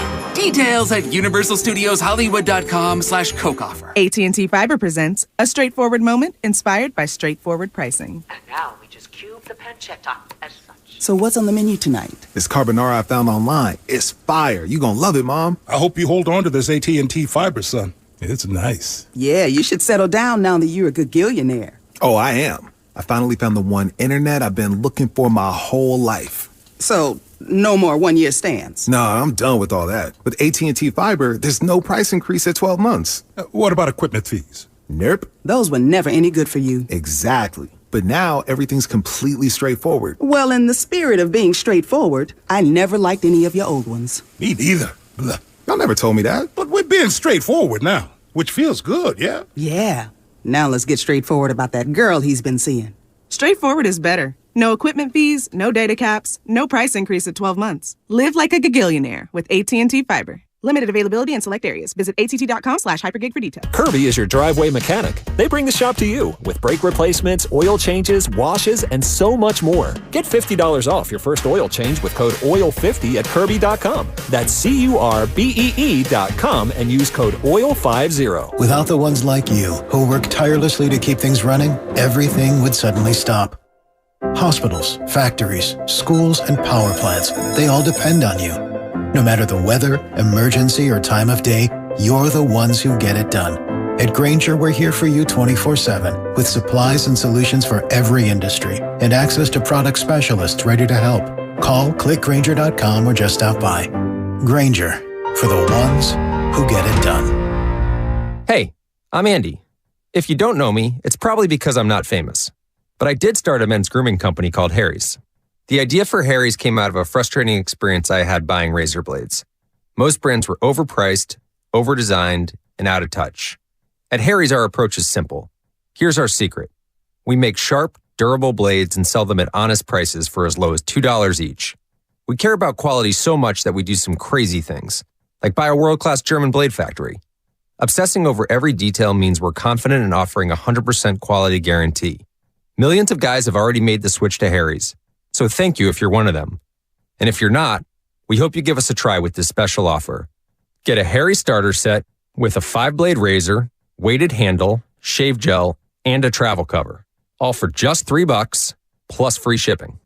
Just go to harrys.com and enter code JOY at checkout. That's harrys.com, code JOY. Enjoy. When temperatures drop, COVID-19 cases may rise. So if you test positive and are at high risk, act fast. Even if your symptoms feel mild, ask your provider if an authorized oral treatment could be right for you. Visit treatcovid19.com. Sponsored by Pfizer. Television sales on Black Friday set new records as millions of Americans snapped up the hot deals. But a lot of people were out of town or too busy to take advantage of the special pricing. So, how about a redo? Right now, you've got a second chance to save big on many of the top-rated Samsung, LG, and Sony TVs. Where? At Video Only, where the smart shoppers go. So, don't miss out. Check out Video Only now, or you'll be sorry. Hi, welcome to IKEA and our winter celebration event. Yeah, hi. It's been a while since I've had the whole family over, so I need a table set for 12. I need decor to impress Aunt Lucille. Oh, I need gifts for the kids. No worries. As an IKEA family member, you can save with hundreds of offers throughout the store, from home decor to table lamps and even gaming accessories. Gaming? Wait, did you say hundreds? Yes. This holiday season, visit us in-store or at IKEA-USA.com/winter celebrations to start saving. The IKEA Winter Celebration event begins 12/7 and ends 12/24/22, U.S. only. You're listening to 95.7 The Game, KGMC-FM at HD1 San Francisco. Always live on the free Odyssey app.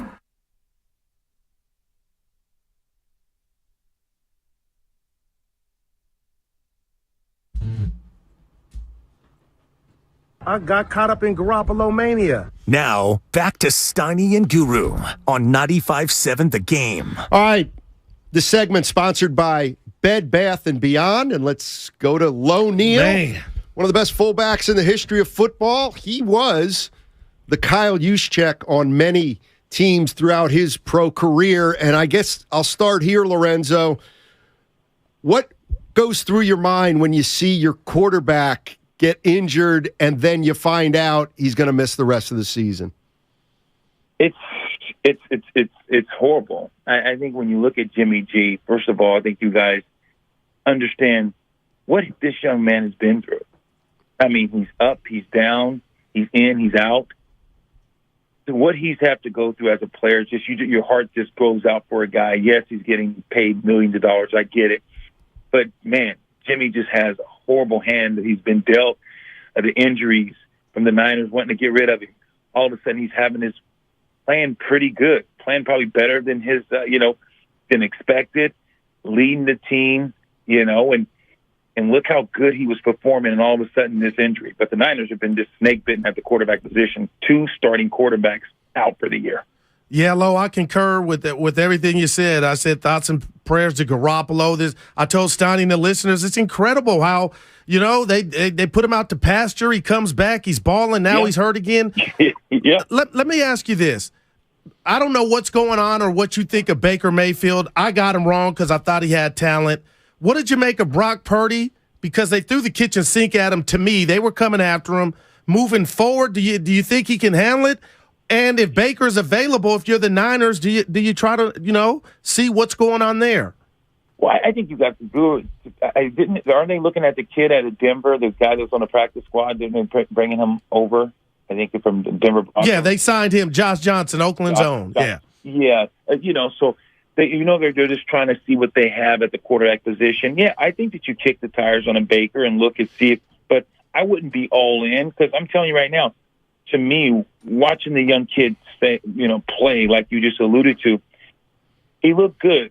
Yeah, he threw an interception, but that was just as good as an incomplete pass. I mean, incomplete pass, they would have had better field position. It was fourth down, so you threw it. It was like a punt. A punt probably would have, maybe even rolled in the end zone. So I look at that play like, okay, I can live with that. But then you just start looking at the game itself. Losing Jimmy, you lost that leadership. But I'm telling you, with this young kid, it's going to be interesting, Guru, to see how he plays and see if he can stay consistent, because I'm telling you right now, he shocked me yesterday. I know, listen to Greg Papa and, his co-host that does the game on Sunday. He's been high on him even in preseason. I think they had to tell him, who was that? Who am I talking about, Steiny? I forget his name. He played Sudfeld. What's that? Sudfield? The one who works with Papa and on Sundays on TV doing. Oh, Ryan. Ryan. Yeah. So he's Tim Ryan. high on this kid during the preseason, and I was like, what is he seeing? And then watching him play, Guru, and watching this young man go through his progressions. Here's the thing: he missed some passes. We get that, but what he was doing, where he was going with the ball, his execution of his being able to read the field and taking what the defense dictating by coverages and knowing where to go with the ball, guys, I thought it was very, very solid. And I'm gonna tell you guys something right now. He's not stronger than Jimmy G by no stretch of imagination, but as far as athletic ability and speed and getting out of harm's way, guys, he showed you that yesterday. Didn't he show you that he can make people miss? He showed you that he can get outside the pocket. I think the San Francisco 49ers, you see more bootlegs. You're going to see the 49ers get this young man outside the pocket because he can run, he can throw on the move. I like what they have in this young Purdy. Lorenzo Neal joining us on 95.7 The Game. Lo, if you had the 49ers winning the Super Bowl or getting there with Garoppolo, do you still give them the same chance with Purdy?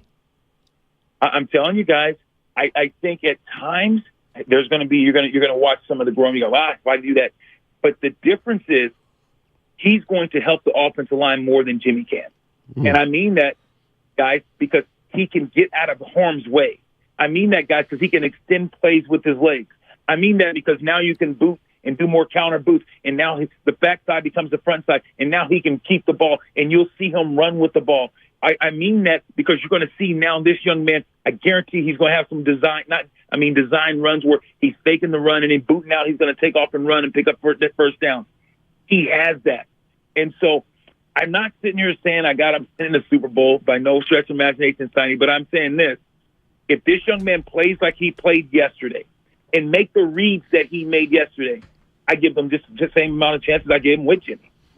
Now, Lo, coming into this game, the Niner defense, everybody was singing their praises, and rightfully so. I'm just a guy on the couch, and somehow I just expect perfection, and it's not like that. But I just saw Tua. He was off from the start after the home run he hit early.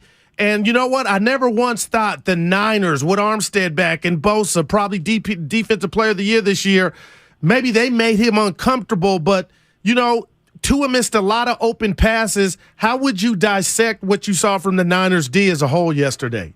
Yeah, I thought they didn't break. And yesterday, you're absolutely right. I think Tua missed a lot of plays. And I went on record, and I'll say this.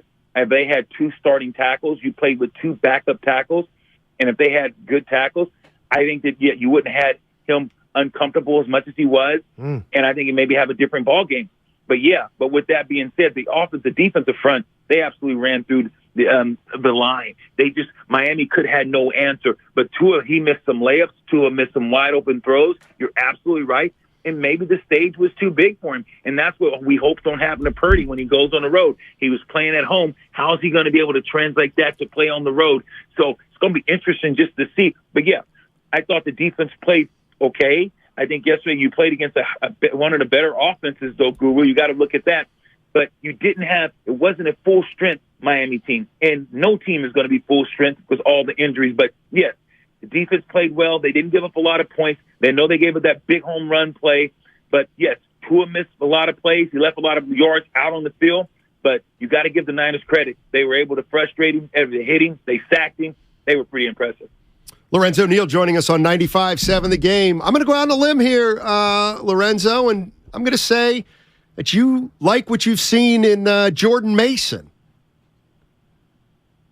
I did. I think I don't think it's going out on a limb. I think when you look at Jordan Mason, what he was able to do, get things done. I don't think that you did. You can't say you dislike what he did. No. I'm saying he runs. He seems to run pretty hard. And no, he gets. I'm sure you like him, is what I'm thinking. Yeah, no, I said I did. I like what he did. I like when you see Shanahan employ running backs. You think, okay, is he going to go with these rookies? Who's going to step up and be? Debo had the quad. Watching Mason, big, he's physical, he gets downhill. I like how he ran. I like what he did running in between tackles. He was physical, and he hit it with some burst. So, yeah, you cannot like what the kid did. I thought the kid played well. The stage didn't get too big for him. He didn't fumble the ball. He was very, very productive. So, yeah, I liked what the young man brought to the table yesterday. Lo, before you get out of here, the streets talk, and the Xfinity mobile text line asks, what happened to your Lemoore Tigers on Friday? But before you answer that, I know for a fact you played against arguably the best defense ever, the 2000 Ravens. Do you see any similarities with this Niner defense and that unit?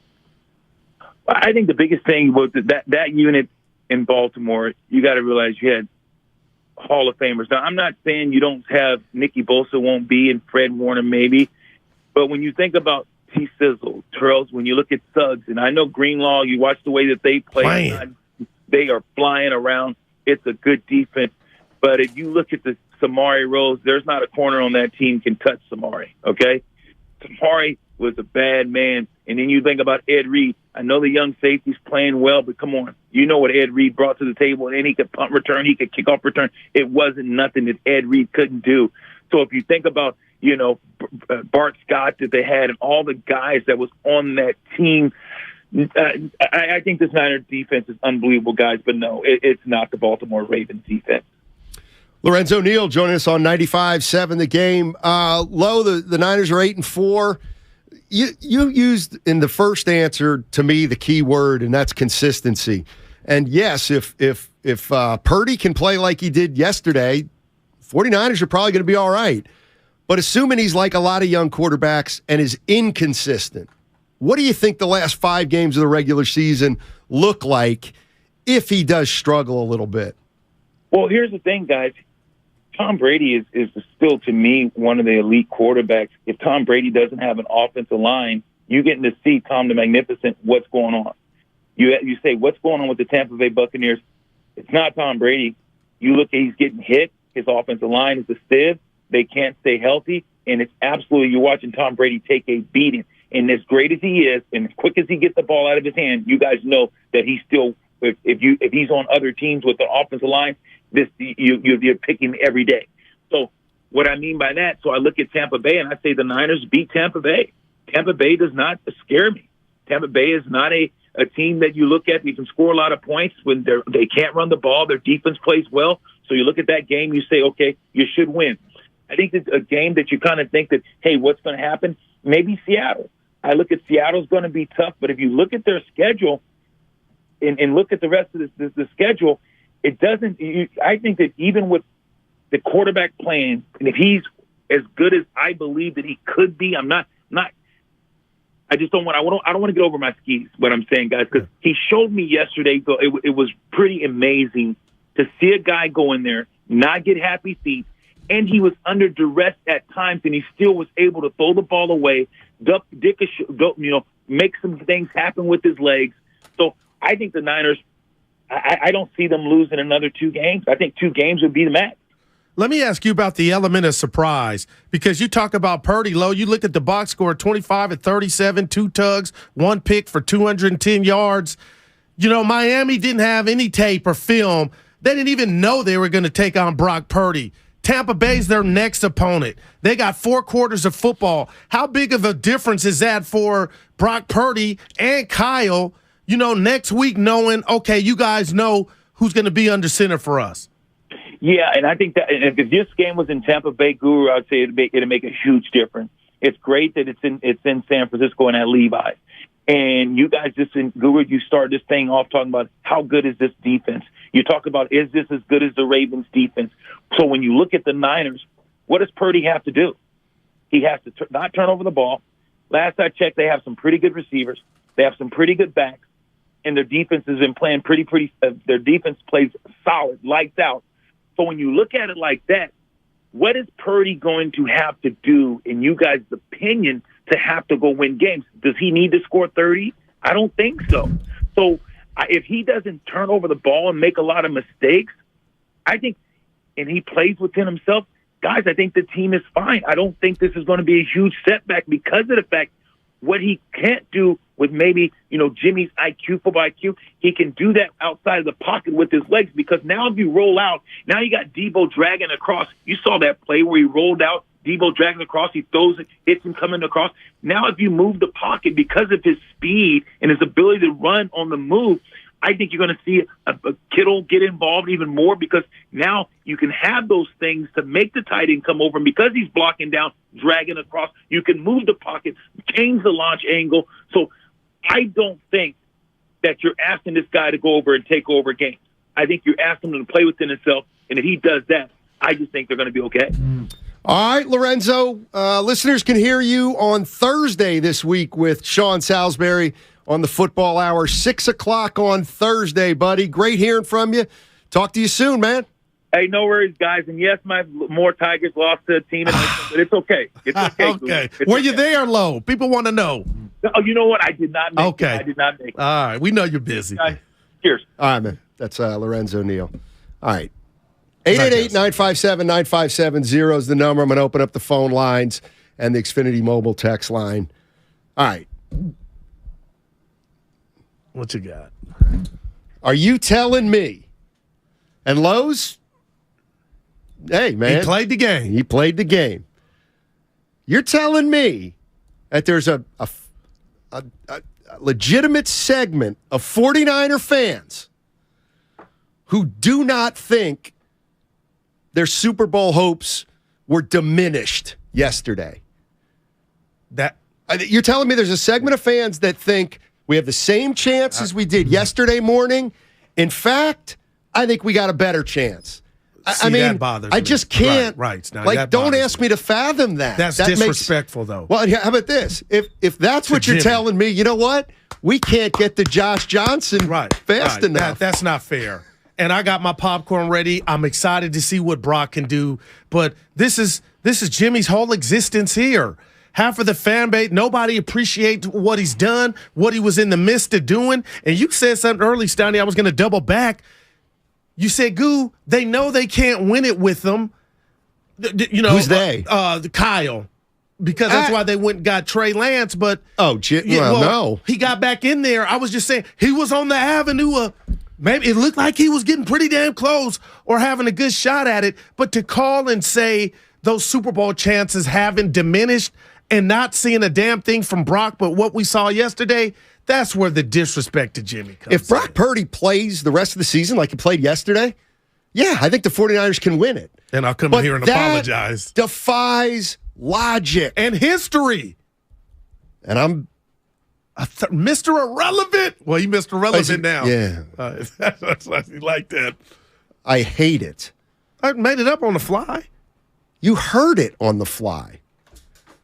That's a guru special. And now you've used it twice. So you're repeating material. I've been with you better 5 than years. that. I've never come in and that. used something I heard and tried to pass it off.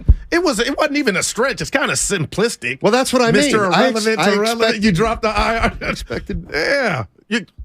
Sort of like the lab. I was in the lab yesterday. Didn't even feel good about it. You and Eden ruined the lab. You were in the bedroom? Whoa. Damn. You got to come over, man. Playoff game. So anyway, I'm out on here's the good thing with Brock Purdy. It's kind of cool for him. He gets like a mini season. He gets to quarterback a mini season. He's got 5 games left. All he's got to do is win 2 of them probably, and they go to the playoffs. Yep. Then Brock Purdy gets the quarterback in a playoff game or 2. Well, man. At that point, you got to be open-minded to whatever he does. And then you start doing the math and doing the scenarios. It's like, what if we get to the NFC Championship with Purdy? What if we lose our very first playoff game with Purdy? What if Purdy gets hurt? What if we don't even make the playoffs because we lose games? Man. So, hey, I'll tell you this. He is the right place, right time. I don't know anything about Brock Purdy. I just know that he was the third-string quarterback on the 49ers. And it's highly unlikely that a rookie quarterback who started as the third stringer is going to be able to be the starting quarterback of a team that wins the Super Bowl. With height, no doubt. I because mean, we're talking even when division, people say Brad Johnson and Dilfer and those guys, none of those guys were rookies at the time. They were older. They were veterans. Brady won in his second year. Well, I love when this guy is the greatest quarterback of all time. And you compare people to him. I mean, obviously, Brady got it. Nick Foles is the template, man. And I know he was more seasoned, but damn, who saw that happening? Nick Foles? Yeah. Nobody. And he was the backup. He wasn't the third. Let's go to AJ. AJ's in Dublin. What's going on, AJ? How you doing, man? Hey, good, guys. How are you guys doing? Good. Hey, happy Monday again. Called last week too, calling again. Steiny, I got a question for you. So, what do you think Purdy needs to be or needs to do on the field to win the Super Bowl? I mean, does he need to play like Mahomes? Does he need to play like Josh Allen? Does he need to play like? Yeah. So, I mean, my question is like, don't you think it's a blessing in disguise that Kyle had a certain playbook for Trey Lance, then he had a certain playbook for Jimmy, and unfortunately, the guy who's a savior for so many games, he's hurt. But doesn't that make you think like Kyle's probably going to open up some bootlegs and some out of pocket passes where that guy can take a hit, like reminds me of CJ Beathard, Oh boy, well that's Oh no, no. Listen, night. I absolutely allow for the fact that maybe Brock Purdy. I mean, what do we like? I said if he plays like he did yesterday, then they can win the Super Bowl. But I find it hard to believe that he's going to be able to maintain that kind of consistency. If he does, we got ourselves a story. If Brock Purdy leads the 49ers to the Super Bowl, who's the starting quarterback next year? That's a joke. But well, see, it's not a joke to a lot of people, and why should it be? A lot of people still think the Niners are the best team in the NFC. I think their chances to win a Super Bowl were somewhat diminished yesterday. I do too. Well, there is a doubt. There is a doubt because a lot of 49er fans, like the last one, AJ, were just saying Shanahan can open up some stuff now. He can do more with Purdy than he can. And well, he didn't do it with Trey Lance. He didn't open it up more. Well, but this guy quarterbacked 4 years in college. Trey Lance had no experience, virtually if I were no. to ask you, and we'll get into it. That's the rat on the table. Brock Purdy's ahead of Trey Lance. Like, what's he do well? In terms of knowing how to quarterback. Like, coming out of college, what was the book on Brock? The book on Brock?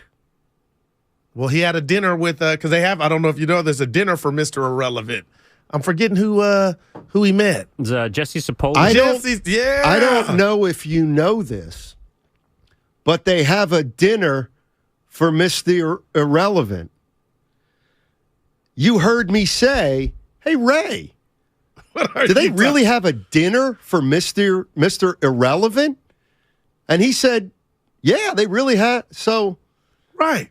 I learned that today. But why did you say, I don't know if you know this or not? Of course I know it. Dude, you are so, dude. I'm literal. You're Denzel. It's like you want the glory. Yeah. You wanted to be. I need praise. I need constant the street sent praise me a and tweet from the streets. I'm sorry, go ahead. From producer Evan Giddings. I guess yesterday he tweeted out all caps, Mr. Relevant. So I didn't steal it from Evan.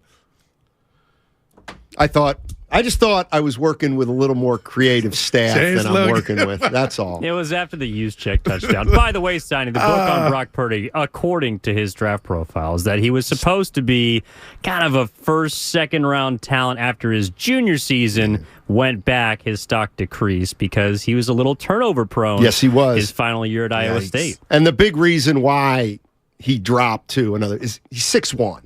Small. But mobile. We'll see. He better be. I want to see if and I'm rooting for Josh if he happens to get in there, Oakland's own. But at this point, Steiny, I'm throwing the kitchen sink at my problems. We would have a conversation about Baker. And I know you're way down on the waiver wire, but damn, if he gets outright released, How many people would line up to get him? I don't think too many. I don't know. I mean, that'll be a discussion for down the line probably, but Baker Mayfield, he's available if you want him as a backup. Wouldn't it be wild if Baker Mayfield, a 1-1, was backing up the last pick of the NFL draft? Oh, that's great irony. Wow. Oh, I love it. I didn't even think of that. Or how about this? All right, they pick up him. They pick up Baker Mayfield to be Brock Purdy's backup, and of course he wins the Super Bowl with Baker Mayfield. And then he's up there with a pantheon. It's Young, it's Montana, it's Mayfield.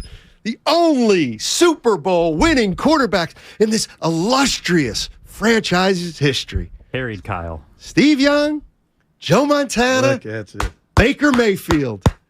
Your Super Bowl champion quarterback. All right. On the other side, we're going to get to your calls on the other side. I see full phone line, so we're going to let you guys in on this. The 49ers, bittersweet day. They won their biggest game of the year probably against Miami, but they lose Jimmy Garoppolo. But tell you what, and I'm dead serious here, that doesn't seem to have diminished a lot of fans' hopes for this team winning a Super Bowl. 888-957-9570 is the number. The Warriors, they've won 10 straight home games, and all fans attending tonight's game versus the Pacers, they receive a 2022 championship replica trophy and splash towel. You can hear that game on 95.7 The Game. Jimmy, no! If you own a business, this has been a bumpy ride. From pandemic to inflation, I'm sure you could use a break. If your business has 5 or more employees and survived COVID, you might be eligible to receive a payroll tax refund of up to $26,000 per employee. The challenge is getting your hands on it. Hi, I'm Howard Mackler, and that's why I founded GetRefunds.com to cut through the red tape and get you the money. The team of tax attorneys we have put together are highly trained in this little-known payroll tax refund program. We do all the work, charge not a dime up front, and simply share a percentage of the cash that we get for you. Businesses of all types can qualify, including those that took PPP, nonprofits, and even those that had increases in sales. We have helped return over $1 billion to businesses, and we can help you too. Just go to getrefunds.com/sports, click on Qualify Me, and answer a few questions. This payroll tax refund is only available for a limited period of time. Don't lose out on up to $26,000 per employee. Go to getrefunds.com/sports. That's getrefunds.com/sports. Does your heart long to wander? To encounter colorful creatures from the deep blue sea? And amazing animals from the Amazon and beyond? Feed your wild heart. Travel the world right here in San Francisco. Make your reservation to the California Academy of Sciences at calacademy.org. See rare specimens, ancient fossils, and more at our new exhibit, Hidden Wonders. When a cold comes on strong, knock it out with Vicks DayQuil Severe for max strength daytime relief. Just one dose of Vicks DayQuil Severe starts to relieve 9 of your worst cold and flu symptoms to help take you from 9 to none. Power through your day with Vicks DayQuil Severe, the daytime non-drowsy, coughing, aching, fever, sore throat, 9 to none medicine. Use as directed.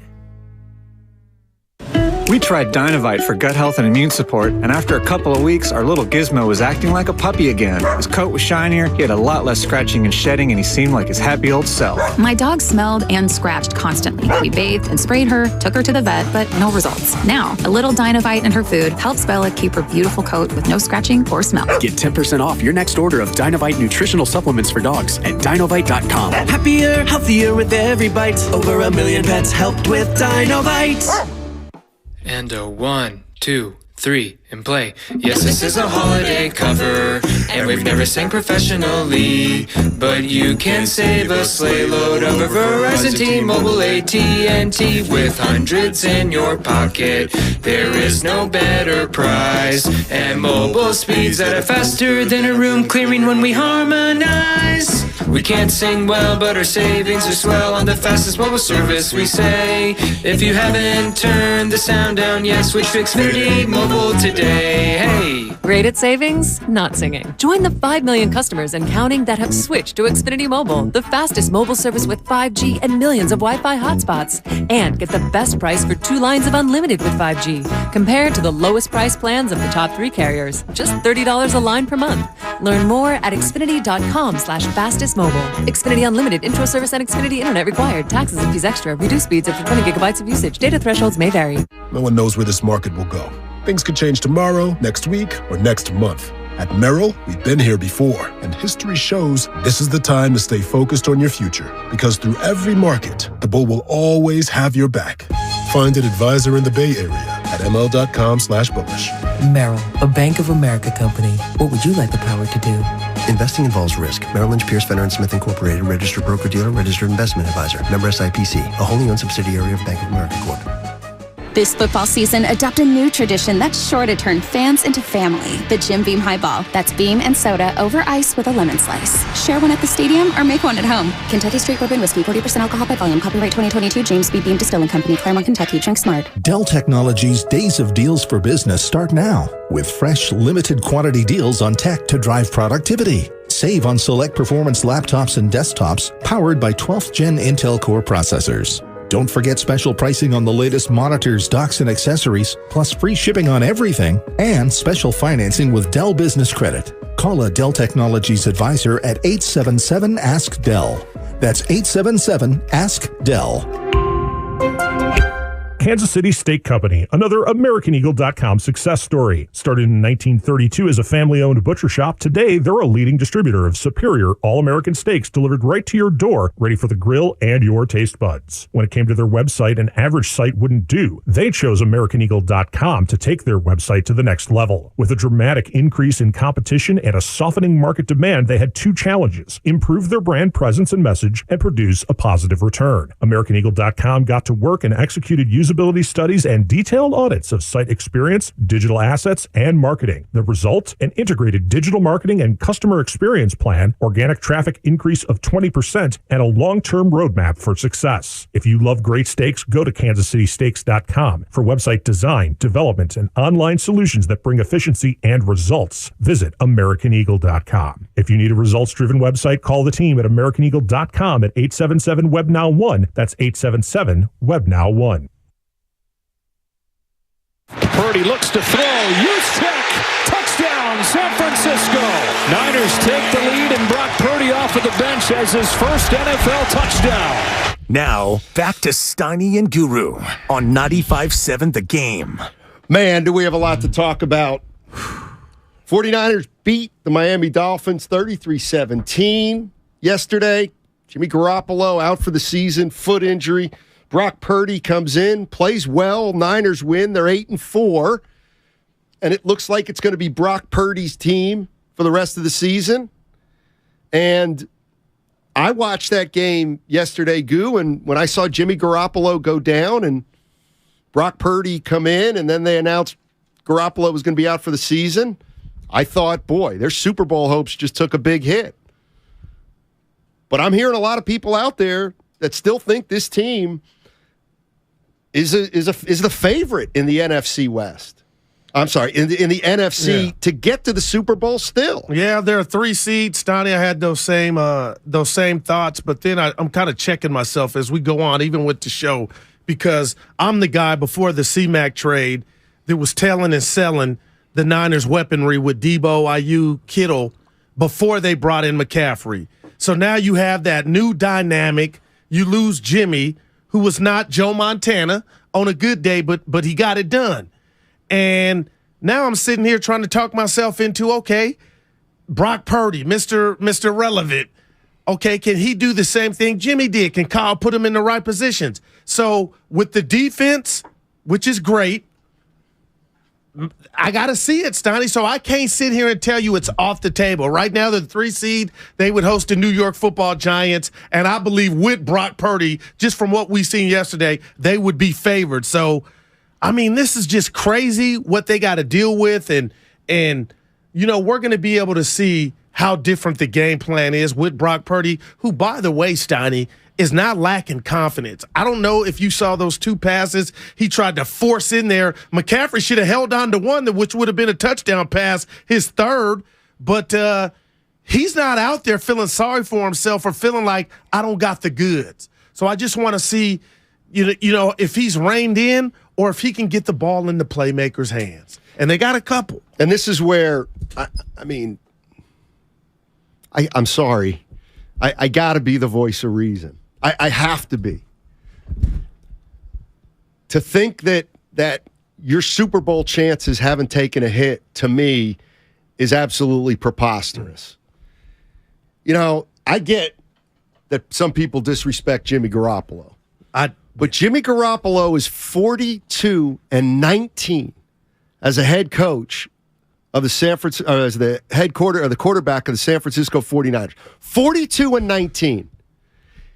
In 2 of the last 3 years, he's gone to the NFC Championship and one time went to the Super Bowl. He's 4-2 in the postseason. But you're telling me that Brock Purdy, a rookie, has the same chance to lead this team to a Super Bowl as Jimmy Garoppolo? Come on. Right. I get in a way, that. what are we doing here? Well, I'll tell you what. Listen, if they do I think they're? Of course, I don't think they're going to win the Super Bowl. If they win the Super Bowl, would it be an unbelievable story? Of course, maybe one of the most unbelievable stories of the NFL season, no doubt. But seasons, it defies logic that the third string quarterback is going to be better than the first 2 quarterbacks. I'm sorry, right?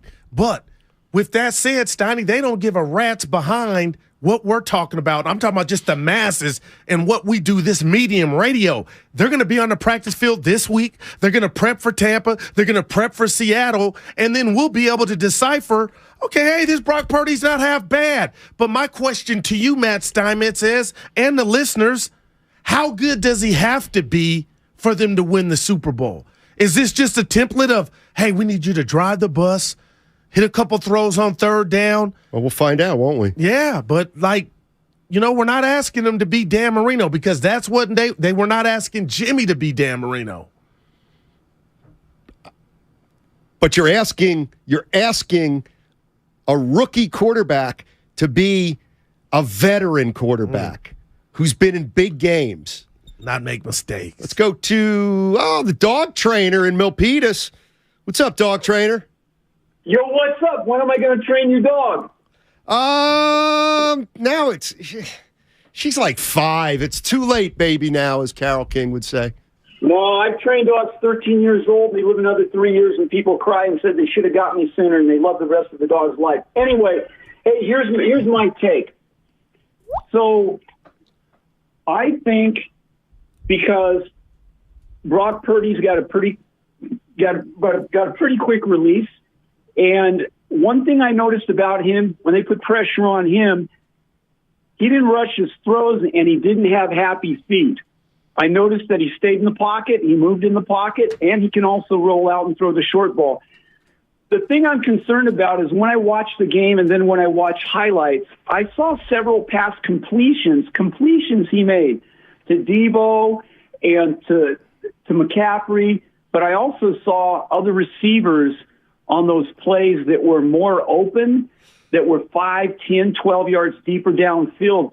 Maybe he didn't see them, or he just chose to dump the ball sooner than later. He's smart. He beat the blitz.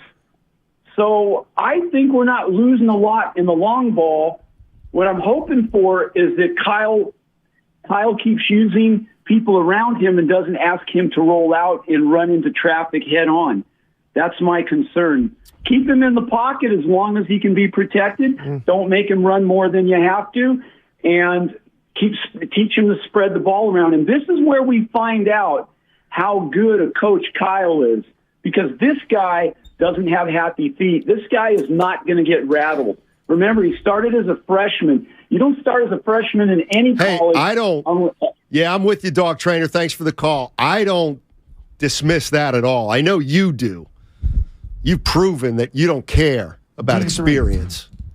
I know. Jimmy Garoppolo a B plus. What I'm saying is you couldn't tap into me saying over and over and over again.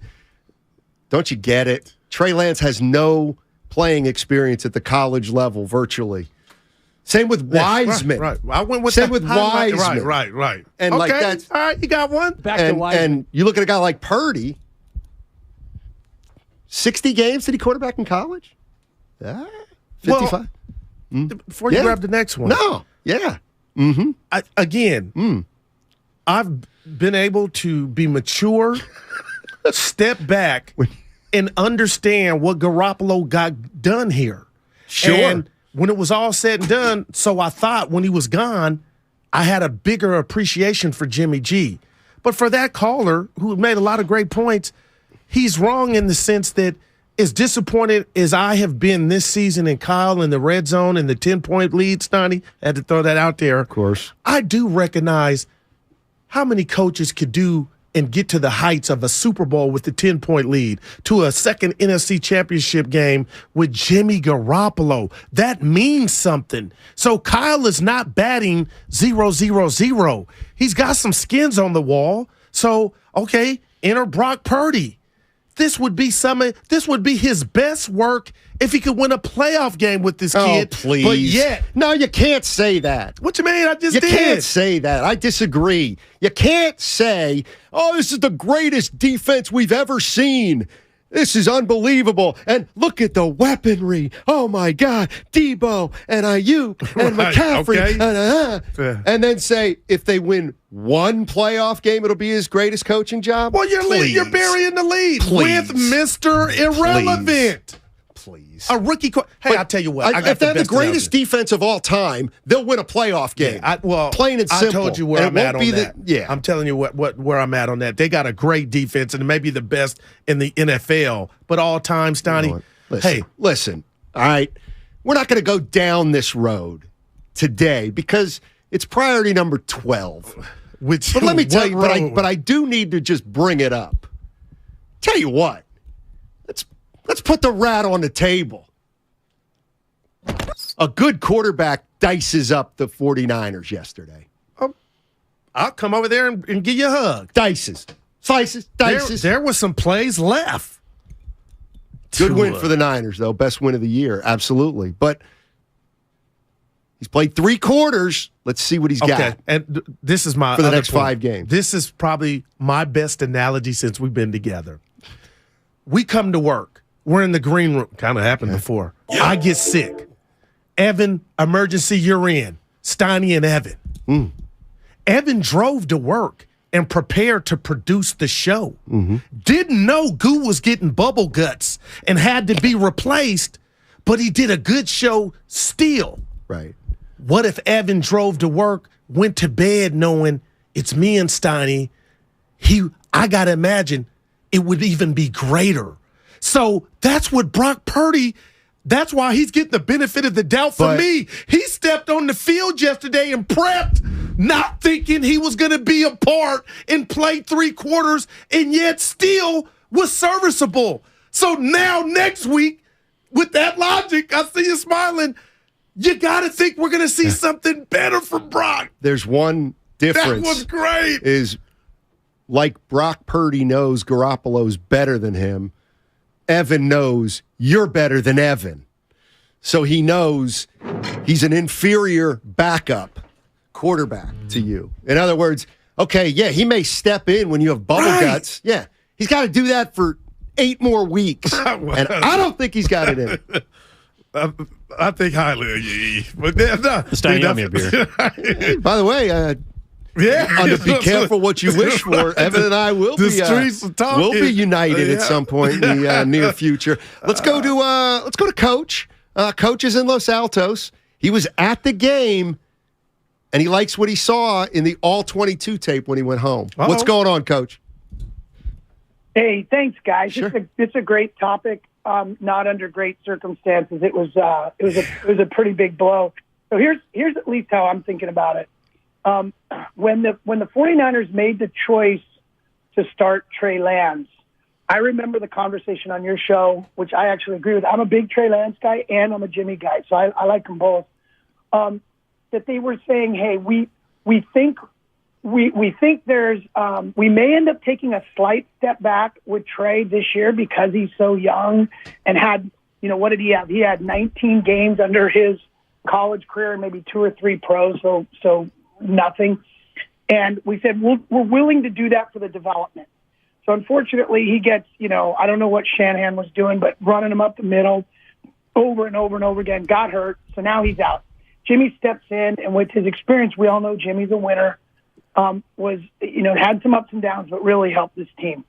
And so I remember the conversation that we took a step forward towards winning the Super Bowl or at least making the Super Bowl when Jimmy stepped in. So now we have Brock stepping in. I think it's ridiculous to say we are taking a step forward, and I think it's probably as ridiculous to say it's about the same. I think we probably took a small step back, but here's the thought process. 1,467 attempts versus Trey Lance's 300 in college. Yeah. Played 48 games. Yeah. And so, and he can move around. So I think we've taken a bit of a hit, but I don't think it's as big as maybe you're thinking, Steiny, and I certainly don't think it's the same without Jimmy. Thanks, Coach. Appreciate it. I'll tell you what, if let's just say hypothetically, what do you think about this? Trey Lance wasn't done for the year, but he was healthy, let's say, in week 10. Okay. But Garoppolo had won 3 or 4 straight. Now Garoppolo got hurt. So now you're bringing Trey Lance in for the next 5 games because he wasn't out for the year. Okay. See, I will acknowledge, I think Purdy would give him a chance this year more so than Trey Lance. And it's exactly because of what Coach said. He quarterbacked 50 games in college. Man, I would. And that's what makes some of this whole quarterback situation, not only this year, but it's been a little puzzling. Right. And speaking of puzzling, just with that scenario, you're telling me then you don't take Kyle Shanahan's scouting ability to the bank. Because if you're going to take the last guy picked in the 2022 NFL draft over something that you move mountains to get. But he knows more now. He's got data. I'll tell you what, one of my biggest, this is a Guru original. You can't hide your quarterback in the NFL. They didn't hide Brock yesterday, Steiny. He was 30-something passes. So I don't know where this is going, but he damn sure was not hid yesterday, and he made some good throws. We'll see. I just think you got to be. If you're the Eagles, you better you're be happy. careful. If you're the Eagles, you're happy. I just think you got to be. You just got to be careful. I mean, he was good yesterday. I get it, but he's got to go 5 more games. Then he goes into the postseason. I mean, but if you're an NFC team, conventional wisdom has you thinking, yeah, the Niners took a step back, right? And I get all that, and they did. But we got to watch it. Is that again, Steiny? How big's the step? I'm with you, but. Well, I don't think this dude runs off something we ain't. I didn't think they have a big margin for error with Garoppolo. So and that thing about what you said about what a good quarterback can slice step that defense a little bit more. Steiny, I went to bed. I honestly believe that. And Miami again is a track team. I know Waddle missed some time. He came back, but man, Tua was. And do you think Tua was off because he had pressure in his face?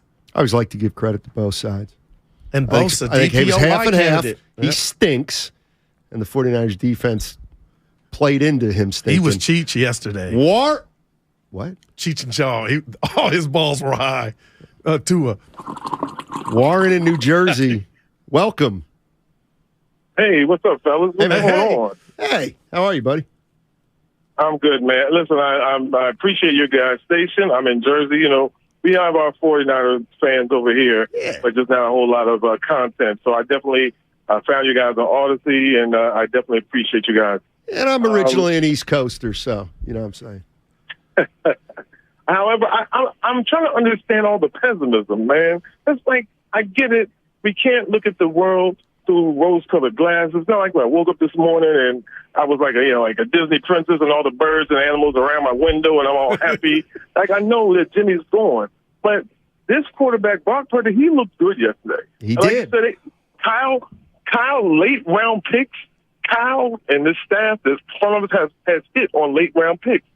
He beat out two guys, basically veterans. This rookie who got picked last beat out two veterans that got cut. He didn't come up from the practice squad. He was on the 53-man roster. So he's up there for a reason. Like, they know that he's capable of something. The only people that have to really step up is the offensive line. Like, we have to protect him. You know, I mean, yesterday he was running around a little bit, but we have to protect him. But I'm not saying that he can get us to a Super Bowl, but I'm not, with the way our defense played against a team like that, you know, our defense can bring a team like that and pull them down into the muck and the mire and grind them up and roll them around. I love it. Thanks, Warren. East Coasters, Bond. All I said is, I think their Super Bowl odds took a hit yesterday. Doesn't mean they have no chance. Normally a team would have no chance, but they do have the defense that they have. So they still absolutely have action, but let's not kid ourselves. Right. Brock Purdy's going to have to lead the 49ers to the Super Bowl. Yeah. And I'm not ready to tell you he can't. They got a whole lot of stuff in the cupboards. Can I make an analogy between basketball and here's what. See, I made a couple good ones you want to go. Here's what's presenting a comparison. This isn't even an analogy. No. Here's where my mind goes. All right, Purdy was pretty good in game one. But can he play like that all the time? Probably not. He's a rookie. I mean, Remember Eric Paschal? Where you... Remember Eric Paschal? He was Sixth Man of the Year candidate. But go he ahead. was a Sixth Man of the Year candidate. Yeah. And Villanova. He went to Villanova, played 4 years at Villanova. Jay Wright. Came on to a Warriors team that wasn't very good. He did ball. He's not in the league anymore. That is just... Yeah. He's not in the league anymore. Comes at you fast. He was the first team all-rookie. He was balling. Big butt. Size. He stunk. I have to say. But you came in and we done shows where you're like, ooh, this dude's intriguing. No.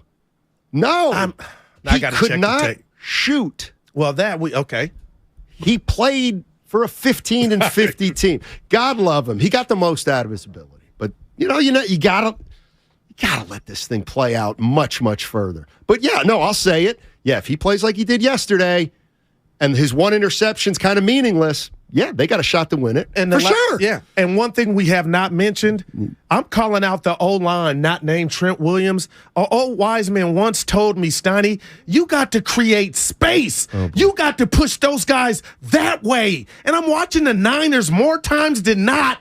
The D-lines are pushing him back the other way. What? And how did Jimmy get hurt? He had two dudes on his back, one on his leg, one on his back. Like, how about mixing a block outside of Trent Williams? If we talk about the defense, you're afraid to criticize Trent Williams, aren't you? Yes, I know. Did you see the video? Only Mark Ibanez. Let me guess. He pancaked somebody yesterday. Right. No, Steiny, your boy's a beast. But I'm tired of watching the Niners old linemen get pushed back the wrong way. They're like sumo wrestlers. The job is to create space. Push this way. Sumo. They're going the other way. Two dudes on Jimmy. Why didn't he just go down? Because he's slow. No, he's a fighter. He's slow. They already were on him. And he's injury prone. And Kyle should have known. I'm getting mad at you throwing that card out because you ain't mentioned injury prone in how many weeks he been under center. He had a good run. Quarterback to 5 games. Well, see, came back the next year. Hurt all year. You got me there. Full season hurt. Full season high ankle sprain. Yeah. Basically, for the 49ers, he's been hurt 3 years and healthy 2. That's sorry, and okay, that's the bottom line. I got a question for you. And remember, here's the other thing, Guru. Yeah. He was on the team. He got traded for like 5 games into the year, and he just didn't play for the first 5 games while he was learning the system. This is I know it's hard for you because you fence sit. He played his last down for the San Francisco 49ers? I wouldn't say that at all. Oh, my God. I would never survive another surgery. After I was wrong, and after he came back this year, he's Freddy Krueger. I would never. I bet Jason. Would you make that bet? I mean, I'd make that bet, but I'd need like 10-1 odds. I'll tell you I'd need to win $1,000 if I bet 100 that's his last. What if down. I told you this?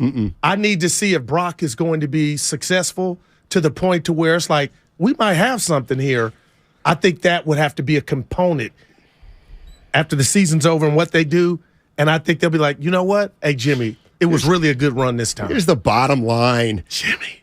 What's Trey Lance is 3, Garoppolo's 10. What number's Purdy? Lucky number 13. 13. Let me tell you what Kyle Shanahan's going to do. He's going to put those 3 numbers into the hopper, spin it up, and that's going to be the starting quarterback next year. That's just incredible. This is, man.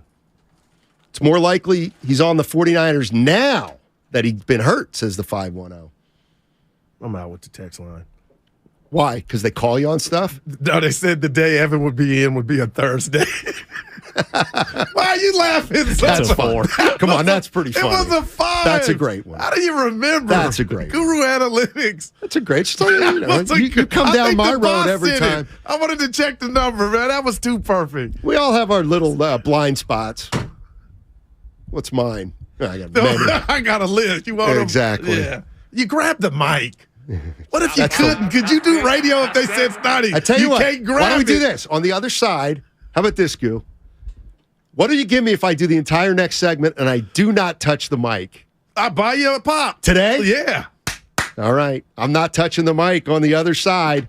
And we're going to talk 49. Oh, I did it. I got to get it all out of the way now. Like you're Elvis. Dude, you grab it like you're singing. All righty. More 49er talk on the other side. No, they're not dead. But their Super Bowl chances took a hit. That's the obvious. We'll talk about more about it. All right, Jerry Rice here on the Morning Roast on 95.7 The Game. What did you like about Brock Purdy yesterday, Jerry? Well, Mr. Irrelevant, man. Okay, I'm looking at this guy, very poised. You could tell, he was in complete control. And that, the players actually, they had confidence in him. So he did a fantastic job, and he did what he had to do to get that win. This is the Bay Area's sports station. 95.7 The Game. When temperatures drop, COVID-19 cases may rise. So if you test positive and are at high risk, act fast. Even if your symptoms feel mild, ask your provider if an authorized oral treatment could be right for you. Visit treatcovid19.com. Sponsored by Pfizer. Television sales on Black Friday set new records as millions of Americans snapped up the hot deals.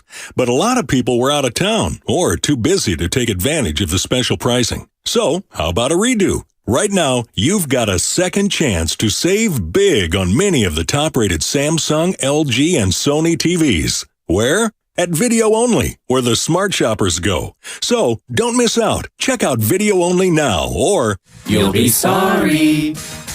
Folks, this is your pilot. We have to land immediately and hurry to the Xfinity Black Friday sale. New Xfinity customers can get 400 megabit internet with unlimited data and X-Fi Complete for $55 a month for 2 years with no annual contract. And a free 4K streaming box included. Plus, now through December 5th, get HBO Max included for a year. Drop everything and get to the Xfinity Black Friday sale. Go to Xfinity.com to learn more. Restrictions apply. Requires paperless billing and autopay with stored bank account. Taxes and fees extra. Ad-supported plan of HBO Max. After promo, regular rates apply to all services and devices. Hi, I'm Aaron, owner of California Deluxe Windows. Ever notice? When your neighbors get new windows, there is a large black eye of broken stucco, uneven plaster, and even mismatched paint. At California Deluxe Windows, we never leave a ring around the window. Why? Because we are one of the only companies in California who custom crafts every window and door to your home's exact measurements. Almost everyone else on the radio is a distributor. They grab a window from a warehouse, break open your walls, shove it in, and patch things up. At California Deluxe Windows, we take pride in our work. Our installation technique is so precise, we do not break your stucco. Your house could be covered with potato chips, and we wouldn't crack one. Call now, and for a limited time, you get 30% 10% off your entire order and 24 months of interest-free financing. 800-874-3600. 800-874-3600. That's 800-874-3600. California Deluxe Windows. Windows engineered for life. Certain terms and conditions apply. CSLB number 774518. Guys, 2022's been a roller coaster year. So spoil her this Christmas by giving her the next best thing to wearing nothing at all.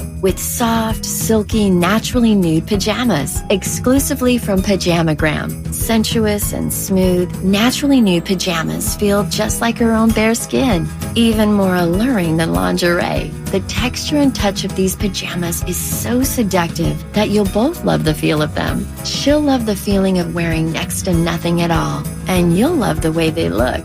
Best of all, Pajamagram does the wrapping for you with free gift packaging. Order today, and Pajamagram will also include a free matching naturally nude nightie with the purchase of naturally nude pajamas. That is free gift packaging and a free naturally nude nightie when you order today. Just go to Pajamagram.com. It's fast, easy, and delivery by Christmas is guaranteed. That's Pajamagram.com. Hi, welcome to IKEA and our winter celebration event. Yeah, hi. It's been a while since I've had the whole family over, so I need a table set for 12. I need decor to impress Aunt Lucille. Oh, I need gifts for the kids. No worries. As an IKEA family member, you can save with hundreds of offers throughout the store, from home decor to table lamps and even gaming accessories. Gaming? Wait, did you say hundreds? Yes. This holiday season, visit us in-store or at IKEA-USA.com/winter celebrations to start saving. The IKEA Winter Celebration event begins 12/7 and ends 12/24/22, U.S. only. 5G is here, but the big carriers want you to sign a long-term contract to get access. Well, not anymore, because Straight Talk Wireless has rolled out 5G coverage nationwide with deals like our Silver Unlimited plan for just $45 a month and no contract. And get a Samsung Galaxy A13 5G for $149, all on a reliable 5G network. 5G coverage, 5G phones, less money. Straight Talk Wireless. No contract, no compromise. 1 month equals 30 days. 5G capable device required. Actual availability, coverage, and speed may vary. See latest terms and conditions at straighttalk.com. Get in zone, AutoZone. Welcome to AutoZone. Thinking about gas mileage? If your check engine light is on, it may be affecting your MPGs, but the free AutoZone Fix Finder service can help. With the most complete free warning light report backed by technician-verified fixes, you'll know what's affecting your gas mileage and more, and you don't have to drive too far to find the fix. The free AutoZone Fix Finder service is available at all 6,200 stores. Get in the zone, AutoZone. See details at AutoZone.com. What's worse than calling your groin your junk? Treating it like junk. Respect your pubic region with Gillette Intimate. Gentle and easy pubic hair care from America's #1 trusted men's grooming brand.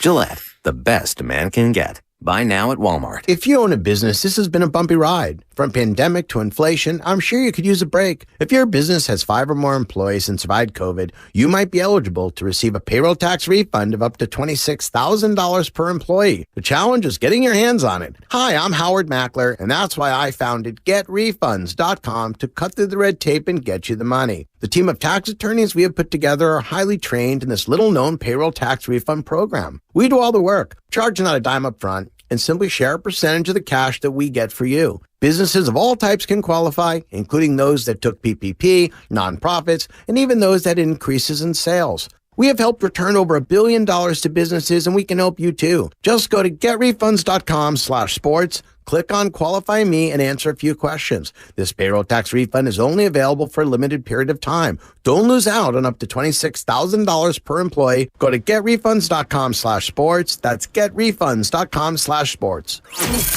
You're listening to 95.7 The Game, KGMZ FM at HD1 San Francisco. Always live on the free Odyssey app.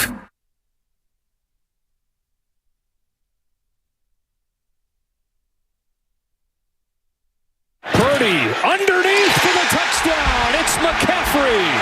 Second touchdown throw off of the bench for Purdy. Niners back in front. Now, back to Steiny and Guru on 95.7 The Game. All righty. Niners. 8-4, 33-17 win over the Dolphins. Big. Jimmy Garoppolo gets hurt. Brock Purdy takes over. 2 touchdowns, a pick. Looked solid. Defense good again. How far can they go with Brock Purdy? Logic tells me not nearly as far as Jimmy Garoppolo would, but I'm getting blowback on that? There seem to be a lot of 49er fans, Goo, that think they can still get this thing done with Purdy. He doesn't give you any less of a chance than Jimmy Garoppolo. What do you think? Well, I'll tell you what. Those are the same people that if Jimmy came out with a cure for cancer, by the way, they would say, no big deal. I lost. You did. I was just, yeah. I'm sorry to interrupt you. It's your tick. I'm really sorry to interrupt Pops you. Norm will call it a crutch. I'm like Kramer in the contest. All right, can I try it again? Because I forgot. I'll give you another. All right, here it is. I'm going to touch the mic right now. Look at Get you. it to there. All Okay. right. I'm going to try not to do it again. And then Evan added, can you not get up and then sit right back down? No. Okay, no, I'm just doing Actually, I don't like where I put it right here, so I'm in trouble already. Go ahead, we'll give you All right, a one do-over. last fix. Okay, here we go. It is all on camera. But listen, if he had the cure for cancer, people wouldn't give him credit. They would minimize that if it were coming from Garoppolo. So I'm not on that. I can't stand it. But I'm going to say this to those people. The game in Seattle that the Niners are about to play in a couple weeks, I was like, you know what? Seattle pulled out a big one against L.A. just to kind of keep their chances at the division. But now that is Brock Purdy under center, right? I'm like, Seattle has more of a chance than they did when it was just Jimmy. And that's every game they play now, Steiny. How's he going to play on the road? That's a great point. That's a great And point. this offensive line that we're not talking about getting pushed back, I mean, they were in his face yesterday, and that's why he showed, I can't use the word Kyle used in the post-game presser, cojones. Chutzpah. Guts. Determination. Family jewels he showed because he stood up and, he took some hits. But, man, you want to keep him upright, and that's how Jimmy got hurt, man. McGlinchey was to Xfinity Mobile. Stop blaming McGlinchey. He was a freeway yesterday. He's got to block his man and Trent Williams guy. Stop. Trent's all they got. Flat out joke. Trent's all they got. How is this season going to end? It's going to be a playoff game. Probably with a loss, unfortunately. See, we don't know. And I'm not happy. I feel sick for what's he doing now? I'd be drinking. Seriously, Steiny, would you be drinking? See it. No. Little Snoop Dogg. Are you kidding? Dude, you're down at Klay Thompson told us the dark times. It ain't that doesn't mean drinking. But you're out. Doesn't mean drinking. You can do whatever. Let's go to how you deal with grief. Let's go to you know what, Goo? That's a great question because I've been a very fortunate human my entire life. Wow. When it comes to that, yeah, I've been very, very lucky. That's good stuff. Yeah, I don't, and you know what? I'm gonna get hit. I'm gonna get hit pretty soon, pretty hard. Well, guys that are our age pretty much have more. We've had more yesterdays than tomorrows. You know what I mean? Yeah. Yeah. So well, I'm talking you're doing about pretty good. You know, I'm talking about mom and pop. Oh, ain't gonna live forever, so that's coming down the road. Rich in Fremont, what's up, Rich? Can you guys hear me? Yeah, loud and clear. Okay, so as soon as he said now he's gonna think he's gonna think Rich, get him we off. didn't do anything. Get him Yeah, off. no He's gonna doubt. think we did that on purpose. Yeah. We absolutely did not do that on purpose. Call back. Rich. You know what? I'm gonna predict his call because I'm sure he's calling back. He's pretty upbeat about stuff, so I don't think he's down and out because Brock's under center. Well, Jimmy had 16 touchdowns to 4 picks. I'm just saying. Oh boy. And they were 8 and 4. I can't get up either. Dude, you're stuck. So, of course, now I lost my train of thought because I'm fidgeting I was just much. citing Jimmy 16 and 4. If I'm a 49, see, here's the thing. 49er fans is where I'm coming from. I'm not a fan.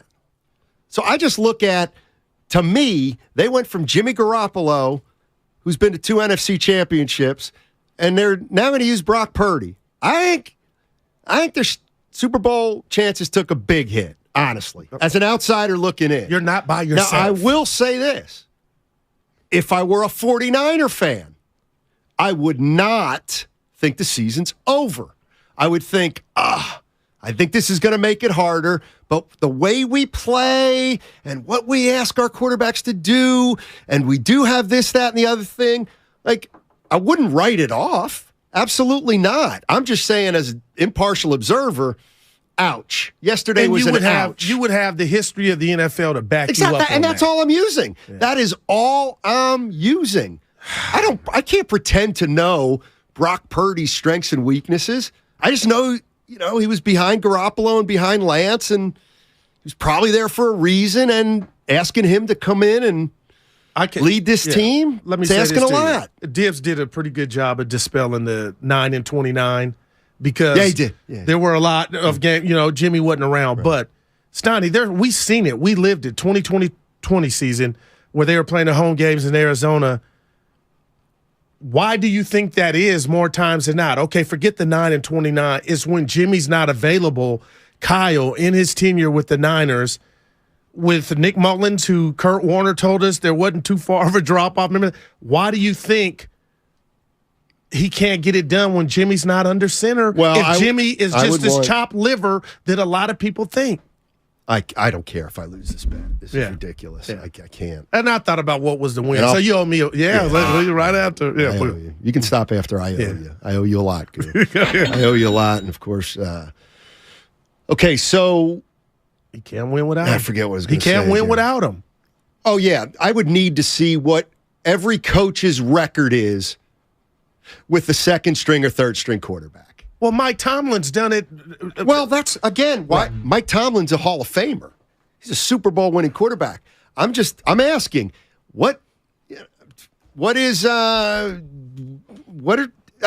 record with a backup is likely to be pretty bad. But if that's wrong, because we couldn't do Belichick if we use Brady. He's a top 5 quarterback and has been in this league. Jimmy has always been average or below to some.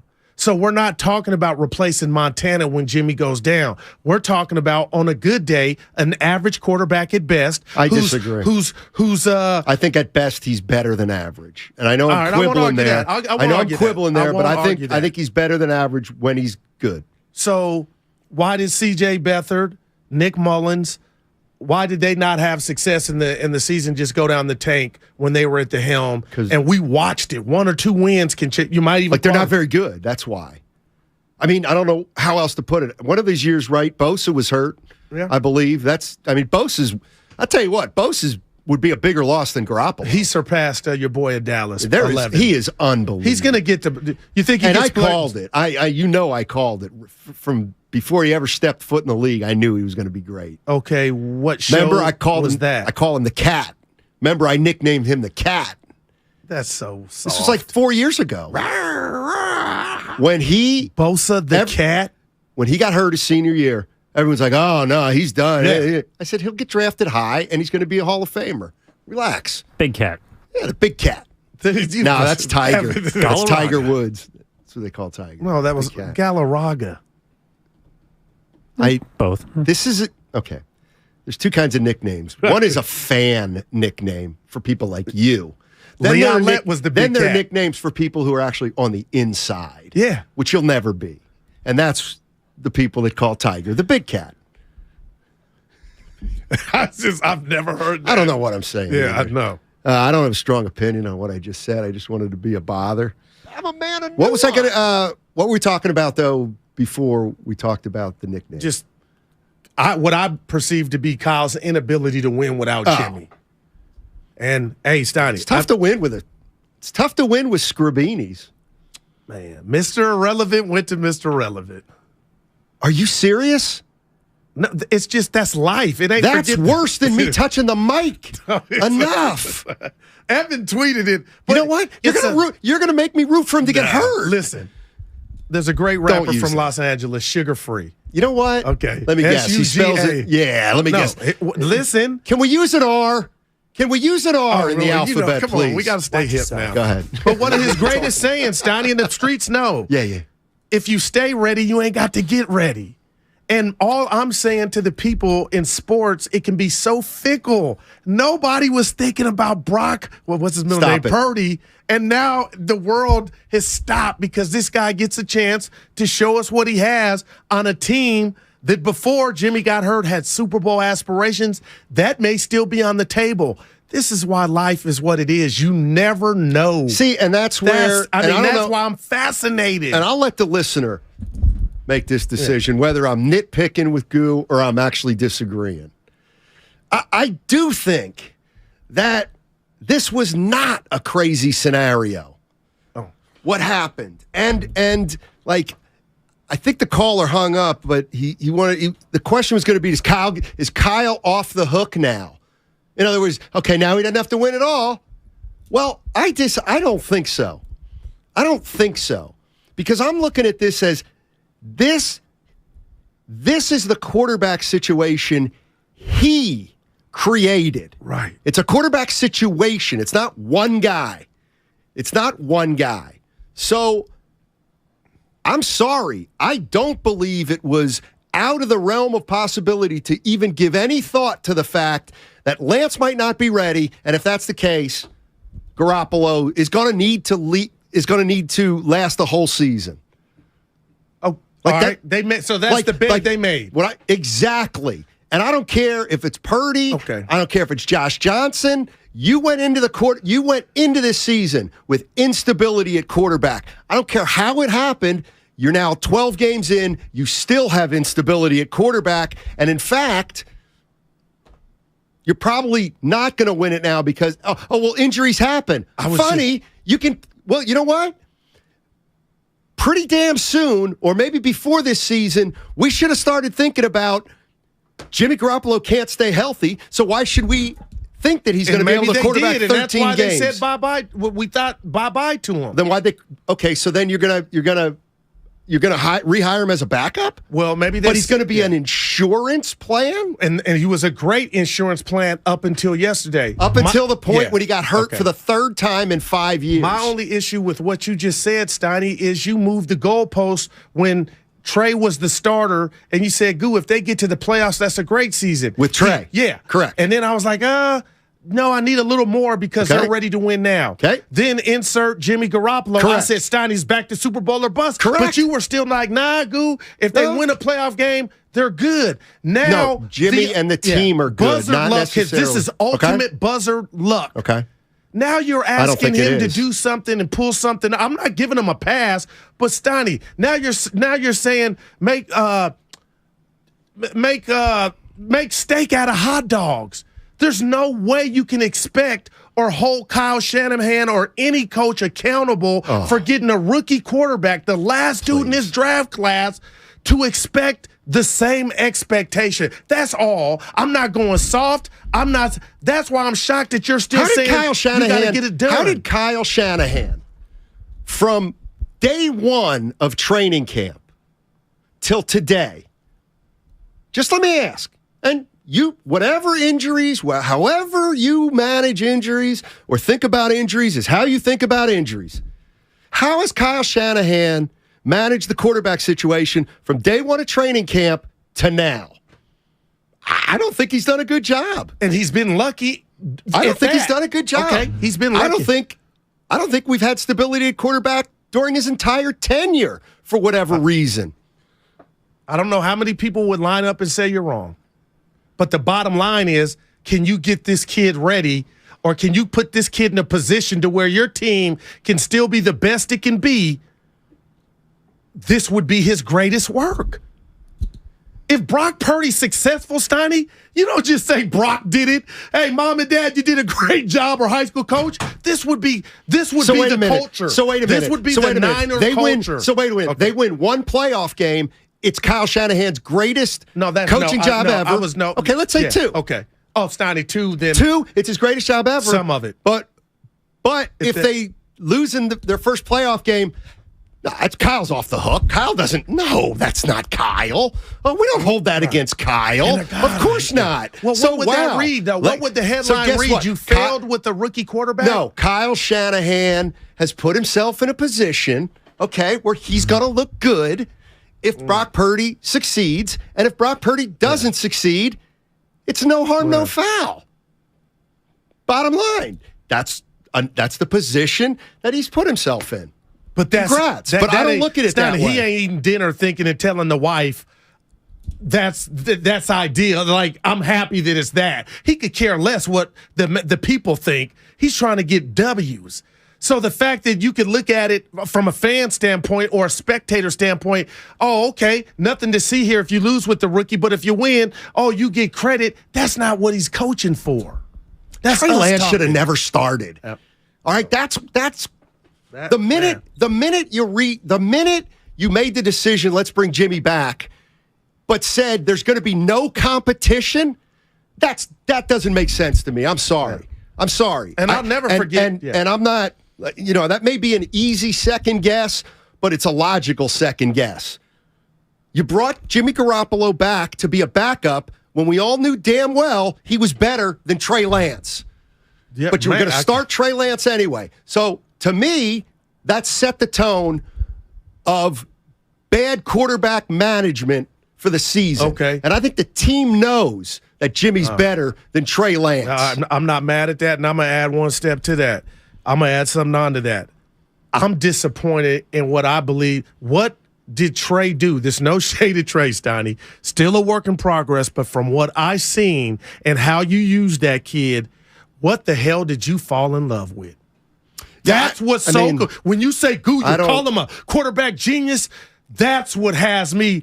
The divorce papers have been drawn up. Like, what? I would love for him to step to a mic, and maybe he's already done it. What did you see? And then when you had a chance to use him, you used him like Earl Campbell. They saw athletic ability. What else could they have seen? They couldn't have seen experience. They couldn't have seen him play against great competition. But the highlight. Exactly. Like they fell in love. Indictment. Well, first of all, he's not a bust at this point. He didn't play his rookie year, which isn't a big deal, and he's backing up I think, a above average quarterback. But all I'm saying is, I think botched from the beginning. Yes, I think. Well, Brock Purdy again, Donnie, 37 pass attempts, 2 touchdowns, 1 pick. I'm watching just like you, but the history would tell you this. You can't pull this off, even if you were Bear Bryant. Exactly. Roy in San Leandro. What's up, Roy? How you doing, buddy? Hey, how's it going, fellas? Hey. Nice to hear from you. Hey, look, what I wanted to mention was that the last time I talked to both of you, I said the 49ers are a half-decent team, but could they defense, stand up against a good offensive team? And they proved the test. Now, the second thing I wanted to mention, they proved that yesterday. But the second thing I wanted to mention was that, going forward, I don't know what the schedule is, but if they have to play another good offensive team, then, they're going to be up against another test. But the last thing I wanted to say was that Shanahan should have been training that boy, like that game against the Cardinals, for example. Like when they blew the Cardinals out, they should have been training him to come in. Even they should have let him come in that game against the Bears. When Trey Lance seemed like he didn't kind of know what he was doing at first, and so that's what I wanted to say. But they've proved the test. But I still say they would actually be a better team if they had another defensive end, kind of like Bosa. Not quite like him, but kind of like him. Yeah. They would even be better. They would even be almost like the Steelers in some ways. And the 49ers of the 80s, Joe Montana and them. That's basically what I wanted to say. And it's great to hear from you two arguing with each other. It's radio love. Yeah, that's our guy, Roy. We've been good today. Brock the Rock. That's going to stick. No, it's not. Brock the Rock? Another original one. Let me guess you made that one up. No, I got it for Xfinity. 650, who cares if Jimmy might have been better than Trey in training camp? The idea was that with a full season of experience, Trey could be better than Jimmy come playoff time. Yes, I agree with everything you're saying. And that's why Shanahan and Lynch called the veterans in when they re-signed Jimmy, because they had to basically say, look, we're bringing Jimmy back, but he's a backup. We know he's better than Trey Lance, but the hope is that by the end of the year, Trey Lance will be better than Jimmy was. That was the plan, pipe dream. And they both get hurt. Wow. You can't make this up, man. Yes, you can. Right. You can easily make this up. What you can't make up, at least I'm saying, is for the last pick in the draft to win a Super Bowl as a quarterback. Like, that, to me, is the outlier. But you know what? Let's go. Yeah. Let's go. Let's see what happens. James and Hercules. What's up, James? How you doing, man? What's up, fellas? I'm good. Look, I'm trying to be positive. I've been saying a hard my whole life. I've been through the ups and downs. And look, man, moving forward into the playoffs, I wasn't too sure with Jimmy at the helm anyway, even though he was having a pretty decent season. Let's be honest. Jimmy has been a master at being average. He became a master at being average. Last year against the Rams, he was Mr. 3 and out. The whole second half, we were down by 3 points. We couldn't even get in field goal range with him. We was just 3 and out, and we all know what happened in every big game. Jimmy walks off with his head down because he choked. Look, all Jimmy has to do, all Brock Purdy has to do is be average. Put the ball in the hand of your playmakers. Let the defense do what they do. Protect the rock. If Brock Purdy could do what Jimmy was doing, was just be average, we could be okay. Okay, and I don't believe he's too far from that based on what I've seen against a top-notch Dolphins team this past Sunday. But I may be wrong, but, hey, I'm staying positive. Hey, I appreciate it, James. And just and we're going to come back and jump back on this topic, but just for the sake of devil's advocate, if you don't like Jimmy Garoppolo, and you think Purdy will be able to do everything that Jimmy can do, all he's got to do is be Jimmy Garoppolo. Well, wait a minute. You're the same people that say Jimmy can't win it all. But they were so excited being about the same, Lance. being the same as Jimmy Garoppolo. Guess what? Yeah, that's not enough. He's got to be better. He's got to be better than Jimmy Garoppolo. Jimmy was disrespectful. You don't know what you have till it's gone. I forget who sung that. Joni Mitchell. Yes. Well, that was Dylan probably wrote it, but Joni Mitchell made it famous. Please. There was one soul singer that did it too. I'll have it on the way on this side. All right. Here's what's going on. Let's continue this conversation. It's a great one. How you feeling about the 49er chances moving forward with Brock Purdy? You good? You good? Nothing to see here? You think your chances to win it all are diminished? I think they've taken a hit. Some 49er fans don't think so. 888-957-9570. It's all sponsored by Pfizer. I don't see it, Bob. When temperatures drop, COVID-19 cases may rise. So if you test positive and are at high risk, act fast. Even if your symptoms feel mild, ask your provider if an authorized oral treatment could be right for you. Visit treatcovid19.com. Sponsored by Pfizer.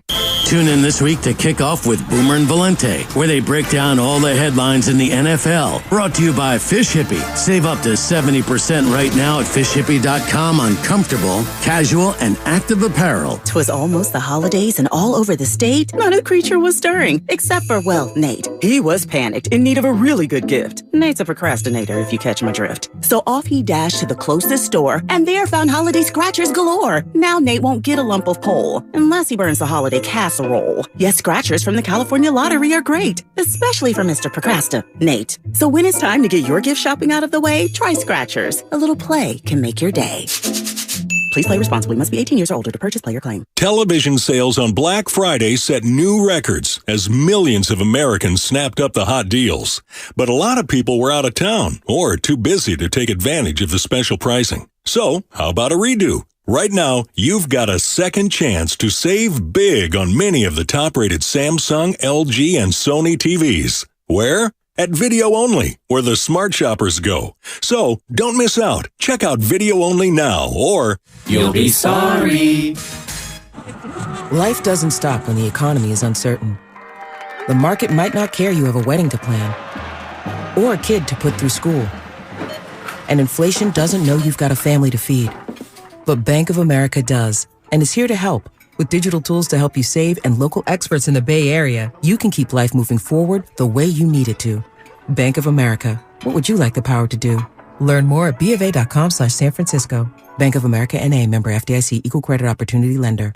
And a 1, 2, 3, and play. Yes, this is a holiday cover. And we've never sang professionally, but you can save a sleigh load over Verizon T-Mobile AT&T with hundreds in your pocket. There is no better price, and mobile speeds that are faster than a room clearing when we harmonize. We can't sing well, but our savings are swell on the fastest mobile service we say. If you haven't turned the sound down yet, switch to Xfinity Mobile today. Hey! Rated savings, not singing. Join the 5 million customers and counting that have switched to Xfinity Mobile, the fastest mobile service with 5G and millions of Wi-Fi hotspots. And get the best price for 2 lines of unlimited with 5G, compared to the lowest price plans of the top 3 carriers. Just $30 a line per month. Learn more at Xfinity.com/fastestmobile. Xfinity Unlimited intro service and Xfinity Internet required. Taxes and fees extra. Reduced speeds after 20 gigabytes of usage. Data thresholds may vary. Universal Studios Hollywood is where the holidays come together. We've tested it. Festive food with refreshing Coca-Cola. Family, friends, and fa-la-la. Dazzling lights cranked up to maximum merriment. The Grinch and his dog Max stealing your tree. All the science adds up. It's the awesomest celebration of the season. Save $20 on a Coca-Cola 2-day general admission ticket. Offer ends 12/14/22. Restrictions apply. Details at universalstudioshollywood.com/Coke offer. Investing is confusing. Dawn raids, triple witching hour, candlesticks, crown jewels, bears, bulls, bear hugs, blue chips. It's one big word salad of uncertainty. Fortunately, Fremont Bank now has incredible rates on their savings accounts and CDs. And while savings accounts and CDs may not be known for their great rates at your current bank, at Fremont Bank, you can get great rates from a great local bank. To learn more, stop in or visit us online. We'll explain it all in plain language. Fremont Bank, serving the Bay Area since 1964. Member FDIC. This holiday season, switch to Boost Mobile and get a single line unlimited plan for $25 a month and a partridge in a pear tree coverage on America's largest 5G networks. How about 7 swans of swimming? No, but if you're not satisfied within the first 30 days, Boost gives you your money back. Turtle doves, French hens? The lowest truly unlimited plan on the market, one line for $25 a month when you switch. I'll take it. Boost Mobile. Unleash your power. Limited time offer. New customers only. One line for $25 per month with autopay. Device must be returned in like new condition. Monthly service refunded via e-gift card. Additional restrictions apply. See your local Boost Mobile store for details. Research shows listeners prefer a personalized experience. So to help you remember, Liberty Mutual customizes your home insurance. We personalized this ad for Amber, who really misses boy bands from the 90s. Hey girl, I'm the cute one, here to tell you how Liberty Mutual customizes your home insurance so you only pay for what you need. I'm the heartthrob.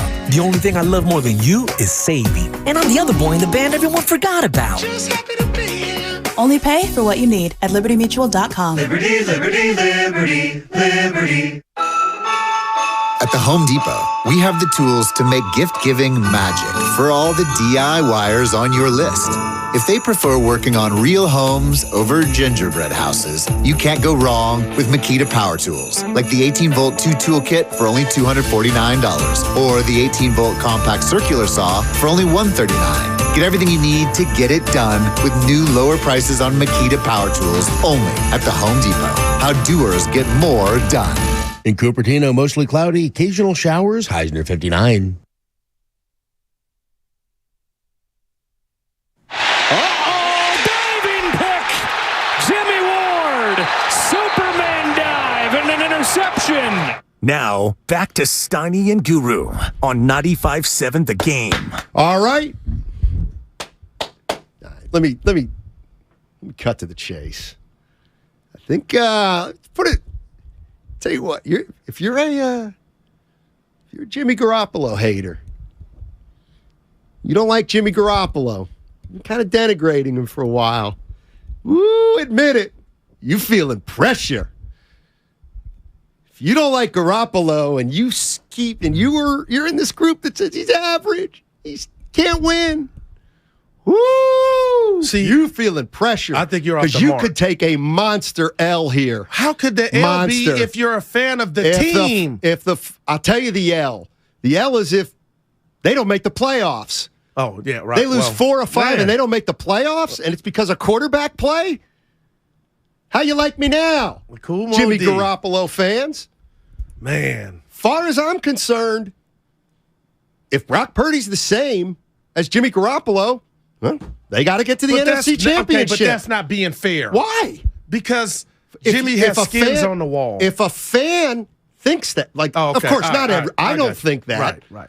But I hear what you're saying. If you're one of these fans that say all Purdy has to do is miss a beat, they shouldn't, right? If you think Jimmy stinks, how can they you not shouldn't respect Jimmy, man? miss a beat. I came in here last week and told you and the masses the respect, the Rodney Dangerfield I had for him just after the Saints game, the brutal beating they put on him. And you telling me 7 days later he's out for the year because of a broken foot? Memo to the Niners offensive line, not named Trent Williams, mix in a block. 2 dudes on his back. Now, he could have went down. He could have just went down. What are you fighting for? Steiny, that was about 600 pounds. One had his leg, the other on his back. Man, that's just bad luck. No, it's not just bad luck. For Jimmy, it is. What do you call it? Don't say football. That's exactly what I was going to say. It keeps happening over and over to him. Seasons are shortened. Because it's football. And he can't run. Then you go get your new prize rookie who's got, what's the stuff that we have when we're young? Testosterone through the roof, and he gets hurt. It's like Kyle's cursed. Let's go to Will in Richmond. The Rich. What's up, Will? How are you? What's going on, fellas? How you guys doing today? We're having fun, man.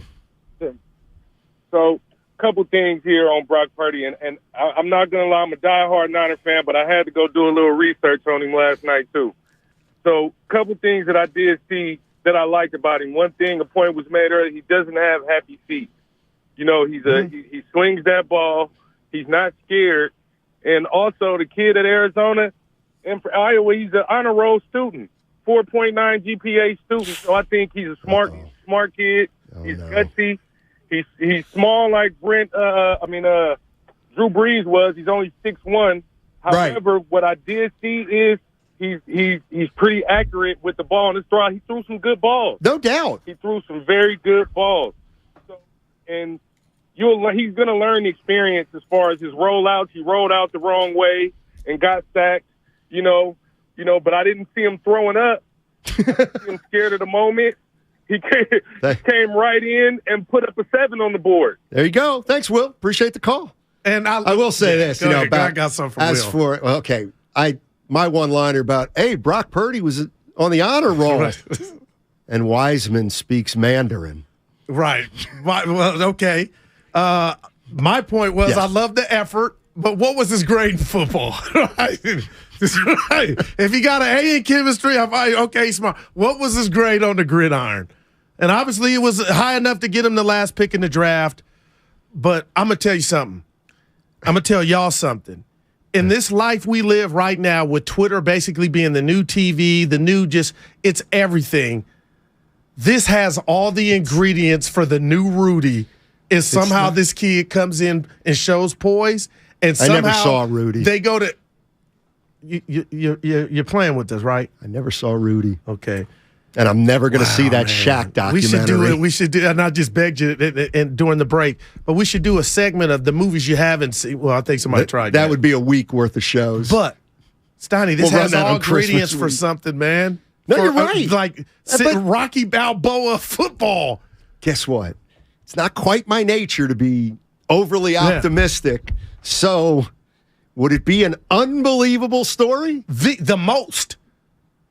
Well, I feel like Steiny would say that's the reason why they're movies and not real life. Exactly. I mean, it's defying logic to me. No doubt. It's defying football logic. It's defying. Well, the Warriors won it in 14 and 15 was defying logic. Guru's first year. Guru, you're comparing the Golden State Warriors to a third-string quarterback who's got a great defense. Hold on now. People are asking to win a Super Bowl. Right, but he's got weaponry everywhere. Just say that was a terrible analogy. Probably wasn't my best. It was awful. There's no comparison to be made. But that came out of nowhere was the bigger point. Did it? That chip. Did it? They lost the year before. They had made 2 consecutive playoffs and gotten to the second round. Okay, when Steve Kerr was at the podium on his post-introductory press conference, who said they're winning it? I didn't think Curry and them were ready. Well, is that a fact? Yeah, it is, actually. Well, he should have a T-shirt. He's got more than that. He's got a Substack. Oh, man, let's go to Dr. Hustle. The doctor's not a doctor. What's going on, fellas? Look, check the tape after the third preseason game of the season.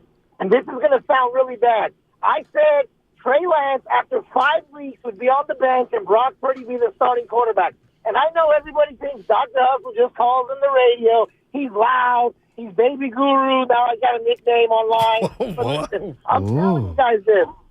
Look at this.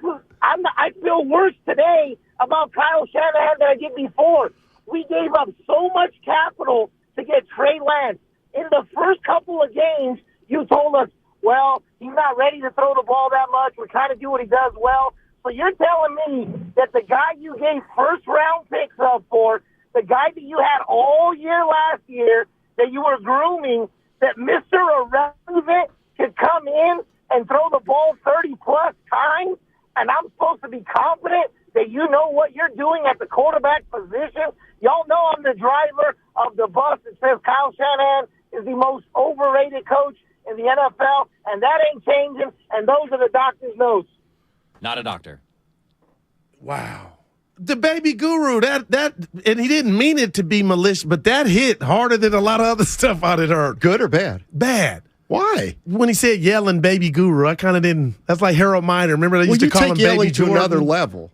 So that's why he's the baby. There's a few guys on our station that yell. Yeah, it's passion. Yeah. Guilty as charged. But listen, if you were to call Kyle, to his point, if you were to call Kyle Shanahan on his last day and you said, hey, we're going to write you up. Well, what am I getting written up for? Nobody's writing up Kyle Shanahan. Because you had a quarterback that was good enough to get you a 10-point lead in the Super Bowl. You had a defense that arguably is a top 5 defense that got you to a Super Bowl, then got you back to another NFC championship game. And you said to the world, we don't need O-lineman help. We don't need secondary help. I'm going to go trick off these draft picks to go get an unknown from North Dakota State. Is South Dakota or North Dakota? South. Okay, South Dakota. North. Okay, North. Like, why did you do that? You had success without the unknown. Use those picks maybe on a lineman, the next Ronnie Lott. Yep. Why did you go do that? And now I just feel like the football gods are talking because of the highlights and making him sleep in the bed that he made. It has nothing to do with the football gods. Nothing. It has to do with how was your strategy. It's a strategy. It was working before you went and drafted the kid. Okay. Exactly. All right. No, the strategy with Trey Lance has not worked at all. Totally. Okay. So he's the GM, essentially, and the coach. But we talk about the fans having this, just tired of Jimmy. That was the ultimate slap or sign of disrespect. The fact that you were ready to say bye-bye after a trip to the NFC Championship game because of what you saw in a workout at LA Fitness. That's why Kyle Shanahan... That's arrogance, Steiny. Exactly. That's why some people think he's arrogant. Is there good arrogance? When you go for it on 4th and 1 on your own 20 and you get it, and you go score. I don't know that there's any good arrogance. The doctor's like, you can't forget that. Part. Yeah, I want some parts of my person. And now we're supposed to believe. I want to think I'm a really good person on the radio, but I'm not arrogant about it. Like Jimmy was that bad, but I don't. You wanted it. You were killing Jimmy Garoppolo at the time. Okay, and I'm not ashamed of that. Actually, I don't know if you But, well, they were winning.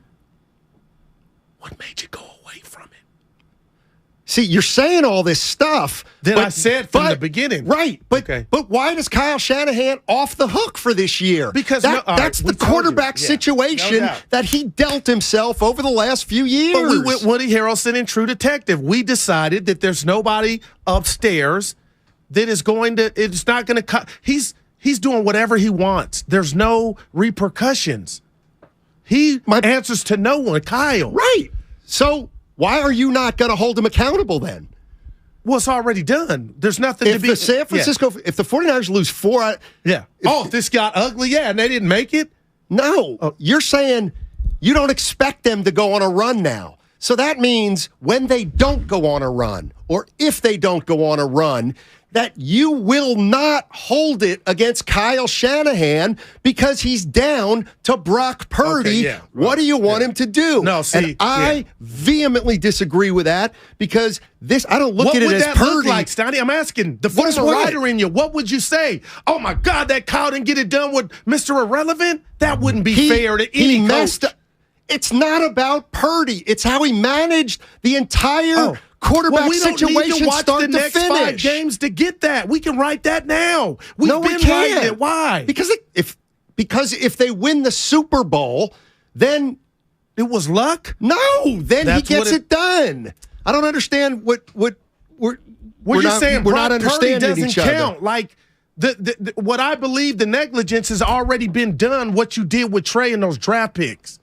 This is by happenstance that you got Brock Purdy under center. This is by you're desperate.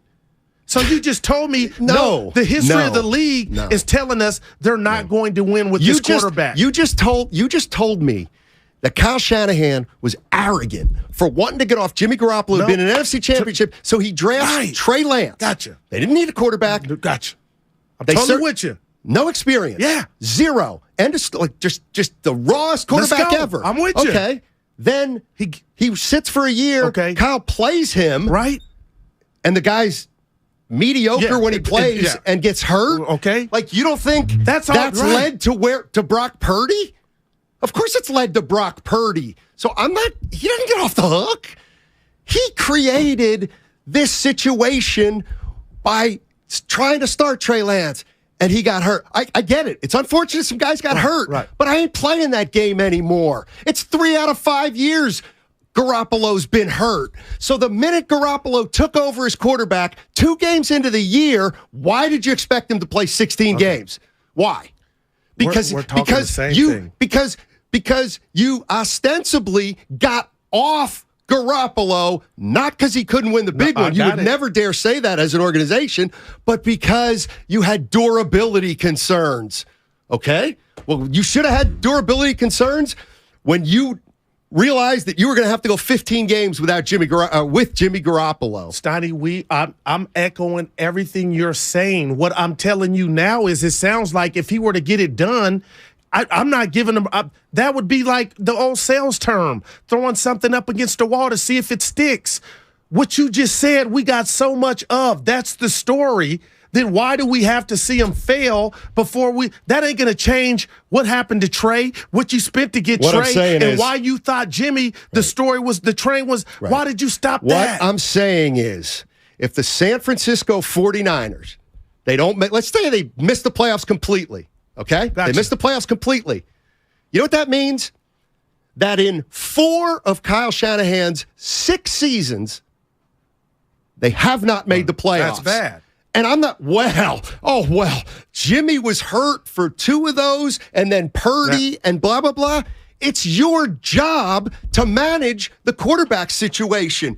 And you've had 6 years to do it, and we're still pulling our hair out about what's the 49ers quarterback situation. Okay, well, I'll tell you what it is. Supposedly, this is a Super Bowl ready team, and guess what? They're down to their 3rd string quarterback. And guess what? The window is supposed to be open, but we're going to start a first-year quarterback and say we can get it done. Then he gets hurt. You bring back the guy you didn't want, because you were worried a lot of not only about his play, but about his durability. And, it's just bum luck that Garoppolo got hurt again for the 3rd year in 5 years. No. I'm sorry. Kyle. I do not let Kyle Shanahan off the hook.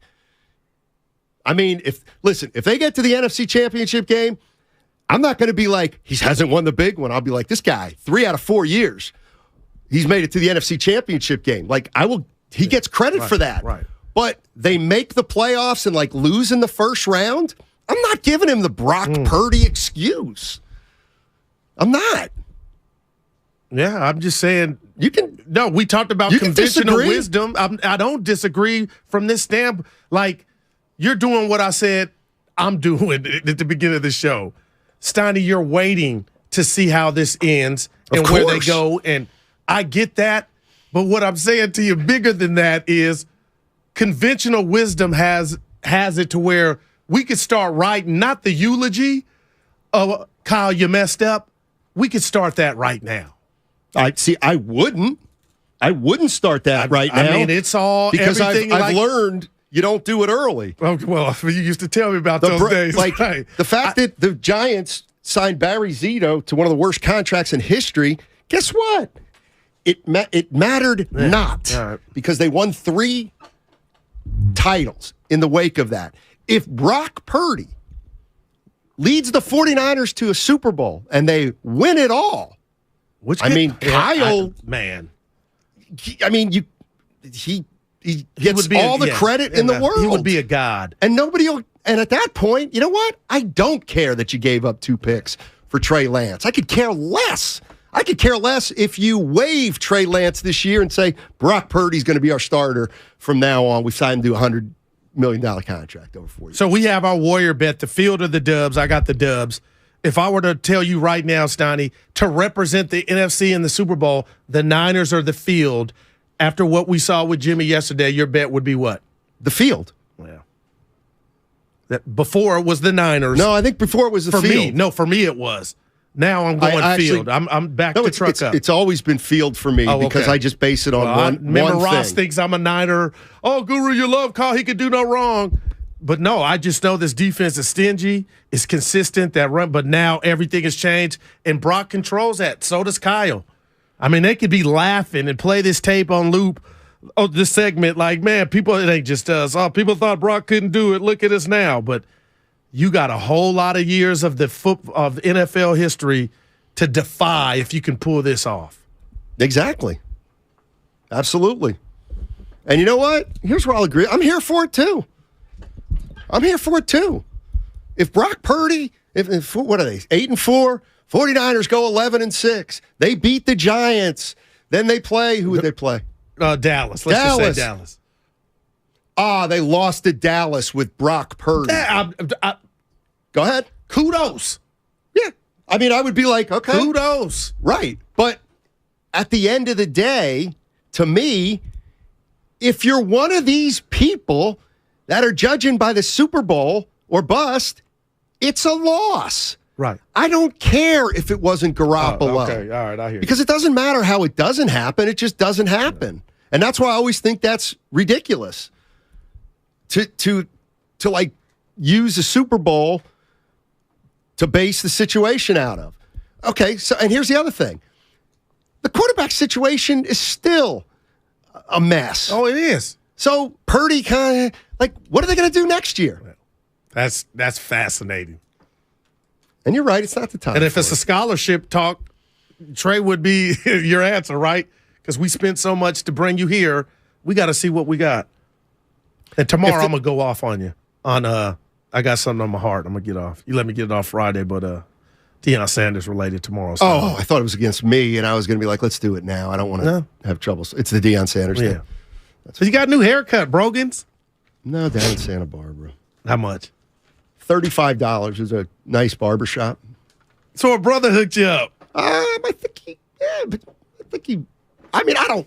Who knows what people are these days? Did you tip? So you spent $50. I think he was Hispanic. Yeah, but did you tip? Good dude.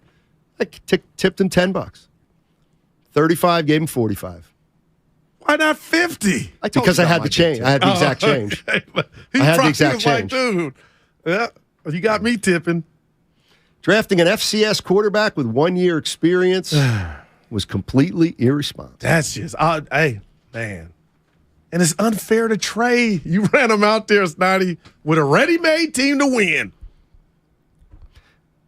The way I'm looking, how much time we got? 30? Or yep, 30 minute seconds. 30. And they have the playmaker, Michael Irvin. 4:15. 4:15. Michael Irvin. He'll be happy. All right. 49ers, man. I mean, look, they're maybe the only team in the league that could lose 2 quarterbacks and still have a good portion of the fan base thinking, but we still have action. Intrigue is through the roof. I'm sorry. This already was intriguing. It's through the roof with that. Through the roof. Yeah. Don't go anywhere. Yeah, you got me tipping. Brock came in and made some big plays, just throwing him in there in the heat of battle like that. Thought he did a hell of a job doing it. Protected the ball well, didn't have any turnovers, and made some big plays too that I thought weren't there always. Purdy looks to throw. Juszczyk, touchdown, San Francisco. Niners take the lead, and Brock Purdy off of the bench as his first NFL touchdown. I'm behind Purdy at this point because we don't have another choice. But I feel okay about it. This is the Bay Area's sports station, 95.7 The Game. This holiday season, tee it up at the Golf Mart for the hottest gifts from Ping and Bushnell. Save $150 off on the Ping G425 drivers, the most forgiving driver in golf. And there's hot gifts from Bushnell. Save up to $75 on the Tour V5 and Tour V5 shift rangefinders. We also have gift cards for those favorite golfers on your list. Don't miss these holiday gifts and more happening now at the Golf Mart, home of the 90-day satisfaction guarantee. Television sales on Black Friday set new records as millions of Americans snapped up the hot deals. But a lot of people were out of town or too busy to take advantage of the special pricing. So, how about a redo? Right now, you've got a second chance to save big on many of the top-rated Samsung, LG, and Sony TVs. Where? At Video Only, where the smart shoppers go. So, don't miss out. Check out Video Only now, or you'll be sorry. Flying Ace, this is Sky Hunter. I've got my compound eyes on the target. Copy that. You're on his flight path. I'm going in. Got him! Nice move, my four-wing friend. Tasty. That mosquito never saw me coming. See how dragonflies catch a mid-air meal at Bugs, a new exhibit at the California Academy of Sciences. Explore the secrets of bugs, massive models, and more. Now open. Get tickets at calacademy.org. There's a reason Golden State has become the trusted partner for professional builders and contractors. The breadth of what they offer is remarkable. Their product knowledge can save you time. They're the largest distributor in NorCal of many of the brands they carry. Golden State's newly refreshed app offers installation guides, building codes, and much more. And the GSTV link on their homepage is a useful resource. Family-owned for 3 generations. Golden State. When you succeed, we succeed. 1-877 Cars for Kids. KARS Cars for Kids. 1-877 Cars for Kids. Donate your car today. 1-877 Cars for Kids. KARS Cars for Kids. 1-877 Cars for Kids. Donate your car today.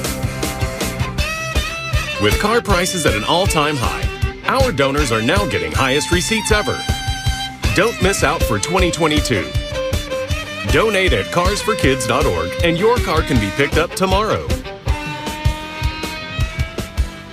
1-877 Cars for Kids. KARS Cars for Kids. 1-877 Cars for Kids. Donate your car today. Hurry! It's your last chance to donate for 2022. UCSF Sports Medicine Center is dedicated to treating every type of athlete, from kids to adults, amateurs to elite professionals. As one of the best orthopedic programs in the nation, UCSF has programs to optimize an athlete's performance and the latest advancements to treat the most complex sports injuries. With locations throughout the Bay Area, now including Marin, Walnut Creek, and Redwood Shores, it's even easier to make an appointment today. Visit ucsfhealth.org so you can get cleared to play. UCSF Health, redefining possible. Some fans gear up for game day, but some fans follow their team every day. That's why the Locked On Podcast Network has a daily podcast for your favorite NBA team. Every trade, every overtime win, every game, our local experts cover the biggest stories around your team every day. Search Locked On plus your favorite NBA team on the Odyssey app or wherever you get podcasts. The Locked On Podcast Network, your team every day. Without the ones like you who work tirelessly to keep things running, everything would suddenly stop.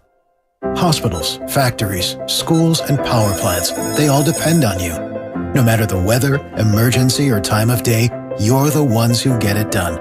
At Grainger, we're here for you 24/7 with supplies and solutions for every industry and access to product specialists ready to help. Call, click Grainger.com or just stop by. Grainger, for the ones who get it done.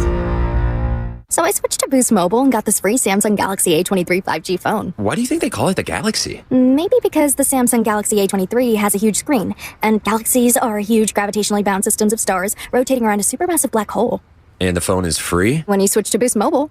Cool. You lost me at gravitationally bound. Switch to Boost and get a free Samsung Galaxy A23 5G phone. Boost Mobile. Unleash your power. Limited time offer while supplies last. New customers only. Excludes tax. One device offer per line. Only available on certain networks. 5G not available everywhere. Additional restrictions apply. See your local Boost Mobile store for details. If you own a business, this has been a bumpy ride. From pandemic to inflation, I'm sure you could use a break. If your business has 5 or more employees and survived COVID, you might be eligible to receive a payroll tax refund of up to $26,000 per employee. The challenge is getting your hands on it. Hi, I'm Howard Mackler, and that's why I founded GetRefunds.com to cut through the red tape and get you the money. The team of tax attorneys we have put together are highly trained in this little-known payroll tax refund program. We do all the work, charge not a dime up front, and simply share a percentage of the cash that we get for you. Businesses of all types can qualify, including those that took PPP, nonprofits, and even those that had increases in sales. We have helped return over $1 billion to businesses, and we can help you too. Just go to getrefunds.com/sports, click on Qualify Me, and answer a few questions. This payroll tax refund is only available for a limited period of time. Don't lose out on up to $26,000 per employee. Go to getrefunds.com/sports. That's getrefunds.com/sports. You're listening to 95.7 The Game, KGMZ FM and HD1 San Francisco. Always live on the free Odyssey app.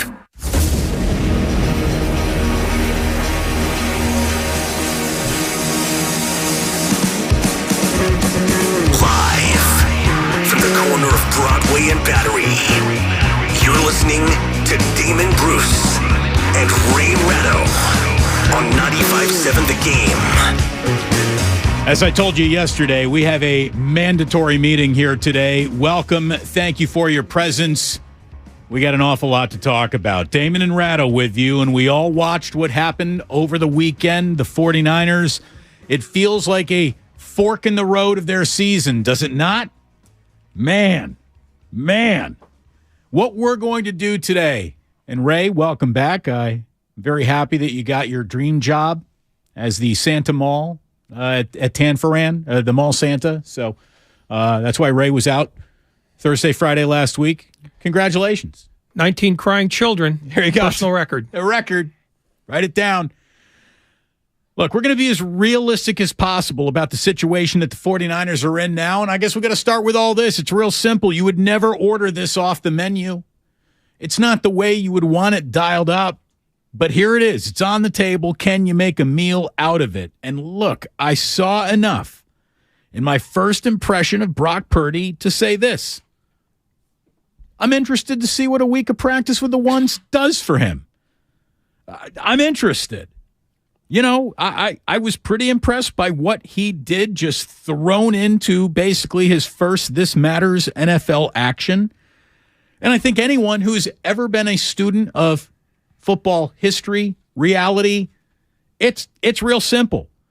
We know what the deal is. Anyone who understands football knows that the 49ers, if they had a 20% chance to win the Super Bowl, it's probably not 20% anymore, but it's not zero.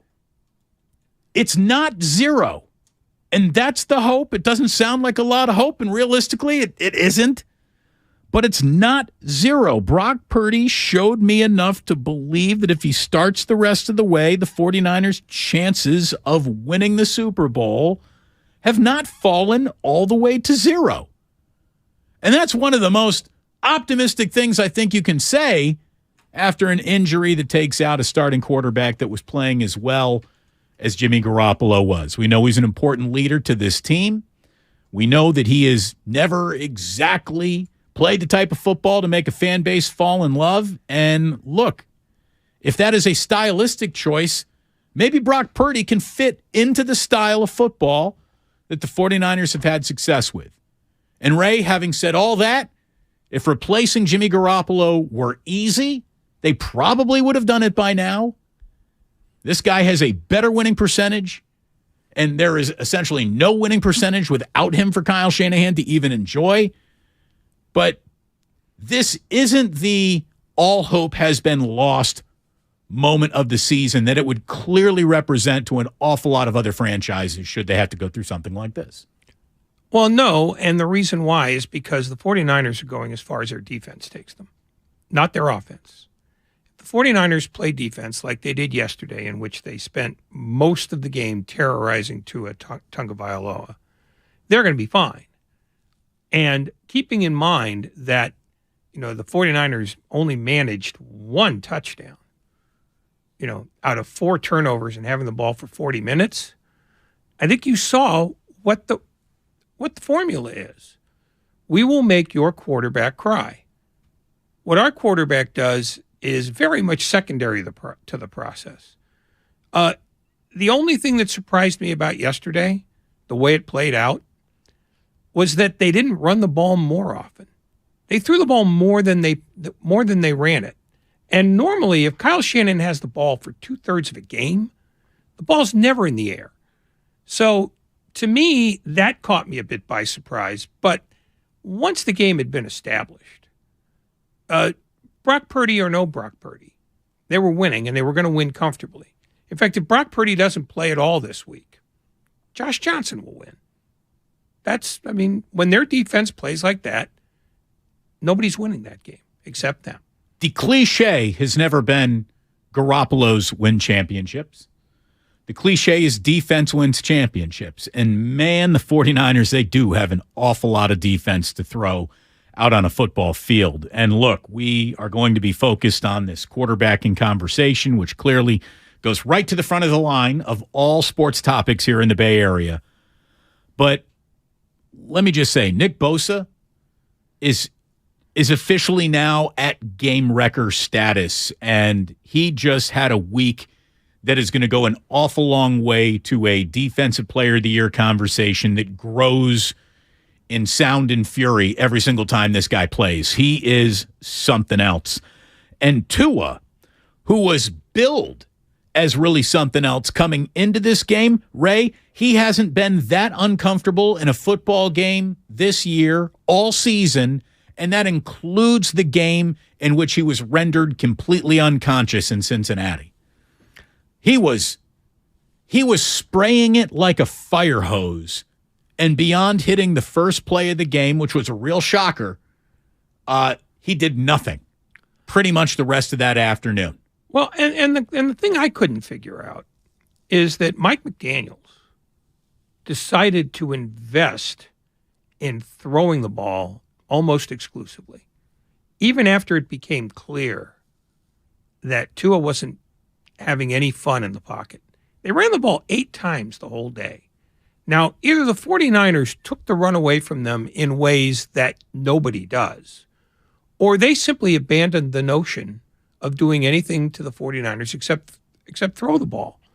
And I think there was a point in the game, and you could pick one out at random, where it became clear that if Tua's dropping back to pass, something bad's going to happen.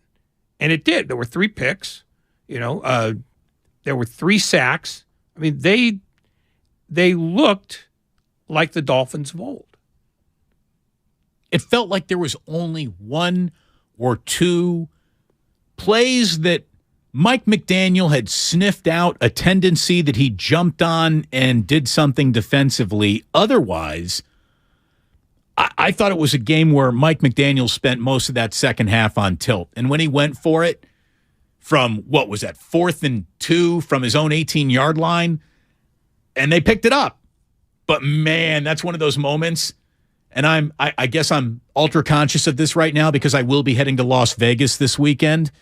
There are certain times, whether your boy wins that hand or not, you got to go get him out of the casino. And Mike McDaniel was on tilt in the 4th quarter of that game. And someone should have just said, Mike, there are different ways to go about maybe getting back into this one and winning it today. This might not be it. Even though he won both hands after he split aces, you don't split aces.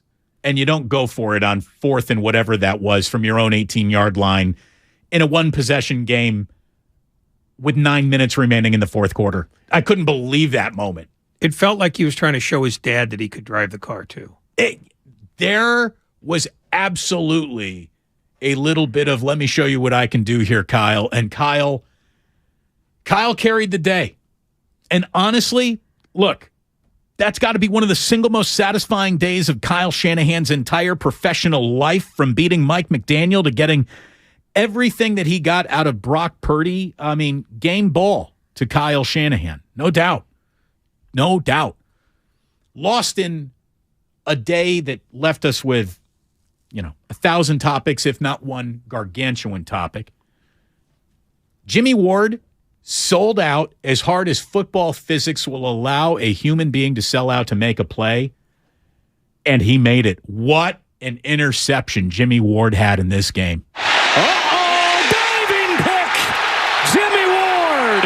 Superman dive and an interception! Joe Davis with a call on Fox. That was an unbelievable Jimmy Ward play. There were good plays being made by a lot of guys all over this field. As a matter of fact, we're going to take this defensive day and break it down into just 5 plays that really helped define and decide this game.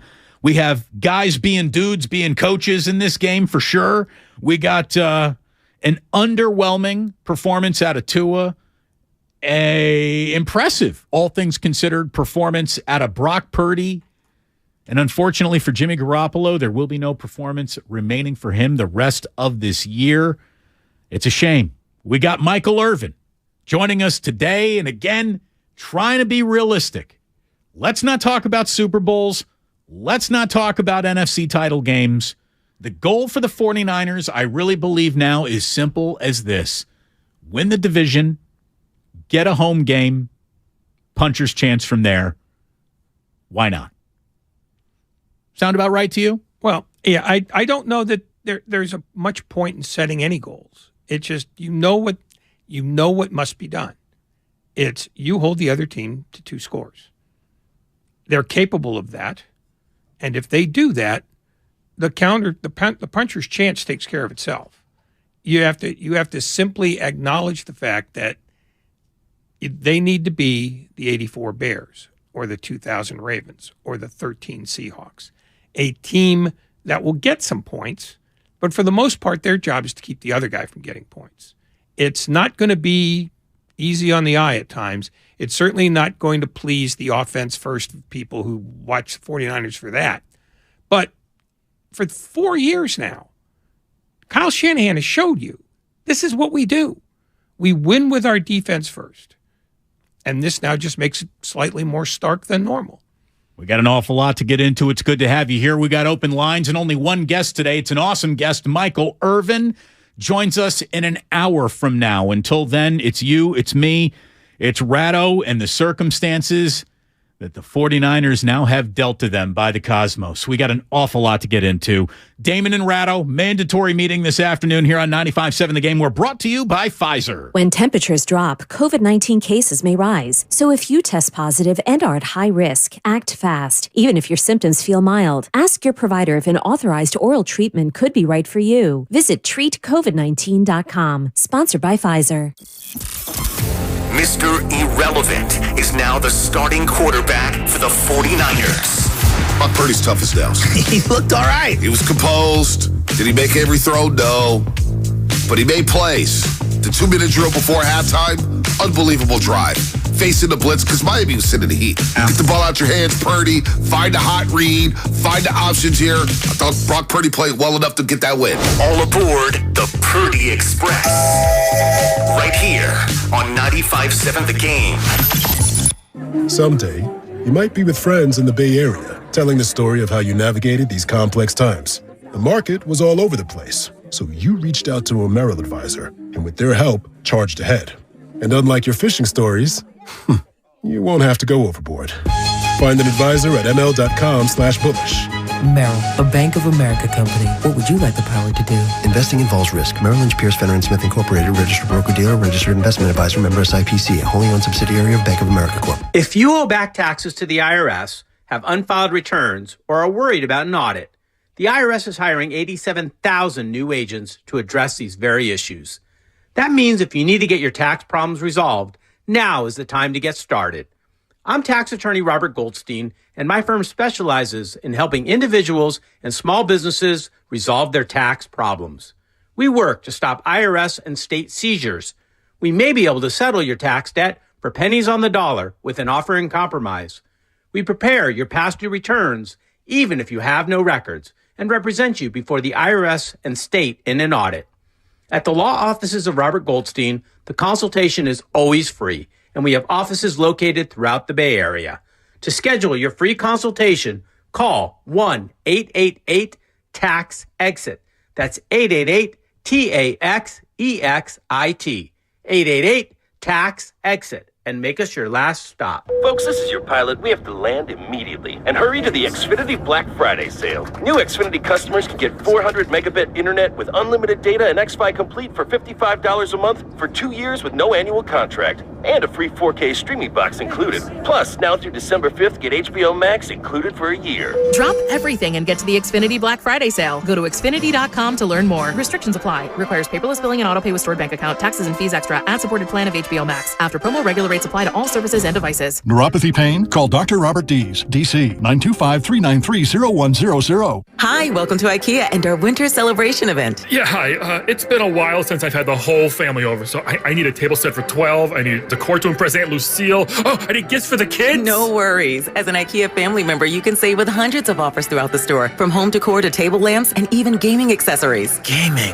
Wait, did you say hundreds? Yes. This holiday season, visit us in-store or at IKEA-USA.com/winter celebrations to start saving. The IKEA Winter Celebration event begins 12/7 and ends 12/24/22, U.S. only. 'Twas almost the holidays, and all over the state, not a creature was stirring, except for, well, Nate. He was panicked, in need of a really good gift. Nate's a procrastinator, if you catch my drift. So off he dashed to the closest store, and there found holiday scratchers galore. Now Nate won't get a lump of coal, unless he burns the holiday casserole. Yes, scratchers from the California Lottery are great, especially for Mr. Procrastinate. So when it's time to get your gift shopping out of the way, try scratchers. A little play can make your day. Please play responsibly. Must be 18 years or older to purchase player claim. Homeowners are choosing the beauty of Milgard Trinsic Vinyl featured at Dolan's. Narrow frames, the contemporary look, the color choices, perfect white and tan, and an array of custom exterior colors. And that's only the beginning. The innovative Smart Touch window locks exceed California's rigorous forced entry codes plus energy efficiency for comfort. Discover Milgard's vinyl benefits in the Ideas section at dolanlumber.com. Thanks to Total Wine, you saved more on all the gifts for the ones you adore. Wine, spirits, beers, all nestled on shelves. Got some advice from our helpful elves. Oh, so many gifts to explore when you go to Total Wine and More. Bottles so delightful, whoa. Priced so amazingly low. Love what you find. Always lowest prices at Total Wine and More. Delivery available. Drink responsibly. B21. When people have a craving to explore new and traditional Asian cuisines, they head to P.F. Chang's, where scratch-made dishes come from the 2,000-year-old tradition of wok cooking. P.F. Chang's wanted to explore new possibilities for their website. They turned to AmericanEagle.com. AmericanEagle.com re-architected P.F. Chang's website, integrating multiple third-party systems to create a unified digital experience. The results? Improved page speed and performance, personalized content based on users' location, intuitive online ordering, an increase in organic search visibility, and a 40% increase in new users. For scratch-made Asian cuisine, visit your local P.F. Chang's or go to pfchangs.com for website design, development, digital marketing, and hosting that produce efficiency, revenue, and results. Visit AmericanEagle.com. P.F. Chang's and AmericanEagle.com. Another example of the best businesses in the world, turning to the best in the business for websites. Go to AmericanEagle.com or call 877-WEB-NOW1. That's 877-WEB-NOW1. New Gillette Intimate gives guys a gentle and easy shave on there. And around there. And even under there. Don't treat your groin like junk. Respect it with Gillette Intimate, the best a man can get. Buy now at Walmart.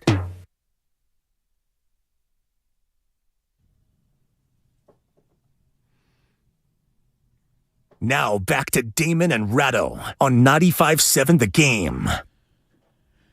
Again, the show wants to be honest. We clean up mistakes as we make them live. Ray referenced the 1984 Chicago Bears. He meant 1985.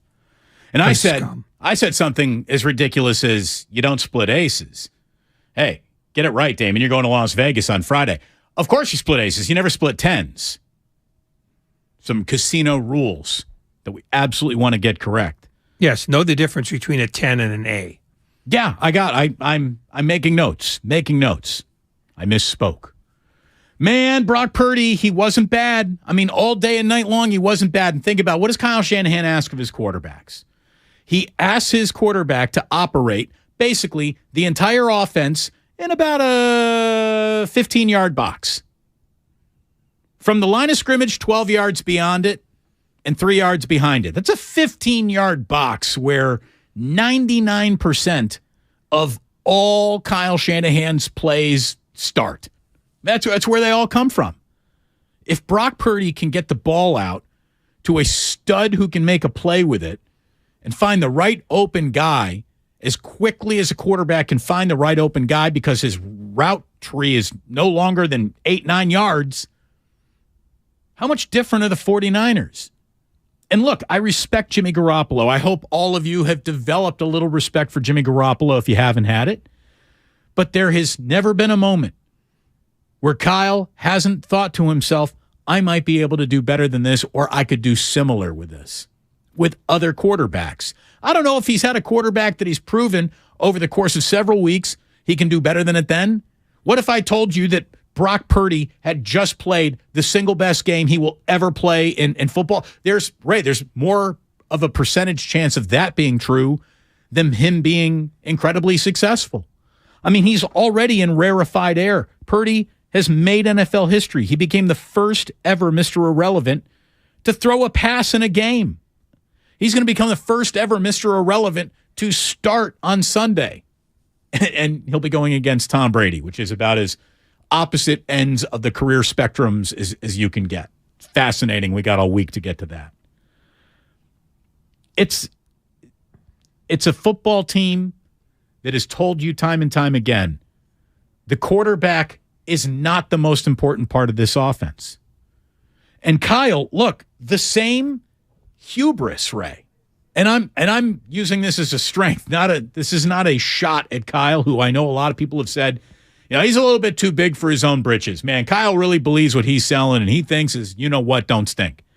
Well, the same Shanahan hubris that led him to think, I can do better with Trey Lance, or Jimmy doesn't do anything particularly special, even though I've got a great winning percentage with him. The same hubris that led him to think, I can replace Jimmy Garoppolo for something that is less expensive than him and performs about as well as him, should lead him to completely think we can keep competing with Brock Purdy. Like, it really should. If Kyle believes his system is the star of the show, his system hasn't changed. And if he can get a quarterback who can run his system, how much has really changed? Well, again, the system is ball control and safety. That's what he's operated with. He might dream at night of having Andy Reid's players and Andy Reid's creativity, but that's not what's on the resume. What's on the resume is games like yesterday, where the defense gives them the ball 4 times, where they have the ball for 40 minutes, and they just choke slam a game. That's how Kyle Shanahan wins. And whether it's his preferred philosophy or not is irrelevant. It's the one he goes to whenever stresses happen. And like I said, he threw the ball more yesterday than I thought he would based on the circumstances. But that's your standard Kyle Shanahan game. Our defense will take care of us. The quarterback is tertiary. His job is to not make mistakes. And other than the one interception, he didn't make any mistakes. His longest completion was shorter than any other starting quarterback's longest completion in the league yesterday. That was carefulness. I mean, that was extreme carefulness. But that's what Kyle Shanahan operates with. He might, again, spend the evenings kicking himself that he didn't air it out 52 times because that's fun to do. But that's not how you keep your job. So this is what you get. Whether it's Brock Purdy or Josh Johnson or Baker Mayfield or Phillip Rivers, whatever they bring in after Purdy breaks his foot, they'll be doing the same thing. Jimmy broke his foot. I know, but Brock Purdy's next. How did Lance go out? Broken ankle. Broken ankle. How did Garoppolo go out? Broke hearts. It's clearly there's a foot problem. Not good for a football team. No, but no, I don't know. Do you realize how close we could have been in Nate Sudfeld time? What a shame. I actually hadn't given it any thought at all, but no. No, I just think that Kyle Shanahan has showed you so many times what he believes in that people try to keep putting this other template on him. And what he is, he's a defensive coach. He could scheme up plays all you want, but he wins because he has the better defensive team. And he might have found the right way to make sure that Nick Bosa is completely activated on game day. He told this story that he basically tried to rib the defensive line a little bit, and the defensive line didn't necessarily like the joke. It seemed like it when in some pivotal times. I mean, I got to watch the whole game to really compare it to other amazing games I think he's had, but it definitely felt like that this was the best one of the year there. Kind of messed with the D-line and Bosa last night, telling them that I thought the linebackers outperformed them last week, and I thought they would smile at it. He didn't smile at all. And right after that last sack where Dre scooped and scored, he came right up to me, and I thought we were going to celebrate together, and he goes, "That's what happens when you talk that way about me in a team meeting." And I go, "I'll make a note. I'll make sure to do it a lot more." Bosa punctuated that when he got to the podium. It's like, don't talk about me anymore. or talk more about me, because light the fire. Like, whatever it takes. Wait, whoa. Light the fire with a guy who sounds like Perry Como. He seriously sounds like he is hooked up to a morphine drip at all times.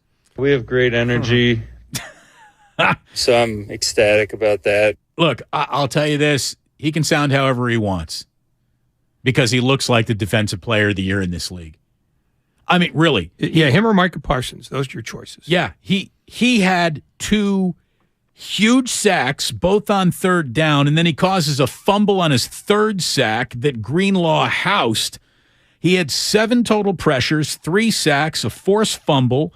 He's 1 sack shy of his career high now at 15.5. He's sitting at 14.5, and he had the 15.5 just last season. Not only does he have a tendency to get to the quarterback, but Ray, what really makes him next level is he's got a tendency to get to a quarterback on big downs, on big plays. He just shows up when it matters the most, and that is a skill that the great ones got. He turns games. He flips fields. He stops drives.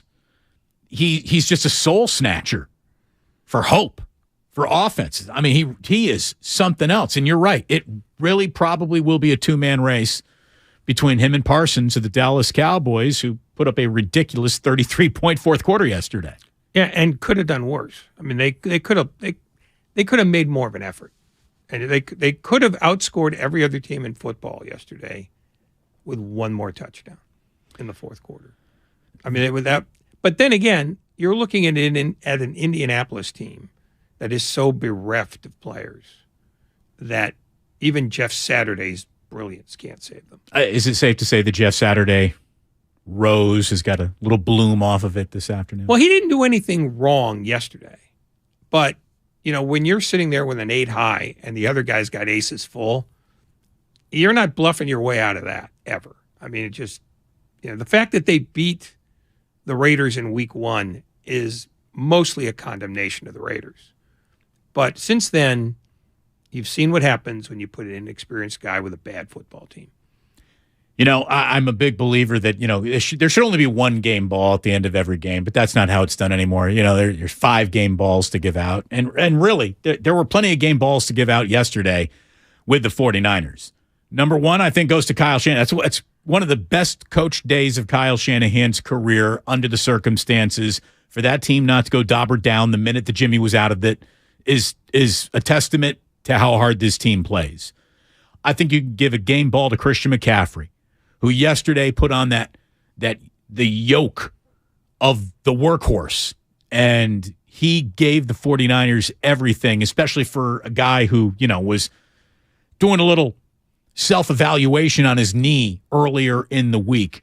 Game ball to Debo.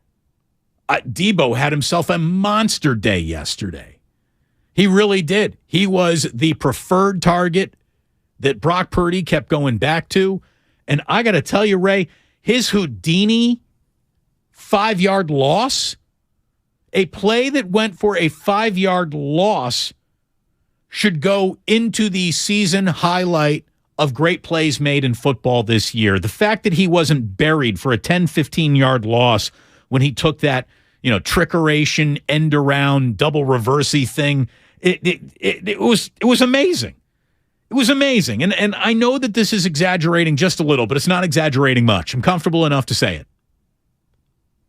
Has the first guy ever tackled him? Has the first person to Deebo Samuel ever been the guy that made the tackle on Deebo Samuel? Like, of course it's happened. I just can't remember it. That guy, if you put him in a black and white movie and a Jim Brown jersey on him and said, "This is Jim Brown, everybody. Tell your kids that this was Jim Brown," I'd believe you. He runs over modern NFL players as if they were part-time grocery clerks in the 50s. He is unstoppable one-on-one. He really is. Well, he's uncatchable one-on-one. I mean, because he's untackleable one-on-one. But the point is, he always is there before you as the tackler have the point of attack that you want. You're always hitting him with a glancing blow. And I think it's more speed than it is toughness, but he's plenty tough.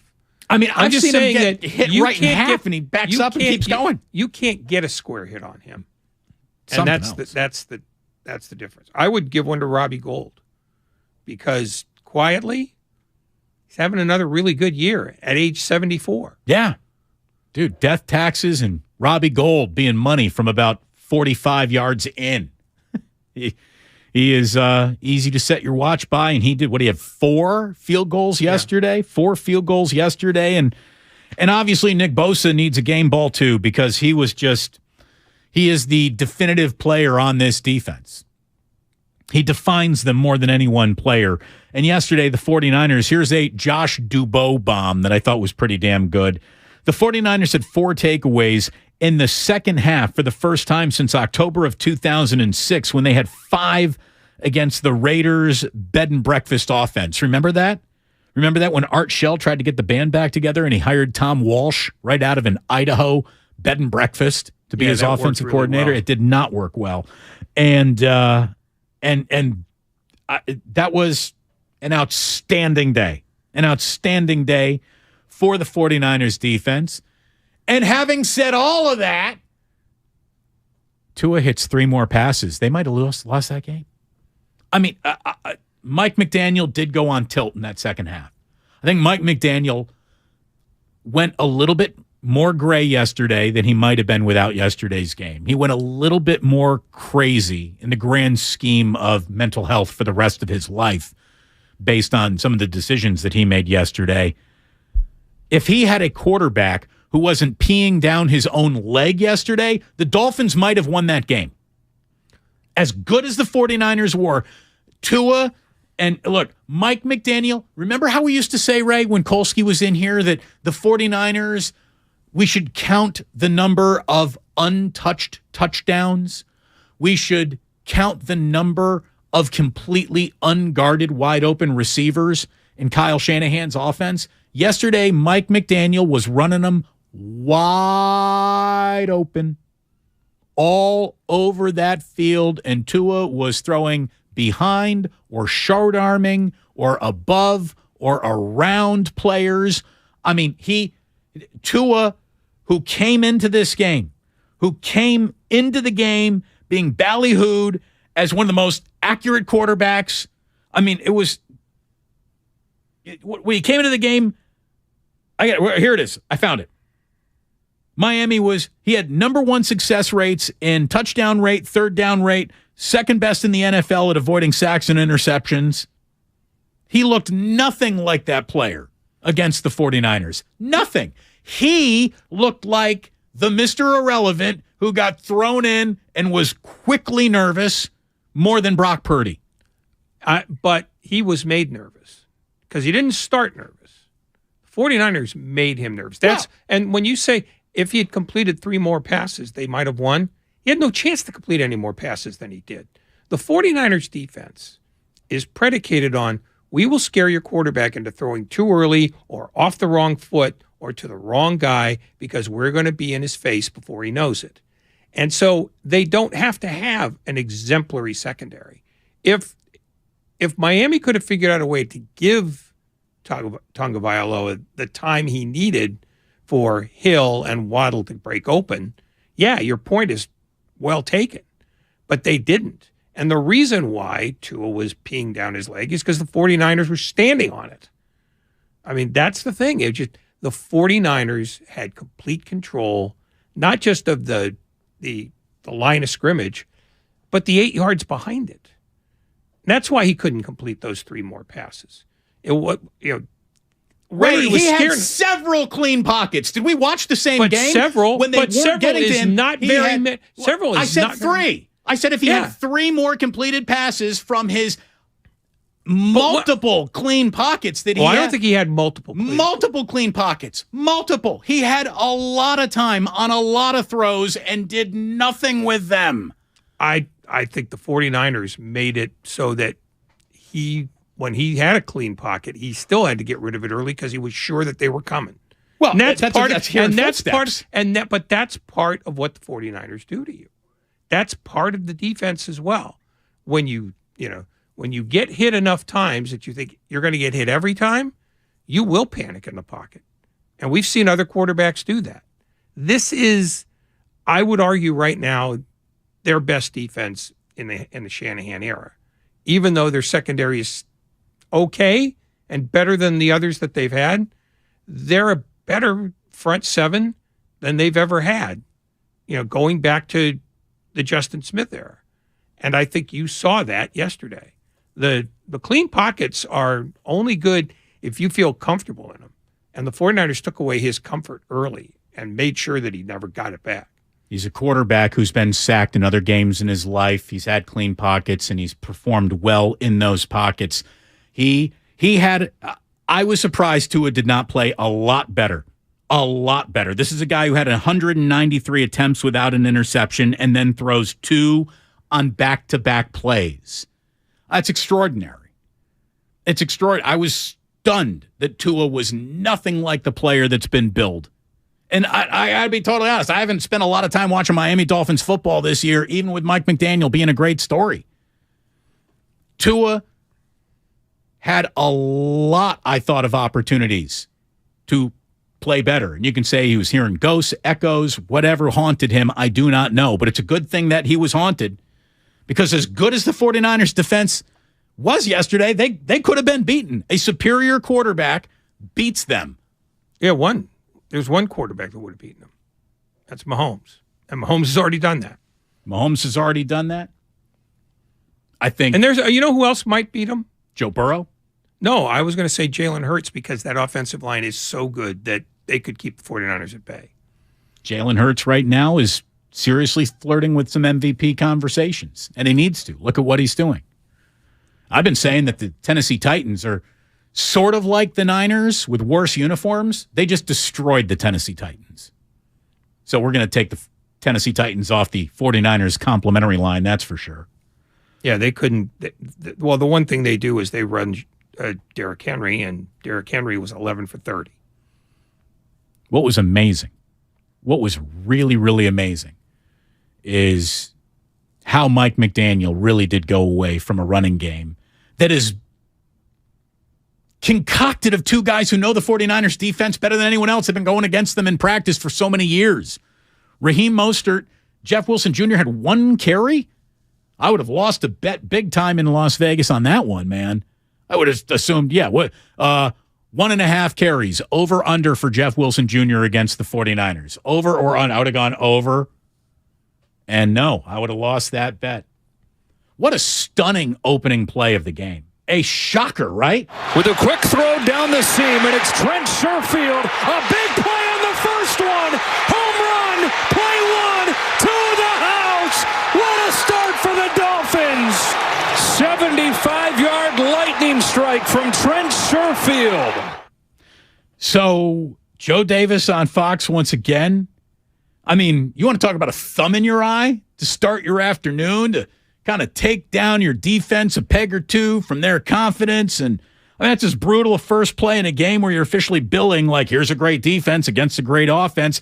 And I don't know how much that was like, all right, Mike McDaniel had that one in his, top desk drawer and was sitting on there and thinking, I know this defense and it's one soft spot. And if I hit this right away, that's going to be, that's 6. That's it. I don't know how much that was really designed to do that right off the rip.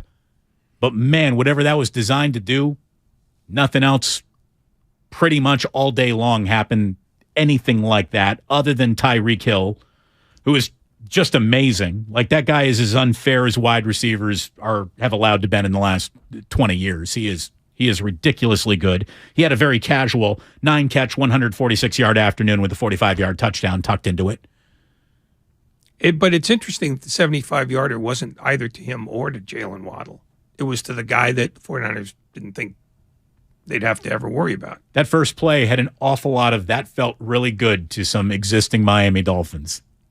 Sherfield, McDaniel, Mostert, Wilson Jr. I mean, it was the kind of play that if the Niners had said, all right, well, there's a knockout blow right from the get-go, and we're going to stammer and stagger around through it for a little while, I don't say I would have understood it, but that was very dramatic. And then the Niners absolutely spit on the Miami Dolphins the rest of the day. And then the Dolphins, a little own personal liquid themselves, as Tua really was peeing down his leg all day. I could not believe he was as uncomfortable as he was, even in moments where he should have been comfortable, because he had a clean pocket. It was stunning to watch him throw behind Tyreek Hill, way in front of Tyreek Hill, way over the heads of multiple receivers multiple times. Mr. Accurate was anything but. It's stunning. And Damon, do you think that the 2 missing linemen made for a difference? Of course it did. Probably hurt them in the running game, though, more than even in the passing game. Because Tua gets it out fast. But it wasn't fast enough, and the 49ers got it done. We're about a half an hour away from saying hello to Michael Irvin. A big football Monday here on 95.7 The Game. We'll have just a scotch of Major League Baseball and just a little Golden State Warriors before it's all said and done today. But, man, more on an unbelievable day of consequences for the San Francisco 49ers. Are you ready for the month of Brocktober? Because it's coming around. Damon and Ratto here on 95.7 The Game. It's good to have you here today. We're brought to you by Fremont Bank, full-service banking, no compromises. Just hearing it is pretty crushing. We know what Jimmy's been through, how hard he's worked at this. Jimmy, no! Garoppolo in trouble, and he is sacked. That left ankle gets rolled up on, and Garoppolo off on a cart. We're reacting with you. Don't do that to Jimmy. Come on. Right here on 95.7 The Game. And a 1, 2, 3, and play. Yes, this is a holiday cover, and we've never sang professionally, but you can save a sleigh load over Verizon T-Mobile AT&T with hundreds in your pocket. There is no better price, and mobile speeds that are faster than a room clearing when we harmonize. We can't sing well, but our savings are swell on the fastest mobile service we say. If you haven't turned the sound down yet, switch to Xfinity Mobile today. Hey! Rated savings, not singing. Join the 5 million customers and counting that have switched to Xfinity Mobile, the fastest mobile service with 5G and millions of Wi-Fi hotspots. And get the best price for 2 lines of unlimited with 5G, compared to the lowest price plans of the top 3 carriers. Just $30 a line per month. Learn more at Xfinity.com/fastestmobile. Xfinity Unlimited intro service and Xfinity Internet required. Taxes and fees extra. Reduced speeds up to 20 gigabytes of usage. Data thresholds may vary. I'm Bob Burke, founder and chairman of Burke America Parts Group, a family of brands that includes RepairClinic.com, an appliance and HVAC parts solution company that's grown into an international brand. Before AmericanEagle.com, we partially launched a new technology platform developed by another firm. American Eagle helped take our technology to a whole new level with digital marketing, software development, and business insights into our key markets, appliances, HVAC, and outdoor power equipment, and did so both on time and on budget. AmericanEagle.com has the resources, experience, and talent needed to produce solutions. Our new technology platform, developed by AmericanEagle.com, has produced tremendous results with higher traffic, conversion, engagement, and online revenue. If you have any home repairs you need to take care of, check us out at RepairClinic.com. If you need a world-class website or technology project, then I would highly recommend AmericanEagle.com. Call AmericanEagle.com at 773-NETWORK. That's AmericanEagle.com, 773-NETWORK. My dad has a cold, but also has high blood pressure. That's why I got him Vicks DayQuil High Blood Pressure for max strength daytime relief. Unlike some ordinary cold medicines, it's specially formulated for people like my dad. DayQuil High Blood Pressure is sugar-free, alcohol-free, and decongestant-free. Vicks DayQuil High Blood Pressure. The daytime, non-drowsy, coughing, aching, fever, sore throat, cold, and flu for people with high blood pressure. Like my dad. Medicine. Use as directed. I wanted to know why some people who get COVID-19 get it so bad. I found out it may be because they have a high risk factor, such as heart disease, diabetes, being overweight, smoking, and asthma.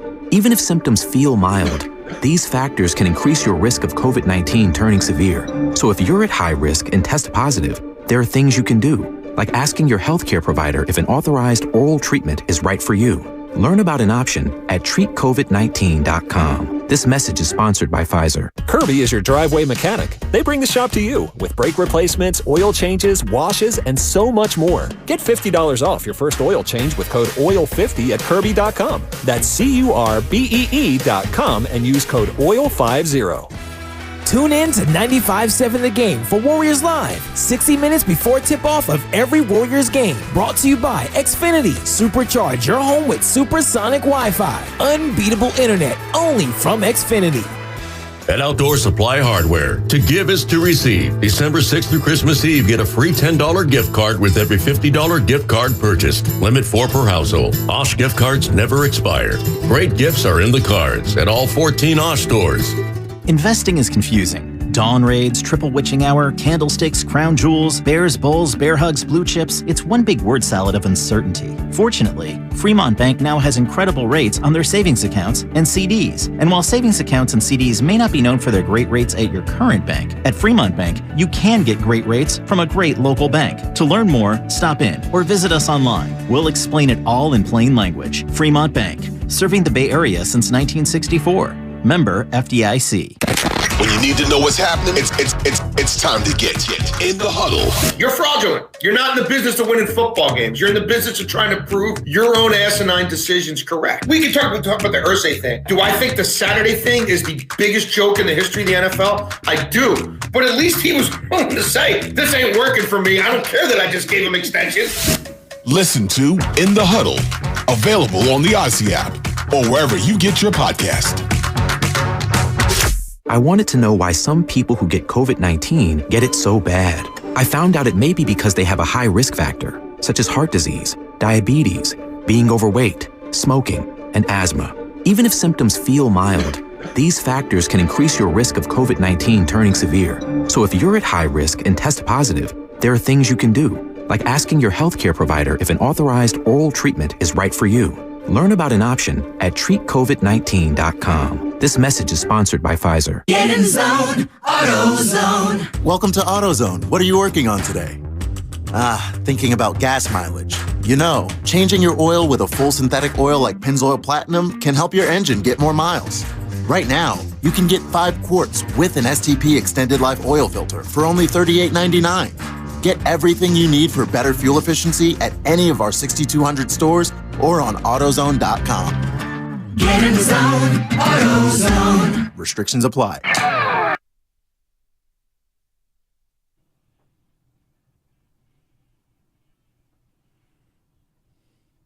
Now back to Damon and Ratto on 95.7 The Game.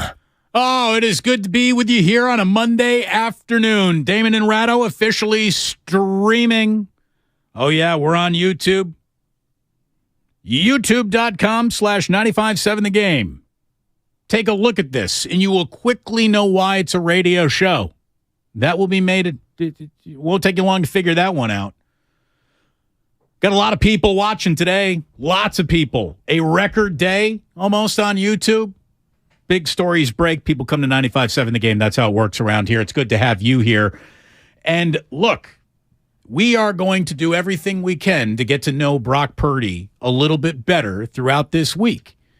And, tomorrow night, the football hour is going to appear because we got Warriors basketball tonight. The Pacers are in town. And the football hour with Lorenzo Neal and Sean Salisbury is going to be, not even tomorrow. It's going to be Thursday. All right, Thursday at 6 o'clock. So hopefully that'll give them a little bit more time to get to know Brock Purdy and what the Niners are going to be working with as their starting quarterback going forward.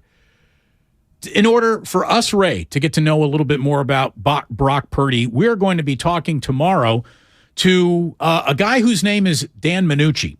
He is a former professional quarterback who has a sports talk radio show in Arizona.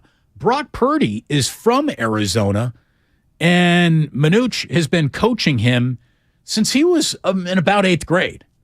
So a guy I know actually knows Brock Purdy really darn well, and he's going to join us tomorrow as we try to sort of put together a profile of what makes this guy tick, because a lot of people don't know. As a matter of fact, right now, on the Otis Bird III YouTube Chatter Army page, a guy says, in college, I don't think Purdy threw a pass over 20 yards. He lacks so much arm strength.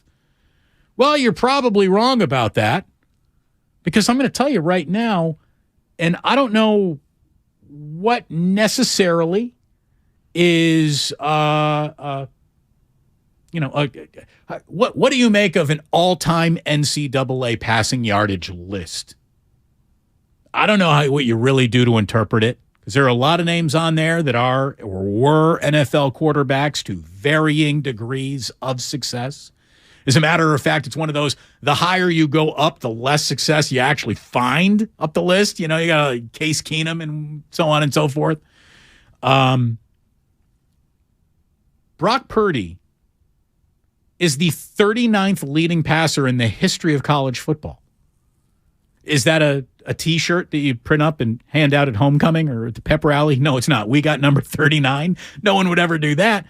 But that speaks to a level of live action experience that, let's be totally honest, Trey Lance really couldn't speak to. Not through any fault of his own. He had circumstances in his college career that led to, that not happening. Brock Purdy played a lot of college football. He's seen an awful lot of defenses. NFL defenses? No. But guess what? He's been practicing against and throwing scout team looks at the best defense this year on planet football, and hopefully it has absorbed it. I mean, there are going to be growing pains with Brock Purdy. Full stop. But Kyle Shanahan, if he were being totally honest, and why would he be? He would probably tell you that he has seen more that looks like an NFL quarterback out of Brock Purdy in limited, real, live, actual snaps in a football game that counted than he has from Trey Lance. Probably about the same, because Lance had a whole year of doing scout team 2 years ago. So, but the point is still the same. I'm talking about football games that mattered, not practice, not scout team. But just games that mattered. The limited snaps in games that mattered that Trey got last year, and then the start to this year. In no game that Trey Lance has played in a regular season for the 49ers has he looked as good a passer as Brock Purdy already has. Am I projecting one now to be better than the other? I am not. Am I saying it's officially time to just trade Trey Lance today because the future clearly is Purdy? No, I'm not saying that. Future is Josh Johnson. He's everyone's future at some point. Oh, I've been around the block. Well, 49ers, I think this is his 6th time in. At some point, Kyle Shanahan's got to open his eyes to this. It's this phenomenon. That's why I'm not as bullish on Purdy as you are. I know what America needs. America needs Josh Johnson. By the way, I know what America needs too, and America needs Ohio State, Michigan in the national championship game. But we'll get to that later in the week. Should be a battle for Sandusky, Ohio, Ray. Winner takes Sandusky. For real. No, loser takes Sandusky. No, because you get Cedar Point, which is like the best roller coaster amusement park in the world. Oh, so you can just annex that. Just take the coasters. Yeah. 888-957-9570. This is Matt in San Rafael. What's going on, Matt? How are you? Hey, guys. I'm doing a lot better on a victory Monday after losing a first-string quarterback than a lot of football fans might be. And that's kind of why I'm calling. I think if you look at yesterday's game and the way the Niners have been winning, the reason there's no panic button is 49er football this year and really in the last 4 or 5 years has never been predicated on the quarterback position in the first place, which is why we moved up to get Trey Lance. If you watched Purdy play yesterday, he did all the things Jimmy does well, pretty well, and a few things Jimmy wasn't doing well, check downs, throwing in the red zone, getting rid of it before taking a sack, better than Jimmy did. So I think if the defense holds the way they are and you can spread the ball like we did against Arizona, we did go a little one-dimensional in the first half, doing the telegraph Debo handoffs and everything like that. But if you can spread the ball like you did against Arizona and play defense like you did against Miami, I don't think Brock Purdy's a problem. And in some areas, he might be an answer. Look, I'm not going to argue with you, which makes for lousy sports talk radio. But everything that you just said has an element of truth to it. And look, we just spent the last 3 weeks saying it's really hard to replace what Jimmy Garoppolo is doing right now. But we had no idea what Brock Purdy looked like. And I'm not saying that we have any definitive idea of what he looks like now. But that's a pretty good first impression. It really was. And as I said, every inkling of Kyle Shanahan's offense happens in a 15-yard box. So the whole, what about that arm strength? I thought there were a few times where he didn't put the full oomph behind it. There were a couple of times, Ray, where he delivered lasers. I mean, he hit some tighter windows than Tua was able to throw into to wide open guys. I think, you got a little bit of everything from Purdy, but not enough to be able to hang your hat on anything. I mean, I realize that, 49ers looked good in a game against a team that came in well hyped. I just don't know what you've got in Purdy yet. And I think you're going to need about 3 weeks to get a sense of that. In the meantime, it should be comforting to 49er fans to know that he's not the guy responsible for winning football games any more than Garoppolo was. That comes when the other team's got the ball. So he's been given that advantage to begin with. He doesn't have to put up 35 a game. And secondly, he's got a team that would rather run the ball than throw it. So he's got as safe a landing space to get his career started as he's going to have. So in that way, I think you might get a better view of him than maybe he would on your average team. But it's an advantage that, what's he going to do? Turn it down? Of course not. I mean, I think they're going to run the ball more than they did yesterday. I think they're going to, rely on their defense to do what they did yesterday. I mean, I think that's what the 49ers are, which is why losing Garoppolo is not a good idea, but it's not a terrible one because the quarterback is not the center of what this team does. Not giving you an option because you don't have it. But realistically, what would have done more damage to the 49ers' chances for the remainder of their year? Losing Jimmy Garoppolo or Christian McCaffrey? Feel free to answer on the radio. No. I'm thinking because that's not an easy question. It's not, but this is where you can at least drop it. That's a good question on me. I mean, that's a good question. I'm trying. Anything you have to think about that long by definition is a good question. That's a great question. Thank you, Michael. 4:15 is coming up, by the way. I would say, for the moment, Garoppolo, but I'm willing to change my answer in a couple of weeks if Purdy doesn't look awful, which he could. I mean, that's the other thing here is we don't know what we don't know about him. I mean, he did throw the one pick, so it's not like, he's pristine. And he didn't throw the ball deep downfield or create a bunch of plays. So how many times have you said that about Jimmy, though? Well, that's my point. It's that, it might be McCaffrey now, but I'm going to say Garoppolo because, Brock Purdy may turn out to be just what you saw yesterday, or he might turn out to be a third-string quarterback. I'll say this about Christian McCaffrey. Yesterday, he impressed me as a tougher SOB than I was really thinking. And having said all that, Kyle has to stop running him into the back of an offensive line. Like that, Christian McCaffrey is better as a slot receiver than he is a short yardage back. And Jordan Mason, I think, gave you enough of a look to where he should be looked at as your short yardage back. And it's officially time to take the training wheels off Ty Davis-Price. It is. It just is. Get him in the game. I think he's the only one who was dressed and didn't play at least something yesterday. So get him in the game. There's no more waiting around for Perfect. Perfect has officially left town. It's scramble to keep it all together time for the 49ers. And welcome, boys and girls, to your 4 o'clock hour. You're listening to 95.7 The Game, KGMZ FM and HD1 San Francisco. Always live on Twitch, YouTube, and the free Odyssey app. Damn well better be free. We got an awful lot to get into.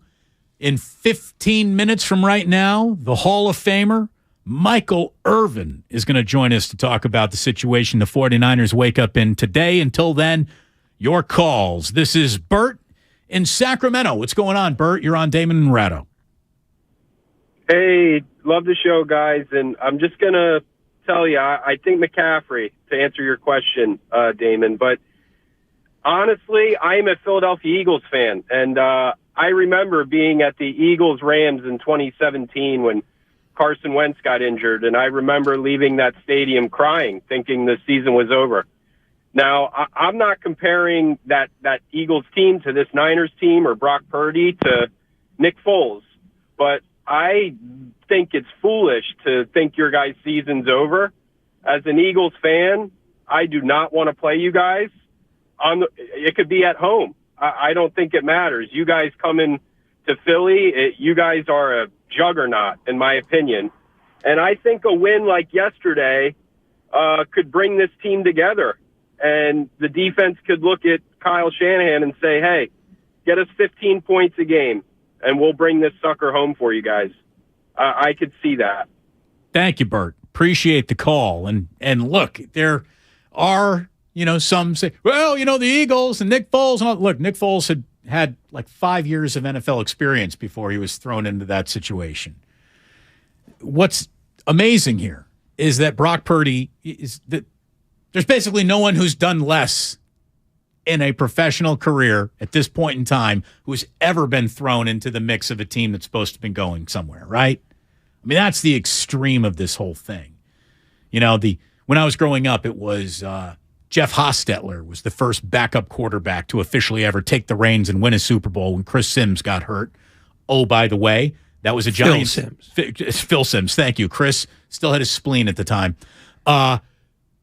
The similarity between that Giants team and this 49ers team, a smoking hot defense and a running game. I mean, I'm not saying that Joe Morris is back there, but Christian McCaffrey is. Man, McCaffrey, he was good yesterday. McCaffrey and Deebo Samuel, two guys who were iffy throughout the week, put on a workhorse collar. They really did. They were those important games out of both of them. No, they did exactly, what Kyle Shanahan needed them to do, which is make sure we don't lose the ball. Make sure we can have it all day long, because that's part of whatever success Purdy's going to have, is that he's not asked to do a lot, which means the 49ers need to have the ball in places where they can run comfortably. They don't need a lot of third and longs. They don't need a lot of, drives starting at their own 8. They need to make this as safe and easy for him as possible, because no matter what he looked like yesterday, he's still a third-string quarterback who was drafted at the tail end of the 7th round, and football is not replete with stories of glory from guys in that situation. And look, if there's one thing we do know about backup quarterbacks is they look better the less you see of them, right? They look best when they're holding a clipboard. And then, maybe a game or two, but to ask anything more than a game or two to be consistently good in this league for any backup quarterback is difficult. To be consistently good in your rookie year as a third-string quarterback who has now been flipped the keys to one of the true Ferraris in all of football hey, maybe he grabs the wheel and spins this sucker around the track and holds a really good line and looks good. And there you go. There's your NASCAR reference for the day to our one NASCAR fan who's always Truthfully, looking for it. It's a better analogy if you say he's the guy who will be looking at the map from the passenger side because the defense is still driving this car. Right. It's like a rally car. Yeah. He's the other guy. It's like a Baja 500 or something. Yeah. That to me, that's how I've always viewed this quarterback gig in San Francisco. That it's not about him. It's about all the things around him. You know, have the good offensive line, have a running attack, you know, have a defense that doesn't make you be on the field for very long. I mean, that's the thing. Purdy was on the field for essentially 18 minutes. Don't go fluffing my analogies, Ray. I'm sorry. It's where I went. No, but I mean, think about that. His entire career, other than a couple of kneel downs, is 18 minutes of football. That's like next to it. That's like not even a small sample size. It's almost no sample size. Yeah. He may never, we could safely say he's never played. We'd only be wrong by about 18 or so minutes. Yeah. 888-957-9570. This is Vince in San Francisco. Hello, Vince. Hey, what's up, guys? So I just wanted to say, based off of what we have to look at with Purdy playing the one game yesterday, if he maintains that, there is no real significant drop-off between him and Jimmy Garoppolo. To answer your question, I think it's going to hurt more if you lose CMC than Jimmy. And that being said, we know what Jimmy has given this offense and this team for the last 5 seasons. He lost the Super Bowl. He lost the NFC game. Still what I believe to be 2 massive overthrows that could have been game winners. I don't know if it's going to be enough even still. I don't know if we had enough to win the Super Bowl with Jimmy.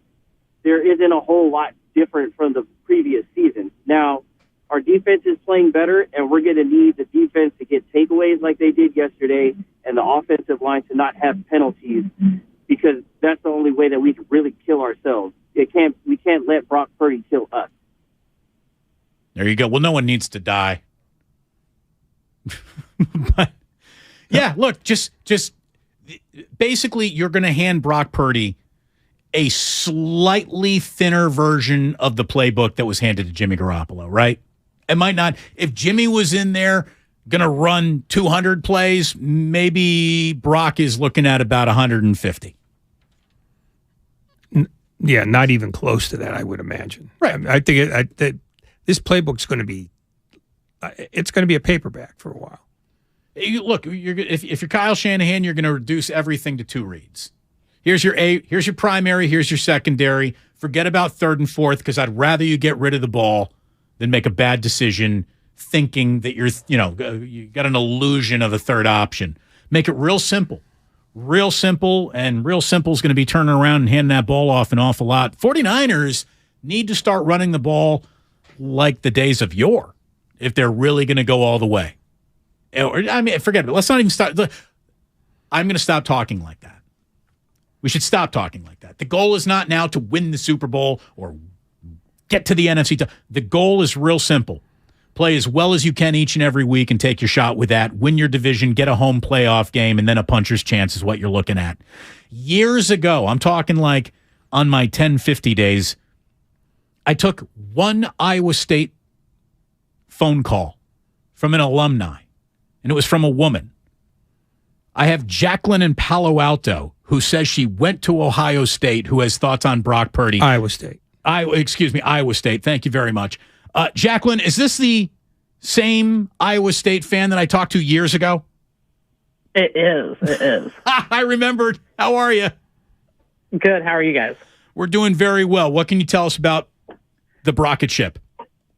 He was phenomenal in October. They called it Brocktober in Ames because he was had an amazing winning percentage in October. But when he came on, he was 3rd string quarterback, came in for the 2nd string quarterback who got injured in Oklahoma. We won at Oklahoma, and then he started the next 45 games for Iowa State. He's phenomenal. He's the real deal. It sucks that Jimmy G went down, but Brock is amazing. He's a fantastic human being, and he's a phenomenal football player. So we are in good hands.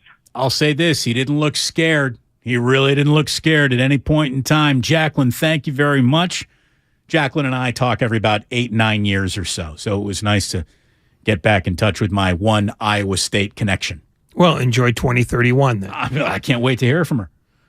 Maybe she's got a Larry Eustacy update for me. How about, there's a pull. Yeah, that's a long pull. Yeah. That's a long time ago. Yeah, he got in trouble for partying in dorms. Yes, he did. Here's the thing. You can drink on campus, just not with a student body. Unless you're doing it out in the open with the president of the university standing next to you drinking as well. Yeah, that would be the only way you could maybe get away with it, and even now. But we got Michael Irvin just a few minutes. This is Dave in Livermore. What do you got, Dave? Hey, so really quick, I want to say CMC is more important because every time we got to the playoffs, we needed a dynamic weapon to put us over the top. But I have two questions for you. I think the playbook is actually going to open up a little bit because Jimmy does not like play action, and Brock showed a lot of play action. But my question is, with Josh Johnson coming in here, do you just automatically say Brock Purdy's the better player? That's because Josh knows the offense. So my other question is, why do we still constantly see CMC going up the middle when he's not producing up the middle? And we got this young rookie that is constantly producing up the middle when CMC is producing more with dump-offs and checkdowns and stuff like that. So my question to you is, should we see more Jordan Mason up the middle, and do we just hand the reins to Brock Purdy? Those are my two questions. Thanks, guys. Look, I mean, the reins are handed to Brock. It's no one's job to just give it to him. It's his job to lose for the rest of the way, and I think that Kyle Shanahan feels better about Brock Purdy being on his roster than Josh Johnson, or else Josh Johnson would have been on this roster a lot earlier than 5 minutes ago. Shanahan likes Purdy. He does. He does. But let's be honest. He loses his job if he gets hurt.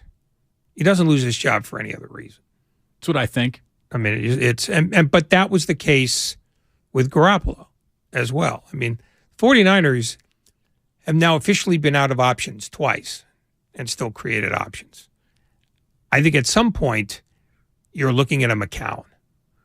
If you are on hold, we will get to you, but we're coming on back with the one and only playmaker himself, the Hall of Famer right around the corner, Michael Irvin.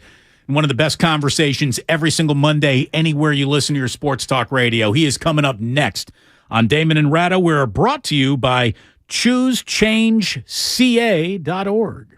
When you're young, life is full of choices. Don't let opioids like highly addictive and deadly fentanyl take away your life or your choices with just one wrong pill. Find medically proven treatment options at ChooseMat.org. All right, Jerry Rice here on the Morning Roast on 95.7 The Game. What did you like about Brock Purdy yesterday, Jerry? Well, Mr. Irrelevant, man. Okay, I'm looking at this guy, very poised. You could tell, he was in complete control. And that, the players actually, they had confidence in him. So he did a fantastic job, and he did what he had to do to get that win. This is the Bay Area's sports station. 95.7 The Game. Does your heart long to wander? To encounter colorful creatures from the deep blue sea and amazing animals from the Amazon and beyond? Feed your wild heart. Travel the world right here in San Francisco. Make your reservation to the California Academy of Sciences at calacademy.org. Explore Wanderwoods, our new outdoor playscape, now open. At Fisher Investments, our clients know we have their backs. How do your clients know that? Because Fisher Investments is a fiduciary, the highest standard for a financial advisor. It means we're there for our clients and always put their interests first. So wait, you do it because you have to? No, we do it because it's the right thing to do. Our clients trust us with their retirement savings, and we know how important that responsibility is. So we take the time to really get to know them. Get to know them how? We make sure we understand their unique goals, finances, health, family, and lifestyle so we can tailor their portfolio to their specific needs. Our goal is to help them achieve a comfortable retirement. Sounds like a big responsibility. You must make big commissions then, right? No, we don't sell commission-based products. We have one single transparent fee that's structured so we do better when our clients do better. Visit FisherInvestments.com to find out why investors like you are switching to us. Fisher Investments, clearly different money management. Investing in securities involves the risk of loss. Universal Studios Hollywood is where the holidays come together. We've tested it. Festive food with refreshing Coca-Cola. Family, friends, and fa-la-la. Dazzling lights cranked up to maximum merriment. The Grinch and his dog Max stealing your tree. All the science adds up. It's the awesomest celebration of the season. Save $20 on a Coca-Cola 2-day general admission ticket. Offer ends 12/14/22. Restrictions apply. Details at universalstudioshollywood.com/Coke offer. Hi, I'm Aaron, owner of California Deluxe Windows. Ever notice? When your neighbors get new windows, there is a large black eye of broken stucco, uneven plaster, and even mismatched paint. At California Deluxe Windows, we never leave a ring around the window. Why? Because we are one of the only companies in California who custom crafts every window and door to your home's exact measurements. Almost everyone else on the radio is a distributor. They grab a window from a warehouse, break open your walls, shove it in, and patch things up. At California Deluxe Windows, we take pride in our work. Our installation technique is so precise, we do not break your stucco. Your house could be covered with potato chips, and we wouldn't crack one. Call now, and for a limited time, you get 30% off your entire order and 24 months of interest-free financing. 800-874-3600. 800-874-3600. That's 800-874-3600. California Deluxe Windows. Windows engineered for life. Certain terms and conditions apply. CSLB number 774518. This football season, adopt a new tradition that's sure to turn fans into family. The Jim Beam Highball. That's beam and soda over ice with a lemon slice. Share one at the stadium or make one at home. Kentucky Straight Bourbon Whiskey, 40% alcohol by volume. Copyright 2022, James B. Beam Distilling Company, Claremont, Kentucky. Drink smart. Tune in to 95.7 The Game for Warriors Live, 60 minutes before tip-off of every Warriors game. Brought to you by Xfinity. Supercharge your home with supersonic Wi-Fi. Unbeatable internet, only from Xfinity. Dell Technologies' Days of Deals for Business start now with fresh, limited quantity deals on tech to drive productivity. Save on select performance laptops and desktops powered by 12th Gen Intel Core processors. Don't forget special pricing on the latest monitors, docks, and accessories, plus free shipping on everything, and special financing with Dell Business Credit. Call a Dell Technologies advisor at 877-ASK-DELL. That's 877-ASK-DELL. Thanks to Total Wine, you saved more on all the gifts for the ones you adore. Wine, spirits, beers, all nestled on shelves. Got some advice from our helpful elves. Oh, so many gifts to explore when you go to Total Wine and more. Bottles so delightful, whoa. Price so amazingly low. Love what you find. Always lowest prices at Total Wine and More. Delivery available. Drink responsibly. B21. Meet Joe A, Hi. Joe B, Hello. and Joe C. What's up? 3 everyday Joes perfecting their banking with Chase. Joe A is locking his lost debit card with the Chase mobile app. Joe B is cruising toward his new ride with Autosave. And Joe C's Chase banker is helping him budget to go back to school. Tools that help protect, support for what's next. One bank that puts you in control. Visit chase.com/checking. Chase, make more of what's yours. Chase mobile app is available for select mobile devices. Messaging and data rates may apply. JP Morgan Chase Bank, N.A. member FDIC. In San Mateo, rainy tonight with a low of 46. Weather brought to you by Staples. Staples stores are a new world of possible with innovative tools for small business and remote workers and learners. Explore more at your Staples store or staplesconnect.com.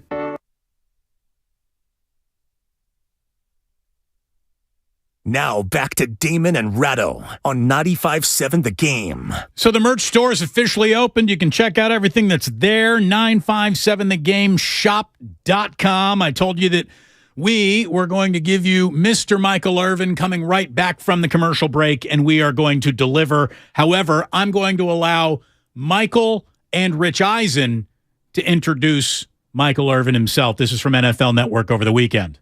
I am a retired wide receiver. I've been to 3 Super Bowls. I wore number 88. Oh, well, come on now. That's the playmaker, right? The playmaker. That is correct.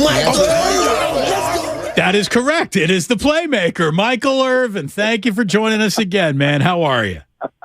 Hey, what's up, man? Yeah, that's so funny because, you're sitting there listening to it, and I don't know why. I'm still afraid to even say it like that. That's got to be me, right?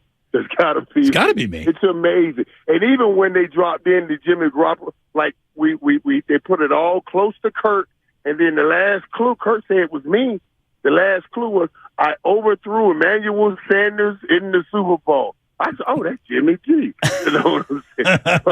But he had gone to 3. Yeah, that's some fun stuff, man. Just fun stuff. Well, I'm glad you were able to answer your own topic. We should all be able to. But I could see why you'd be a little hesitant on that. You don't want to sound like a narcissist. But indeed, it was Michael Irvin. And Michael, let me tell you, what a weekend of consequences it was for the San Francisco 49ers. You know, Jimmy Garoppolo had been playing so well. Now here comes Brock Purdy, and today everyone is trying to figure out the math on how much things are going to change. And there is a possibility that for the 49ers, not that much changes. Now where they go, who knows? But the game plan week to week seems to happen in about a 15-yard box around the line of scrimmage. And that's what Kyle Shanahan, I think, is going to be calling for Brock Purdy.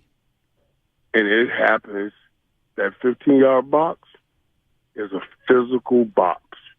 Now, you know, that first play, boop, boop, that I said, ooh, this is a matchup. I took Miami because of that matchup. I said, man, San Fran plays a lot of zone. You got this kind of speed. And it's not that he's holding on to the ball. He's going to hit it. He's going to be hitting the pocket. It'll be gone. He did the first play, but then they got shut down. That defense, man, it played. Now, it just showed up and showed out. I still would love to have seen that game without Tua being so, I don't know why he was so off early in that game. I mean, it was so visibly off. Like, where are you throwing that football? You know, I'd like to see how that thing played out. But I think Purdy did a great job. Purdy stepped in and played a great game. Now, you know, you see how that thing changes when people start preparing for him.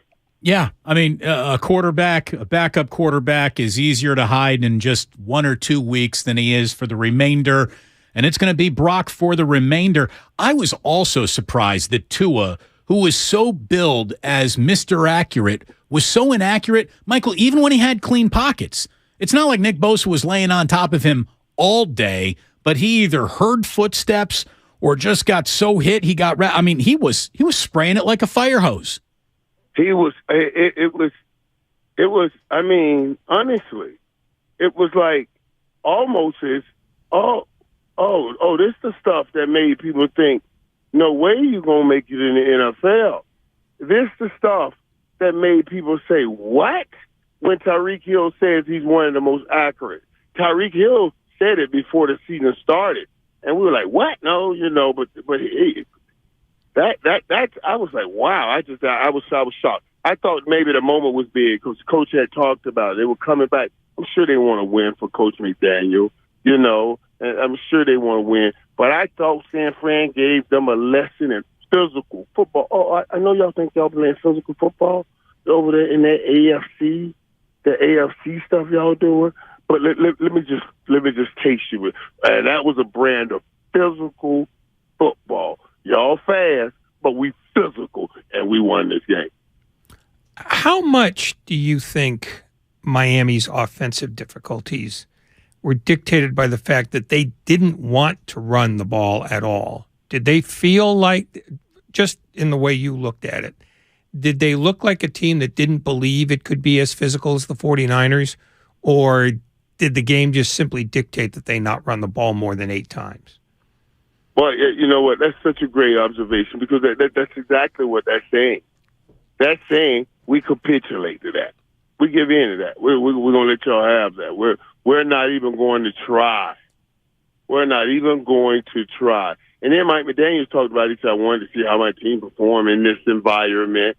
And I was like, whoa, okay. So you're worried about the bigness of it. Because a lot of times if things are, and they're not smoke and mirrors, they do have that kind of talent. They do have that kind of asset on the football team, that kind of speed and everything.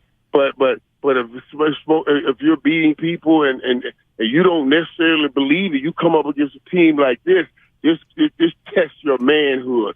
So I thought that was interesting that he was saying that he was saying things like that. And I said, man, this environment got to them. That's why I thought Tua was just throwing high, because maybe I thought he was hyped or something, man. But he was off early. So, Michael, I began the show today by trying to just be realistic about what happened to the Niners. And in the history of football, when you have to, this late in the season, go to a backup quarterback, very rarely does that end, with the biggest prize that the sport allows.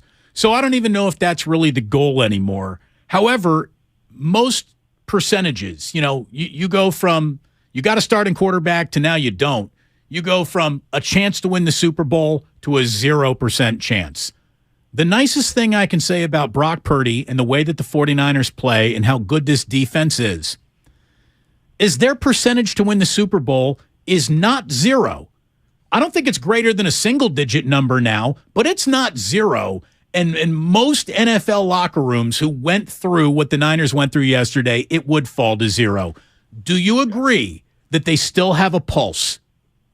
Yeah, I do agree. I do agree. And you're absolutely right. Those things happen to a starting quarterback. Usually it goes to 0. It's funny you mention that, because I thought about Cooper Rush when Purdy came in that game. And I thought about when we saw Dak go down like that, all of our hopes went to 0. You know what I'm saying? It was like, oh, God, we're done. And Cooper Rush stepped in and saved the day. Now, Purdy, dude, let me tell you something now. Let me just say, Purdy looked like a smart player, like he was doing things right way, just getting rid of the ball, doing what he has to do. I felt like, whoa, I'm so comfortable with this dude here playing quarterback right now. I said that on the day. Said that today. Well, I said about Baker Mayfield, but you got to understand, like he looks may not be the most physically gifted, but he looks like a smart football player. And a smart football player that just runs the game plan and get the ball in the hands you're supposed to get the ball in. Yeah, I don't think it's 0. I don't think it's 0. And I think Kyle Shanahan, though there's not something he wants, I think he enjoys a challenge like this. This is what happens. Challenges like this are when you grew up and your dad was the head coach and you were a baby. I said this on TV today. Kyle Shanahan was a baby, and he's sucking in the bottle, reading coverage. He said, "Couple 3, couple 2." You know what I'm saying? when you work that way, when you grow up that way, you get a kid like this right here that's a smart kid. You can figure out ways to win games. So no, it is not 0. I do think it jeopardized some things. Experience as we get up bigger games. Purdy now going to start hearing about how good Purdy is. Now he has to try to maintain your greatest hope. Your greatest hope, and it's okay to dream like this, is to say, what if Purdy is Tom Brady? A smart guy that runs the system and knows how to beat you shoulders up, and we just got caught up on all those things. They got shoulders down, or all those things Trey Lance has shoulders down. I'm just saying. In terms of simple physical attributes, what does Purdy look like to you? Who does he remind you of? But that's why that's why I brought it up, because I thought, when I looked at him and as far as in that moment, in that game, he reminded me of a little bit better athletic Tom Brady, and I was like, oh, okay. And I've talked to you guys about, I've seen how Shanahan keep things close with quarterbacks that, the Mullins and all of these guys keep getting close. I think you're in better hands than if you were still in those hands, if you know what I mean. Michael Irvin here on 95.7 The Game. So if we had to have a real defensive player of the year conversation, I think it's coming down to 2 human beings in this league right now. Micah Parsons, who obviously plays for the Cowboys, and Nick Bosa, who has become a bona fide game wrecker for the San Francisco 49ers. And like all great players, it's not just that he puts the numbers up, it's the moments in which he puts his numbers up. Nick Bosa gets the sack on 3rd down. Nick Bosa flips fields and gets this team off the field when it needs to. And, I mean, great defensive players somehow are just always around the ball, and it feels like he is. I mean, in the step on your throat, win this game moment that was the creation of a forced fumble and a sack, that was Bosa, and then Dre Greenlaw with the scoop and score. He's devastating, Michael. He's devastating. Yeah, no. Great is not a good enough word talking about Nick Bosa. We can use great with some of them other dudes. But Nick Bosa is better than great. That's a different thing, man. And I love hearing you talk about Michael Parsons. It's my Cowboys, but Nick Bosa, that's my Raider. I mean, St. Thomas Raiders. You know what I mean? So I'll see his mom here. I'm in Fort Lauderdale now. I may run into the family. I'll see the family. I'll grab something to eat with him. So I love Bosa, and I love seeing how he's playing right now, and he's just taking over. I always said, when I looked at those two, man, I wonder which one's going to ultimately be the best out of Joey and Nick. When I watched them come up through St. Thomas, and Nick's just been a beast, man. That's better than great. Just like Michael Parsons, that's better than great. Your team is not the team without that dude right there. I said Michael Parsons, and his people go talk to Jerry and say, write a check for this. Jerry better write the check. That's all you do, write the check. Because you ain't got that defense without that one dude. Y'all don't have that defense without that one dude, Nick Bosa. By the way, speaking of greatness, dude, Tyreek Hill is he's amazing. He's unfair. He gets open like a first ballot Hall of Fame wide receiver. He had an easy breezy 9-catch, 146-yard with a 45-yard touchdown performance yesterday on a day where his quarterback didn't even do a good job getting him the ball. He's ridiculous. Right. That is amazing, too. I thought about that, too, because, I watched the game again today as I was flying, and I was like, how do you get that open on a post route late in the game when everybody all year has said, watch that fella right there? And it's that skill set that he has, but also with Mike McDaniel, designs the plays and all the things he learned from Kyle Shanahan. Because did you hear what they were talking about? How Kyle used to be all hard on Mike McDaniel. I love stories like that. Let me tell you why. Can you not imagine? Kyle's dad was named Mike. So how Mike Shanahan worked him and pushed him to death. Now he has him another Mike to work and push to death. I said, boy, I know Coach McDaniel is ready because he had to deal with all of that, all of that right there coming through. So that was just that's what else I enjoyed about that game. That was a great game between two young, brilliant coaches. You can say what you want to say. There was a lot of physical talent on that football field. Tyreek Hill, the Joey Bosa, there's a lot of the Debo Samuel, the Christian McCaffrey. And that's another thing, too, y'all say what y'all want. Debo runs that ball harder. I don't know that I know anybody his size that run the ball that hard when he gets a football. You go get Derrick Henry or Najee Harris, but that boy Debo be running. That boy be running that ball hard, man. I don't think I've seen a first defender tackle him yet. Yet. And I'm like, come on, y'all can't get this joker down. That dude, man, he's pretty phenomenal. So, yeah, out of all that great talent you have on the field, to still see those masterminds designing plays like that to maximize that great talent. There was time where Bill Belichick was only when he had a system. And that's why he was taking less players. And he was beating what we thought were better athletes because he was really doing it with his system.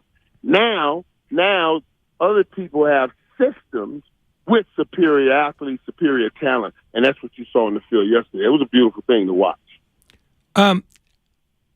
Based on the fact that the 49ers, the Cowboys, and the Eagles all won really comfortably, do you start making assumptions about their long-term viability based on the ease with which they win this late in the season, or does the margin of victory not matter? Well, as I said today on the first take, you do try to pull out common opponents. We were debating between Dallas and Philly, and then the first thing I go to is pull out common opponents, which is Indy, Minnesota, two of Dallas's best games that they scored a lot of points on. That wasn't the case for Philly. So yeah, you start looking at common opponents, but when you got that defense that you guys have over there, it's like I said, man, that's a different defense. That kind of defense is kind of defense where even with Purdy, you still got a shot at winning the Super Bowl. That's the kind of defense you have. Remember, they won one with Trent Dilfer. I ain't putting that on Trent Dilfer, but I'm just saying that's the kind of defense you have. Michael, what do you think happens next for Baker Mayfield? Dude, I talked about that today too. I told Baker, I don't care what you got, all that money you made in the first. If I'm Baker right now, I'm asking, I'm paying San Fran to let me come play. Let me come play there. I'm gonna pay y'all. Y'all ain't gotta pay me. I just want a good year with sitting up under that offense, sitting up under that system. Let's be real, guys. Baker Mayfield coming in to the NFL has been through some coaches. They ended up over there with Matt Rule. It's already hard in Cleveland, and Matt Rule didn't work out. It'll be interesting to see if they take a flyer on Baker to bring him in. And for Baker, he should jump on it. He should jump on that opportunity. Does Baker Mayfield seem like the kind of guy who would be comfortable running Kyle Shanahan's offense? I realize he doesn't have any choice in the matter if they brought him in, but does he strike you as a reasonable fit for what the 49ers like to do? Personality-wise, I think it's interesting because Baker has that same fire. I don't know if it's too much fire in the huddle with Baker and Debo and all. Do we ever get a real play call? Everybody calm down. Let's get this play call. Okay? You know what I'm saying? With that much fire. But if anybody can help, if anybody can do it, I think Cal can. Now, this is what I think about, too, though. When you guys walking out, when you walk out to get ready for a game, and you have Debo right there, and Big Trent right there. Those are guys that are setting the tone, because they got that personality to set the tone. I don't know that you'll ever see Jimmy G walk right out front like that with them, or even Purdy walking out front with them. You will see Baker trying to walk right on up in there, like, yeah, here we come, because he has that kind of feistiness. You know what I mean? Speaking of personalities setting tones, I need to ask you about your friend Deion Sanders. We talked about it on Friday. Might he take the Colorado job? And over the weekend, he did. I've already seen his goodbye speech to the players at Jacksonville State. I already saw him put a room full of Buffaloes on red alert in his now I'm coming speech. I'm telling you, I wish I had some eligibility left. Maybe you even do, too. I want to go play for Coach Prime. Look out. Buffaloes are back, baby. Isn't it amazing, too? Now, remember what I also said now. I said, I know he's about his purpose. He's about his purpose. But sometimes, as Tom and I have talked about all the time, I said, Deion, God doesn't give you a vision without giving you provision for the vision. So that's why I said to you, because Tom and I say this all the time. If it's God's vision, He'll give you provision for that vision. So I know Tom got great things to do. We always talk about the calling on his life and great things to do. But it takes some provisions to fulfill those visions. And I know he said it ain't about that bag. I text him. I said, if it ain't about that bag, can you please send it to me so I can help me take it all? I loved his line where he said, I don't chase bags. Bags chase me. Yeah. I'm so happy for him, though. Now, hey, this is interesting, too, now, y'all, because that's a hard job over there. Deion's known Florida all his life and everything, and, you know, that's a hard job over there. And it ain't like it's a destination site. So for him to draw people there, it's going to take all of his prime in his time. But I guarantee you, I've said this before and I'm going to say it again, everywhere Deion goes, wherever he goes, when he leaves, it'll be better than he found it. Hey, there's no getting around it. It'll be better than he found it. That's just how he is. When you're watching the Cowboys last night and the fourth quarter is unfolding the way it is, how much of you says, all right, get the starters out of there so nobody gets hurt, and how much of you says, I'll run up another couple of touchdowns because this is too fun to watch? Well, the good thing about last night was the guys on defense was also scoring touchdowns and having fun. See, that I don't have to pull off.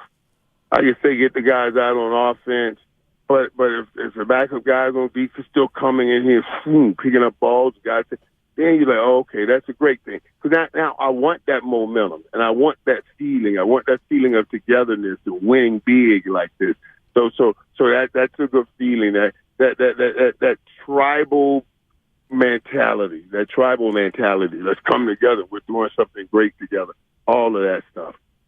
We're lucky he's part of our tribe. Every single Monday we get the goods from Mr. Michael Irvin. Thank you so much, man. Always a pleasure. Yeah, it was such a great week of football, y'all. That was a great week of football, man, and I'm looking forward to it. Like how the Giants and the Commanders play to a tie. Isn't it perfect? It's perfect. If you really think about it, it's perfect. Dude, it was like, are you joking? Like, I couldn't pick that game to save my life. I went back and forth because I was like, this game is too close. It's too close. And the Giants had been playing hard. It was too close to call. And then it came out a tie. I was like, oh, my God. The only place I blew it, well, I lost the San Francisco game, but I also lost Chicago because I thought Chicago was going to beat Green Bay this time. Frickin' Aaron Rodgers. Aaron Rodgers got him again. Thank you, Michael. You are the best, the one and only, the Hall of Famer, the playmaker himself, Michael Irvin on 95.7 The Game. When we come on back, Kyle Shanahan's press conference, concentrated, condensed, and edited for your listening pleasure. I bet you we get the whole thing in about 4 or 5 minutes. That is next here on 95.7 The Game, including a 5 o'clock hour, which has got a lot more recap of the situation the 49ers find themselves in right now. We are going to get around Week 13 in the NFL and a few things in baseball certainly worth mentioning before we send you out to a little Warriors basketball. Tonight on 95.7 The Game, we are brought to you by Fremont Bank, full-service banking, no compromises. Mr. Irrelevant is now the starting quarterback for the 49ers. Brock Purdy's tough as nails. He looked all right. He was composed. Did he make every throw? No. But he made plays. The 2-minute drill before halftime, unbelievable drive. Facing the blitz, because Miami was sitting in the heat. Get the ball out your hands, Purdy. Find a hot read. Find the options here. I thought Brock Purdy played well enough to get that win. All aboard the Purdy Express. Right here on 95.7 The Game. Hello, everyone. This is Chris Hodge from TakingVegas.com. And guys, look, a 25-5 record speaks for itself, and that is our record on weeknight pro football releases after the easy 2-0 Thursday night with Buffalo, and under tonight, New Orleans, Tampa Bay side and total absolutely free on a recorded message. 888-9 now is the number to call. 888-994-6669. We have the side of tonight's game. We have the total of tonight's game. Just like Thursday night's parlay winner, we're doing it again today. Plus, you will receive the next 30 days of our service absolutely free as well. It is a great offer. You must take advantage of it. Call now, 888-9-WIN-NOW. That's 888-994-6669. Do not miss out on his 2-0 Monday night sweep for free on a recorded message. 888-994-6669. 'Twas almost the holidays, and all over the state, not a creature was stirring, except for, well, Nate. He was panicked, in need of a really good gift. Nate's a procrastinator, if you catch my drift. So off he dashed to the closest store, and there found holiday scratchers galore. Now Nate won't get a lump of coal, unless he burns the holiday casserole. Yes, scratchers from the California Lottery are great, especially for Mr. Procrastinate. So when it's time to get your gift shopping out of the way, try scratchers. A little play can make your day. Please play responsibly. Must be 18 years or older to purchase player claim. This holiday season, tee it up at the Golf Mart for the hottest gifts from Callaway and Bushnell. Receive up to $50 off Callaway Rogue ST Woods. And while you're there, grab a dozen Callaway Chrome Soft golf balls. And from Bushnell, save up to $75 on the Tour V5 and Tour V5 Shift rangefinders. There's also gift cards for those favorite golfers on your list. Don't miss these holiday gifts and more happening now at the Golf Mart, home of the 90-day satisfaction guarantee. 1877 Cars for Kids. KARS Cars for Kids. 1877 Cars for Kids. Donate your car today. 1877 Cars for Kids. KARS Cars for Kids. 1877 Cars for Kids. Donate your car today. Donate your car today at carsforkids.org. That's cars with a K. Your car, running or not, can be picked up as soon as the next day. You'll get a maximum 2022 tax deduction and a vacation voucher. 1877 Cars for Kids. KARS Cars for Kids. 1877 Cars for Kids. Donate your car today. Hurry! It's your last chance to donate for 2022. Kirby is your driveway mechanic. They bring the shop to you with brake replacements, oil changes, washes, and so much more. Get $50 off your first oil change with code OIL50 at Kirby.com. That's CURBEE.com and use code OIL50. If you're considering remodeling your home in 2023, talk with your architect or designer about utilizing Golden State Window and Door for your upcoming project. Each location across the Bay Area features beautifully planned displays. You'll be surprised by the variety of styles. Their respected partners include Anderson, Milgard, Marvin, and many other top brands. For locations, images, and more, visit goldenstatelumber.com. Since 1954, Golden State. When you succeed, we succeed. And a 1, 2, 3, and play. Yes, this is a holiday cover, and we've never sang professionally, but you can save a sleigh load over Verizon T-Mobile AT&T with hundreds in your pocket. There is no better price, and mobile speeds that are faster than a room clearing when we harmonize. We can't sing well, but our savings are swell on the fastest mobile service we say. If you haven't turned the sound down yet, switch to Xfinity Mobile today. Hey! Great at savings, not singing. Join the 5 million customers and counting that have switched to Xfinity Mobile, the fastest mobile service with 5G and millions of Wi-Fi hotspots. And get the best price for 2 lines of unlimited with 5G, compared to the lowest price plans of the top 3 carriers. Just $30 a line per month. Learn more at Xfinity.com/fastestmobile. Xfinity Unlimited intro service and Xfinity Internet required. Taxes and fees extra. Reduced speeds up to 20 gigabytes of usage. Data thresholds may vary. You're the one who protects the flock, and that requires an eye for detail. Because when safety and well-being are on the line, it's the details that can save lives. Even when no one else is watching, you see everything. Grainger gets you, and we're here for you, and all the ones who get it done with a wide range of safety products and solutions, plus board-certified safety consultants here to answer your questions. Call, click Grainger.com, or just stop by. Grainger, for the ones who get it done. Get in the zone, AutoZone. Welcome to AutoZone. Thinking about gas mileage?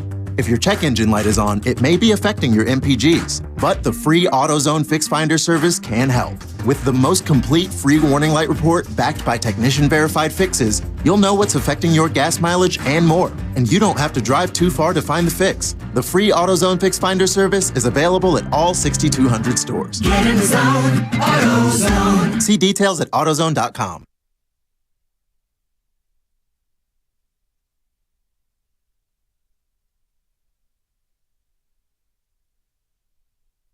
Now back to Damon and Ratto on 95.7 The Game.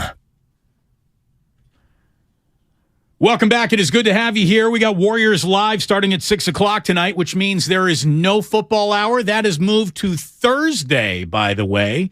That's when we're going to have Sean Salisbury and Lorenzo Neal breaking down everything that's happened and happening in Week 13, which wraps up with a Monday Night Football game tonight in Tampa. And they just showed Aaron Judge in Tampa. He lives there. It's really no big deal. I don't think the Rays are about to make a huge announcement at any point in time soon. Oh, they made their big pitching signing about a week ago, so they're out of money. They did say that they were going to have a new $1 billion stadium idea, though, so we'll believe that when we see it. Yeah, they're going to play second base and over. Warriors Live starts at 6 o'clock right here, brought to you by Xfinity. Supercharge your home with supersonic Wi-Fi, unbeatable internet, only from Xfinity. So, Lucas, you just give me a thumbs up when we got a Kyle Shanahan conference call ready to go. In the meantime, let me go back to something that Michael Irvin said, because here's how you interview Michael Irvin. You ask him a question, and then you get out of his way, because that man generates content just with his answers.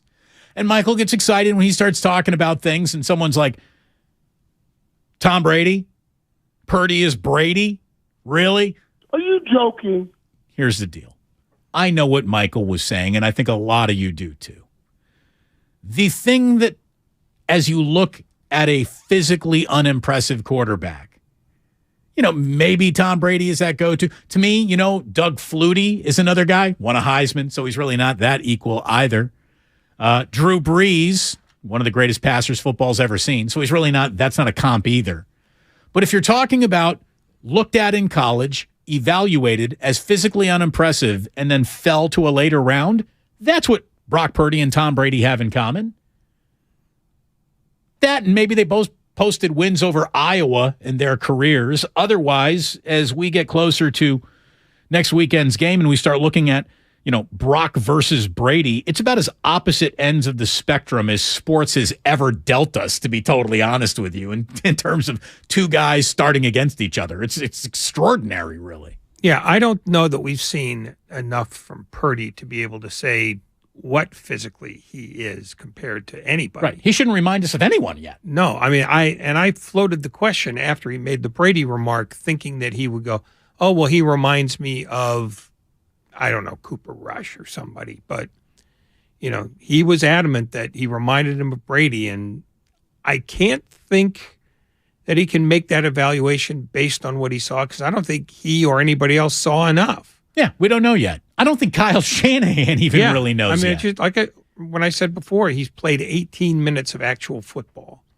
And much of that was him handing the ball off.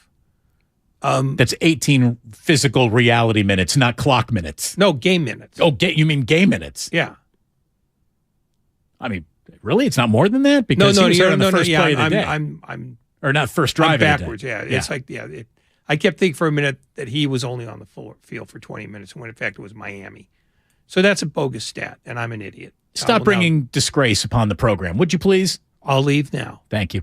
OG in Seattle, before we get to the Shanahan presser. What's going on, OG? Hey, guys. Good to be here.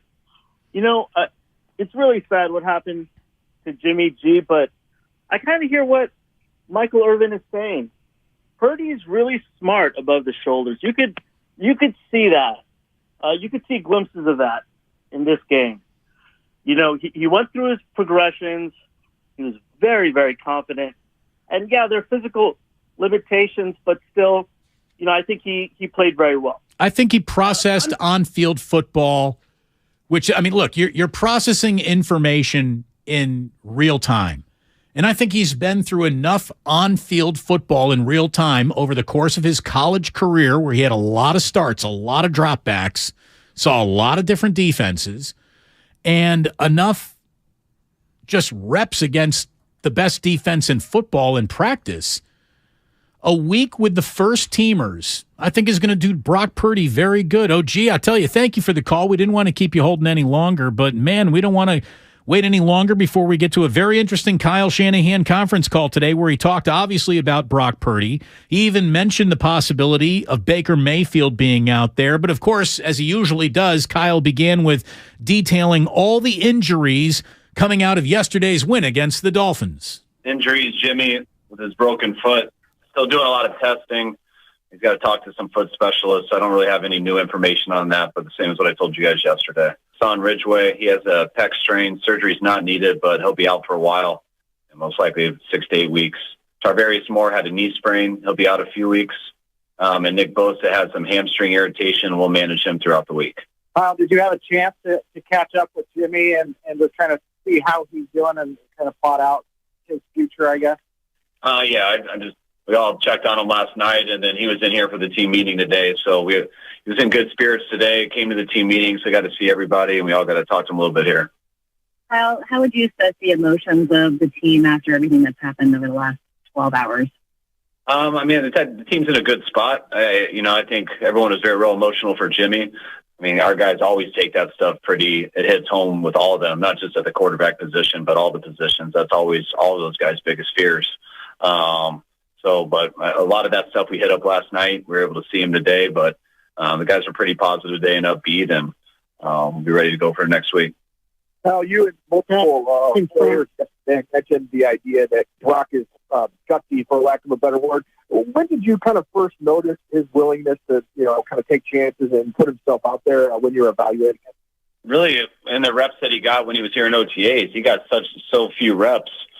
Nate and Trey got the majority of them, and Brock would get about 2 to 4 a day, whatever that was at the time. And when he went in, he was just so aggressive in all his decisions. He didn't know a lot at first, but whatever he knew, he applied it and did it aggressively and never hesitated. And whenever you can see that clear, aggressive type of play in a quarterback early on, it was impressive. And the more he's learned, I still feel like it hasn't taken away from him.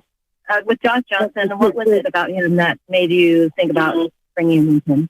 Just having him here in 2020 for that last month of the year, we got to see a lot of him just as a player, which we like the player, but more importantly, we really like the guy. I mean, I think that's why he's been around for so long, and so many places continue to bring him back because he is a natural leader. Guys like playing with him. Guys like playing around him. He has a skill set that can go in and give you a chance to win, and the person we really believe in and feel fortunate to get him back here. Do you guys have any interest in pursuing Baker Mayfield on the waiver wire? We look into everything, but that surprised me right now, and we got to discuss more this afternoon and stuff. But I've always been a fan of his, but feel real good about our players, and we'll look into everything. But I feel pretty good with where we're at right now. When you put Brock into the game yesterday, how much of what the offense was stuff that was game plan specific versus maybe some of the vanilla stuff that maybe goes back to training camp in the preseason? No, nothing changes when he goes in. It was the exact same stuff that, you don't go back to the vanilla stuff. You go to exactly our game plan, and he prepares for that all week. He did a good job being prepared for that. I tip my hat off to Clay and to Brian, Greasy and Kubiak, just because they work with him throughout the week. You don't always get to see him do the reps, but that's why they stay after with him and go over all that stuff. And a credit to him to be ready to come in. But anything that had to adjust throughout the game, that was adjustments that we had to make on game day for schematic situations, not because of our quarterback. You mentioned that Josh Johnson has spent at least a month with you before. I know all cases are different, but would it be tough to consider bringing in a quarterback who had not ever really spent time under you and with this team? Yeah, it makes it a lot harder, but sometimes you don't have that luxury. We would definitely do that if we felt there was a viable guy out there, but that's really tough in this situation. So you always want to go for the guy who gives you the best chance to win, and you take in a lot of factors into deciding that, but having familiarity with what we do and allows the guy to pick up on it pretty fast, because it's not like whoever you bring in, you give a ton of reps to. Trey got all of our reps when he was up, and then when he went down, Jimmy got them all. And, Brock hasn't got any first team reps here, and I don't know if he has this year yet, or at least since training camp. So that'll be the same for Josh when he comes in. He'll run the scout team and do all that, but he's got to sit there and prepare the same way that Brock has been doing. And I know that we got a guy who is familiar with it and capable of doing that. Kyle, with Brian Greasy, Brock said yesterday that Brian said to him, let's roll, like, here we go. How helpful is it for him to have someone like that who's been through it, especially in this kind of situation? I think it's real good. I mean, yeah, everyone tries to talk, everyone tries to give them advice and stuff, but anytime the guy that you're with day in and day out, that you're in the foxhole with, who's actually gone through it, I think it's huge. I mean, it's, Brian has had a lot of success in this league as a player, and he had to go through a lot of adversity as a player. And he's had to come in, and I mean, he's the one who had to come in and fill in for John Elway. So you talk about some pressure there and things like that. So good to have him where he can calm him down a little bit in games and just bounce stuff off of him. But Brian's done a real good job with those guys. Can you circle back and describe this? You said Jimmy was in good spirit. So I'm just I guess we kind of know how Jimmy is, but did that kind of surprise you considering how serious of an injury was and just kind of what interactions he had? No, I mean, when a guy gets hurt in the middle of the game, I'm sure he had a real rough night last night, and I'm sure he spent most of the night with his family. He's got his brothers and his parents here, or people who great family he was very close with, and I'm sure it was rough. But Jimmy came in today and was upbeat. It's not like he's positive about all that stuff, but it's a big deal. He's hurting, but it was good to see him today, just being positive and be able to give him a hug and stuff like that, and all the guys see him because his journey starts coming back from this, which won't be a problem. He'll come back, no problem. Football's tough. A lot of these guys have gotten big injuries before. When they do, it's crushing. I mean, I can go back to myself and remember my big injuries, whether it was college or high school. And I mean, you would have thought the world ended, but then you learn that's part of the sport, and you start to get a rehab plan and you go attack it, and you get ready for the next opportunity. Al, have you been informed how many bones Jimmy broke? Have you been informed how many bones Jimmy broke in that foot? And has it been described to you as a Liz Frank injury? That's why they're still trying to work through it. I mean, they were talking about that a lot last night, but it seems like that they're starting to believe that it isn't. So that is good news, but it's not all for sure done yet. So some specialists got to finalize it. So we don't want to give you guys any false information, but they're discussing all those things, but we're feeling like it's starting to get better than that. So we'll see when we get the official information. Brock Purdy described himself as a perfectionist. He was on the sidelines kind of talking about how he could do things better to people like George Kittle. At what point do you find that he's at a good point in that type of thing? I know being too much of a perfectionist can be detrimental. I think he's got the perfect demeanor in that. I mean, he's hard on himself, and it's not phony. He believes that he can make any play, and he believes he should make the right play. So if he doesn't make it the right way, he is disappointed in himself because he believes he's capable of doing that, and so do we. So I love someone like that because they're not going to take the easy way out. They're always going to put the pressure on themselves, and that's what gives him an opportunity to reach his max potential. And I think he's done that his whole life, and that's what's got him to this moment, and that's what's going to keep him going the right direction going forward. How a team has never won a Super Bowl with its third-string quarterback. Obviously, you don't want to have your first two quarterbacks get injured. Is there an element of not excitement, but this is a unique challenge? Is there something to it as a head coach and an offensive play caller that's also exciting? I want to say exciting. I mean, our goal is that every year, and I just think we got a really good team who's worked our butts off to get in this position where we're at now, and we got a lot more football left. And I know it's a real big loss, starting with Trey, but then the huge loss losing Jimmy last night, and that is a big deal. But I do also know I do also believe our team's built for this, and we're going to go out there and play football the best we can every week. That's what we've done so far, and that's what we're going to continue to do moving forward. And I look at Brock in that position. I think anyone who's seen Brock in this building looks at Brock in that position. No one thinks any differently than we have all along. You're listening to 95.7 The Game, KGMZ FM and HD1 San Francisco. Always live on Twitch, YouTube, and the free Odyssey app. Damn well better be free. Kyle Shanahan's press conference, or conference call, I should say, hot off the presses, and there is the highlight reel of that conversation today. And Ray, what I take away is sort of what we were talking about, going all the way back to our first segment in the 3 o'clock hour. I really think that Shanahan believes he's got a system that can see the 49ers through this. He really does. I think that he, and this is what I said earlier, is the same sort of hubris that led him to think that I can do better with Trey Lance, or Jimmy isn't special enough for me to really want to bring him back after yet another NFC title game appearance. He has a formula. And if the quarterback can operate his formula, make a really quick read, get the ball into the hands of a playmaker, and not really have to look far down the field to find his target, he can have success with a defense like this. And all of that still seems to be in play. Are they in a better shape now than they were 48 hours ago? No one could say that. But are they devastated? You could just hear Kyle's telling you, no, we're not that either. The thing about most coaches, though, is that they have hubris about the system they like to employ.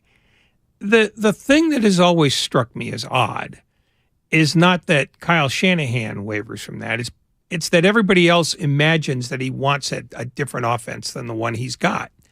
And after 4 years of this, I think you have to finally cave in to the notion that, no, this is what he wants. He's the guy. I'm not talking about you.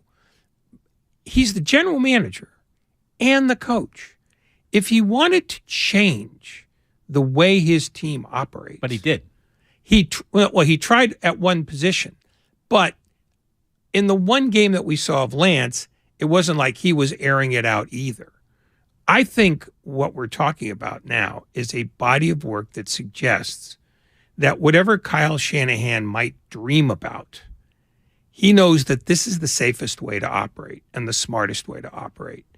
Because starting in 2019, which is when he finally had his first full roster that he could call his own, they're winning about 65% of their games. And only an idiot would say, 65 is not enough. I'm willing to have it be 55, but it'll look a lot more sparkly. 65 is plenty. 65 gets you paid off. And they've come as close as a team can come in the last 3 years to getting that payoff. So I don't think he's going to deviate from it.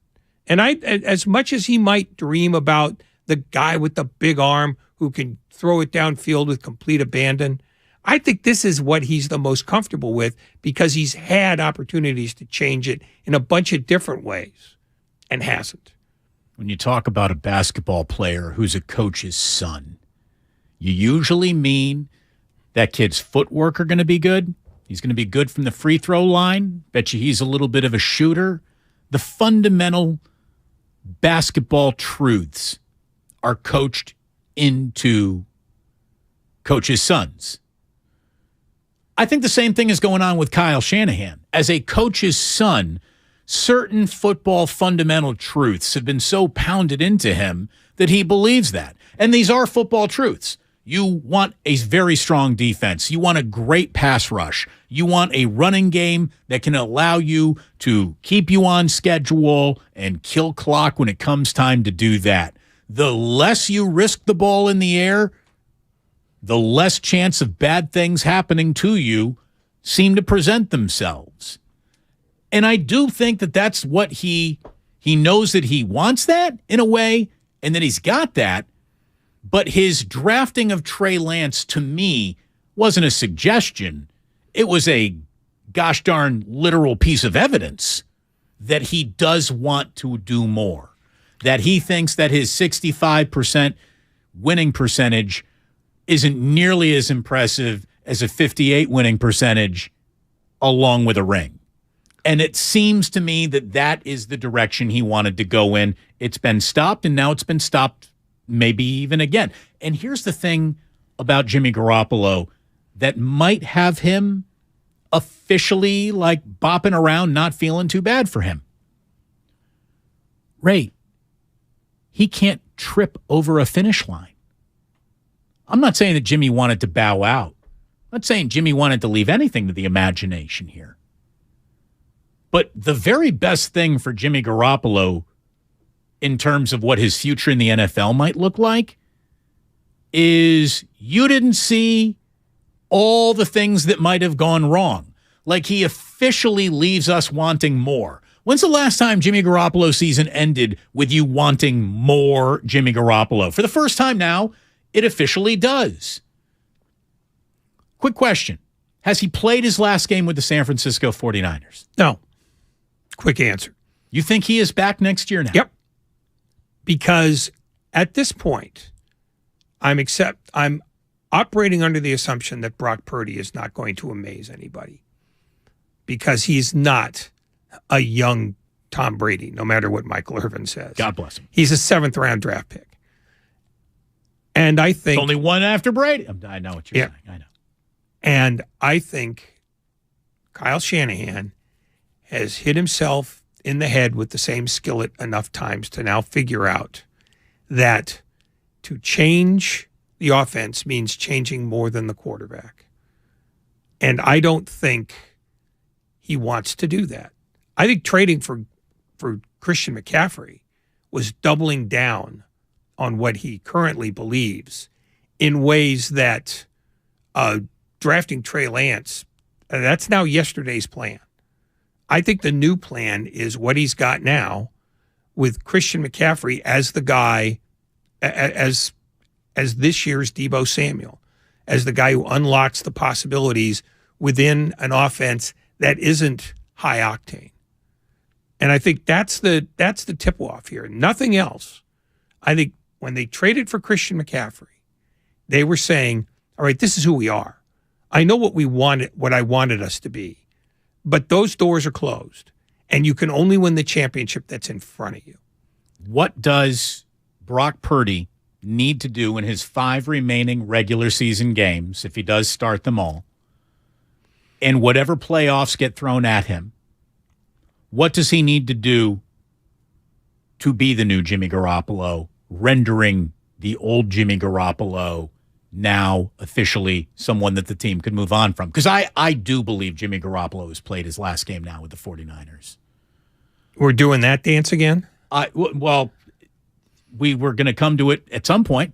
Well, yeah, at some point. But I think if he doesn't get hurt here, he's definitely coming back. Right. But I think you got a massive fork in the road of another injury, which is, I think, part and parcel of why moving on from Jimmy was one of the things that Kyle wanted to do.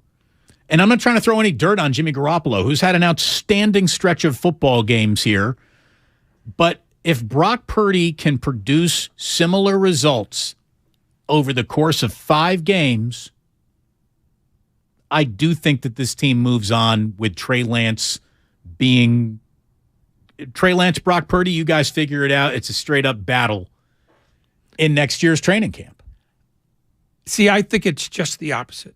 I think being as close as they are right now, and I'm going to assume they finish no worse than 3-2 because their defense is that good, that Kyle Shanahan, having tempted fate once, is not going to tempt it again.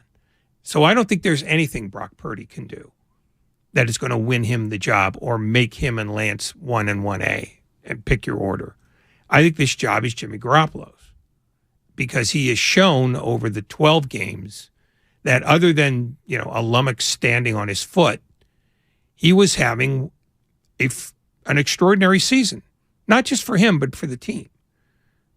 And I think that the idea that Kyle Shanahan, rolled the dice big on Trey Lance and it hasn't turned out, and the results he's gotten since then have probably convinced him that, I can do this without a high-octane quarterback because I just went out and got the high-octane running back.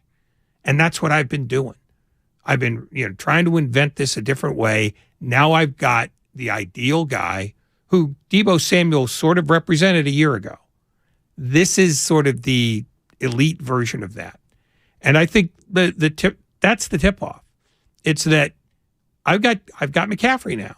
I'm not going to waste that by trying to reinvent my offense yet again. I like this, and I'm going to keep doing this until somebody stops me. That's what I think. Damon and Ratto here on 95.7 The Game. And look, it's something we started the show with, and I want to keep coming back to it because it's the best compliment I got for the Niners situation. Normally, when you're at your third-string quarterback, your chances of doing anything special at the end of a football season go right to 0. The Niners' chances of having a special football season have not crashed to 0.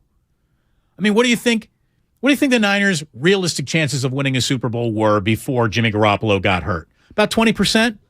When you look at all of the stiff competition around football, they had, to me, that sounds like a really fair number. They had about a 1 in 5 chance of being a Super Bowl team. There are 2-3 teams in the AFC they should be worried about. There are 2-3 teams in the NFC they should be worried about. 1 in 5 sounded like a fair evaluation to me. 20% chance, wouldn't you think? Yeah, I mean, I could somewhere quibble, in there. I could quibble and say, anywhere from a third to a fifth, but we're not arguing. Yeah, the argument is not worth having in terms of what the fraction is. 20% is right in the middle of a third to a fifth. It would work. No, it's actually a little bit below. No, it's a fifth. Oh, you're right. Thank you very much. Again, math, not a strong suit. Anyway, I like how you disagree with me. No, but I'm saying absolutely agree. It's like saying, do you want to go to dinner at 6:45 or 6:45? Well, would you rather I just say yes and then let you talk more? Well, yeah, because it's not going to be my definitive point. I'm getting to something. Well, I know. But I made my point. Now you've wasted 2 minutes of people's lives now. This is on you, not me. It's a single-digit number. The chances of the Niners doing something spectacular at the end of this year are now well the hell out of 1 in 5. 20%. It's a single-digit number. But it ain't zero. For most teams in this situation, it would be crashing to zero. The things that are keeping it up was this defense is all day and night long for reals. And Brock Purdy may be able to give you a decent simulation of Jimmy Garoppolo production. And again, if he can really do that, I wonder if the actual Jimmy Garoppolo will be back in the room next year. I hear what you're saying about this team feels ready to go and you wouldn't want to deviate from the track right now. What if Brock Purdy isn't that much of a deviation? I mean, we're getting very pie-in-the-sky optimistic about what he could look like here. But, man, I thought that there were 2 instances of both of these coaches going on full tilt. First of all, when you got Mike McDaniel going for it on 4th and 1 from his own 18-yard line with 9 minutes remaining to play, like huge huevos, no doubt about it. But that was Mike McDaniel letting you know, I'm going to be drinking tonight. This game's gotten to me. I'm going to have trouble going to sleep. That was a rookie coach's mistake. Yeah, and a significant one because it calls into question whether he can grind out games at the end of the season or whether he starts to let his genius get in the way of common sense. I thought there was one example where the down and distance didn't make sense on the decision that Kyle Shanahan made. His decision to go for it with Brock Purdy on 4th and 4, not with that much game left. I mean, you're in the second quarter here. Not with that much field left either. Like, not with this defense. Shanahan, who is ultra careful to the point of conservative, like, until he's really looking at a 4th and 4 in a fourth quarter, but to do that, really early with a 4th and 4 and a backup quarterback and a defense that was playing like that, I didn't get it. Like, why not punt to a clearly shaky Tua? We're talking middle second quarter of a tie game. Like, to me, that made no sense situationally for Kyle Shanahan. That, to me, is the moment where he almost started to press a little. I didn't get that same sense. I got the sense that I want to see what they're going to do in this situation. Not his team, but Miami's defense. I think it was more sort of an exploratory thing. And I think he had sort of a sense that, we could move the ball on these guys, which they ultimately did. They got 380 yards. And even after you take away the Greenlaw touchdown, they still had, 6 scoring drives. So I think he just wanted to see what the Dolphins were going to do and just file it away for later. So it didn't bother me as much. I didn't get the sense that he was, trying to fill an inside straight as much as I thought McDaniel was later in the game.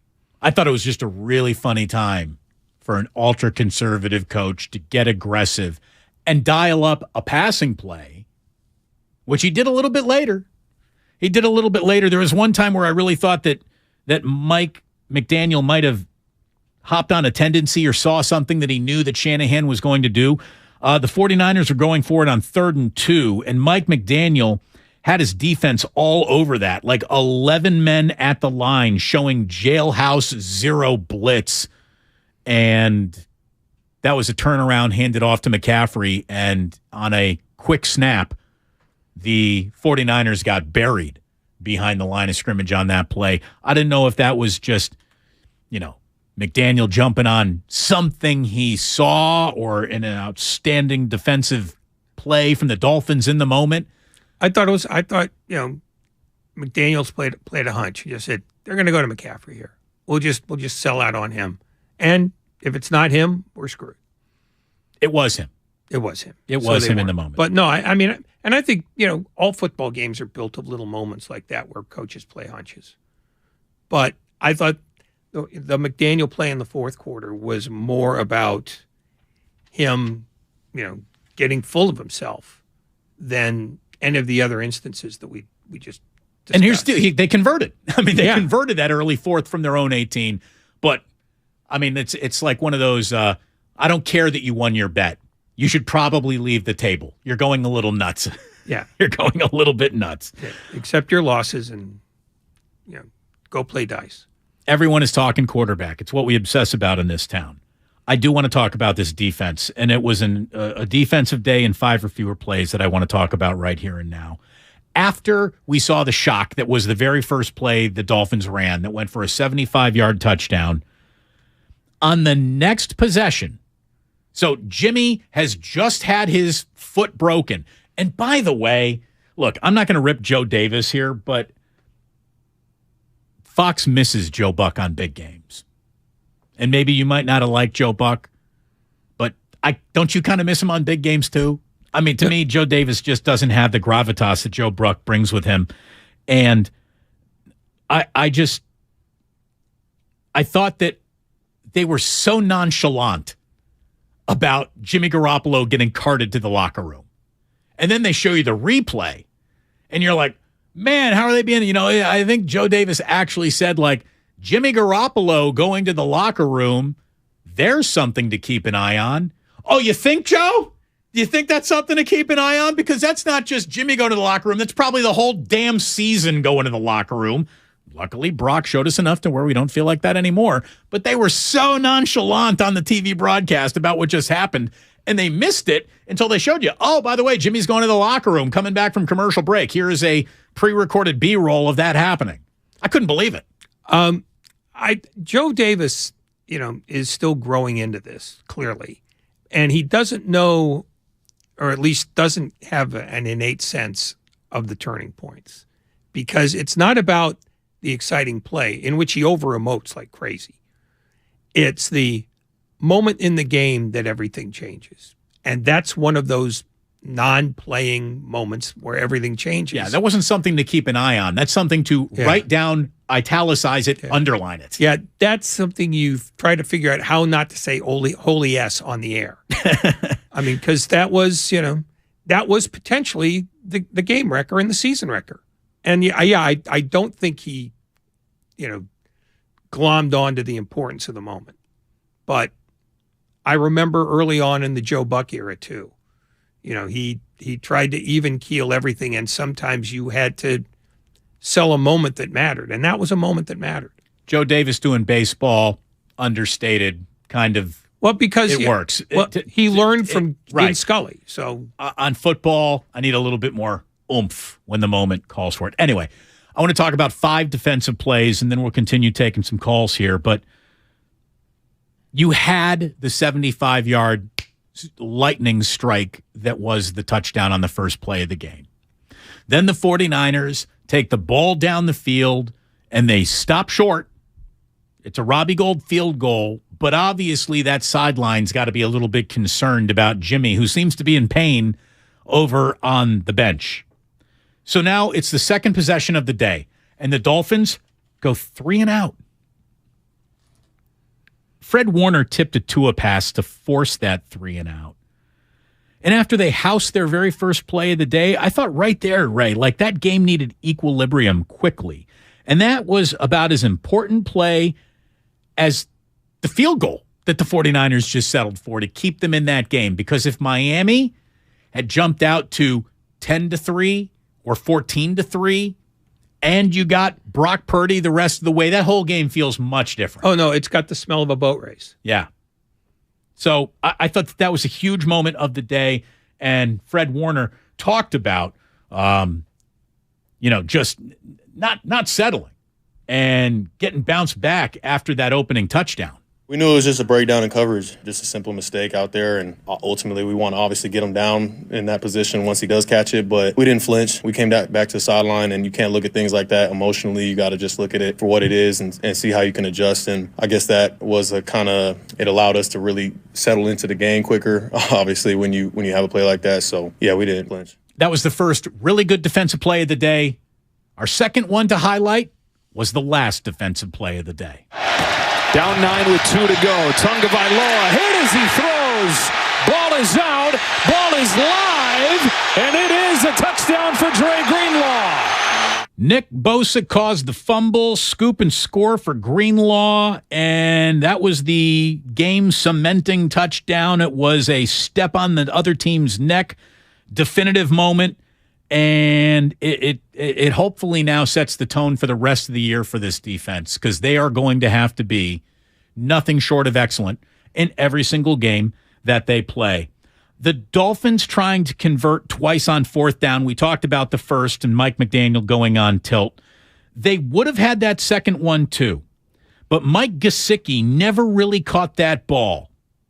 You saw that he had that ball pinned, Ray, between his ear hole and his shoulder pad, with his hand just like up around the top of his helmet, so it looked like maybe he caught that. Shanahan challenges twice, wins both challenges. That was huge, but honestly, maybe not as huge as the play before that. Drake Jackson batting down a pass on third down was just massive. It brought up the fourth down play that Gesicki didn't make. So that to me was a huge, huge play in the game. Drake Jackson and Lucas, I know Friday night was rough, so I just want to give you one. Fight on. Right there. Right there. Bosa's sack on Tua on third down from the 16-yard line. Obviously, that was huge. Jeff Wilson Jr. threw a bad block after a chip block that basically did nothing on Bosa, and the Dolphins were forced to settle for a field goal there. That kept the score 10-10. Again, it was all about keeping the Dolphins in striking distance all day long, and the defense did it. Bosa, again, after the 49ers ran a play on 4th and 4, they turned it over on downs with that sack. He was fantastic. There's one other play, just one more I want to tell you about that gets lost in the sauce of a day that had all sorts of dramatic things happening. Remember when Eric Armstead drew a holding penalty, which squashed a really good gain by Raheem Mostert? It would have been Mostert's longest game of the day, and it would have put the Dolphins, inside their own 10-yard line. It would have made it because of back-to-back defense or offensive penalties. It made it 1st and 25. It made it 1st and 25. And on the very next play, Jimmy Ward, it's selling out to make a play as much as a corner can, and he made the play. Diving pick! Jimmy Ward! Superman dive and an interception! Again, Joe Davis on Fox, Jimmy Ward with the highlight play. Eric Armstead was bringing the heat. Eric Armstead was the guy who made Tua uncomfortable in that throw. He was right underneath his face mask when Tua let that one go. That's why he short-armed it a little bit. Welcome back, Eric Armstead. Didn't have a big day in the box score, but boy, Eric Armstead was making himself felt out on that football field. He really was.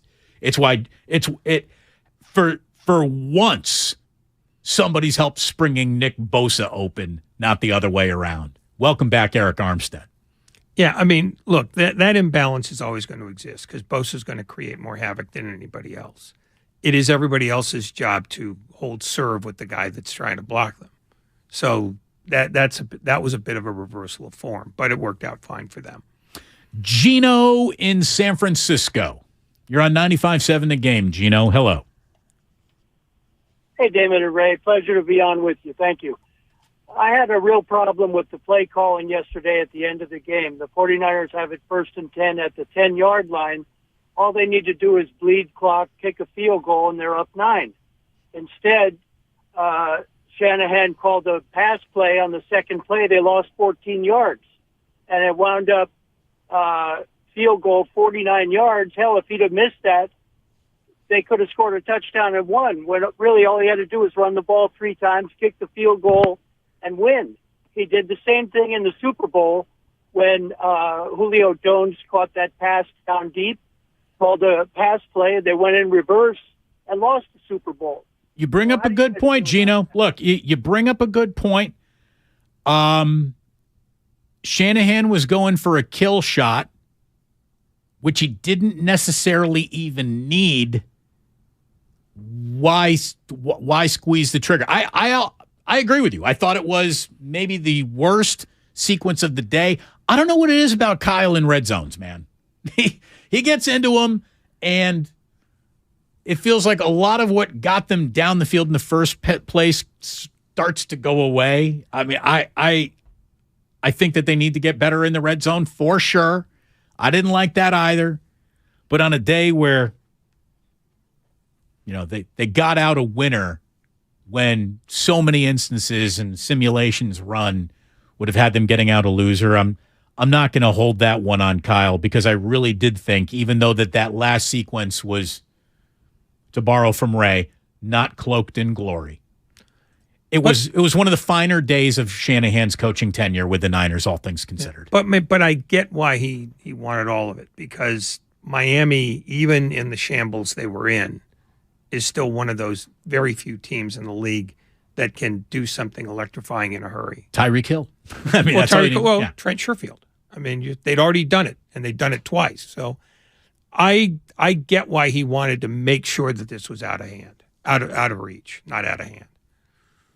Very impressive day out of Christian McCaffrey. Very impressive day out of Deebo Samuel.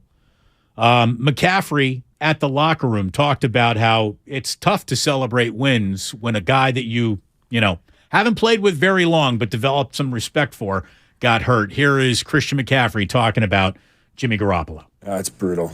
I haven't been around a long time here, but I can't say enough good things about him. Been in that position before where playing and you're excited and it all has to end in a year, and it really sucks and it hurts. But I can't say enough good things about him from a leadership standpoint and the way that he operates, his attitude on a daily basis. And so I'm praying for him, and we all are going to have his back. But guys like Brock and that whole quarterback room are, you see a guy like Brock come in there and do well like that. It's because of Jimmy. It's because learning from a guy like Jimmy, learning from Reese and Kyle and all these guys. So yeah, heartbreaking. Nick Bosa on his quarterback going down. He's going to be fine. It's going to take time, obviously. It just stinks because I really felt him coming on even more so this year. Like, he's always been a great leader, but I felt him really, really caring about this team and his part, and obviously his big role as quarterback. And I saw him at halftime, and it was pretty emotional. Look good, feel good, play good. I think Jimmy has all three things going for him. He's always had look good going for him. We know that. Feel good, it's been questionable at times. Play good, that's the hardest part of the equation for anyone in that equation. And Jimmy really had all things going for him. It's a shame that he had the rug pulled out from underneath him now. But at the same time, if you're Don Yee, if you're Jimmy's agent, I think leaving everyone with a good last impression does well for him going into the next contract, no matter where it is. Yeah, I again, you asked me before. I think, he'll be making more impressions here, because I think Kyle Shanahan has tried to put the square peg in the round hole enough times that he's just going to go, you know what? However this turned out, fate's told me I'm making my stand with him. And, if Trey Lance wants to hang around, he can be the future when the future happens. But I don't think he's going to look at 2023 and say, yeah, everything we did this year, we're going to start over one more time. Because I don't think, the offense has been so horrible that it's jeopardized what the defense has done. The defense has clearly carried this team, but the offense has not been by any means a shame. No, they're good. Yeah. They're not great. They're not bad. They're good. He tried to shift gears and through a series of accidents wasn't able to. So I think he might just take the hint and go, you know what? This is the guy. He might not be the guy forever, but I'm tired of trying to figure out when the future is going to happen. I'm just going to play the cards I got till I need to get different cards. Meanwhile, Nick Bosa talking about how Brock Purdy, the future for him, it's right now. It's hard to tell in practice. Whenever he's gotten a shot in preseason, he looked like he had some dog in him. I love his mindset. He's super tough. He's not afraid to make mistakes. He gets playmakers the ball, so he's our guy now. So we got to roll. There is no one who plays with more fury and sounds like he's on a morphine drip more than Nick Bosa. We have great energy. It's really one of the ultimate, that guy doesn't sound like he looks. It really is. Yeah, and no, it's like he spent all day working and he just doesn't want to have a long discussion about it. Just pour me a beer. I'm going to sit in the chair. I'm going to watch TV. Leave me alone till dinner starts. He sounds like an exhausted, defeated coal mine worker with way too much Oxycontin in his system at the end of the bar, just kind of fading out of the evening. But he also sounds like a female CEO at the end of a tough day.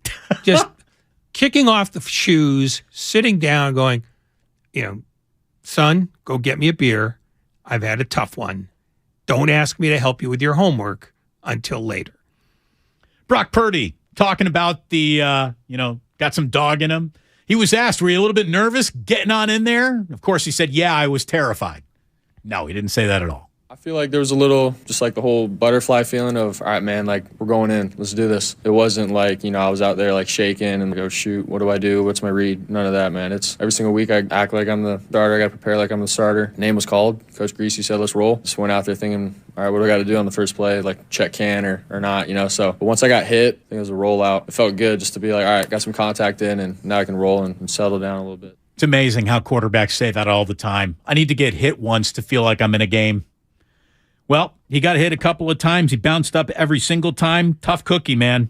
And I'm just going to tell you this. I'm very interested to see what Brock Purdy looks like after a week of running with the first team in practice. I really, really am. And he says he's evaluating himself harshly, even though he got the deed done yesterday down in Santa Clara. I'm excited that we won, first and foremost. Myself, I expect a lot out of myself, and so you can say it's my first time going in a meaningful time in a game and trying to win and everything. But for me, man, I'm a perfectionist in a sense. That's how the game is. You're not going to be perfect, and I have to know that and continue to enjoy the good parts and learn from the tough times. But I'm definitely a guy that wants to do right all the time, and just because we won doesn't mean, I'm on cloud nine and this and that. Like, I want to get better, and I have to for this team. Level-headed.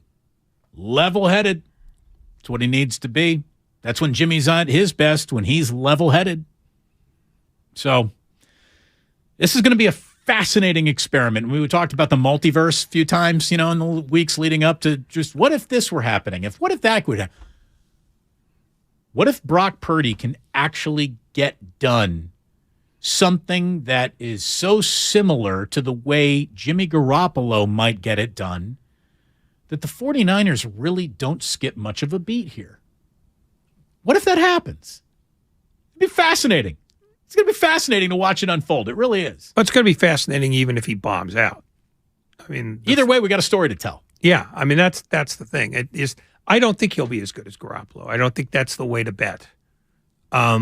History is on your side. Well, no, it's just playing percentages. That's all. That's what history on your side means, right? No, but it's the history and the percentage of any quarterback coming in with as little. I mean, he's had fewer reps this year than Lance had last year. I mean, he was almost never practicing. So the truth is, you don't know what you don't know about him. And I think Kyle Shanahan is going. The real trick is, how does Kyle Shanahan recreate conditions by which Purdy doesn't get asked to win games. And that, I think it's more extreme now than it would have been with Garoppolo. I think he would trust Garoppolo with a contested throw down the field this year. I don't think he'd trust Purdy with it, just because you know what? I don't know enough about this. I think Shanahan, because he's going in blind too, his offense for the next couple of weeks is going to be awfully careful. And it's not just history, suggesting that he should. It's that he knows less about this guy than he knew about the last guy that replaced Jimmy Garoppolo. Andrew in Oakland, final call of the day, because we need to, in our final segment, start going over what the Warriors got in front of them tonight and what happened around Major League Baseball today. Andrew, what do you got for us? Hey, guys. Thanks for having me on. I just wanted to bring it back what you guys were talking about a little bit ago with the return of Eric Armstead. I think that was huge. I think he was a huge reason why we got it done yesterday. You guys mentioned that, on the stat sheet, it didn't look like he had a big game, and it never does. But, I mean, the impact that he has day in and day out, I don't think he can be replaced. And with the way that our defense looked as a whole yesterday, arguably the best it has in I don't know how long. I was just wondering what you guys were thinking about, how far the Niners really can go. Well, look, again, we're just going to, Andrew, we're going to cut off anyone who wants to talk about NFC title games or Super Bowls. Just let's relax with all that. Just relax that. I think they've got an excellent chance to get to Sunday. Yeah, I think they've got the Tampa Bay Buccaneers coming in on Sunday. I like their chances to get to that game. And beyond that, here's the goal. Win your division. Get a home playoff game. With this defense, you should probably have a puncher's chance from there. Might you be the favorite game in, game out? Probably not. That ship probably sailed. Do you really want to go and toe-to-toe with Joe Burrow or Patrick Mahomes or Josh Allen? You probably don't. But when you got a defense like this, who knows? When we come on back, we will try to get to everything else in our final segment, and there are a lot of things to get to. We will do our best to get you there. Here tonight on 95.7 The Game, it's Damon and Ratto, brought to you by Pfizer. When temperatures drop, COVID-19 cases may rise. So if you test positive and are at high risk, act fast. Even if your symptoms feel mild, ask your provider if an authorized oral treatment could be right for you. Visit treatcovid19.com. Sponsored by Pfizer.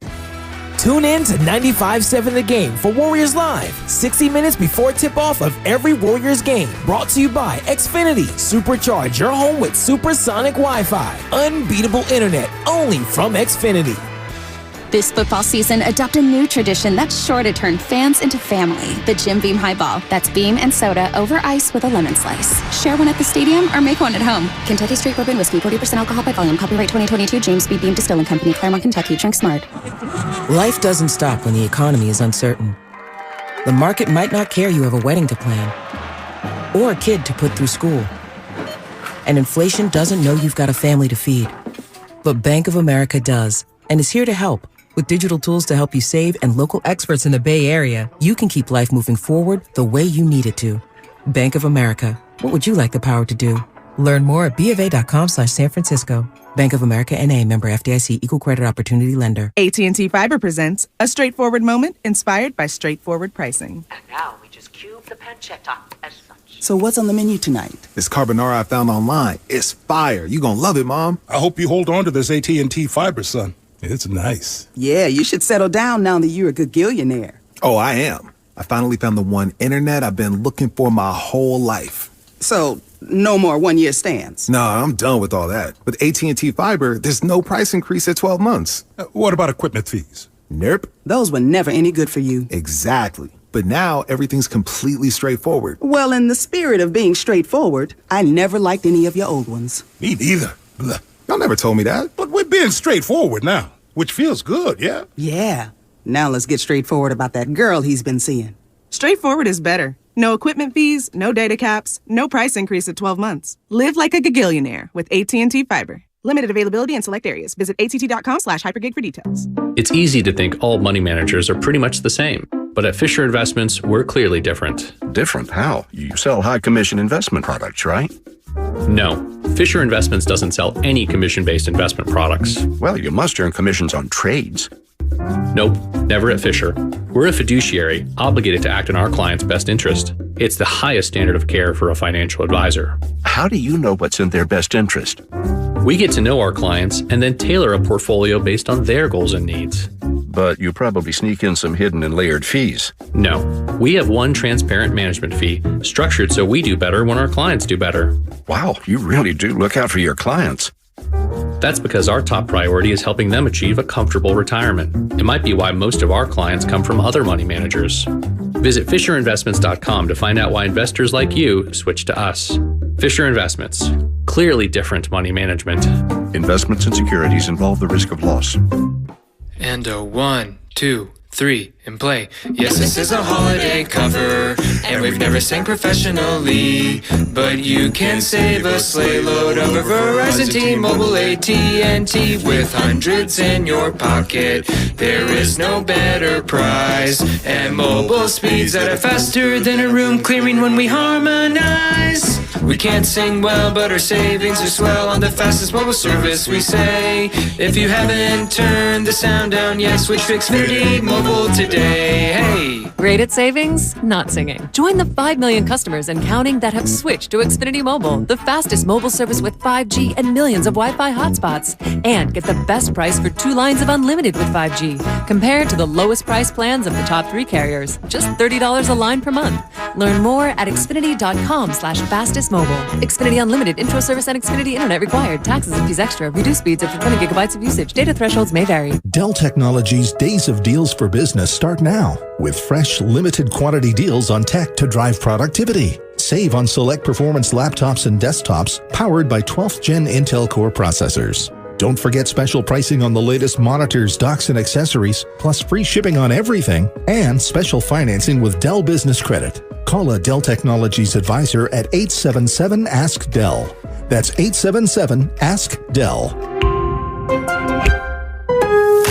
It's pro time because at Lowe's, it's Provember. Save big with inventory you can count on, like Flex products or DeWalt power tools starting at just $99. Plus, Lowe's MVPs members earn up to 3 times bonus points per dollar on select items. Save all Provember long.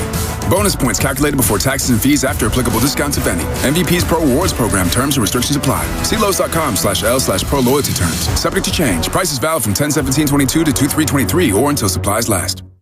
This is Staples. So rumor has it that Staples has everything I need to ship. We have all the shipping supplies and services you need. Boxes? Yep. Mailers? Yeah, and we have UPS here in store. Huh. What will Staples think of next? Right? No, seriously, I'm asking, what will they think of next? Staples is your one-stop shipping destination. Now get 50% off shipping boxes, mailers, or tubes when you buy 5 of the same item in-store or online with 1-hour pickup. Staples, the best-kept secret in shipping. Ends 12/31. Exclusions apply. Visit staplesconnect.com/shipping for details. When temperatures drop, COVID-19 cases may rise. So if you test positive and are at high risk, act fast. Even if your symptoms feel mild, ask your provider if an authorized oral treatment could be right for you. Visit treatcovid19.com. Sponsored by Pfizer. Here's what happened today on The Game. Presented by the County of Santa Clara. The morning roast from 6 to 9. Purdy's tough as nails. He looked all right. He was composed. Did he make every throw? No. But he made plays. Willard and Dibs from 9 to noon. It's going to be hard to thread the needle, but let's try, Dibs. Because you're going to get people, oh yeah, we can still win the Super Bowl. And then you're going to get the person who's like, are you nuts? It's Brock Purdy. Steiny and Guru from noon to 3. You're not asking this young kid to be Dan Fouts. You're not asking him to be Dan Marino. You're asking him to get the ball to the playmakers. And Damon and Ratto from 3 to 6. Kyle carried the day. And honestly, look, That's got to be one of the single most satisfying days of Kyle Shanahan's entire professional life. The best of the game, presented by the County of Santa Clara. Book a COVID-19 booster shot now at sccfreevax.org or call 211.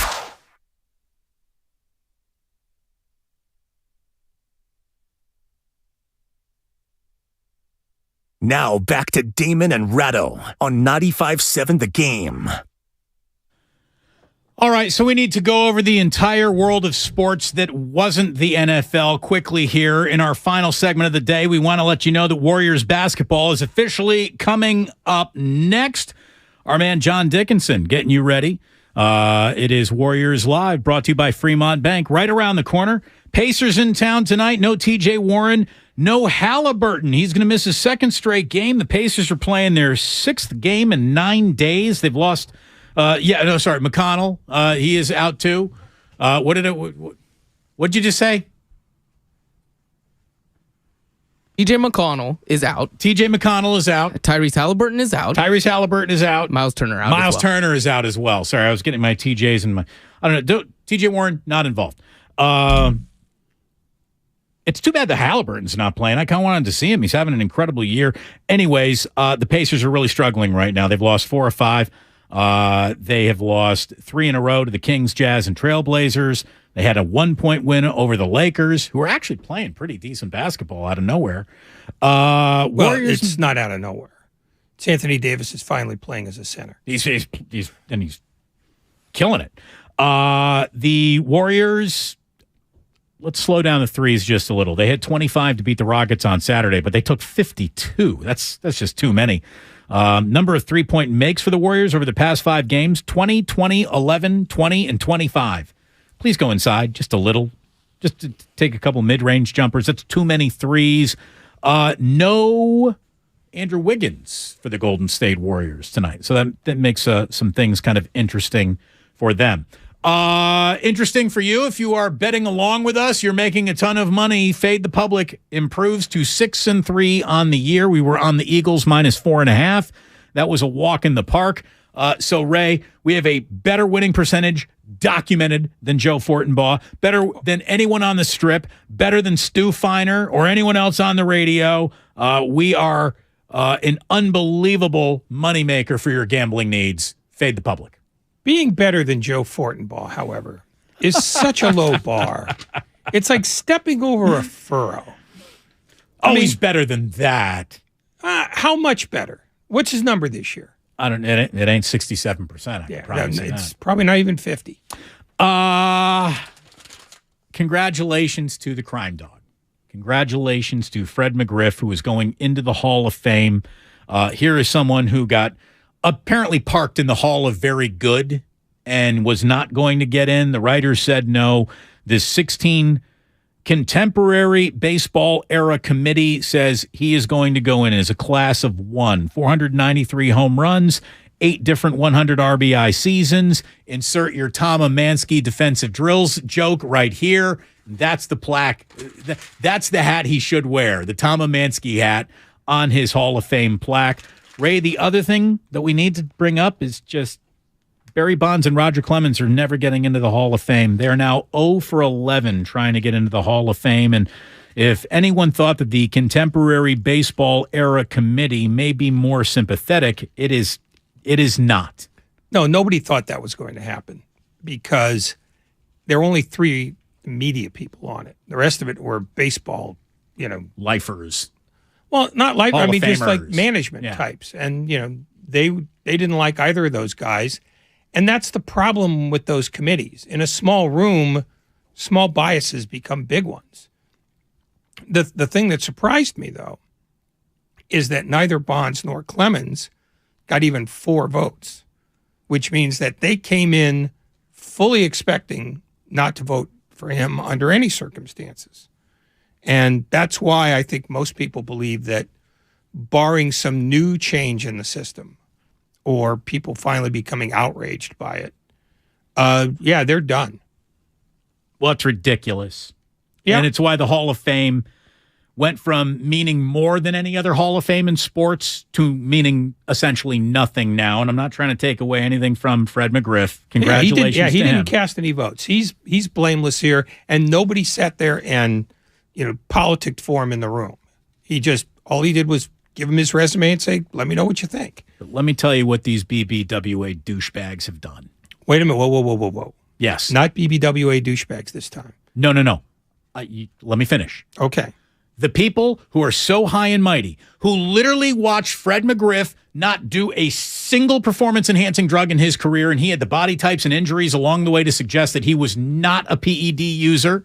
Fred McGriff and his home runs weren't good enough for them, yet they took David Ortiz, who actually tested positive for a banned substance, and elected him with 78% of the vote. Bonds, a 7-time MVP, who dwarfed Big Papi's entire career, with the exception of the 6th tool of friendliness, isn't in the Hall of Fame, and the only pitcher in recorded human history to win 300 games and not be in the Hall of Fame won't be in the Hall of Fame either. Roger Clemens, you're also out. The BBWA is a clown show that has zero legitimacy that spans from one decision to the next. To say no to Barry Bonds but yes to David Ortiz means all of you are massive douchebags. All of you. Even the ones who got your vote right. You are being unfairly judged by the group that is clearly the premier group of fart-sniffing SOBs in sports. Fred McGriff, not good enough. Barry Bonds cheated, can't ever say yes. David Ortiz definitely cheated. Come right in. Screw all of them, Ray. Seriously. Well, I'm one of them, so I'll take that one. But I think they got all three of them right, because Ortiz separately should go in. I think McGriff, when you look at his numbers, and you can look at Baseball Reference to find him out, was a below-average Hall of Famer. He was a borderline guy. So whether he gets in or not, the Hall is neither better nor worse for his inclusion. Bonds is the big mistake. Clemens is an equally big mistake. And I voted for Ortiz without hesitation every time. I voted for Bonds without hesitation. Because you're not talking out of both sides of your mouth, which half these turkeys are. Well, 40% of them were.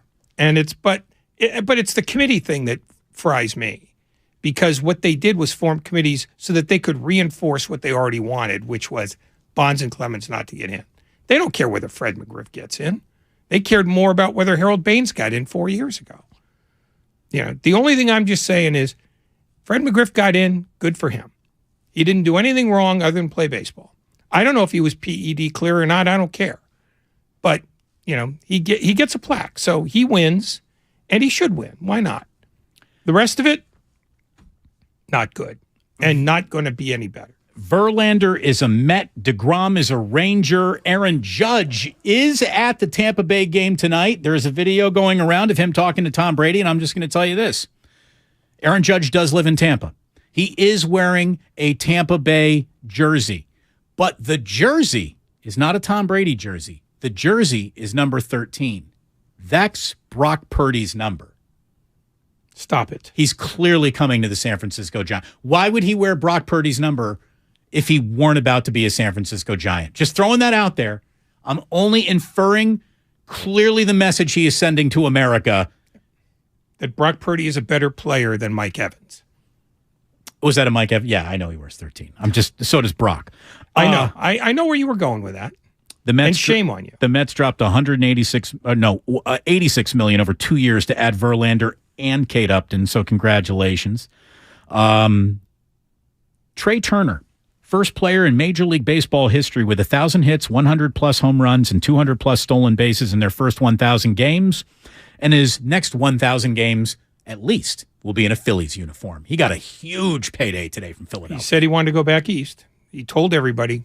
He just did. Hey, I was worried that Aaron Judge might do something today because we had to keep it on 49ers and Brock Purdy and what just happened. Maybe Aaron Judge does something tomorrow. Farhan, get it done. Thank you very much for tuning in today. We got our good friend coming up next. It is the one and only John Dickinson coming to you with Warriors Live from Chase Center. In the meantime, thanks to Michael Irvin for joining us. For the boys behind the glass, for Ray, I'm Damon. Sports don't build character. They reveal it.